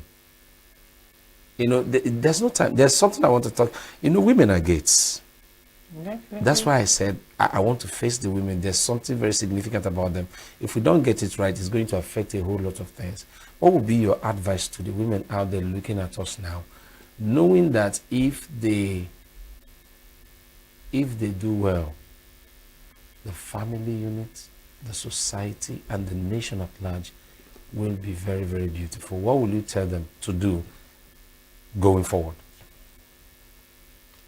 This is a very interesting question, and I wouldn't want to make it. I wouldn't want to make it into an argument. Yeah. But when you quoted that passage of the Bible, I've also quoted the fact that the man in that proverb 31 allowed the woman of the proverb 31 be all she needed to be. That's right. And at the ending verse, they said, he was proud at the gate. Yeah. So it means the man in question is a leader and a gatekeeper. That's right. That's right. So that's to tell you the first thing. For a woman to blossom, you need to allow her. That's right. You need to also lead her. Mm-hmm. So how are you leading her? How are you leading her? Okay. It's important. You want the best version of me. Yeah. You have to lead by example. That's right. You have to show me love. Show it to me by action that it's possible to love. Show it to me by action that it's possible to show empathy. Show it to me by action that it's possible to how will I say it? Like, to live life and to be fulfilled out of life and to be all you need to be with life. These are things you have to live out. Don't talk about it. You have to be actionable about it. Okay. Because the woman will follow your footsteps. Okay. And selfishness is a trait in both gender. Yeah. It is not peculiar to the woman. Oh, yeah. So if the woman is selfish, I can't help it. It doesn't mean I'm selfish. It doesn't mean the 25 other women before me are selfish. Mm-hmm. But the truth is a trait that we cannot say it is known to the woman alone. Mm-hmm. No, it is both gender. Yeah. So it's us showing a little kindness every step of life. As we go on with life, you know, one day that message, that fruit of kindness we are planting, we'll get to someone and we'll be, this person has always shown me kindness. Yeah. I think I will show somebody else this kindness. That's right. So everything we want to change in this life has to be through action. I don't think we've achieved any change by how do I put it now? I don't think we've achieved any change by speaking about it or by telling someone, you can be a better version of yourself. You just know. Show the workings. Show it. You see the woman that you like, that has home training, that has kindness, empathy, that. She grew up in a home where everybody's opinion were gathered before a decision was made. That's right. I grew up in a home where at a very early stage, my mom's sister took me at a very early stage of my life because my mom was a very busy woman. She traveled a lot. So one day she came and she was leaving and I said I was going to join her. Everything I said I would join her. So I went with her to her house where she was staying with her husband there. And every month I noticed that we have to bring, you want a pen, you want a pencil, you want just be writing it down. At the beginning of the new month, just bring whatever you want for school. Yeah. My auntie would, I'll now come, my own list is always so many. I've always been very curious about a lot of things growing up. So immediately I come, I had to be like, okay, Nene, what do you want? I want pen, pencil, eraser. I want this novel, that novel, this one. As I'm reading, they will not even tell me, okay, oh. They will allow me to read my long list and be excited about it. My auntie would just go, bring the ones that my sisters or any of them have used that was properly kept, and said, all the novels you want, are they here? I'm like, yes, thank you, mommy. She said, how many pens do you say you want? I'll give her. How many pencils? She'll give me. Why is your stockings missing? Nene, why is your stockings missing? Then my aunt would take time to educate me on why my stockings cannot be missing every time. Yeah. Why would they have to buy me new stockings every time? Why? So it took me time to learn to keep my things properly. But now you have somebody that if I keep something and go out, you come into my house and move that thing, I will tell you that somebody moved it. Yeah. That's a cause for carefulness. Exactly. I didn't learn it by speaking. I learned it because I was watching my auntie live that life. Okay. I was also made to be accountable for the things given to me. So I learned to be careful to handle everything. I learned to calculate before doing anything. I learned that you cannot just because you're working and you're earning salary, just spend money. No. Check what you want to do. If it's not that important, don't do it. Yeah. Just let it be. Keep, putting them till it is really a dire need. Then you can begin to offer it out. Wow. So the woman didn't just become selfish. It is not her will to become. Maybe she grew up in a family where her voice was suppressed. Nobody gave her a chance to be her. When she asks for something, it takes another year to give her what she wants. So she began to fight for herself. She began to struggle. You think street kids want to be street kids? They are coming from homes where hunger has forced them out of the house, where the mother is tired of life, the father is tired of life, and they begin to tell them, when I was at your age, I was doing that and doing this. That's frustration. They didn't mean it for them to go out and become pocket pickers or to become amberos or to become Yahoo guys or to become whatever nuisance they turned out to be in the society. That wasn't the idea. So it boils down to modeling whatever you want them to be. Exactly. Wow, wow. Guys, it's been a very mighty and insightful conversation talking about give to gain. All we've been talking about here is what we'll give to our women and to make sure that they are better, empowering them to do greater things, knowing that what you give to them, they are able to give it back. You can hear through our conversation that a whole lot of women started doing one or two things because of where they are coming from, the things they have experienced and all that.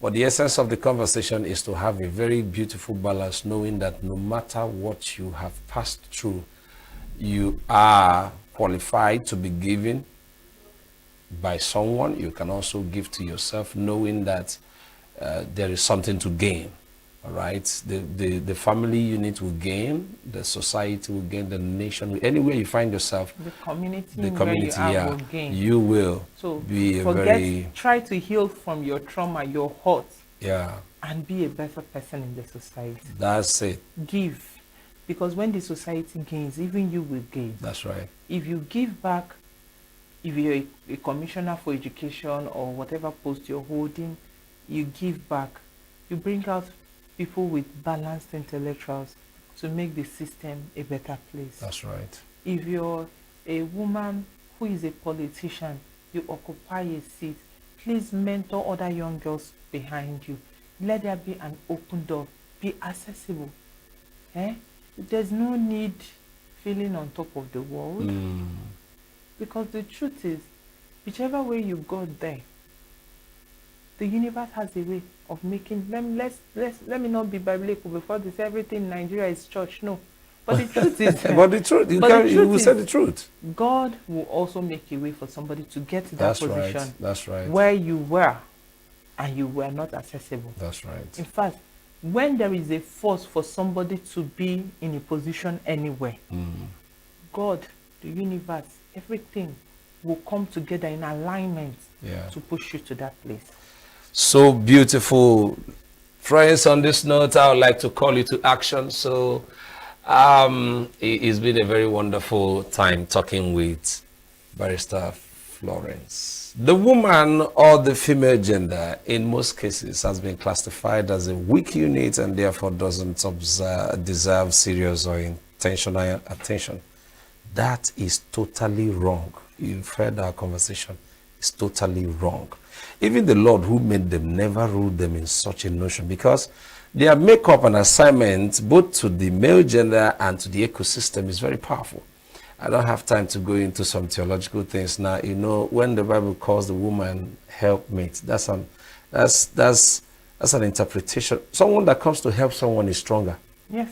You understand? Yes. We don't have that time. Maybe we'll come back again to do this.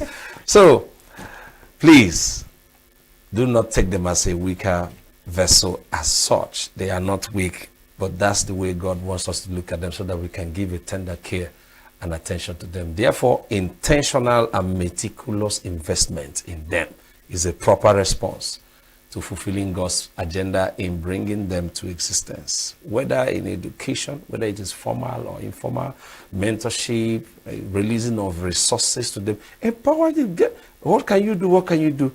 Look at the capital, start something like that. You give to the women. It's going to create a collective prosperity, I bet you. See, by defining default, women are great multipliers. You heard my guest, she said, whatever you give to a woman, she nurtures it and gives it back to you. All right? This is evident in the home, in the society, and nation at large. Finally, women are advised to carefully discover their God-given identity. When you discover yourself, do all within your power, all right, to invest in yourself too. If nobody, they look your way, look your own way. Understand? Don't use your natural endowment to bring, things that are not so pleasant in the environment, because when the woman is whole, the effect will be holistic and affect all spheres of life. The woman is a very special creature. I love my wife, I love my daughter, I love my mom, I love the women in my life, and I know you will do so. Thank you so much, madam, for coming to the show. Thank you for having me. And it's been a very, very wonderful insight you shared with us. Thank you. From all of us here at Signature TV, we wish you so well in all you do and represent. Thank you very much. Thank you for having me. And to you, my wonderful audience out there, thank you very much for being with us. Keep sharing, keep liking, keep following us. Tell people around what God is doing with this program in your life and the life of the people around you. Till I come your way next time, please keep loving our women, keep investing in them, keep protecting them, and do well to love your family very, very well. My name is Victor Chief Judge. I love you very much.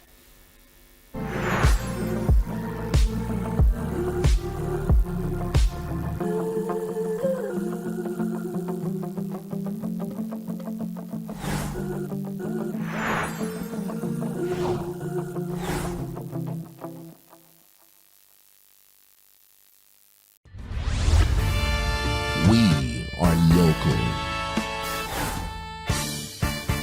International communities observing Just finish taking where the main market is in chaos. People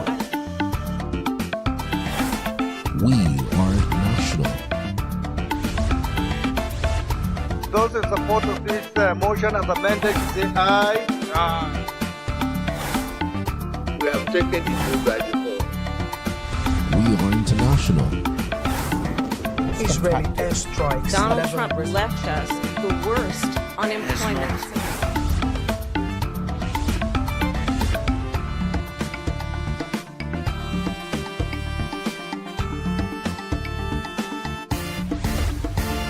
Signature TV, news in your pocket.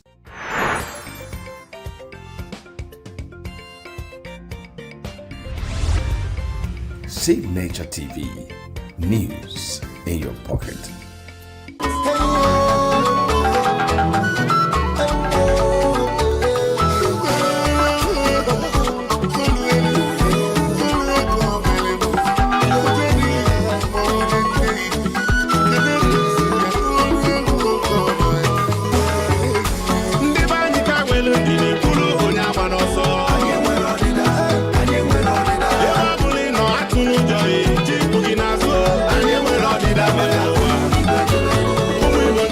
I'm here to invite our first distinguished speaker for this evening's conversation, Mr. Onyebuchi. So, Mr. Onyebuchi is a distinguished educationist, public affairs analyst, and disability rights advocate who has dedicated his life work to promoting inclusivity, accessibility, and dignity for all. With a passion for empowering individuals and communities, he has made significant contributions to the fields of education and disability inclusion advocacy. Mr. Onyebuchi has an NCE in English and Political Science from the ENUGU State College of Education, Technical. He has a degree in education from the Nnamdi Azikiwe University, Awka, and currently he is studying for a master's degree in education management. As an educationist, Onyebuchi has demonstrated a deep understanding of the complexities of the education system and has worked to promote innovative and inclusive approaches to learning. His expertise has been invaluable in shaping education policies and programs that cater to diverse needs. Onyebuchi's advocacy also for disability rights has been instrumental in promoting awareness and understanding of the challenges faced by persons with disabilities. He has worked closely with organizations and governments to develop and implement policies that promote accessibility, inclusion, and equality. Through his tireless efforts, Onyebuchi has made a lasting impact on the lives of countless individuals and communities. His work has helped in the enactment of the 2023 ENUGU State Discrimination Against Persons with Disabilities Prohibition Law, promoting a more inclusive and equitable society where everyone has the opportunity to thrive. As a champion for education, disability rights, and human dignity, Onyebuchi continues to inspire and motivate others to join the fight for a more just and compassionate world. His legacy serves as a powerful reminder of the importance of empathy, of understanding, and collective action in creating a better future for all. And this evening, Mr. Onyebuchi will be taking the stage to speak on a very important topic, Onyanga na Nwanne, advocating for a more inclusive Alibo. Ladies and gentlemen, please let's put our hands together for Mr. Onyebuchi as he comes off the stage to make his presentation. Please keep clapping until he comes up. Good evening, ladies and gentlemen. I feel so excited hearing my name being mentioned in them, as in, I feel like, who am I? However, today is a special day, I must say. Special thanks to the management of Center for Memories. Director, I salute you and your team. More grace to function. I want to say that I think my standing here is like that of the John the Baptist because he appeared to clear the road for Jesus. So I am standing here to clear the road for my boss, Sir David Daniele, the Honorable. One of the greatest voices, or one of the greatest voices we have had in the Eastern Nigeria and Africa as a whole, talking about disability inclusion and driving that most desired change in our society. So I salute you. You are welcome to the city of ENUGU. My other fellow persons with disabilities, the media, and our other guests around us here. I will not also forget my very good friends, the students who have been here with us since afternoon. I appreciate each and every one of us. And like I said, my presentation this evening will not take much of our time, knowing that the boss is here. And I think he's one of those who taught us the job, who taught us whatever you see us do today, whatever you hear us say today, is part of what he has planted in us that we are trying to, practice. And I must continuously thank you, Sir David. Yeah, the topic of Onyaya na Nwanne, the concept of Onyaya na Nwanne, I think has been an old-time adage in Igbo land, an old-time concept in Igbo land that some of us grew to meet and, unfortunately, will I say, fail to make it a part of our daily lives. Because the concept of Onyaya na Nwanne, I think, has gone beyond even the international treaties, the Africa Charter, the Nigeria Disability Laws, and other documents that speak about the rights and dignity of man. The concept of Onyaya na Nwanne reminds us about Onye, that of Egbebere, Ugobere. Eziokwu na na-asị Egbebere Ugobere nke si ibe ya ebele. Asị nkwukwa ya, mana we don't say so these days. We always say, Igosi eboga, Igosi eboga ebe. Maka na ikwa maro ibezi ya. So the concept of Onyaya na Nwanne advocating for a more inclusive Ala Igbo. Ala Igbo means Anambra, Abia, Igbo, Ebonyi, Enugu, including our other brothers that are on the other side of the geographical zone of the country that are also Igbos. Unfortunately, like I said ab initio, the Onyaya na Nwanne concept appears to have been lost because these days a whole lot of things have changed. While I emphasize on the concept of Onyaya na Nwanne, let me also begin this brief presentation by first letting us know about who is Onyebuchi Mba. Onyebuchi Mba, briefly, is born and brought up here in Enugu State, Uzuwani precisely. Onyebuchi Mba, the only child of his late parents. Onyebuchi Mba was not born blind, but by the provisions of nature, will I say unfairness of nature, I saw myself in the disability world. At the age of 11, by children playing, I lost my first sight, as in my right eye. And by that play, a whole lot of things began to manifest in my life. Knowing the family I came from as such poor family background, and being the only child. Unfortunately, the poor parents couldn't change anything because that saw me through. You making use of my one eye. I finished up my primary education, was taken to Lagos as Igbo man now, pure typical Igbo man, Igbo boy. While in Lagos, I had another incident that a colleague also slapped me on the remaining eye, and that brought about the closure of both eyes. That particular slap that happened in Lagos in 1996 and happened again in 1998 August was on a different occasion by different individuals. And in the year 2000, Onyebuchi Mba, after armed robbery attack that nearly took my life in Lagos in a shop, I told my master that I need to go home. For a living dog, the Bible says, better than dead lion. I returned back home, meeting my poor parents. My mother, in particular, seeing me return back home blind, was shocked and fainted. And that shock, after 5 years, she passed on. My father also passed on. Onyewuchi was left alone in the house.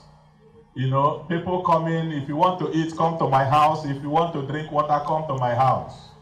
A reverend father took me to intervene and took me to special school of Geneva. That was the turnaround to my life, because by then, I actually felt I was the only blind person. But getting to Geneva special education made me to begin to see life in another dimension. I not only saw other fellow persons with visual impairment, but began to gather the courage that in spite of this so-called visual impairment, blindness, I can still make it, and I can still make it. One thing that also inspired me was that there was a time on Radio Nigeria that I do listen to radio very well, and there was this program called You Can Make It. I don't miss that program. I don't joke with that program. I continue to listen to that program, and it continued to inspire me. And here am I today, from OG to CIC, from CIC to College of Education to Nnamdi Azikiwe University, and counting. Onyewuchi is still standing, and this is not the key. So, why are we saying all this?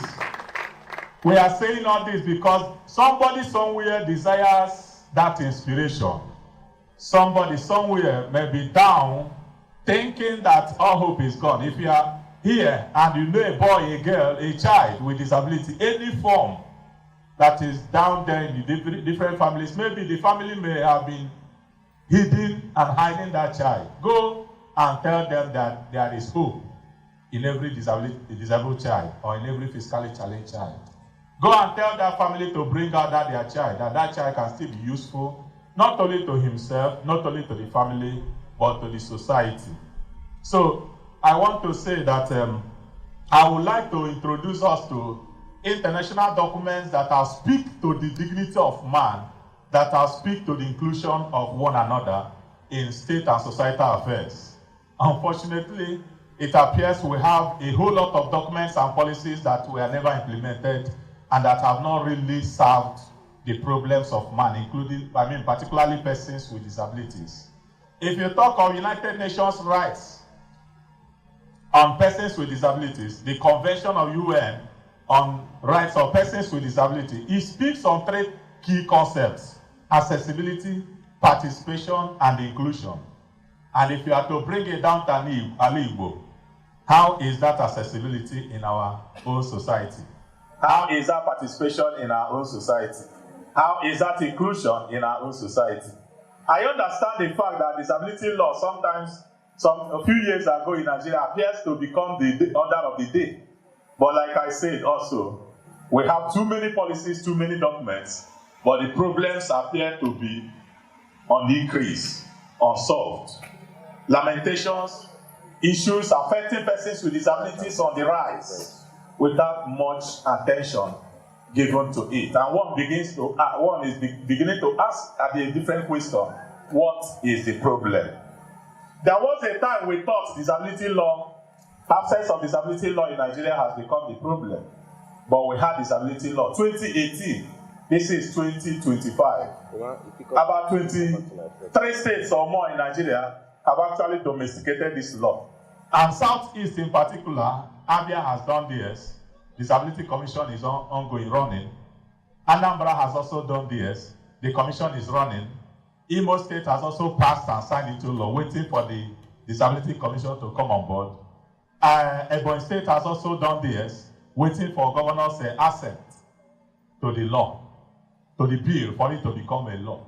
ENUGU State also did theirs in 2023.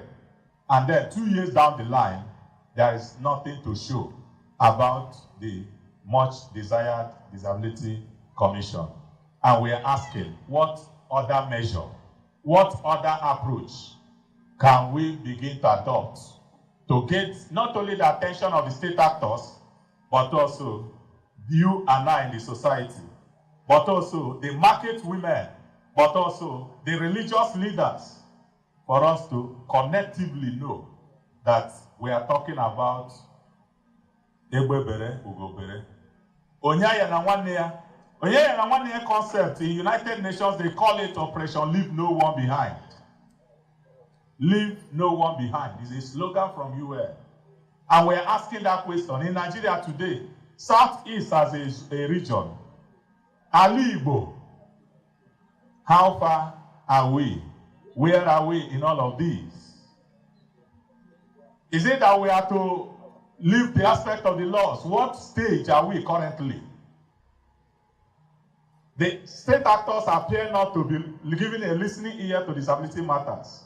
The followers appears not to be giving a listening ear to disability matters. How do I mean?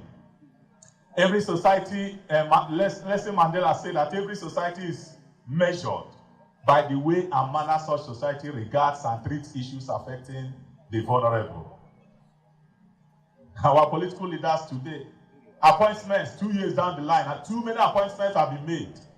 Commissioners, SSAs, this and that. In ENUGU State and the whole of Igbo, how many persons with disabilities are there? Policies are being made. How many persons with disabilities are there speaking? Like I said, the United Nations Convention on the Rights of Persons with Disabilities focuses on 3 key concepts: accessibility, participation, and inclusion. How accessible is our government house here? Assuming I walk into the government house now, even to see, as a citizen, bona fide one for that matter, to see my leader, how accessible. Not to talk of the public infrastructure that we do see, houses built here and there that wheelchair users cannot in any way access nor enter. Too many questions begging for answer. Participation is far-fetched, not to talk of inclusion. But we will continue to cry this cry. If you read that of African Charter on Rights, on Human Rights and People's Rights, 1981, it also emphasizes on 3 key concepts of dignity, equity, and justice. And that same question is, being asked, where is the dignity of man in Igbo land? Where is the equality that man desires in Igbo land? Echem na ndị Igbo na-ekwu okwu na-asị n'eme onye ka emere ibe ya, obi adị ya mma. How can we now get to the leadership ladder and then you forgot the fact that name will be Sepota? There is no family or no village here that will tell me they have no child or no single man or woman with disability. Over 25 million persons with disabilities are in Nigeria today. More than them. Like that's why I said over. And then if we are to break that 25 million down to states, how much do you think should be the quota of ENUGU and Igbo in particular, in general? In a civilized society, the number of persons with disabilities in ENUGU State alone can vote in or vote out a governor. If in a sane and a society where things work the way it's supposed to work, the number of individuals with disabilities can determine who governs a state. But here in this part of the world, the reverse is the case. In the ongoing voter registration processes, what are the plans to capture these individuals? What are the mechanisms put in place for the interest of this? In fact, myself standing here personally, I've reached out to ENUGU INEC office on how to deliberately plan for how persons with disabilities could be brought into the region. And the feedback I got after some days or weeks was to tell them to return back to their various local government areas. Yet, in INEC office, we have a disability desk. So, this calls for worry. And when we talk of all of the concepts where international treaties and chapters about human rights and persons with disabilities focuses on, that of National Discrimination Against Persons with Disabilities Prohibition Law of 2018 also speaks to the dignity and rights of individuals with disabilities. But the question now is, how much are we enjoying those rights as provided? like we were sharing before coming on stage. I remember some of us following up that of ENUGU State Disability Laws passage in 2023, and you can hear some of our representatives, honorable men, saying, no, Honorable Speaker, this document is a white man document. Our environment is entirely a different thing. In fact, Honorable Speaker, the way I look at this document, it cannot sell here. Our environment is totally a different one from that of Oyibo man. It's a different one from that of Oyibo, but the phone we are using is not a different one from that of Oyibo. The vehicle we are driving is not a different one from that of Oyibo. The plane we are entering is not different from that of Oyibo. Every other thing, the mansions and the monies we are packing and making are not different from that of the white men. But when it comes to matters affecting a certain segment of the society, it becomes Oyibo man property. We are preaching sustainable development goal as the SDG provides from 1 to 17 all over Igbo. Tell me one of it that is functional, targeting individuals that all of these policies and programs were meant for. From that of zero hunger, from that of zero poverty, from that of quality of education, from just name them, from that of accessible and decent workplace and all that. None. And that is why I keep talking about our leader who is seated here, a boss I respect so much, Sir David Daniele, who in years past when he was, traveling all over the country, ENUGU was one of the states where he implemented his programs. And that was part of the capacity that gave us this voice you are hearing today. That was what actually opened our eyes. He said that days of charity are gone. We cannot continue to live in charity. Charity has not changed in my life because give me 100,000 naira today, I will spend it tomorrow. And then I will return back next tomorrow to ask for more. But teach me how to get that 100,000, I will make a way to be getting it for myself and for my family. Who says that a person with disability does not deserve a life of dignity? You went to the primary school, I went to the same primary school. You went to secondary school, I went to the same secondary school. You went to higher institution, I went to the same higher institution. And then we came out to struggle for opportunities. Who do you think will have that better edge? It is a call for our governors in Igbo land to begin to be intentional on disability matters. No longer charity, not pity, not sympathy. It is all about empathy. Look at yourself. Think if you are the one. Put yourself in my shoe. Anyone seated here or standing here under the sound of my voice, close your eyes. Just try to close your eyes within a minute or two. If you wouldn't mind, walk around closing your eyes. Ask yourself, how do you feel closing your eyes to navigate? If you can find a wheelchair, find it and practicalize it. Use wheelchair to move around. You feel it and know how it pains, it teaches. If you are here and find something and close your, just put up your two ears and then know whether you can hear and hear well. These are some of the practical ways of getting to know what others are feeling. In public infrastructure provisions, no state in Igbo land is intentional in making our roads accessible for individuals with disabilities. That is what accessibility is all about. You can say you build 10 kilometers of road in your tenure, but how accessible are those roads? How accessible? Can a wheelchair user navigate through the same road? Can a blind man or woman, a blind child, I am using this word for us to understand this language. Otherwise, you know that UN and the international standard says visual impairment, hearing impairment. But I discovered that in this part of the world, until you use a raw phrase or phrases, people will not get to know it. Like in Atensoka some months ago, I was in a bike, and a police officer stopped us, asked us to park. I said, sir, please, can you allow us to have a special person? And he said, come on, go and park there, special person. Who told you, are you the only special person in Nigeria? I mean, to have a special person. Go and park there. I told the Okada guy, please go and park. And then we parked. By the time the police officer later met us and said, show me this, I said, Oga, I think I pleaded with you to allow us go that I'm a special person. I'm blind.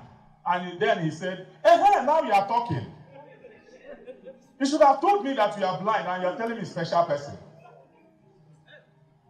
So that is the situation we are in. I got admitted into one of the tertiary institutions in the state. And you know what? During the first semester, I wrote to the management of the school for them to approve a copper or any one of their choice to come into the exam hall and read question papers to my hearing while I make use of my typewriting machine.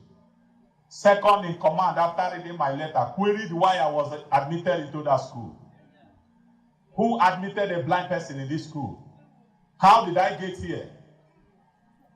By that time, Onyebuchi of today, well, life they say is in stages. If it is today, I would have helped him to, get to the other side. But I still thank God that while he was, querying my admission, another lecturer came in and then told him, Oga, hey, you don't know that there is a policy called inclusive education policy that allows these people to school at any school of their choice, be it primary, secondary, or tertiary, so long as they can, fit in. It was then after that he now said, okay, no problem. And then what the man did was, during every exam, he will enter into exam hall and come and stand on my side. He will stand to be watching and know the possibilities and impossibility. But to God be the glory, man was proving wrong. I didn't only graduate from that school as just normal, but I graduated in a very clean sheet. So that is ability and disability we are talking about. Well, we that are in disability world, we are not such persons that will graduate and begin to ask, where is your certificate? If you need my own, I can publish it. I know of a colleague at UNN who walked into a lecturer room where the lecture was ongoing while he came in. The lecturer asked him one derogatory question. Where are you from? He said, I'm coming from outside the school. From outside the school? I said, yes, sir. Who and who did you see at the gate while coming in? The man responded, I saw people selling this, selling that, standing, doing this. He said, no, there are other categories of individuals that is at that gate. I need you to mention them. The guy continued until he mentioned those that are begging. I saw those begging at the gate. The lecturer now responded, yeah, that is where you're supposed to belong. This is more than disability itself. This is more than disability itself. The attitudinal change of the society is very much important and paramount to what we advocate for. Inclusive Igbo can only be possible when you use phrases that promote the dignity of man to individuals with disabilities, knowing that what is good for the goose is also good for the gander. It can only be possible when we begin to feel the pains of one another. I want to appreciate the media, ENUGU media houses. So many of them are doing wonderfully well supporting persons with disabilities, giving us voice. But we need more, like Oliver Twist. We need stations that will take up disability matters as a steady program on radio. So that our society will begin to know what they never knew. Sometimes I also know. I must not also forget the fact that some act in ignorance. Some actually do not know what they are doing. Just like Jesus will say, forgive them, for they do not know what they are doing. We understand that side. But Tonya Nakuzi without Tikemota. Because learning is not only the classroom. When you see me standing on the way to, flag down any vehicle or keke rider going down to any part of Enugu, many times if I'm to share the experiences that persons with disabilities face, you will cry. And that is why we say it is not by sympathy. It is by empathy. Join us. Take up this matter as part of your work. Speak on behalf of the vulnerable, the weak. Let the strong carry the weak. Let's continue this journey together. We need one another. I will stand on the way to, I'll come out early in the morning, going to work or going to any place. I may end up going late because why? The keke riders will see me. The moment they notice that I'm a person with a visual impairment, the person will zoom up. Hey, I can't carry this person. If you're on wheelchair, the person, if you ask them, they will say, hey, no, how can I be carrying person on wheelchair? Is that what I came out for? Forgetting that that same thing that happened to that mama, that papa, that boy or girl can happen to anybody.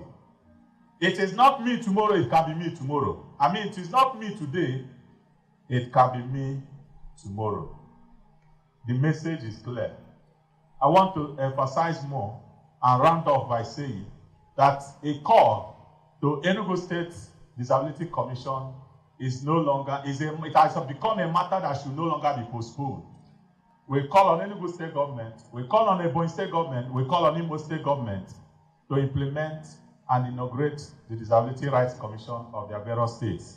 And by crying the cry of each other, we will have an inclusive Igbo that will serve the interests of all, irrespective of ability or disability.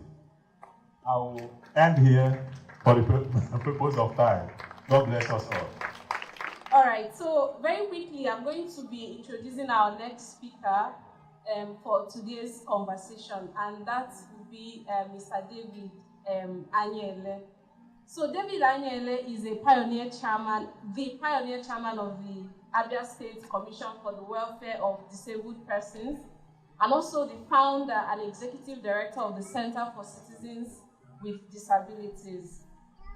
A respected advocate for disability rights in Nigeria, he has dedicated over 2 decades to advancing inclusion, equality, and social justice for persons with disabilities. In 1999, during the Sierra Leone Civil War, Mr. Anyele survived a brutal attack that resulted in the amputation of both forearms, transforming personal tragedy into advocacy. He has since become one of Nigeria's most influential voices for disability rights, playing a key role in the passage and implementation of disability legislation at both state and national levels. Please let's put our hands together for him. Mr. David Anyele holds a Master's of Science degree in Law and Diplomacy from Babcock University, a Bachelor of Science in Management Science from the University of Education, Winneba, Ghana, and a Diploma in Public Relations.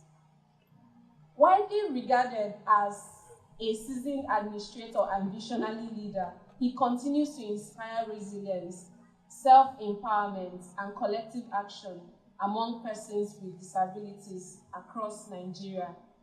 Ladies and gentlemen, with a resounding round of applause, please let's welcome Mr. David Anyele as he comes up to make his presentation. Please keep clapping until he gets here. Keep clapping, keep clapping. Thank you. Igbo, mamano. Yeah. Igbo, bueno. Yeah. Igbo, bueno. Yeah. Enugu, mamano. Yeah. I'm so excited to stand before the city owners of Enugu and to share my thoughts around the topic today. I must commend Onyebuchi Festus for opening our eyes on key issues we need to appreciate around people with disabilities and Southeast Aligwe in particular. I always hear about Nkata Umuibe. I've seen some of my leaders coming here to participate in conversations that has to do with our people. When I saw the likes of Professor Chido Dinkalo, Chinenye, Mbozubu, who is more or less my colleagues in government, and other eminent personalities coming here to lift our mind on some of the things we need to understand. So, here I know Nahem Nabi Kubwa, Ngabodeka Nkongwangwa. I'll be leading us to understand where I'm coming from. Maybe Abia. Onyibo, when disability now, you know, what disability occur, what we experience. CK and disability may kind of hurdles we struggle with as people with disabilities. Iwu ndị nke anyị kwesịrị ịma onye buchi ebutukwala ya ọnụ, some of the laws that has to do with people with disabilities. I will only be sharing with you. Come to the Abia State.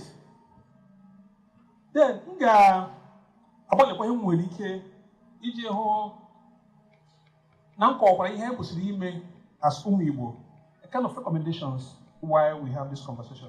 Permit me to state here that everything I'm going to say is my personal opinion.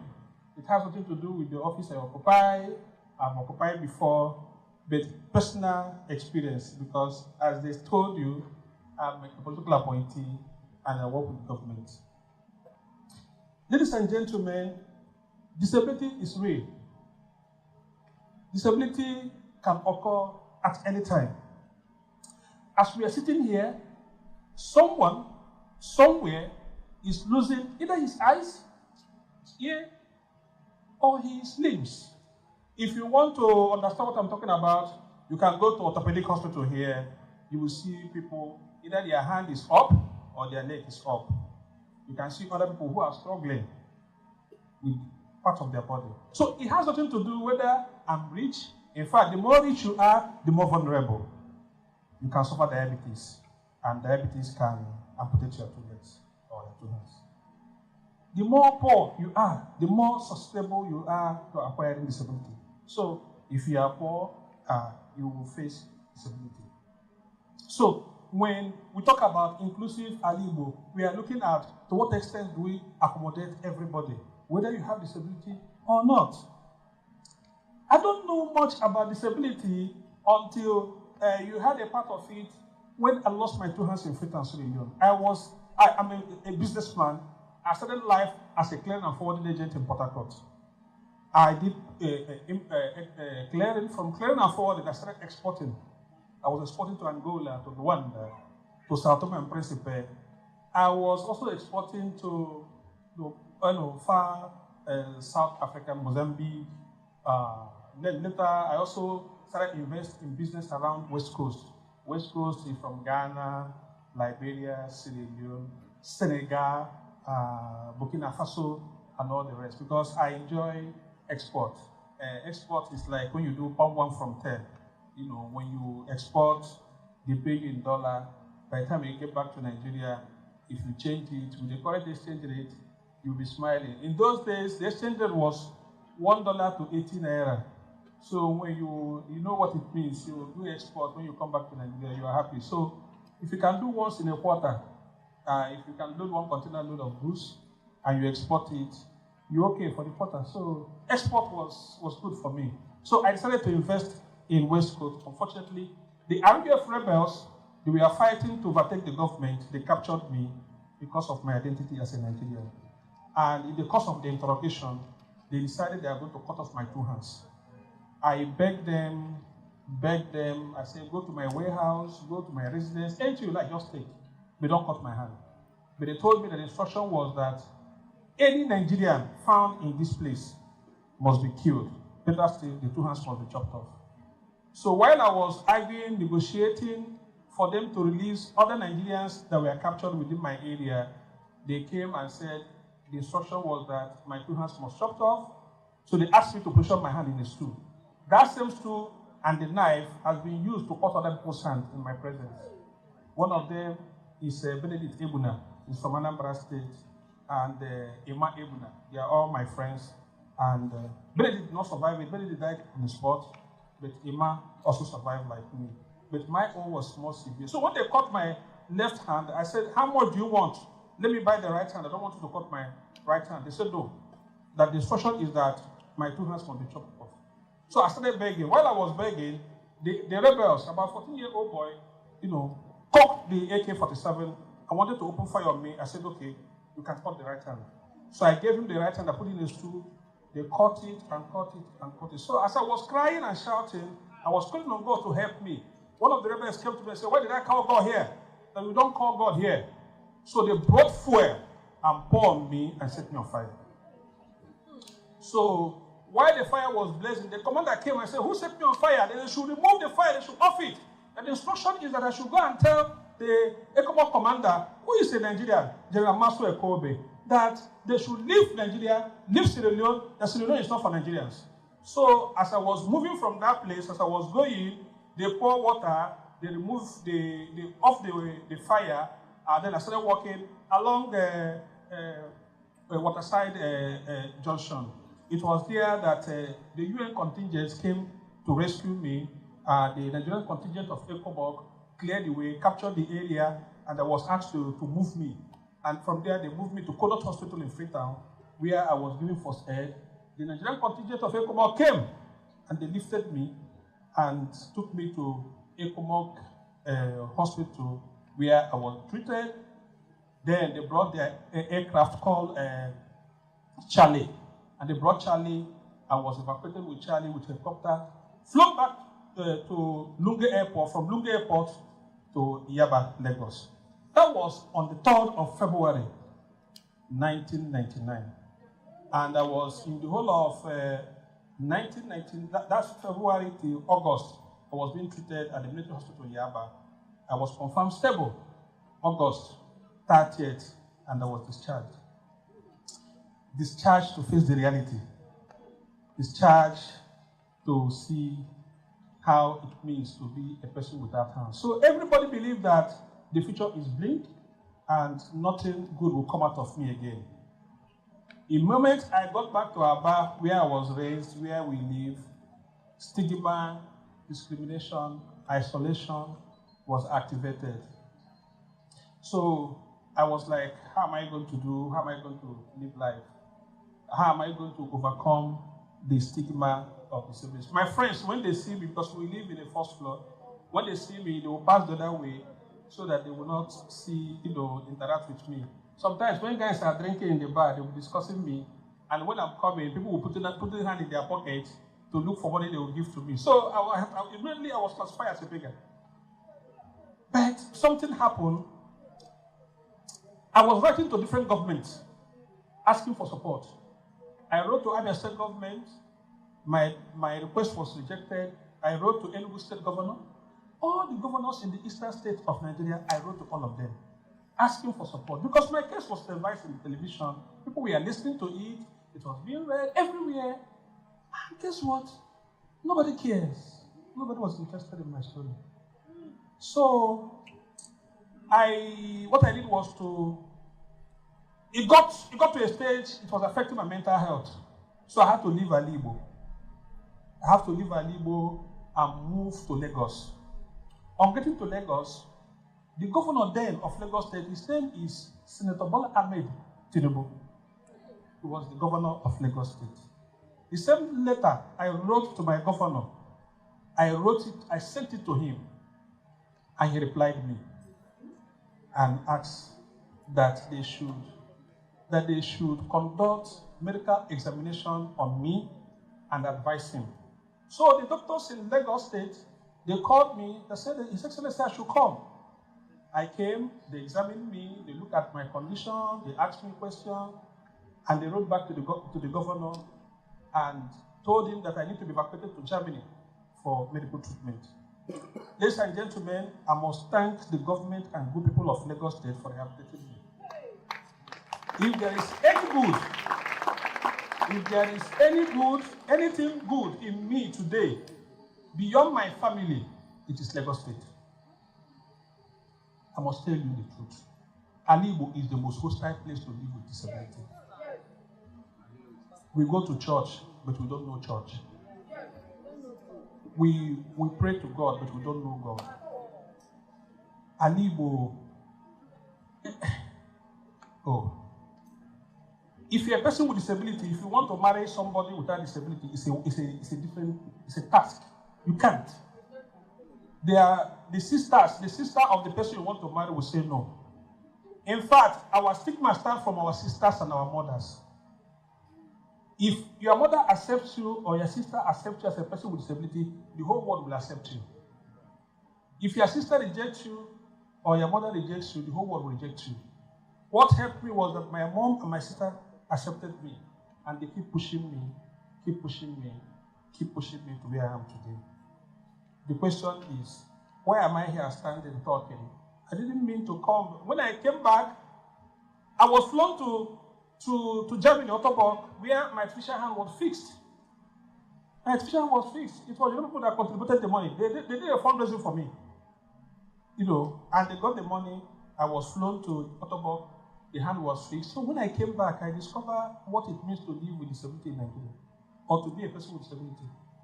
I was like, what can we do to help other people with disability, for them to recuperate, get rehabilitation, and start to live a better life? That's how we founded an organization called Amputees Rehabilitation Foundation, because we believe that charity, or through medical, that we can be able to support people with disabilities. And we tried it and tried it. It was the most difficult thing to do, because the bulk of the Constitution says the welfare of security and welfare of the citizen is the purpose of government. The citizens individually may find it difficult. And the right of people with disabilities were grossly abused. Nobody cares. Even the civil society group do not understand their role and responsibility in protecting people with disabilities. It was while I was interfacing with Amputation Foundation, I was engaging with the mainstream civil society organization, using CLO as a point of contact, that the likes of late Chimobane, Professor Chido Denkalo, late Innocent Chukuma, and many other, forceful men and women with capacity. They began to mentor me, to lead me on what it means to do this work, because they begin to see what I was seeing. Because every time they publish a book, I say there is no conversation around disability issues, and they say it's correct. That was how we had to change the name of our organization from Amputee Rehabilitation Foundation to Center for Citizens with Disabilities. Ladies and gentlemen, there are different models of disability. And these models of disability represent the way we treat disability issues in our community. One of the first models we use as a people to address disability issues is what we call religious or traditional model of disability. The religious model or traditional model of disability postulate that people with disability suffer disability by reason of the sins they committed. Therefore, for them to recover, they should confess, or sacrifice should be made to the gods, so that they will be able to come back or accepted or regain their lives. So people who promote religious model of disability, what they do is that when they see people with disabilities, they pray, they do fasting, they do anointing service, they do a healing program. In fact, when they want to do crusade, what we'll be hearing is that the lame will walk, the blind will see, the deaf will hear. But is that what people with disabilities want? No, that's not what they want. That's not what they want. So if you go to church, if the healing, if they say stretch out your hand, every church member will target the person with disability. And when they stretch your hand, if your healing didn't come, they start suspecting you that this one. they begin to suspect you that your sin is too much, and your faith is very weak. That is why you're not. So because of that, people with disabilities, they don't go to church. You don't see them in churches because they feel that they will be target of prayer requests. And the traditional way, the traditional people, they will ostracize you, they will stigmatize you. Your parents will not have a voice in the community. If they want to discuss with you, they say, "Hey, Mama nka na ahozo. Hey, Papa nka wandia na ahozo. Onka mpa ya na enwe aka." So they will not call you by your name. They will call you with your type of disability. Am I mentally before? Yes. You've heard it before, eh? So that's what that's how they describe you. So that model believes that if they make sacrifice, if you confess your sin, or if they do anointing service or deliverance, disability will not occur again. That one is there. The limitation is that it promotes stigma, it promotes exclusion, it also promotes other harmful practices. Then there is another model of disability which we call medical model. The medical model of disability postulates that every disability has a medical solution. Every disability has a medical solution. So you are not seeing where we bring contact lens, we bring all manner of operation. They will take you to one surgical doctor or the other. In fact, your family will know all the doctors in ENUGU that can operate the eyes. because they believe that with medical model, you can be able to recuperate and gain your sight or your limb or your whatever type of disability you're undergoing. Yes, medical can support, medical can help. Science is increasing, but the issue is that when families focuses on all this without paying attention to other related issues, the individual will probably suffer stigma, discrimination, and other harmful practices. The barrier will continue to increase day by day. Another model of disability, which we also provide and other people uses it, is the social model of disability. The social model of disability postulates that it is the society that makes people with disabilities to struggle in life.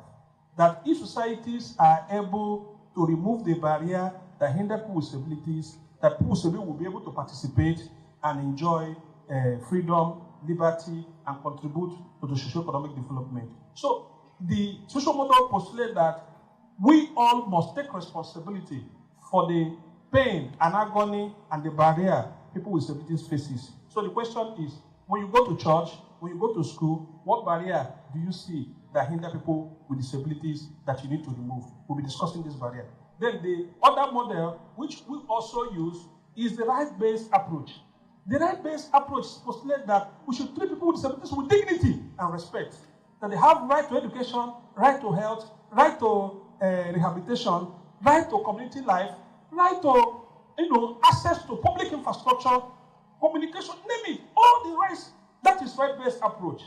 So if you apply right-based approach and social model of disability, you will discover that people with disabilities will be able to participate in the society on an equal basis. The question is, what are the hurdles that people with disabilities suffer in their communities? One of the first hurdles is that hurdle called attitudinal hurdle. What do I call it? Attitudinal hurdle. That attitude that says, he's disabled. He has disability. Don't go to him. If you go to him, you will get disability. Don't touch him. Don't relate with him. It is that promotes stigma. It is that promotes isolation. It is that attitude. Because attitude, you can't see it. Can you see attitude? Can you see attitude? But people can behave it. Am I correct? People can. So, because it is a behavior, consciously or unconsciously, you won't know when you did it. You just shift. You just say, my friend, let's go. I don't like sitting beside this person that is blind. Oh, he doesn't have hand. I don't like sitting beside him because of the nature of disability. So attitude is a very wicked, barrier that makes people with disabilities to struggle in life, without knowing. The other barrier that people with disabilities suffer is the barrier that has to do with environmental barrier. What do I call it? Environmental barrier. That environmental barrier states that people with disabilities struggle to participate in the society due to lack of access. So, in your school, in your church, in your community, can people with disabilities enjoy the facility?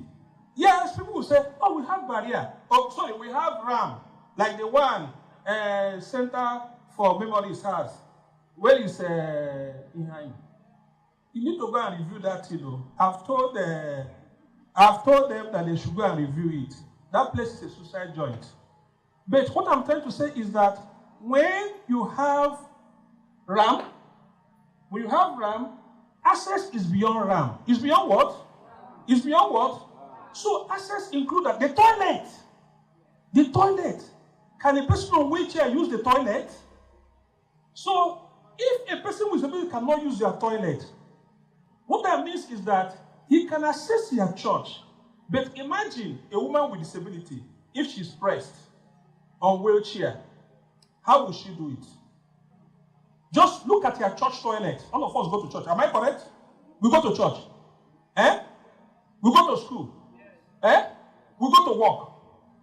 Just look at either your office or your school or your office where you work. Look at the toilet. Ask yourself, if this my comrade on wheelchair enter your office, if she says she's pressed, where can she use your restroom?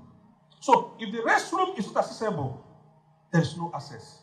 So I want you to pay attention to it, because when we say we are the one causing the difficulty people with disabilities are going through, look at yourself and hold yourself to account.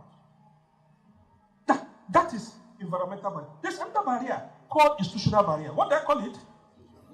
Institutional barrier is, I heard when Festus was saying, we have laws, but are not implementing it. It's beyond law. So when organizations do not have law, do not have a policy that speaks and say, in this organization, we don't discriminate by reason of disability.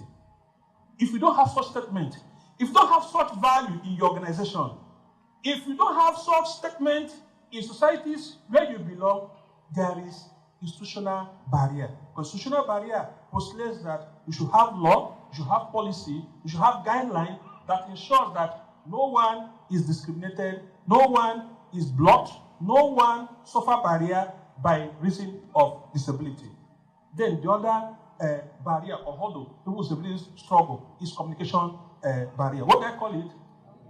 Communication barrier. Communication barrier has to do with ability to communicate.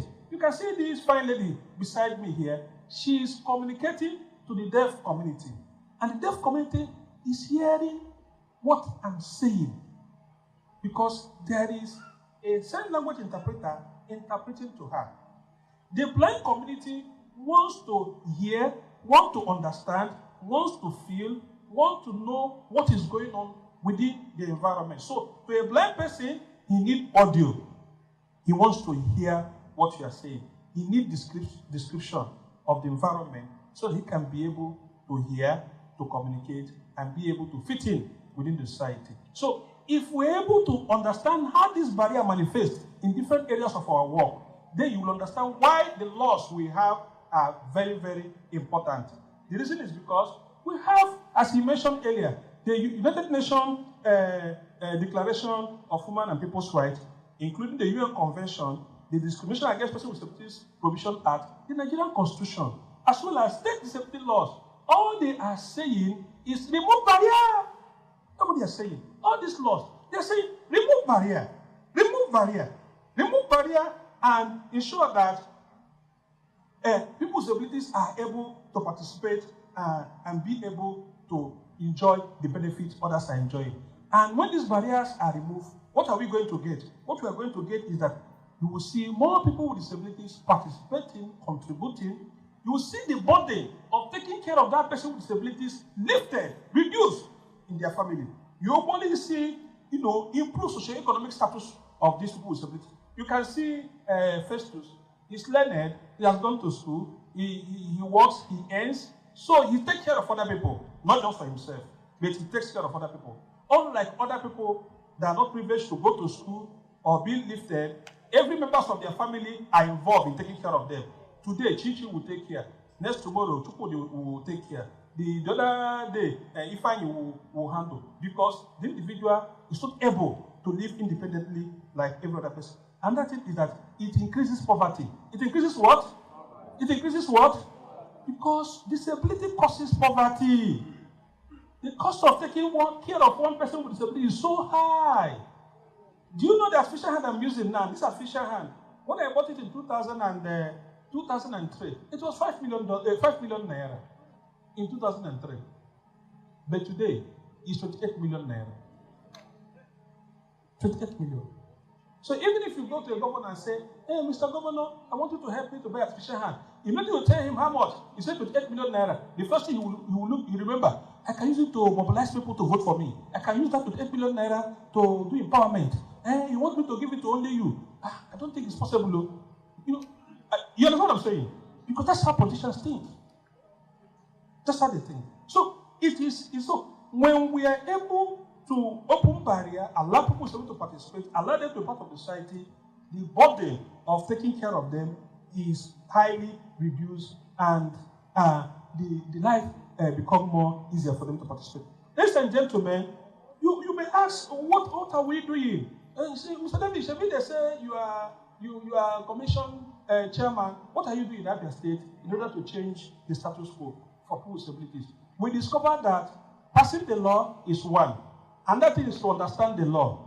And that is to take action in order to ensure the full implementation of the law. So in my state, I'm so privileged to have a governor. His name is Dr. Alex Choma Oti. what he did was to establish the Commission for People with Disabilities. Not only establishing it, in fact, in his manifesto, when he was campaigning, the key statement he made is that he wants people with disabilities to participate in leadership positions. So for people with disabilities to participate in leadership positions, there are a lot of things to put in place to make that to happen. One of them is to appoint a special advisor or assistant to him on persons with disabilities. And that was the first thing he did when he came to office. Beyond that, he went further to ensure that the Disability Commission is also established with 5 persons with disabilities appointed as board members. As I speak to you, the board is running. The board also, the commission has a budget.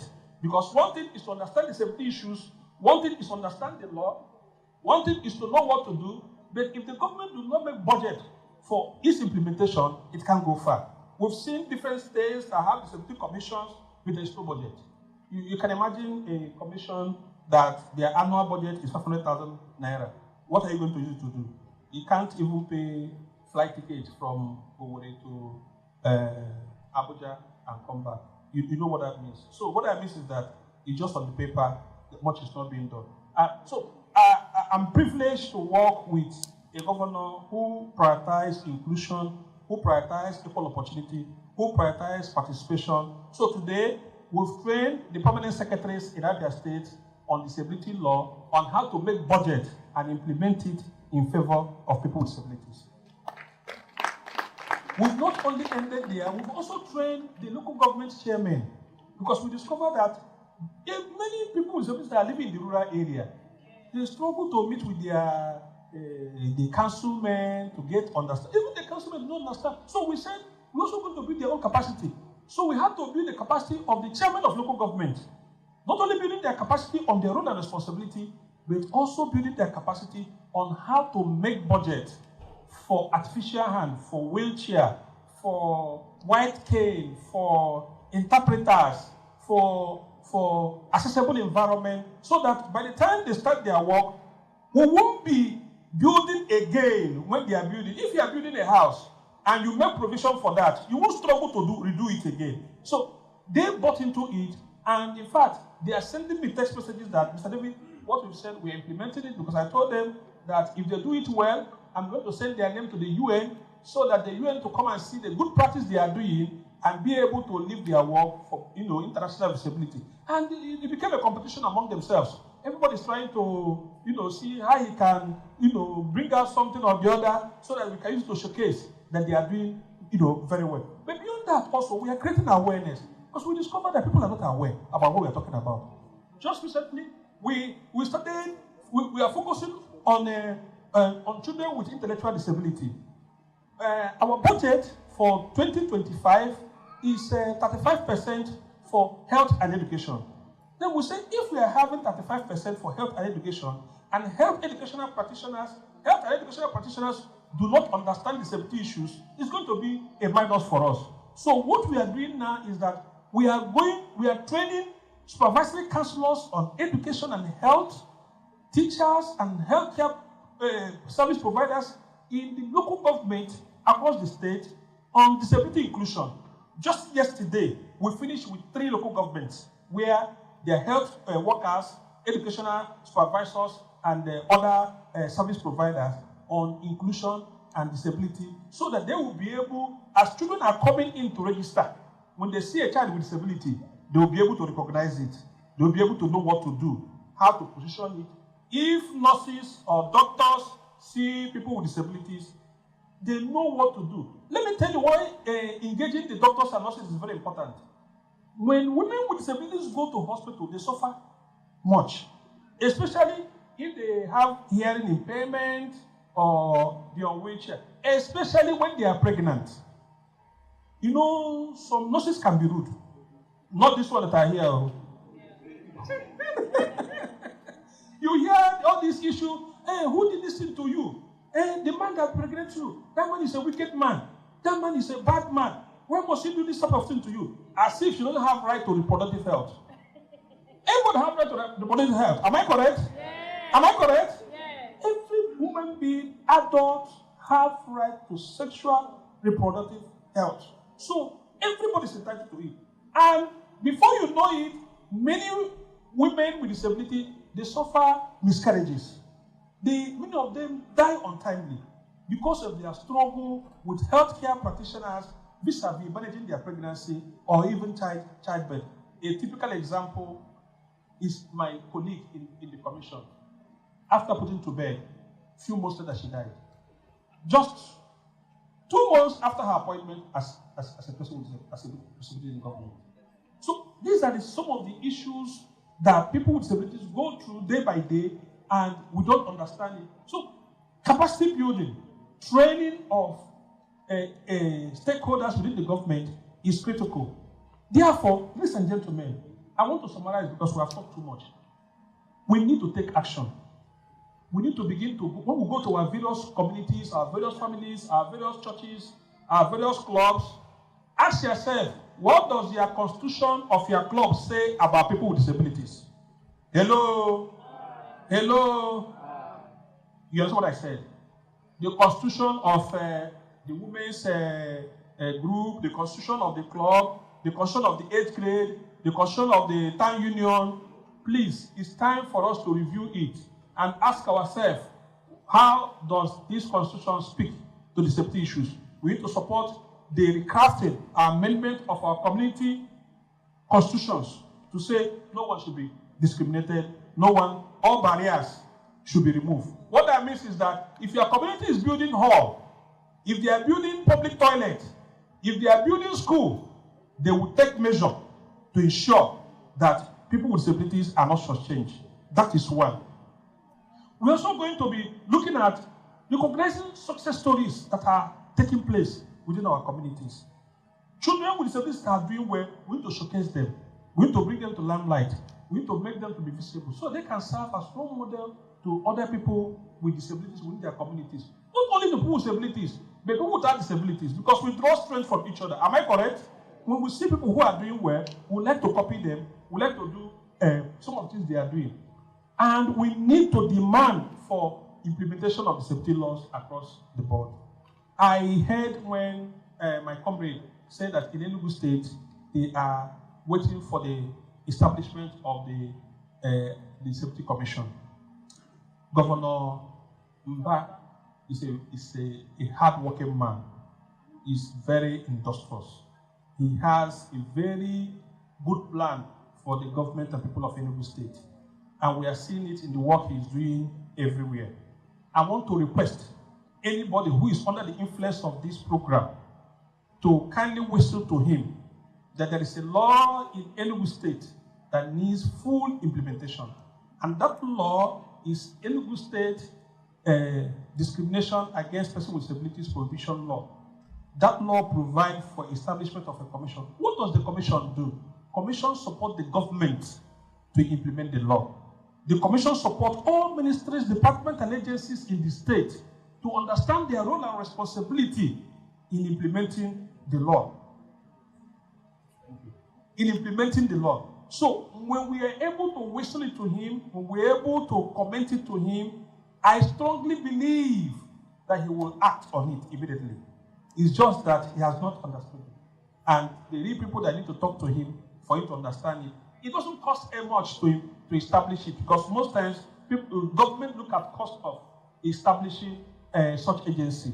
There is no much cost. You're not recruiting new people. All the people that will work in the commission will come from different ministries, department agencies that will be moved to the agency, and they will start their work. So it doesn't require additional. Maybe few people with disabilities, as time goes on, they will be coming in and they will be recruited for them to participate in the law. I also know that other states are planning to implement disability law, be it in ENUGU, be it in Anambra, that already have. They also have a commission, and we want the full operationalization of these commissions. Also, we're also looking at Imo State, Ebonyi State. The law is there. We want the governor to sign it, the bill on disability, so that people with disability will have a legal framework they can use to negotiate in classroom, in the hospital, in public space, so that together, Alibu will be a place where all of us will be proud to live as people with disabilities. Alibo will be a place where when people with disabilities go home, if they are coming from outside or they are within, they will be champions. As I speak to you now, in Abia State, we are hosting the para badminton. 30 countries in the world are currently in Abia competing, and they are all people with disabilities. From Brazil, from Peru, from India. India came with 50 delegates. And they are giving all the opportunities for them to be. People with disabilities need to participate, they need to explore and be all they want to be. And I believe that is possible in Alibo. And together, we will have Alibo that does not discriminate, that does not exclude on the grounds of disabilities. Thank you so much for the opportunity to speak to you.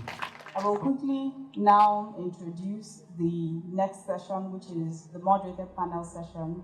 And we'll be having Yagazie Obiwane Ozalo. Yagazie is a radio personality at Urban Radio, and he'll be driving this session with the two keynote speakers. Please join me in welcoming once again Mr. David Anyele to the panel and Yagazie to moderate this session. Thank you.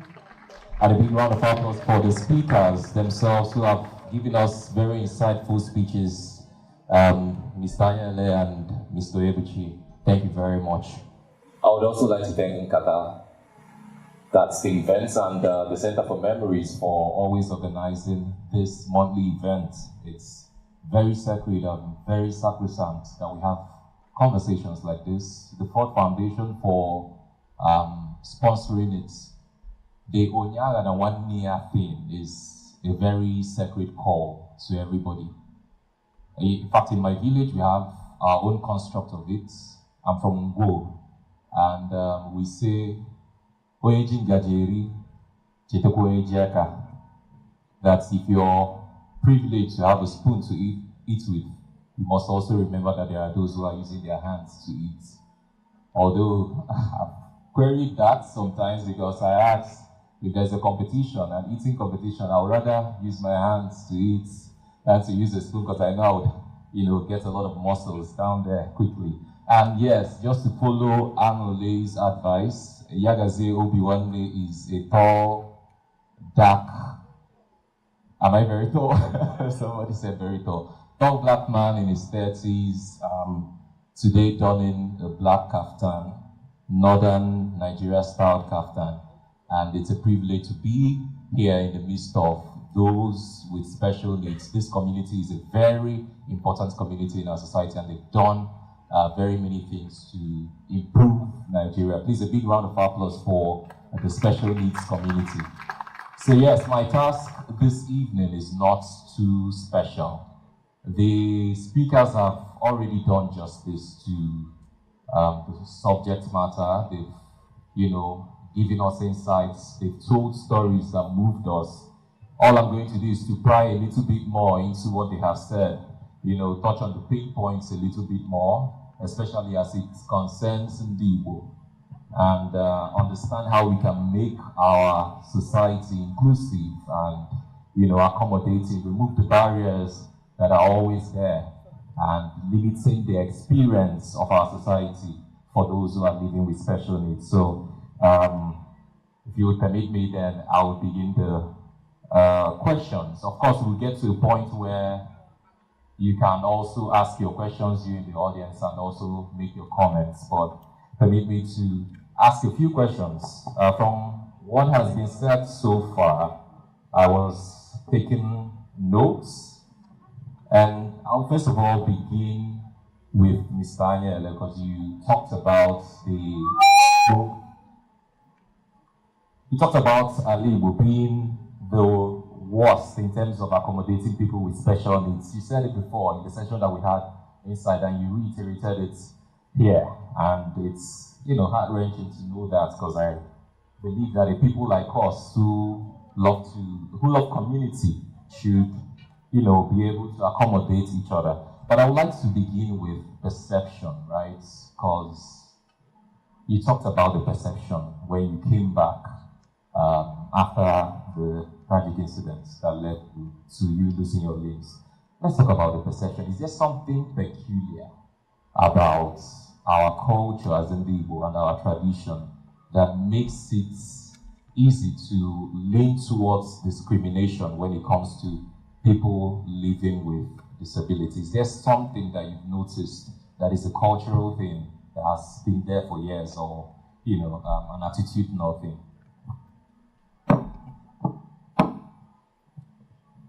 Yeah, thank you so much. There is a wrong value we have here, where we practice what we call survival of the fittest. Have you heard about it before? Survival of the... Any community that practices survival of the fittest can never provide for the weak and cannot protect the weak. Because you use the weak to measure your success. You use the weak to measure whether you are doing better or not. But in a good society, an inclusive society provides for equal opportunity. Here you can see we are struggling to get the governors do this, to get the governors do that. Let me shock you. Why in Lagos? It was we, the Igbo boys living in Lagos, that promote the passage of the safety law in Lagos State as far back as 2010, 2011. Why is it the same Igbo boys that went to Abuja to secure the passage of the disability law at the national? Why is it difficult for our brothers that watch us on TV, they read us on the newspaper, then when we bring disability law to our state for them to be passed, and somebody will say it is white man document, therefore he cannot implement it here? Why would we elect people to protect the weak and the poor? The person will turn to be oppressor. Okay, let me tell you another thing you need to understand. There is what we call evil forest. Hello, have you heard about it before? Yeah, we have. In Igbo land, there used to be evil forest. Who are the people that were taken to evil forest? Most of the people that were taken to evil forest are people who gave birth to children with disability. Are people who gave birth to Ejima. You know Ejima when nobody allows Ejima in Igbo land. The same culture, if you have a child with albinism, they also tag you and they take you to evil forest. What was the reason of taking you to evil forest? The family or the woman that gave birth to the child. What is it? They believe that there is a crime that the family has committed that led to the giving birth to such a child. And because of that, stigma, discrimination activated immediately. Even among people who are religious leaders. So, when a society is constructed from that background, the chances or possibility of discrimination is very, very high. The chances of exclusion is very, very high. The chances of isolation is very, very high. In Igbo land, if a person with disabilities want to come and contest for any chairman of community, whatever, they will say no. Let me shock you what happened recently in my state. 2 years ago. No, a year ago. Early last year. A man with disability, a deaf person, happens to be a son of a traditional ruler, and the father died. It was his turn to take over the mantle of leadership as the next or the head of the throne. As he was about to take over, the village people said no, that a deaf person cannot lead them. It was a war. What saved the man was that while that struggle was going on, His Excellency, Dr. Oti, was elected as the governor of the state. And the moment they sent the document to him, the memo, he approved for his installation as the traditional ruler of their place, making him the first traditional ruler with disability in ENUGU. This is what we go through everywhere. So when I talk, I'll share with you the letter I shared among 5 governors in Igbo land. Not only in Igbo land, I took the letter to Cross River, I took the letter to Delta, I also took it to River State. The attitude was silent. But the moment I took it to Lagos State, to an individual, my name is not Kola, my name is not Owolabi, my name is not Abu Wahid, Abu Salam, Abu Radab. My name is not Adeshola. But the man says all lives are precious.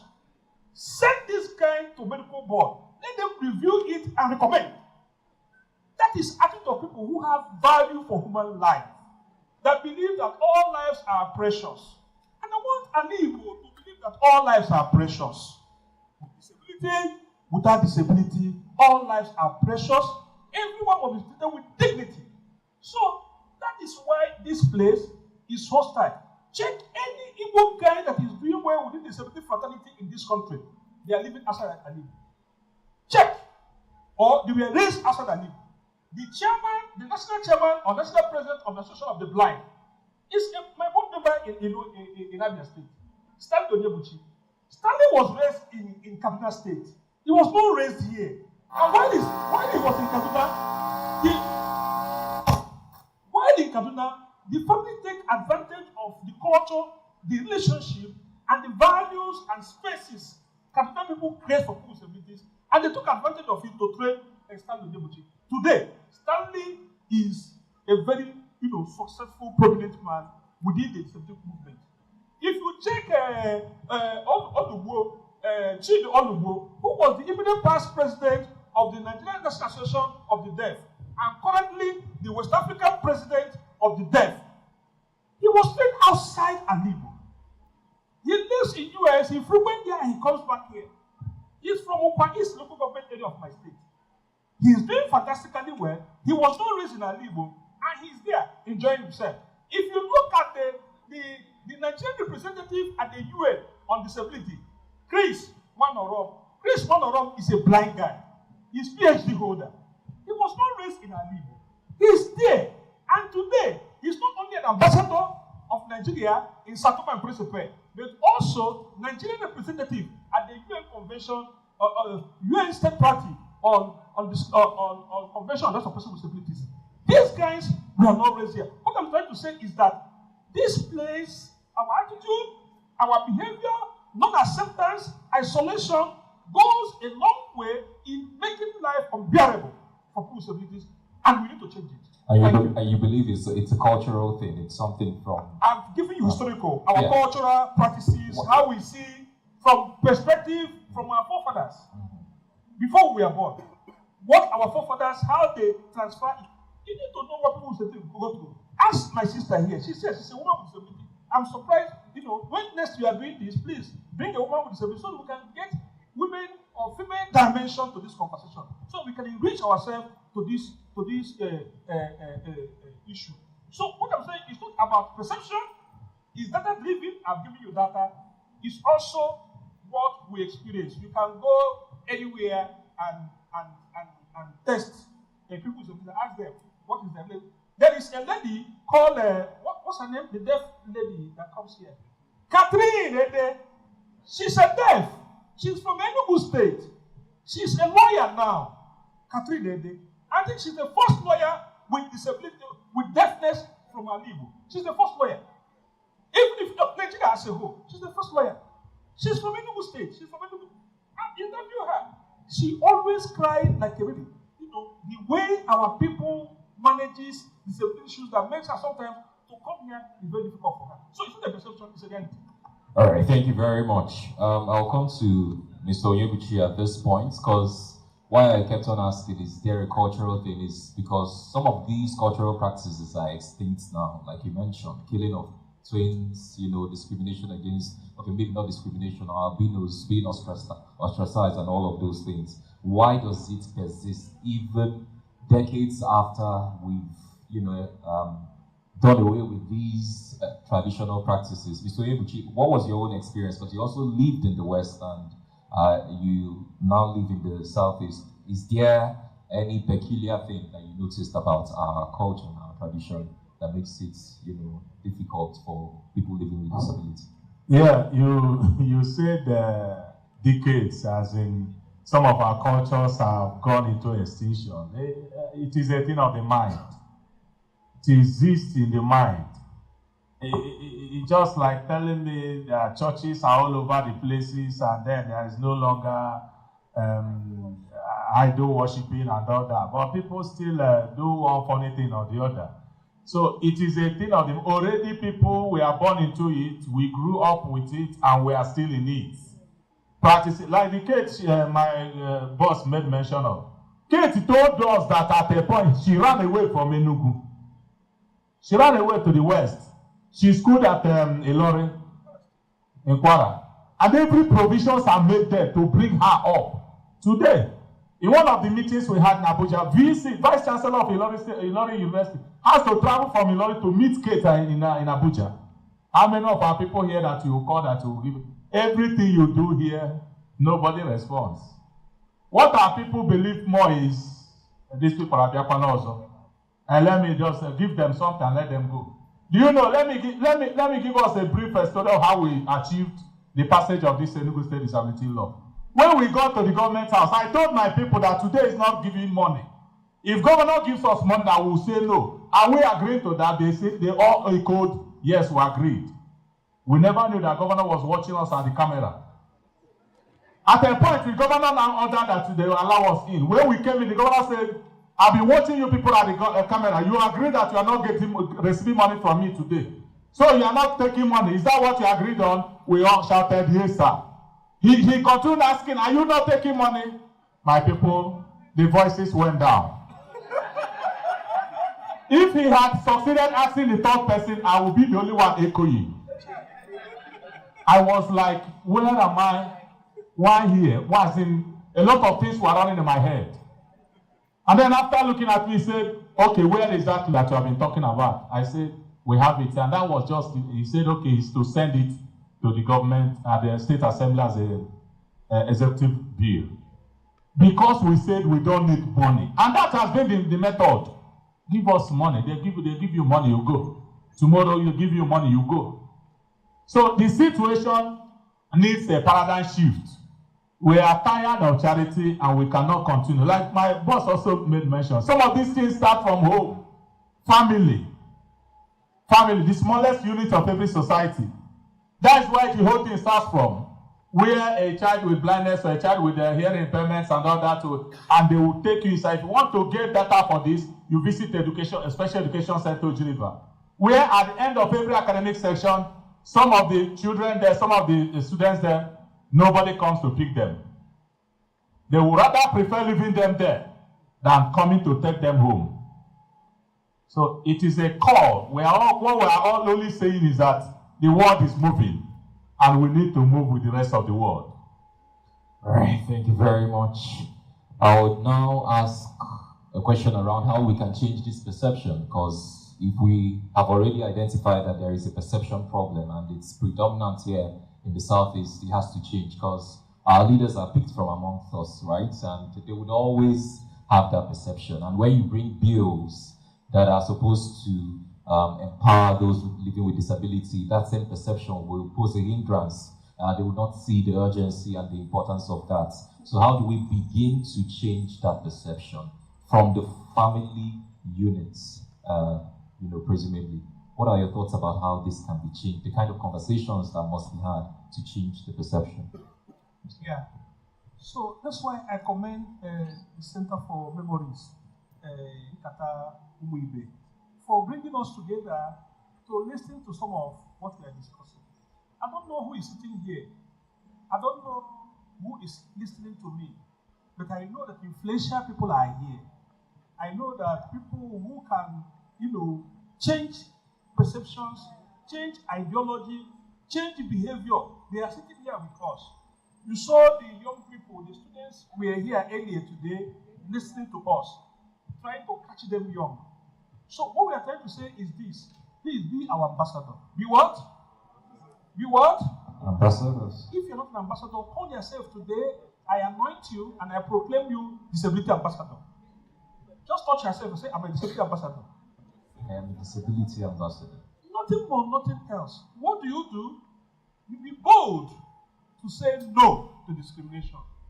Be bold to conduct independent audit of your church, of your school, of your community, to say, if a woman on wheelchair enters here, how will she enter?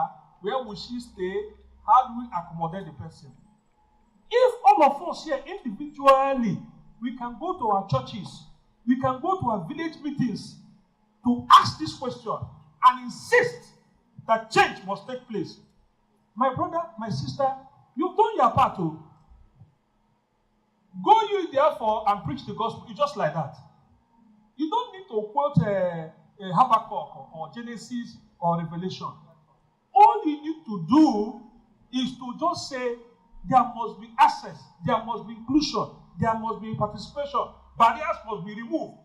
Carry it as your own agenda, internalize it, use it as your own message wherever you go. Don't be ashamed of it. Don't be ashamed, because what happens is that when people want to speak for people with disabilities, some people, start doing shaming. Am I correct? They start doing shaming. It's like when you say you're born again in the public, they say, this one say he's born again. Look at him now, he's wearing trousers and he says he's born again. The same thing they do when people come and to speak about disability issues. When you are speaking about disability issues, they'll say, why are you interested in people with disabilities? Why are you speaking about them? Don't you? In fact, they will say people with disabilities are troublemakers. Have you heard it before? Have you heard it before? That people with disabilities are troublemakers. Just because they've endured hardship, they've endured stigma, they've endured exclusion, they've endured all manner of harmful practices. Anytime they say no, they classify them as troublemakers. But with you, with people that are here, that knowledge, that awareness is primarily what we need. Because we can only do awareness when we accept it as a problem. Am I correct? If we don't accept it as a problem here, we can't change it. Festus, myself, and every other person that are here, we are here because we believe there's a problem and we need to change it. It must not be as big as the mountain before we start pushing it. Whatever corner we find ourselves, we can make that change. We can even invest our money to make the change. And how do we invest our money to make the change? As you also go to church, you print tracts. You know what we call tracts? What we used to do in evangelism. You can even print your own. Say no to discrimination on the grounds of disability. You can print it and share it to people. Be it 5,000 you used to print it, be it 2,000, be it mounted on the podium. If they say in your meeting, any AOB, you stand up. You say, my AOB is this. I attended this event, and these are things I've learned. I want to call on the chairman or the president to take the following action. One, that our constitution needs to be reviewed to accommodate people with disabilities. That this and this we are doing that are not good for people with disabilities need to be changed. By so doing, you have planted it. Just as he said, in our small family, in our small environment where we gather, before you know it, it will multiply. It will multiply. If you are a public speaker, mainstream disability. If you are a teacher, mainstream disability. If you are a politician, mainstream disability. If you are a market woman, mainstream disability. And how can a market woman mainstream disability? Is by paying attention to look out for those who are struggling either to see or to hear or to walk, and ensure that we make this easier for them. By so doing, we are creating an inclusive society, free from barrier on the grounds of disability. All right, thank you very much. Big round of applause for him. Very often when I'm on radio and we have conversations about issues that we have in society generally, people say talk does not do enough. I'm glad that we must begin with the conversations that we have, right? And that's why I asked, how can families come in, how can individuals come in with these conversations? But beyond the talk about it, what are the actions that can be taken? And this question is for you, Mr. Oyebuchi, especially for our socio-cultural institutions and the leaders of those socio-cultural institutions, traditional leaders, religious leaders. What are the actionable things that they can do to begin to have this conversation on inclusion and to take steps, practical steps in inclusion? Well, straight to the point, I am aware that within the past few years in ENUGU, OPDs, that's Organization of Persons with Disabilities, have been in very serious partnership with different civil society organizations, including that of women-led organizations. And I must also tell you that a whole lot of things have been achieved under this partnership because we carry our campaign with these women, CSOs, to traditional institutions, the IGWEs. And within the ENUGU state, we can today boast of different IGWEs having women in their cabinets. So we are also advocating same that anywhere we go, telling them the need to accommodate persons with disabilities. So it's a gradual thing. So it's a thing of advocacy. We'll continue to talk. do the advocacy by engaging those involved directly. I have been privileged to feature in so many meetings and engagements that we've had with the different traditional leaders across the state, ENUGU. So religious leaders at the churches as well. Sometimes I will tell you also that is another serious department that we need to, in synergy, fight. I call it a fight because some of the things they say, some of the things they preach are drawn from the Bible. Take for instance, where I have in my organization 1 or 2 persons who happens to be pastors before they had their disability. And you know what? The moment that disability comes, the ministry will now disengage them as becoming pastors. And they will come back to report. And by the time you take the matter to, nobody will give you that listening ear. In fact, on a personal interactions, somebody will tell you, don't tell them I say, but what we do here is that the Bible say, and the person will begin to quote you Bible where some chapters and verses of the Bible do not allow a person with disability or someone who is under blemish, as they used to put. These are not Old Testament from the much we have seen and known. Jesus never preached that line of gospel, but they still go back to invoke that Old Testament to still give you one reason or the other. So we will continue on the advocacy, we will continue on the engagement. It is not a thing to come out on the road to start fighting. And those of you at the media, I keep emphasizing, commending you, because I know your station particularly has given us voice. Afia TV has done so, and other radio houses in ENUGU. So we need more. We need more. And like Sir David said, by the time we collectively begin to talk about this, by the time others begin, at a point during this disability bill struggle, I began to invite other persons around us to say, please come and join us, so that when people listen to us on air, they will listen not only hearing Onyebchi's voice, but also hearing from other persons that are able. That is the only time people out there will begin to take us serious. So beyond just talking about it, action-wise, we'll continue to engage both the state actors and the non-state actors for effective change to take place. Thank you very much. Big round of applause for him, please.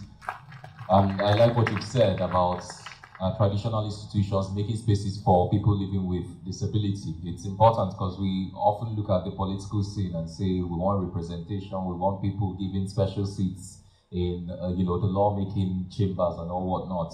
But all of this begins in the traditional institutions and can even have a better effect in our society when we begin to see that incorporation happen. I'll come back to you, Mr. Anyele, and I'm going to ask this question because you mentioned something, and we know that there is the need for, finances for people living with disability in terms of getting some sort of aid, wheelchairs, prosthetics, hearing aid, and all whatnot. And you've mentioned how much the prosthetic hands that you have cost as way back as the early 2000s and what it costs now. And it makes me wonder how many more people would want to have it but do not have it. And because we pride ourselves as very innovative people as ENUGU, and people who do exploits in business, people who make money and flaunt it, what can you say about ways by which we can include people living with disability by using those monies in, providing for them? Maybe, I don't know if it's a disability trust fund or something that would be a pool whereby we can begin to help people who are in dire need of money to get some of the aid they need to live a normal. I strongly believe that it's the responsibility of the state to rehabilitate people with disabilities. That is my belief. Because when disability occurs, poverty has been activated. It's not always easy for families to raise the required resources to rehabilitate the individual. The local government, the state, the federal must take appropriate measure to support everybody with disabilities to access rehabilitation, access integration, and empower to live independently. On the part of individuals, I will call on each and everyone to pay attention to the environment, to identify people with disabilities, and be able to know the type of support they require in order for them to live independently. Most times it's not expensive. Most times, sometimes it may be a word of mouth. It may be a connection. It may be a direction. It may be a recommendation. Before you know it, the individual will fetch for himself and begin to live. Because not everybody with disability require. It's just independent living. Biri kambiri, opaya neku. Biri kambiri. That's what every person with disabilities wants in his life. So anything that can make him to live, in a decent, with dignity, we need to support such individuals. And to do that is not sophisticated. Every person with disability must get education. If the person cannot get education, must get a skill. Skill is important. I'm not even talking about trading. Skill. Because when you have 1, 2, 3 skill, you can handle on your own. Then, if this one is not moving, the other one may move. If this one is not moving, the other one may move.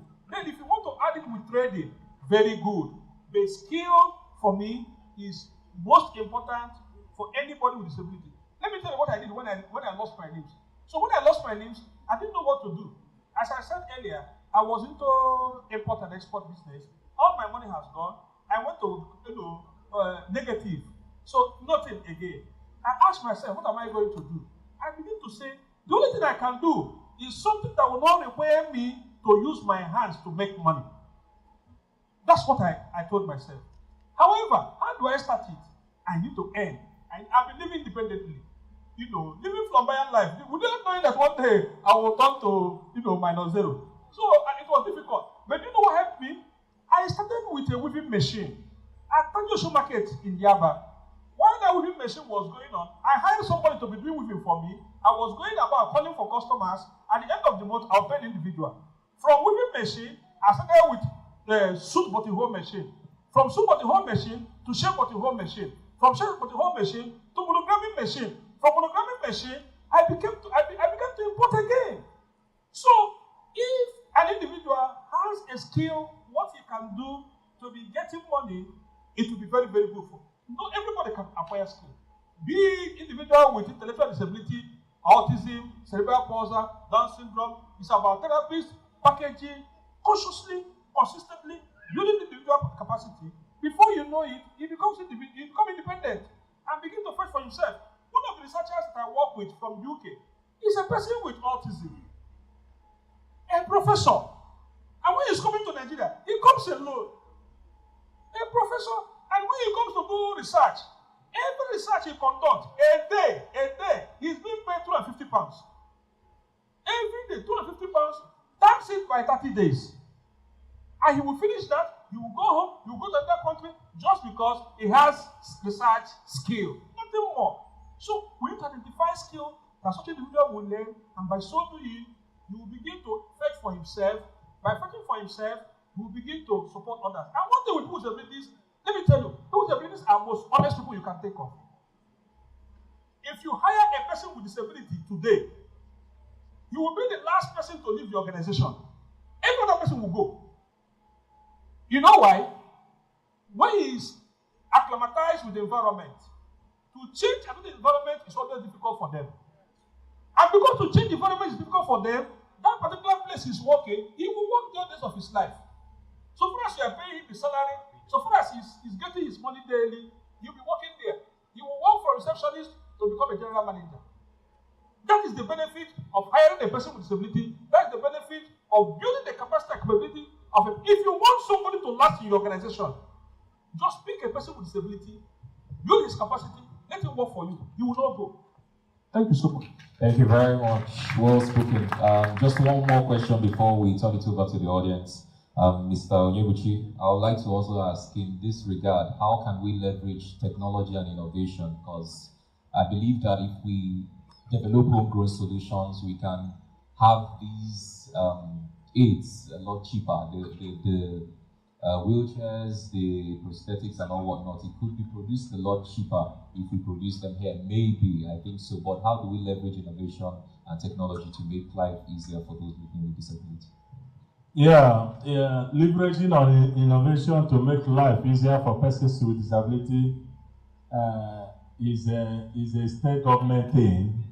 where policies determine what comes in and what plays out, where laws and other things put together is what determines how far the success of individuals in our society becomes. So it reminds us again a call for our government to become more intentional on disability matters. Like we all have come to agree, we see, looking at what the ENUGU state government is doing presently, around the state, a whole lot of things are being turned around.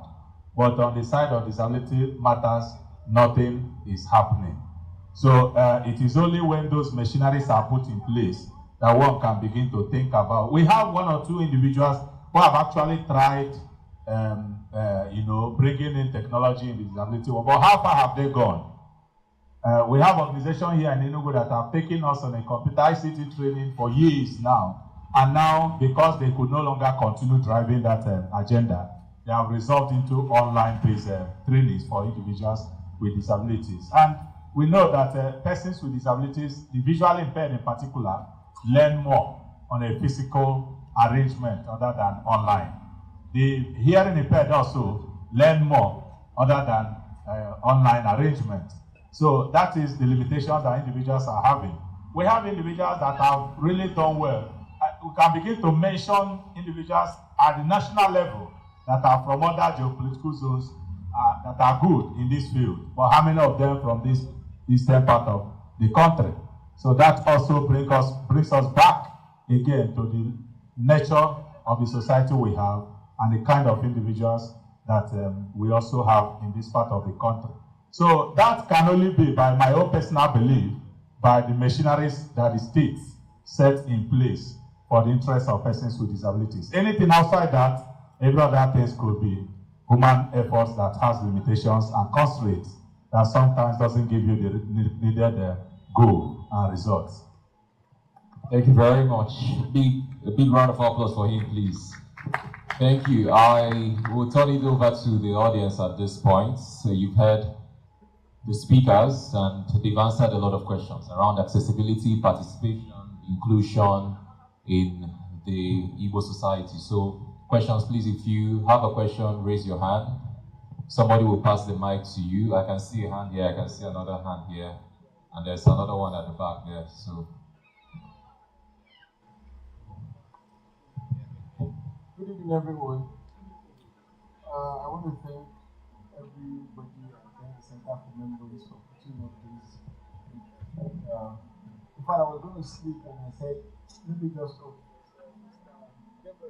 come. And I'm happy I'm here.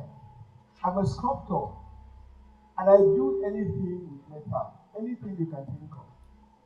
And while I was sitting down there, when I saw the process, I was telling my wife, I said, something can be done about this. Because if you come to the gallery, I have legs and hands. Some of the sculptures are built in Accra. And I brought them here. We don't even know why we built them, but it's in metal. And I was seeing what you have in, and I think that is fiberglass. And the process is modeling the piece, take the mold, and cast with fiberglass. And how can a fiberglass piece be 28 million?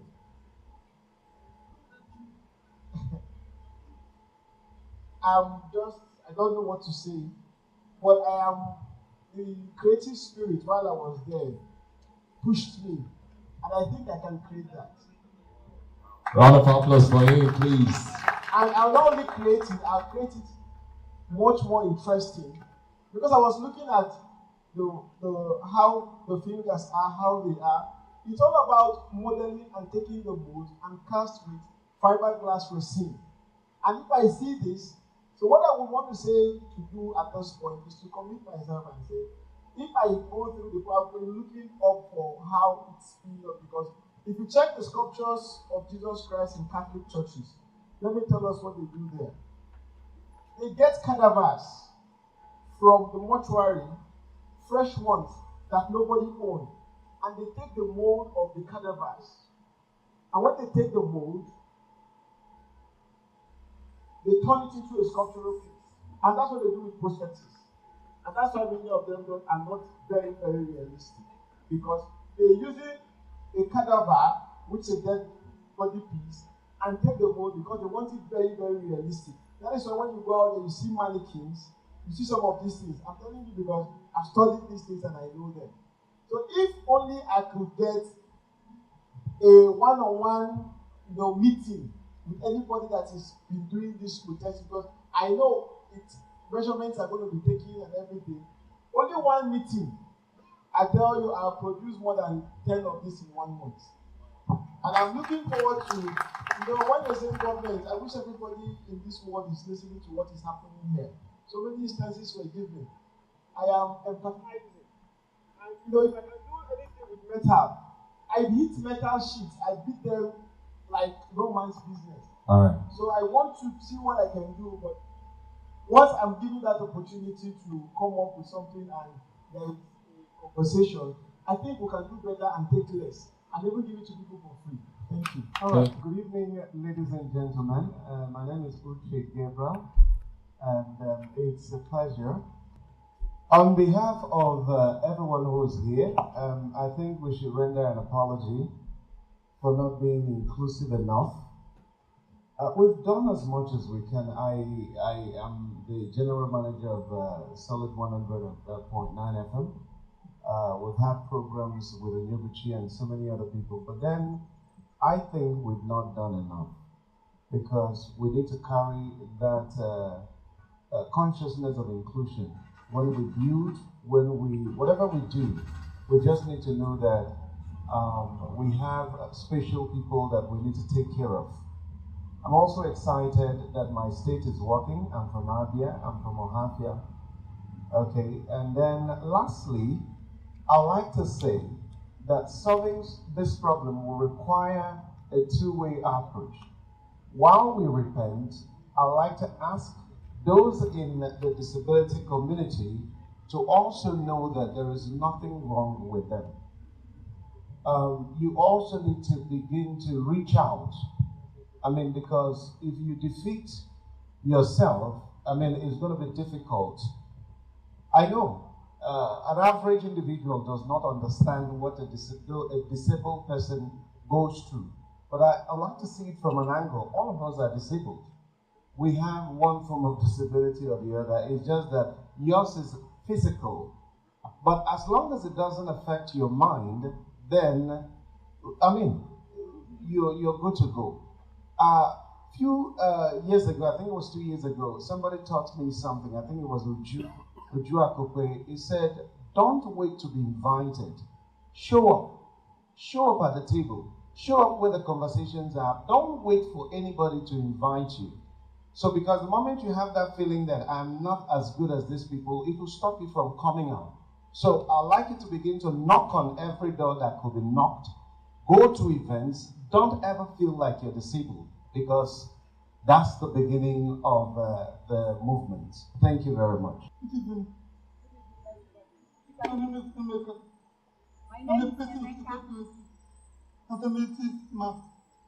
Interpreter, is it possible for you to sign? Okay, so he just wants to show that he became deaf later in life, so that's why he has to speak. My own is not a question, but permit me to talk and show how angered I am. As someone who has lived in the north and recently in Lagos, I don't even know where to start. It's a mixture of anger, frustration, everything. Truly, in the East is far behind when it comes to people with disabilities. The North is more accommodating, the same with the West. But as somebody in the East now, our attitude now to persons with disabilities is terrible. Truly, we need to improve. We say education conquers everything. Now I have a degree, I have a master's degree. How far? Where am I? I teach children who can hear. And people are surprised a deaf person can teach. In the West, there was no problem. But in the East, it was no, no, no, no, it's not possible. Our attitude truly needs to change. I was with Barrister Catherine, which we talked about earlier, as far back as 2006. Catherine comes all the way from Abuja. I'll come all the way from Lagos. The response to us was very negative. Where's Catherine now? She's in Abuja. Where am I? I was in Lagos then too. So here in the home, when the home is not welcoming, what do? We go away. There is no deaf lecturer in the East. Why? Because of our attitude. We don't need crumbs. We need equal access, equal opportunities. Please, please and please, it's not about mercy. It's about families, church, everywhere. We need to spread an awareness. Good evening, everybody. I'd like to stand on the existing protocol, and I'd like to thank Malika for inviting me today to be part of this program. My name is Ngozi Ucheneze, and I'd like to start by saying that I agree very well with the last speaker. I'm the director of Serene Research Foundation, but before now, I have worked with women in the rural communities. I worked as the country director for Women International in ENUGU and Plateau states. And I worked with women also that live with disability. I was actually telling my friend that I once worked with a set of women. One couldn't even stand. She rolled on her, with her body, while the other ones, they were not mobile. They had to come to the training center in a wheelchair. But the interesting thing is that the person that donated the wheelchair to us was also physically challenged. And interestingly, he drives a car. The name of his organization is Beautiful Gate, but that is in Jos Plateau. The reception we got in the East wasn't very pleasant, but for the North, it was very beautiful. He used to come give us motivational talk, address the women, and they were involved in knitting because they couldn't do animal husbandry, neither could they do maybe poultry farming, any other skills. So, but they were involved in knitting. And like you said, it's very important that they have skills. It's very important, it gives them a voice. They have financial independence to treat themselves, go to the hospital. And can you imagine a situation where a physically challenged person is raped? It does happen.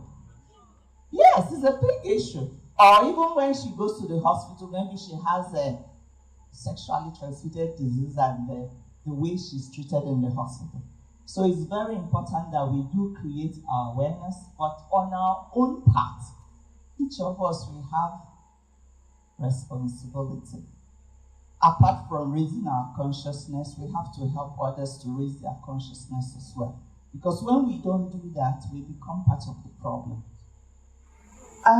Having said that, I'd like to mention something about the sculptor. He said about the prosthetic hands. I think there are modern versions now of the prosthetic hands. Prosthetics, I think that's how it's called.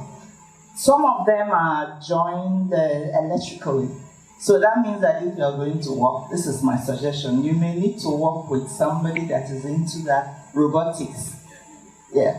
After having fashioned it and tried it and tested it, then you may have to work with the person. I think things to do with this, we need a holistic approach, multifaceted approach. You work with the religious leaders, you work with the schools, you work with everybody, so that we can have a very good overall good outcome. Thank you very much. So I'm thinking, how can we implement, how will I put it? How can we implement programs in the school that the students can be heard, can be seen, and visible in society and make them feel among in the school environment. Thank you. You can organize, let's talk about disability. Just place the team, invite them, invite other people, let's talk about disability. You can say access to education, what are the experiences? In that let's talk about disability, they will share their experiences. Just as we are doing here, we ask questions, you will hear from them. They will make quality recommendations for you, which you can use to take it on. And by so doing, you keep on having this conversation, awareness will be created. You can invite your HOD, you can invite your D, you can invite your provost, and tell him that he's going to be the special guest of honor, so that he'll be listening to what these your friends are talking about the school environment and what can be done to make it accessible. That is an entry point, I can call it. By so doing, you have made your own contribution. Those fears you are having, you will kill it there. You will kill the fear there. Because they will tell you the best way they would like you to support them. Because most times we want to support, we are afraid of supporting, we don't know how to support. However, if you want to support me, you may ask me, Mr. David, how do you think I can support you? You can tell me the skill or some of the things you know how to do. From there, I can select one and say, okay, you can help me in this area or that area. But the challenge we have is that most times people may think that in supporting us, you would like to teach us how to do shoemaking. Whereas I don't want to do shoemaking. I want to do computer. And you are teaching me how to do shoemaking. And when I look around, I know there's no other thing I can do. Instead of staying at home, I'll go and lay a shoemaking. And when I'm going, you give me a startup kit. When I get home, I will sell it. Look for a way to go and learn computer. So that's what I want to do. But if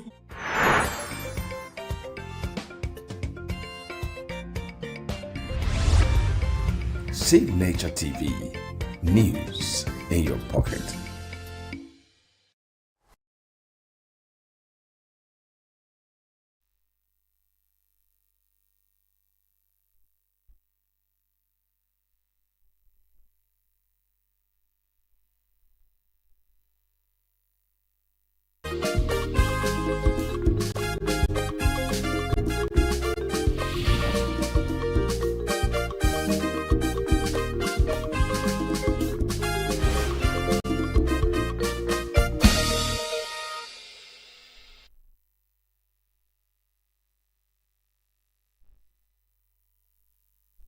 Welcome to Global News on Signature TV.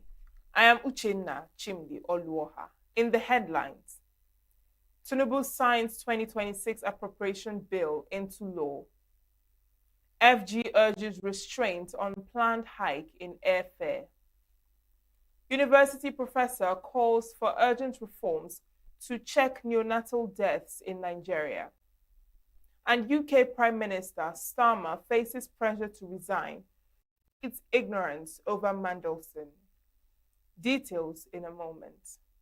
Every second, every minute, every day, news is breaking, events occur, and there are new developments. At Signature TV, we follow these stories objectively, bringing all sides without bias, explaining the complex issues, breaking down the numbers, and investigating the issues behind the news. Anywhere and everywhere, near or far, wherever the news is, we will be there. Signature TV. News in your pocket. President Bola Tinubu has assented to the 2026 appropriation bill, which provides for an aggregate expenditure of 68.32 trillion naira. The amount is made up of 4.79 trillion naira for statutory transfers and 15.8 trillion naira for debt service, 15.4 trillion naira for recurrent expenditure, and 32.2 trillion naira to the Development Fund for capital expenditure. The President also has assented to the Appropriation, Repeal and Enactment Amendment Bill 2026, which extends the implementation period of the capital component of the 2025 Appropriation Act from March 31st, 2026 to June 30th, 2026. The extension would ensure the full and effective utilization of appropriated funds, particularly for critical infrastructure and development projects that are at advanced stages of implementation across the country. President Tinubu directed MDAs to ensure disciplined, transparent, and efficient utilization of allocated resources, with a strong emphasis on value for money and timely project delivery. He assured Nigerians of his administration's resolve to deepen fiscal reforms, enhance revenue generation, and prioritize investments that will stimulate economic growth, create jobs, and strengthen social protection mechanisms. A professor of pediatrics and consultant neonatologist, Kenechukwu Kosisochukwu Ilo, is calling for an urgent and systematic action to reduce preventable infant deaths in the country. Professor Ilo, who made the call at the 238th inaugural lecture of the University of Nigeria, regretted that the rampant cases of neonatal deaths has cast a long shadow over the healthcare system, making what ought to be rare tragedies to become dangerous routine. Correspondent Christopher Lele witnessed the inaugural lecture. At its 238th inaugural lecture, the University of Nigeria convened a cross-section of stakeholders, health professionals, policymakers, academics, business leaders, students, and community figures, reflecting far-reaching relevance of the subject. Representing the Vice-Chancellor, Professor Simon Otoanya, the Deputy Vice-Chancellor in charge of administration, Dr. Josephat Onwumere, described the lecture as both timely and necessary. He painted at the rising health concerns and the urgency of informed intervention. Today's inaugural lecture is being delivered by our own Professor Kenechukwu Kosisochukwu Ilo, Professor of Pediatrics at University of Nigeria.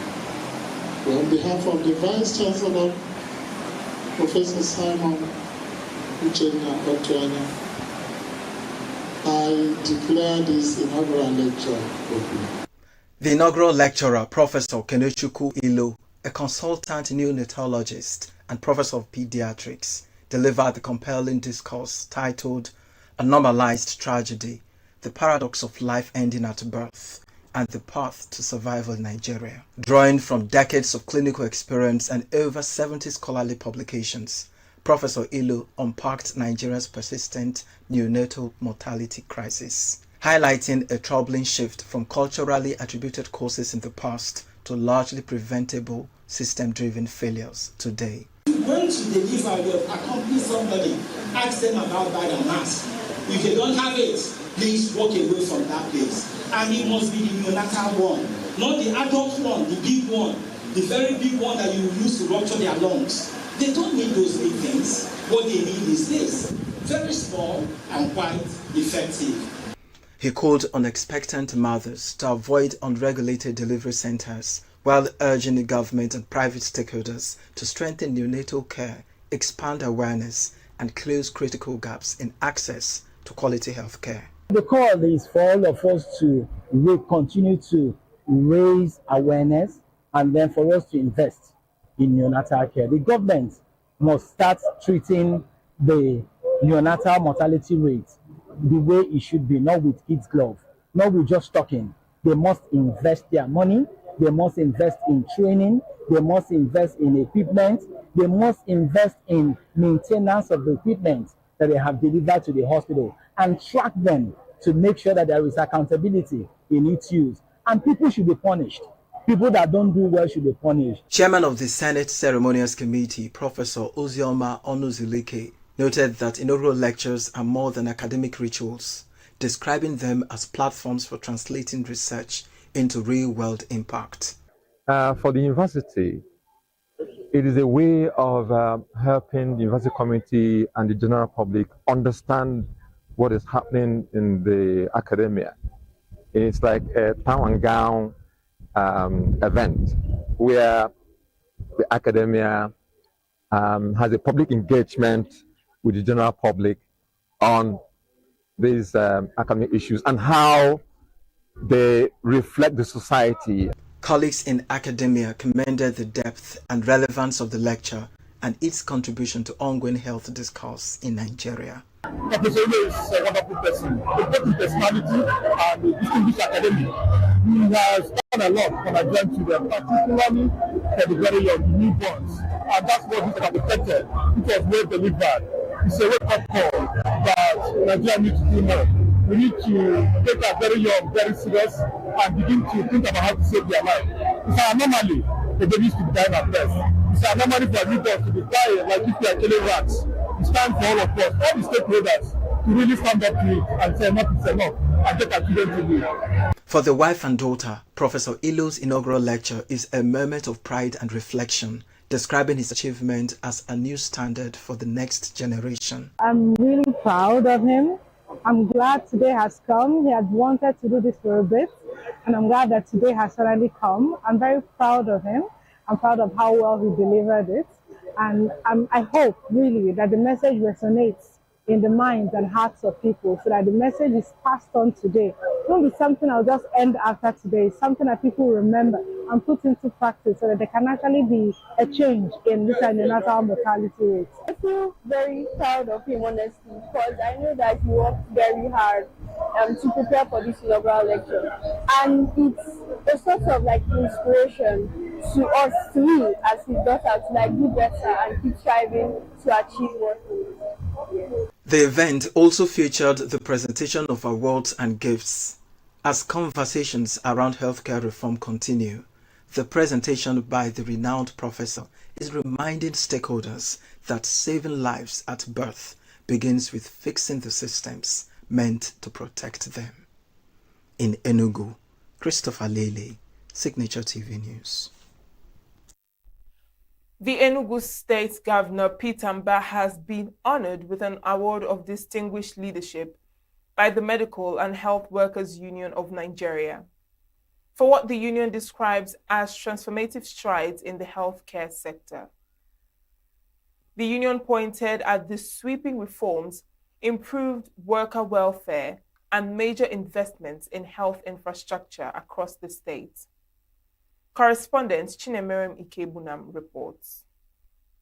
And indeed, the entire members of our great union in ENUGU State, and by extension, the entire health workers of this country under Medical and Health Workers of Nigeria, we present this token in appreciation of your labor-friendly disposition to health workers in ENUGU State. The Medical and Health Workers Union of Nigeria has conferred an award of distinguished leadership and outstanding contributions to healthcare delivery on ENUGU State Governor Peter Mba. The award was presented at the Government House in ENUGU by the union's national leadership in recognition of what it described as measurable improvements in the healthcare delivery and welfare of health workers in the state. The union commended the governor for fully implementing the consolidated health salary structure for medical and health workers, as well as approving consequential salary adjustments for state workers. It is a deliberate and deeply considered act of recognition by one of Nigeria's foremost labor unions in acknowledging a leader whose governance has made a real and measurable difference in the lives of health workers and the citizens of ENUGU State. Speaking while receiving the award, Governor Mba said his administration's heavy investment in health and education is driven by the need to build a productive population that can grow the state's economy. He revealed that over 50% of the state's budgets in the past 3 years have been allocated to the two critical sectors. The governor also disclosed plans to further expand primary health coverage and make all the health centers in the state fully operational. Another interesting thing we've done is we've also migrated to EMR. We've moved to the electronic medical record. So we just felt that our citizens should not they should be able to carry their medical records in their pockets. The union pledged continued collaboration with the Enugu state government, expressing confidence that ongoing reforms will further strengthen healthcare delivery and improve outcomes for residents in Enugu. Chinemerem Ikebunam, Signature TV News.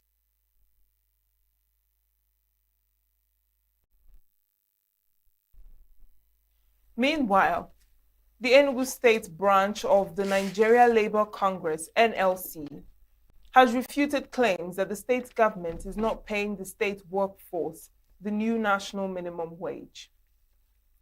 The state's chairman of the Congress, Fabian Wiwu, gave the clarification during a courtesy visit by national officers of the Medical and Health Workers Union to Government House, Enugu. Correspondent Chinemerem Ikebunam also has the report. The Enugu State Chairman of the Nigerian Labour Congress, Fabian Wibu, has dismissed claims that the state government is not meeting its obligations on the state workforce. Wibu noted that while the federal government approved a minimum wage of 70,000 naira, Enugu State currently pays 88,000 naira to its workers. The Labour leader made the remarks during a visit by the leadership of the Medical and Health Workers Union of Nigeria, led by its national president, Kabir Adomin Jibri, to the Enugu State Government House. He described the claims of non-payment as misleading, insisting that workers in the state are already benefiting from the enhanced wage structure. And he did not just approve. Enugu State is one of the states that started immediately the approval of the minimum wage to receive minimum wage. The workers. And before then, His Excellency started as soon as fuel subsidy was removed. Nigeria started crying. There was a lot of hardships here and there. His Excellency started paying us wage award of 25,000 naira, which he said he was going to pay until minimum wage implementation. That is going to seamlessly transit into the new minimum wage. And that wage award was paid to workers of Enugu State for 12 good months, 1 full year. I'm not sure, not even the federal government paid up to 6 months. Not even any other state in Nigeria paid up to 12 months. So it was just Enugu State that paid the wage award and then transited into the new minimum wage of 80,000 naira, which is far and above what the federal government approved. So if anyone is saying that Enugu State is not paying a minimum wage, that person is not existing here. On the issue of gratuities, Wibo stated that the state government inherited a backlog of unpaid entitlements dating back to 2010. He observed that the current administration has commenced the payments with a commitment to ensure that all retirees receive their due benefits. The only request we have made to His Excellency, which he has, by the special grace of God, also approved on the 16th of February this 2026, is the consequential adjustment. We complained to him that, yes, we have received minimum wage that's far and above the nationally approved minimum wage, but the consequential adjustment is not there. And upon that our visit to His Excellency on the 16th of February 2026, he approved that consequential adjustment. We are expecting the implementation as soon as possible. For the first time, the government of Enugu State ensured that the gratuity, the total sum after verification of what is owed to the retirees in Enugu State by way of gratuity amounts to about 34 billion. And His Excellency have graciously also ensured that that came into the budget of 2026 and have promised us that that amount must be defrayed before he leaves office. The visit by the leadership of the Health Workers Union also provided an opportunity to strengthen. The visit by the leadership of the Health Workers Union also provided an opportunity to strengthen collaboration between labor unions and the state government, especially in improving welfare and working conditions in the health sector. In Enugu, Chinemerem Ikebunam, Signature TV News. The federal government has announced that 744 former terrorists and victims of violent extremism will be reintegrated into society following their graduation from the federal government de-radicalization, rehabilitation, and reintegration camp under Operation Safe Corridor. The breakdown of the former terrorists include 10 from Adamawa State, 12 from Bauchi State, 597 from Borno, 15 from Kano State, and 3 each from Katsina and Ebonyi states. A further breakdown shows that 1 former terrorist came from Kebbi, Akwa Ibom, and Enugu states, 5 from Kogi, 4 from Nasarawa, 2 each from Niger, Abia, Anambra State, Plateau, and Sokoto states, 58 from Yobe, as well as foreign nationals, comprising 1 from Burkina Faso, 1 from Cameroon, 2 from Chad, and 4 from Niger Republic. According to reports, 733 of the beneficiaries are Muslims, while 11 are Christians. Speaking during the ceremony held in Gombe State, the Chief of Defense Staff, General Olufemi Oluyede, said the reintegration forms part of a broader plan to curb violent extremism and promote lasting peace, stressing that the program is not a reward for wrongdoing. The beneficiaries, drawn largely from the Northeast, underwent months of rehabilitation, including psychosocial support, vocational training, religious reorientation, and civic education, aimed at preparing them for peaceful civilian life. The federal government urged the graduates to embrace the opportunity and avoid returning to violence, warning that they now bear the responsibility of contributing positively to their communities.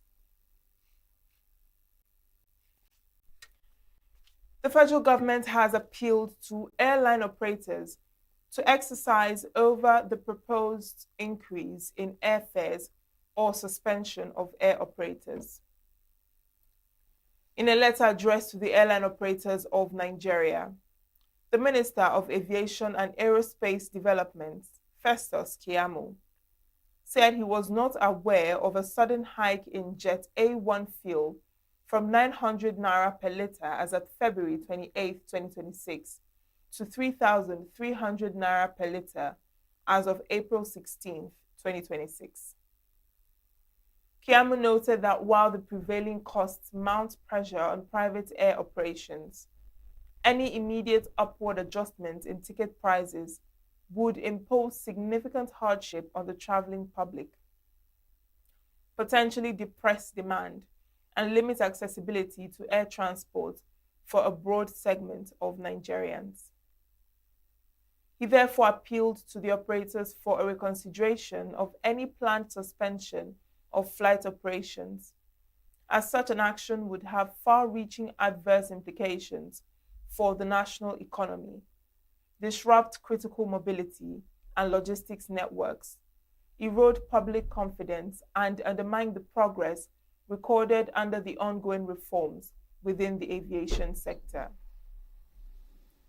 The minister disclosed that a high-level emergency meeting had been scheduled for Wednesday, April 22, 2026 in Abuja, bringing together all relevant stakeholders and regulatory authorities with a view to achieving a prompt, practical, and sustainable resolution.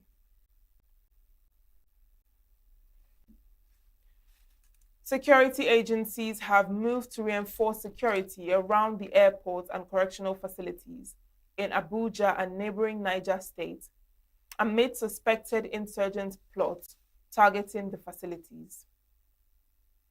The Nigeria Police Force, the Nigeria Immigration Service, and the Nigeria Correctional Service say they have proactively strengthened security around the airports and custodial centers. An internal memo from the Nigerian Customs Service had alleged that there are plans by terrorists to attack the Nnamdi Azikiwe International Airport and Kuje Custodial Center in the Federal Capital Territory and the prison facility in Niger State. It said the attacks are being planned by fighters of the Islamic State West Africa Province, Boko Haram, Ansaru, and Jamaat Nusrat al-Islam wal Muslimin. The two-page document claimed the ISWAP fighters have already infiltrated the FCT in preparation for the attack on the airport and Kuje prison, in a move to release detained insurgents. The documents noted that the planned airport attack bore similarities to Islamic State strikes on aviation facilities in Niamey and Tahoua in the Niger Republic, suggesting a possible intent to replicate the pattern inside Nigeria. Speaking on countermeasures, the spokesperson for the Airport Police Command, Adeola Mohammed, said the agency remains fully alert and in control of security operations. He assured that security architecture at the airport is designed to stay ahead of evolving threats, noting that multiple layers of checks at the aerodrome are capable of detecting any suspicious activity.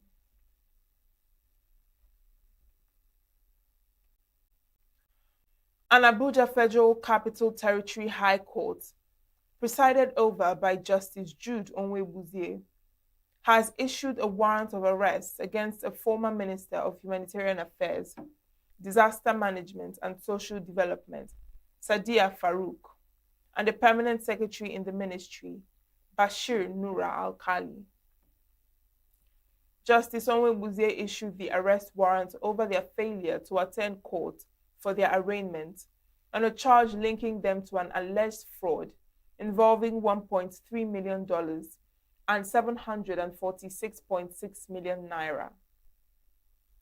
The judge issued the arrest warrant while ruling on an ex parte motion filed by the EFCC Prosecution Counsel, Rotimi Jacobs, SAN, after the two defendants failed to appear in court for their planned arraignment.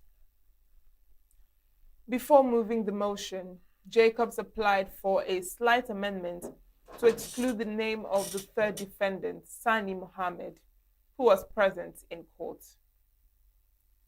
The EFCC had filed a 21-count charge against them, in which they are accused of offenses bordering on criminal breach of trust, abuse of office, fraudulent award of contracts, and diversion of public funds.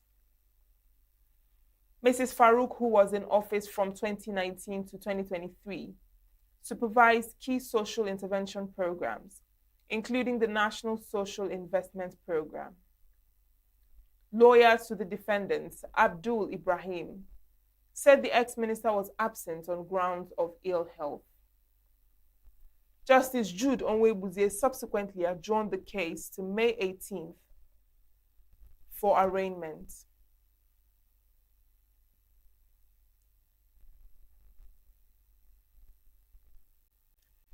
Trump picks public health veteran as CDC leader as admin shifts tone on vaccines. And Lebanese return to devastated South as fragile 10-day truce takes hold. Details on our foreign news. Every second, every minute, every day, news is breaking. Events occur and there are new developments. At Signature TV, we follow these stories objectively, bringing all sides without bias, explaining the complex issues, breaking down the numbers, and investigating the issues behind the news. Anywhere and everywhere, near or far, wherever the news is, we will be there. Signature TV. News in your pocket. Prime Minister Keir Starmer expressed anger on Friday over not being informed that his former ambassador to the United States had failed security vetting before being handed the job, defending himself from renewed pressure to resign. Starmer, who won the largest majority in modern history for Labour at a national election in 2024, faces new questions over his political judgment, just 3 weeks before his party is expected to be punished in local elections in England and regional votes in Scotland and Wales. Following the resignation of Labour veteran Peter Mandelson as US ambassador over his ties to the late sex offender Jeffrey Epstein, Starmer had managed to win a brief reprieve from his critics after limiting Britain's role in US President Donald Trump's and Israel's war in Iran. President Donald Trump's new pick to lead the U.S. Centers for Disease Control and Prevention is a public health veteran who has led vaccination programs, a new sign of the administration's shifting views on vaccines. Dr. Erica Schwartz's nomination to lead the embattled agency came just hours after U.S. Health and Human Services Secretary Robert F. Kennedy Jr.'s appearance at a congressional hearing, where he made some of his most supportive comments yet on vaccination. The measles vaccination is safe and effective for most people and can be safer than getting measles, Kennedy said on Thursday morning under Democrats' grilling before the House Ways and Means Committee. Schwartz served as Deputy Surgeon General in Trump's first administration, spent 24 years in the U.S. Public Health Service Commissioned Corps, and served as a Rear Admiral in the Coast Guard. Displaced Lebanese have begun cautiously returning to their homes in the south after Lebanon and Israel agreed to a 10-day truce, even as the Lebanese army calls on residents to delay their return, and Hezbollah warns it has its finger on the trigger in case of Israeli violations. Tens of thousands of people poured into areas of southern Lebanon on Friday morning, hours after the truce went into effect, many heading back to homes and villages battered by more than a month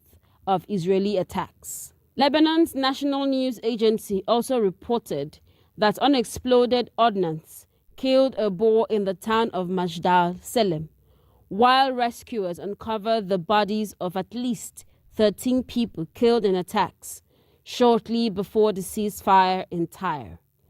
French President Emmanuel Macron warned that the ceasefire may already be undermined by ongoing military operations and called for the safety of civilians on both sides of the border. And that's it on the international news.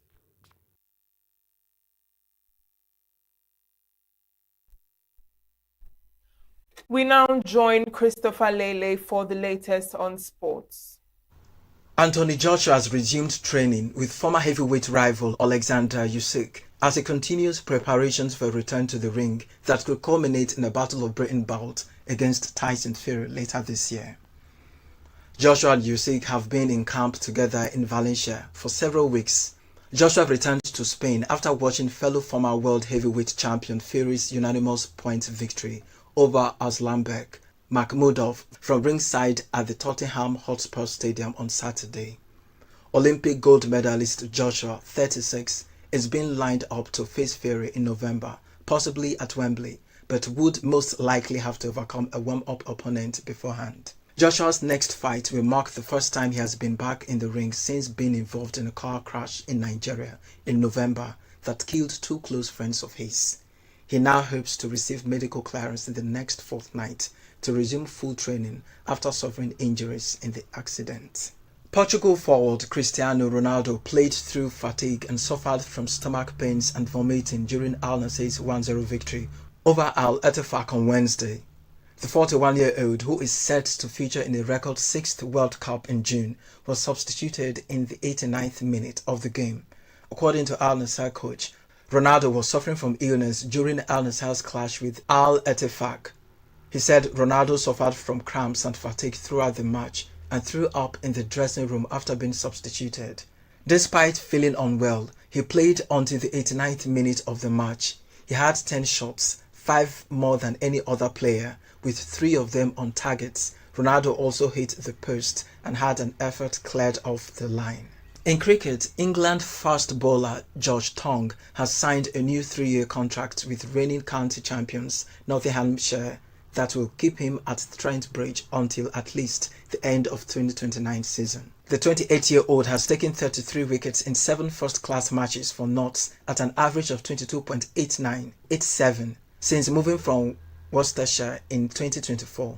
Tong played 6 of those Red Bull games early last summer, picking up 31 wickets, including 3 5-wicket hauls, as Notts went on to claim their first county championship title since 2010. So far this season, he has played once, taking 2 wickets in Notts' thumping 192-run win over Glamorgan. In swimming, Paralympic champion William Ellard set a new world record time to take gold in the S14 mixed class 100-meter freestyle final at the Aquatic GB Swimming Championships in London. Ellard finished in 15 minutes 41 seconds to shave 0.49 seconds off the previous record held by Brazil's Arthur Xavier Rubio. The 20-year-old, who won gold in the S14 200-meter freestyle and mixed 4x100-meter freestyle relay at the 2024 Paralympics, has subsequently booked his place at the European Championships in Paris this summer. That's Sport News on Signature TV. I am Christopher Lely. Up next is entertainment news. Veteran Nigerian singer Chinagoro Onuoha, popularly known as African China, has opened up about how making conscious music endangered his life and how he was able to protect himself. Speaking in a recent episode of the Beer Parlor Talk podcast, the Mr. President Corona explained that at a point he learned martial arts and also engaged voodoo because the police, OPC, and area boys were after him because of his controversial songs. Obasi Emmanuel, Jodie Austin's ex-husband, has countered actor Yul Edochie's marriage advice. Yul had earlier advised men to stop tolerating disrespect in marriage, claiming that respect is a man's birthright.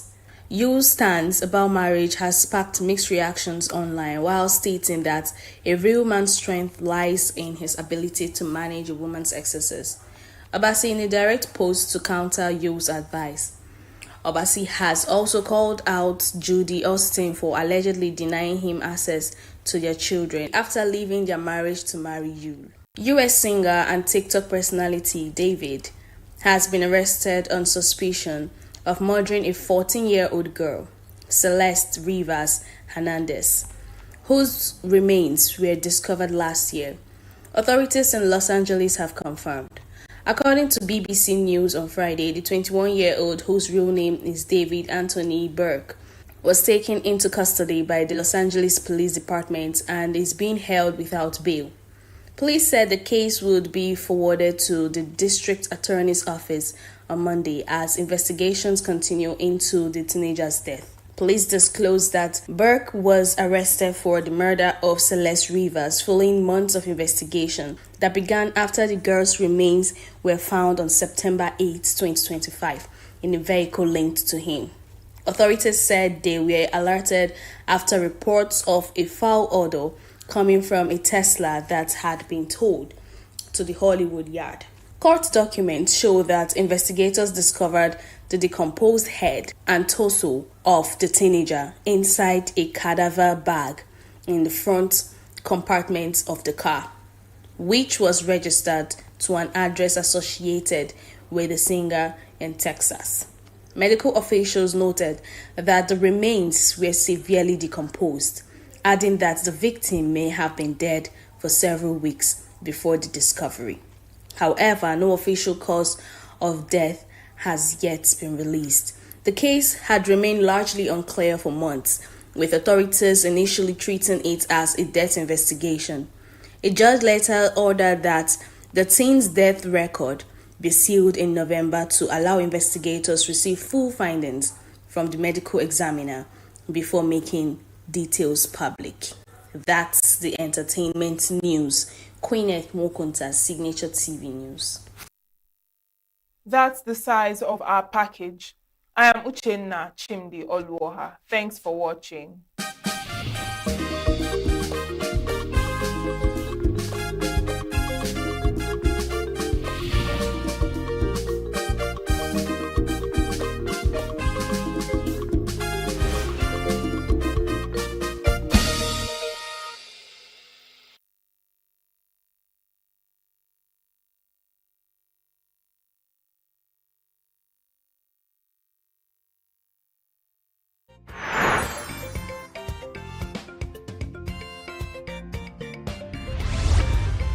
Signature TV, news in your pocket.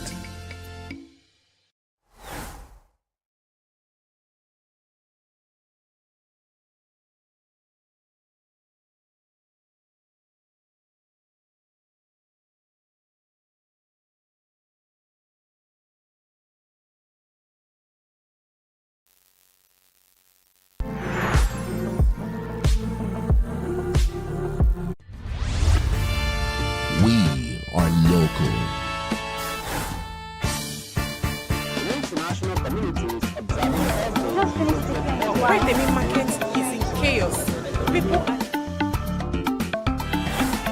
We are national. Those in support of this motion as amended, say aye. Aye.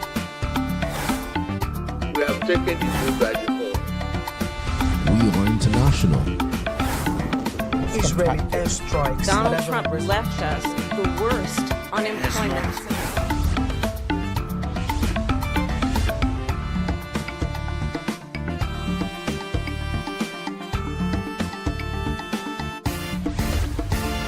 Signature TV, news in your pocket.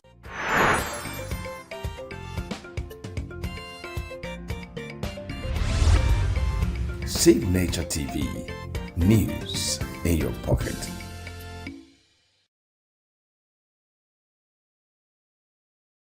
Well, I believe that people must be able to recognize opportunities that don't come with a paycheck.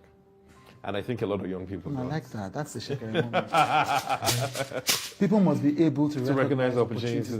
My guest today is one of the voices of Lagos. He's a host who has done every program on Beats FM Lagos and is presently its youngest director of programs ever.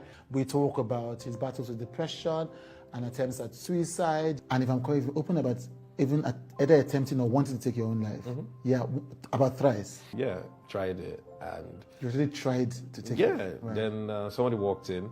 That's why for the longest, I don't know how to live by myself. I've always had like a friend over or something because I went to boarding school. I'm always around people. And when you're by yourself, it's almost like you're stripped naked and you confront everything you're not trying to confront. And they say the people that are mostly depressed are often the people that look very happy on the outside. That time, his friend Toke Makinwa came through for him, and why he always comes through for her. I've known Toke for almost 11 years. Yeah. There's a powerful story of her paying you when you were being old or something. So when I started working at the Beat, I had to open an account with either GTB or Access. So I'd not opened the GTB account. So they paid me in cash. Right. So a friend of mine was having a party and it was 70,000 naira. I had it in my pockets. Right. Then I used to have a school bag then. Then I was like, they couldn't allow me to take it. It was like a lounge type thing. And I couldn't take the bag into the lounge. I had to drop it there. I was so fucking naive. So I put the money in the bag. Yes. I went in. By the time I came out, I stood in everything. And I was like, how was I going to survive this month? The rest of the month. So cried to Toke. Oh yeah, she scolded me and she gave me back the money. How he thinks that being owed salary for 2 years was one of the most important milestones in his life. I didn't get paid a dime for 2 years. Yeah, I don't hold it. I'm not bitter about it. I'm thankful for the experience, thankful for the opportunity to actually, I just wanted a foot in the door, to be honest. And if he's truly happy. Yes, happiest I've been. Right, why? What's making you happy? Happiness is not a state of mind. Happiness is a journey. Happiness is no place. So I don't define my happiness by what I have. I believe that we should not hinge our happiness on material stuff. O.C. Suave, or as they used to call him, Cinderella Man with Chude today.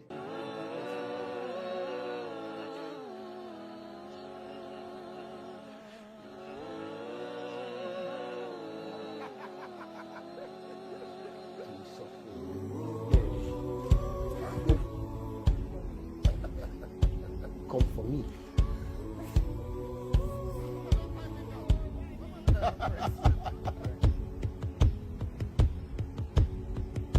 Right, great to meet you. We've never met. No, never met. Never. Yeah. You're coming down now.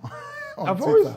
always, Twitter, no. Okay, let me just say I was just very expressive. That's Yeah. all. Then people see as a, I'm not calm or something. No, in real life, I've heard that you're a calm guy. Oh, That's yes, not, I'm not talking about real life.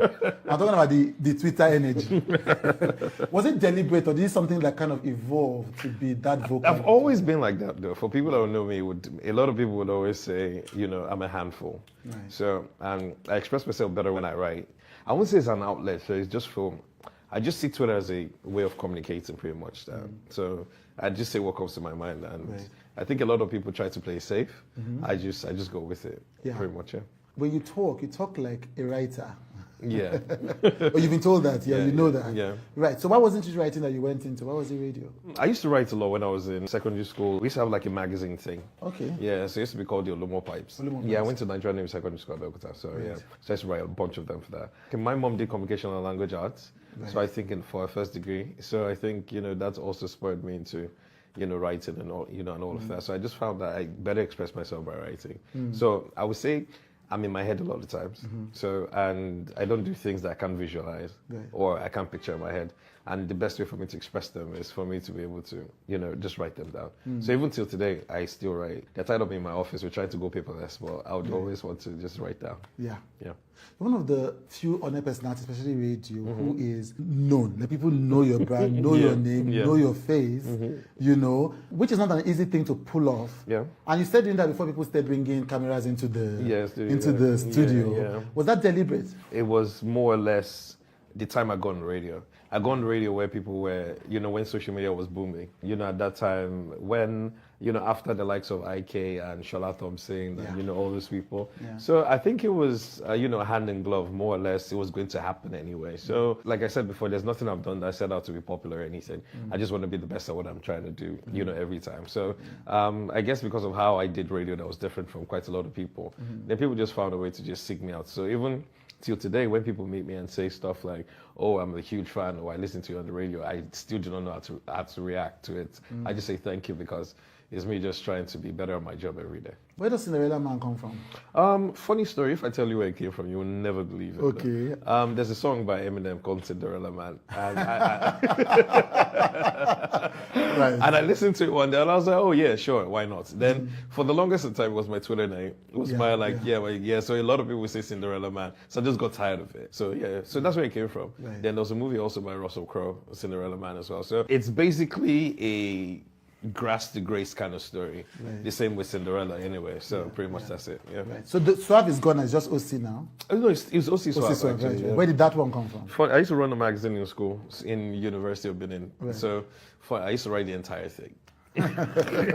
Okay. I was the editor-in-chief from everything, do all the interviews and all of that. So I think it was a way to identify me in a way.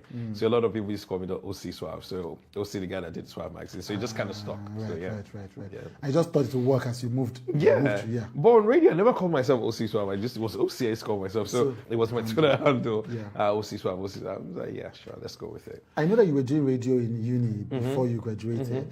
So at what point did you figure out that radio was going to be the thing you were going to do? I wanted to be a lot of things when I was growing up. I grew up near the airport that's in Ikeja, so when I was a kid, I used to see a lot of planes fly by. Yes. So you grew up in Lagos? Yeah. Okay. Yeah, Alitalia, all those planes and everything. So I wanted to be an aeronautic engineer when I was growing up because it sounded fancy. Then my dad would support me. Then from aeronautic engineering, I was fascinated by computers too when I was growing up. So I remember I came second. Coca-Cola did like a National Children's Convention. Shouts to Livia Jordan of blessed memory. I was on the Sunday show. Oh really? You were on the Sunday show? I was on the Sunday show. Yeah, I was on the Sunday show. I remember those old programs, Fortran, COBOL, back in the day. I won a scholarship to Japan. My parents thought I was too young to leave all by myself, Right. I just found out that I was always very expressive in a way. Then I loved music, growing up. So 50 Cent had just dropped an album. This was, 2003, 2002-ish. And back then, I couldn't afford the CD. It was expensive. So I was trying to listen on the radio. So what I'd do is I'd just move from station to station and try to see what station was playing it. Yeah. So I stumbled on rhythm. Yeah. So I grew up listening to rhythm because my mom used to listen to 7 o'clock news on rhythm. So she would say, put it on rhythm, at 7 a.m. She wanted to, used to be Jacob Akemi Johnson. I used to read the news. At 7. So I just listened to rhythm. Then there was a guy that was on the radio. His name used to be Cyrus the Virus then. His Demola Sadiq. And he just caught my attention. Right. And I was like, okay. The first thing that came to my mind was, I could do what this guy is doing. Right. And he played the song. And I recorded it on my mom's tape. And I was like, oh, next week I'll listen again. And I didn't know it was a daily show. And that's how I got into listening to the radio. So I only used to listen to the dance party then. Then from there, I started listening to all the shows. Right. Then I just started getting into the radio because I feel like one of the best ways to be an OAP is to actually listen to the radio, hear what people are doing, and try to see how you can be able to craft, what you want to do after what these people are doing as well. So that's how I got to meet IK. And I was like, 17, 18 when I first met him. And I was like, oh, this is what I wanted to do and everything. And he gave me one of the best advices, ever. And he was like, yeah, they'd give you a job. You're talented. He said that, but he was like, you need to go to school. Then, that's when, went to school and, well, the rest is history. So, very much so. I mean, you've told the story several times, but how did Beat FM happen then? Stroke of luck, to be honest. So I went to uni, and first time I got into uni, I got admission to Uniben, and first thing I did when I got there was to ask if they had any radio stations there. And they were like, there were two. There was EBS, that was owned by the state, and there was ITV, which was privately owned by Dig Benedions. So I went to ITV. Right. I got a job on the spot because my demo was fire. I was coming from Lagos, I had, And the guy was like, hey, bring your timetable. Let's see if we can be able to figure out something. Well, I didn't just go back because I felt like I didn't like the way it was set up, and I felt like I could be doing a lot more. Then in my second year, Rhythm opened in Benin. Right. And I went for the auditions, and I wasn't picked. I was better than, I'm not trying to brag or anything, I was better than all the presenters that he picked. But in my mind, I was just like, why? Well, funny thing is, I'm a firm believer in, no matter how crooked the path is, the destination is always mapped out. The late Big Time, that's Onome, came to Benin to train presenters and see what they were doing and everything. And he was like, okay, there's this show they used to train presenters in Lagos. It was called Sold Out. He told the producer there to start it. It was Saturdays. 6 a.m. to 9 a.m. Then they were like, okay, was I interested in doing it? But they won't pay. I was like, yeah, sure. So it was pre-recorded, 3 hours, the entire thing. So I'd go on Fridays. It was on Nova Road. I didn't have enough money to, always take the bus. So I'll walk through Osasoge, down to Edigbe and do the same thing when I was going back and everything. And I did that for 2 years, from my 200 level to my final year. Right. And at the same time, doing a full-time degree in Uniben.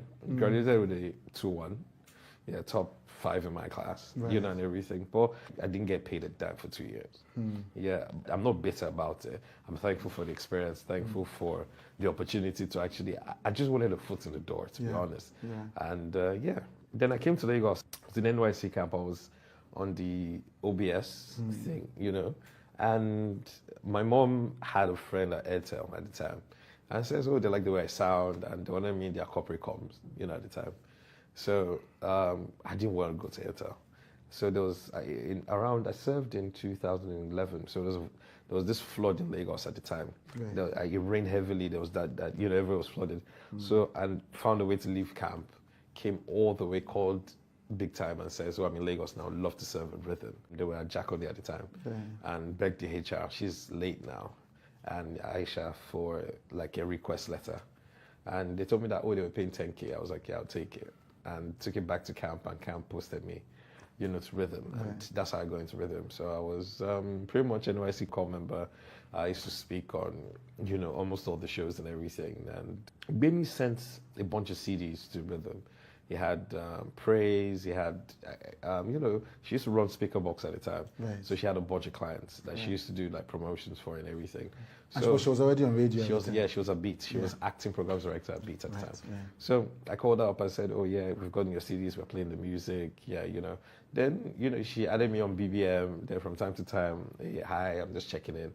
Then one day, I don't know what pushed me to say, sorry, are you guys hiring? It was almost like 3 months to the end of my NYC program. Right. I always would want better. I didn't want to stay at Rhythm at the time. Beat FM was what was in. It was still what is in. So she said they were hiring for the overnight. I was like, I'll take it. Right. And can I come for an audition? So I took a bike from Jakonde all the way to Ikoyi. Then Koch, did my audition. Right. I was nervous. I think I spoke too fast. Then a week after, they called me for an interview, which was weird. And I missed the call. I didn't pick my phone. Right.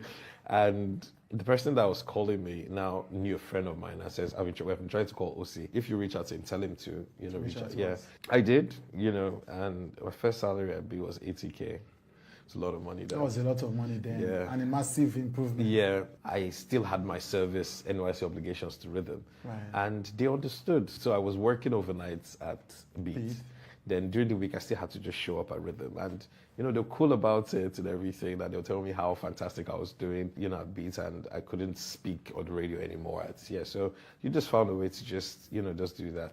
I was on the overnight show. I hated it. Why? Because that was when the industry was booming and all the parties were happening. Right. So on Friday nights, I was on the radio from 1 to 6 a.m. Right. On Saturdays, I was on the radio from 2 to 6 a.m. On Sundays, I was on the radio from midnight to 6 a.m. I just hated it, but I found a way to make it work. I didn't do the Love Doctor thing. I'd play all the fast songs. I'd say all the wrong shit. I pushed the envelope every time. So then that was when trending on Twitter was a thing. Right. And my show started to trend. And people started to pay attention. I remember for the longest time, my MD did not even know who I was. Then one day he came upstairs and he says, "There's a guy on the overnight." Then he said, "You're the guy on the overnight." I said, "Yes." Then he shook me. I was like, "You're doing such a great job." I was like, "Oh, okay." He's paid attention and everything. Okay. During the week, I found myself, with so much time on my hands. So I'd always be available to cover any show because I desperately wanted to get on day radio. So whenever anybody was on leave, I'd go meet the presenter and say, "Oh, please, when you're on leave, put my name. I want to cover your show," and everything, and also I was on the overnight radio for like 5 years. And I just kept at it, knowing that I'd get an opportunity and I'd get a shot. So I didn't in any way downplay anything I was doing or reduce the quality of the show. Oreka left, and a girl called Ada was hired. So Ada didn't spend too much time with us. Ada left. So it was Olisa, Koch, and Maria. They were doing the show at the time. Then Koch left. Then I was in the club with Olisa and everything. And he says, "Oh, come and join me on the morning show on Monday." And that was it. Really? Yeah. So I've been on the morning show since 2016. Yeah. Like I said, I set out, I just wanted to be on the radio. So I'm currently programs director. Yeah, we're going to talk about that. Not just for Beat Lagos. I'm running the station in 4 markets in Nigeria. So, right. Yeah. Was it a long wait to do 5 years, even after the boss has noticed you? I just feel like for radio, the thing is, you can't really move up except there's a gap. There's a gap, yeah. Or there's a space for you. Or you kill somebody. Or I kill somebody. My own thing is, at the time when I was doing the overnights, I didn't even know what next, you understand? All I just knew was, okay, I was at the biggest urban radio station in Nigeria. Yeah. And, I had an opportunity of doing a combined, say, 15 hours of radio every week. I was just content just being on radio. Right. You understand? Yeah. So for me, I wouldn't say I wasn't ambitious in any way. But I just try to always, like I said, when we started this interview, I always try to apply myself and be the best at whatever it is I'm doing. Yeah. So then I think I'm the only presenter on Beat FM that's done every show on every belt. Really? Yeah. Right. That's good, isn't it? Well, is that your new role? I was always looking for who was going on leave and saying, "Hi, I'll cover your show." Right. So pretty much that. So you wanted to do Yeah, I just wanted to do it, yeah. The thing you mentioned about working for 2 years without being paid, of course, Gen Z is not having it. Yeah. Is that a good thing? Well, I believe that people must be able to recognize opportunities that don't come with a paycheck. And I think a lot of young people don't. I like that. That's the shaking moment. People must be able to recognize opportunities that don't come with a paycheck. Yeah. What's it called right now? A lot of young people don't get it. A lot of young people believe that if they're applying themselves or putting in work, they should get paid, which I agree with. But at the same time, there's valuable experience that you can't even quantify with money. Yeah. Or there's no amount of money that's going to be able to take away from the experience that you're gaining. So for me, I'll do anything to have a foot in the room. I'll do anything to be able to have an opportunity because I believe that I know how to apply myself. I'm talented, I'm a creative. So all I just want is, I'm always prepared for anything. So all I just want is an opportunity. Yeah. So once I get a foot in the door, I just use the hand to hold the window so it doesn't shut and everything. So pretty much that. That makes sense. I mean, I envy you because one of the things that I've always wanted to do that I didn't end up doing was radio. Oh, yeah. And now I can't do it, because my hands are full. I know. And I'm like, oh my God, this is how my life is passing. This is how my life is passing me by. I'm not going to do this thing. Because I think that there's something truly magical. When I do interviews, radio interviews would just feel more than TV. It felt more real, more authentic. It will always feel that way. Yeah, on days, I've contemplated quitting a lot of times. Right. But, when I get to the office and put on the mic, I just remind myself why I'm doing it. Yeah. You know, it's different. It's almost like an extension of myself. You just wake me up from bed and I can do it. I was on a trip to South Africa once and I was listening to radio. I listen to the radio any city I go into. Right. And I fell asleep in the car. We in like a tour bus and everything. And the next day the lady was like, "You're weird." I was like, "Why?" She says, "I was falling asleep and I was talking in my sleep and I was saying stuff like, 'Oh, you're listening to the beat like It was embarrassing. Yeah. But you know, Your bosses is like time, that. Yeah? Your bosses will like that. Yeah, so for me, I would say radio is not all I know, but radio completes me in a way. You know, it's effortless for me. You know, I love doing it. I love being on the radio. You know, it's almost like commensalism in a way. You know, we take from each other. It helps me grow. I help you grow too as well. So yeah. Why did you constantly think of quitting? There's some days that, you know, it's not jigging anymore. Right. Where you feel like, because, you know, one thing about we human beings, we always try to benchmark our lives with, you know, what our peers are doing. And you look at your peers in other sectors and in your mind, you'll be like, maybe why not I try that? Or or there are some times whereby the stress is too much, and the entertainment industry can be a lot sometimes, you know, your mental health and everything. So you might just want to take a step back and just try to just reevaluate or anything. But every time I step into the office, I just get a reminder as regards to why I'm doing this in the first place. So, yeah. I want to ask about the thing you just mentioned before that. Do you think that media people are paid well enough? Well, I don't think so. I don't think they are. When we compare ourselves to our counterparts, you know, in other parts of the world, it still boils down to any power of the media outfit in question because heck, 98% of the money is from adverts, you know, ad revenue, you know, and everything. So ideally, radio presenters are supposed to, or TV personalities are supposed to share in that ad revenue, but it's not what we have here. So I think, you know, there are a lot of people that get paid well. And in the industry. Yeah, in the industry. And I still believe that, you know, the pay can be a lot better. Yeah, because when journalists or TV or radio people are paid well, it's easier to be able to, you know, do your job without any form of bias or, you know, being compromised in any way. So yeah, I say that every time. So why isn't it happening? Is it because many media platforms are not, companies are not making money? Well, that's one. Yeah, that's one. Many media platforms are not really making that money. Then two, we have, you know, horrible people running these organizations. Then three, like everything in this country, people don't just want to do the right thing. So yeah. What qualifies a person as horrible in that case? Well, not understanding what media ethics are, you know, owning a media outfit because you're a politician and it's just for propaganda, or because you're a friend to somebody, you got a license. So you don't know, you know, the A to Z, or as regards how to run a proper media outfit. You know, that's all. Then, you know, people that does use it for status or anything. So at the end of the day, to start to tell on the day-to-day running, you know, the place and how you treat your staff and generally how the entire outfit is being run. You've been noted to be one of the, if not the youngest, director of programs. Yeah, we get director of programs at 34. Right. Yeah. Things have really changed in the country. Yeah. So was that intimidating?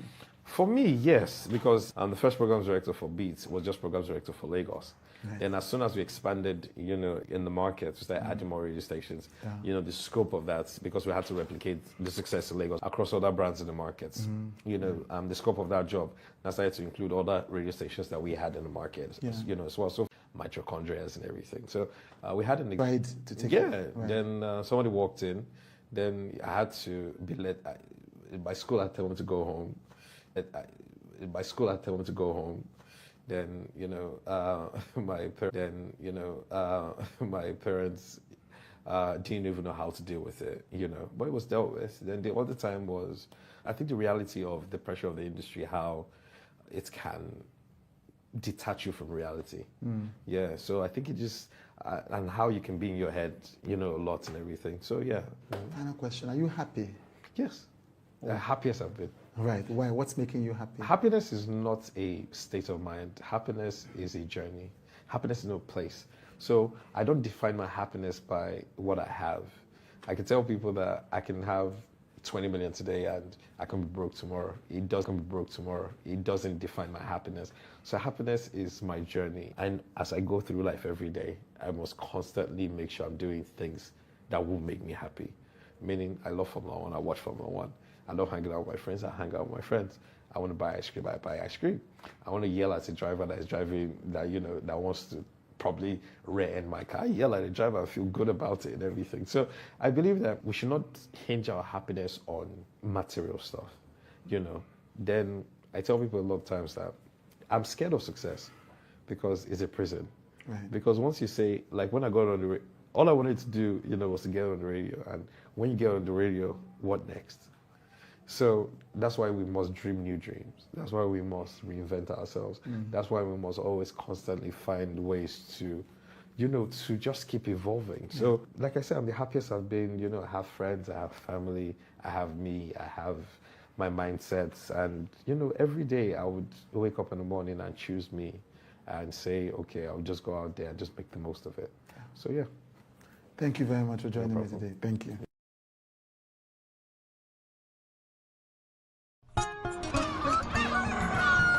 New every morning on Signature TV, we open the day for you with needed energy, information, and required vibes to shape your day. From sizzling snippets of stories in various areas of life to intriguing conversations with net worth guests. When you have people who have no track record becoming your leaders, you have a problem. There's no outstanding gratuity when Obi took over from me. I left, in all the accounts of Anambra State, 13.8 billion for him. Your day cannot be complete without Signature Morning on weekdays and Signature New Day on weekends. There is no better way to start your day except Signature Morning and Signature New Day every day on Signature TV.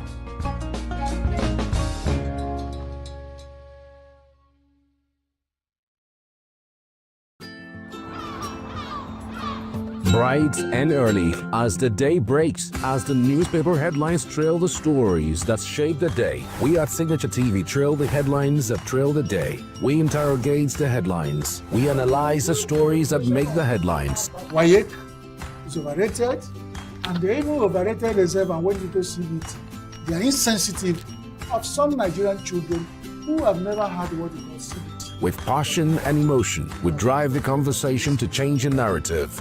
Let nobody be deceived by Nigerian high level of performing in agriculture export. We are still where we are. Newspaper review on Signature TV every morning on Signature Morning weekdays and Signature New Day weekends. Newspaper review on Signature TV. We do not just review the headlines, we make the headlines relevant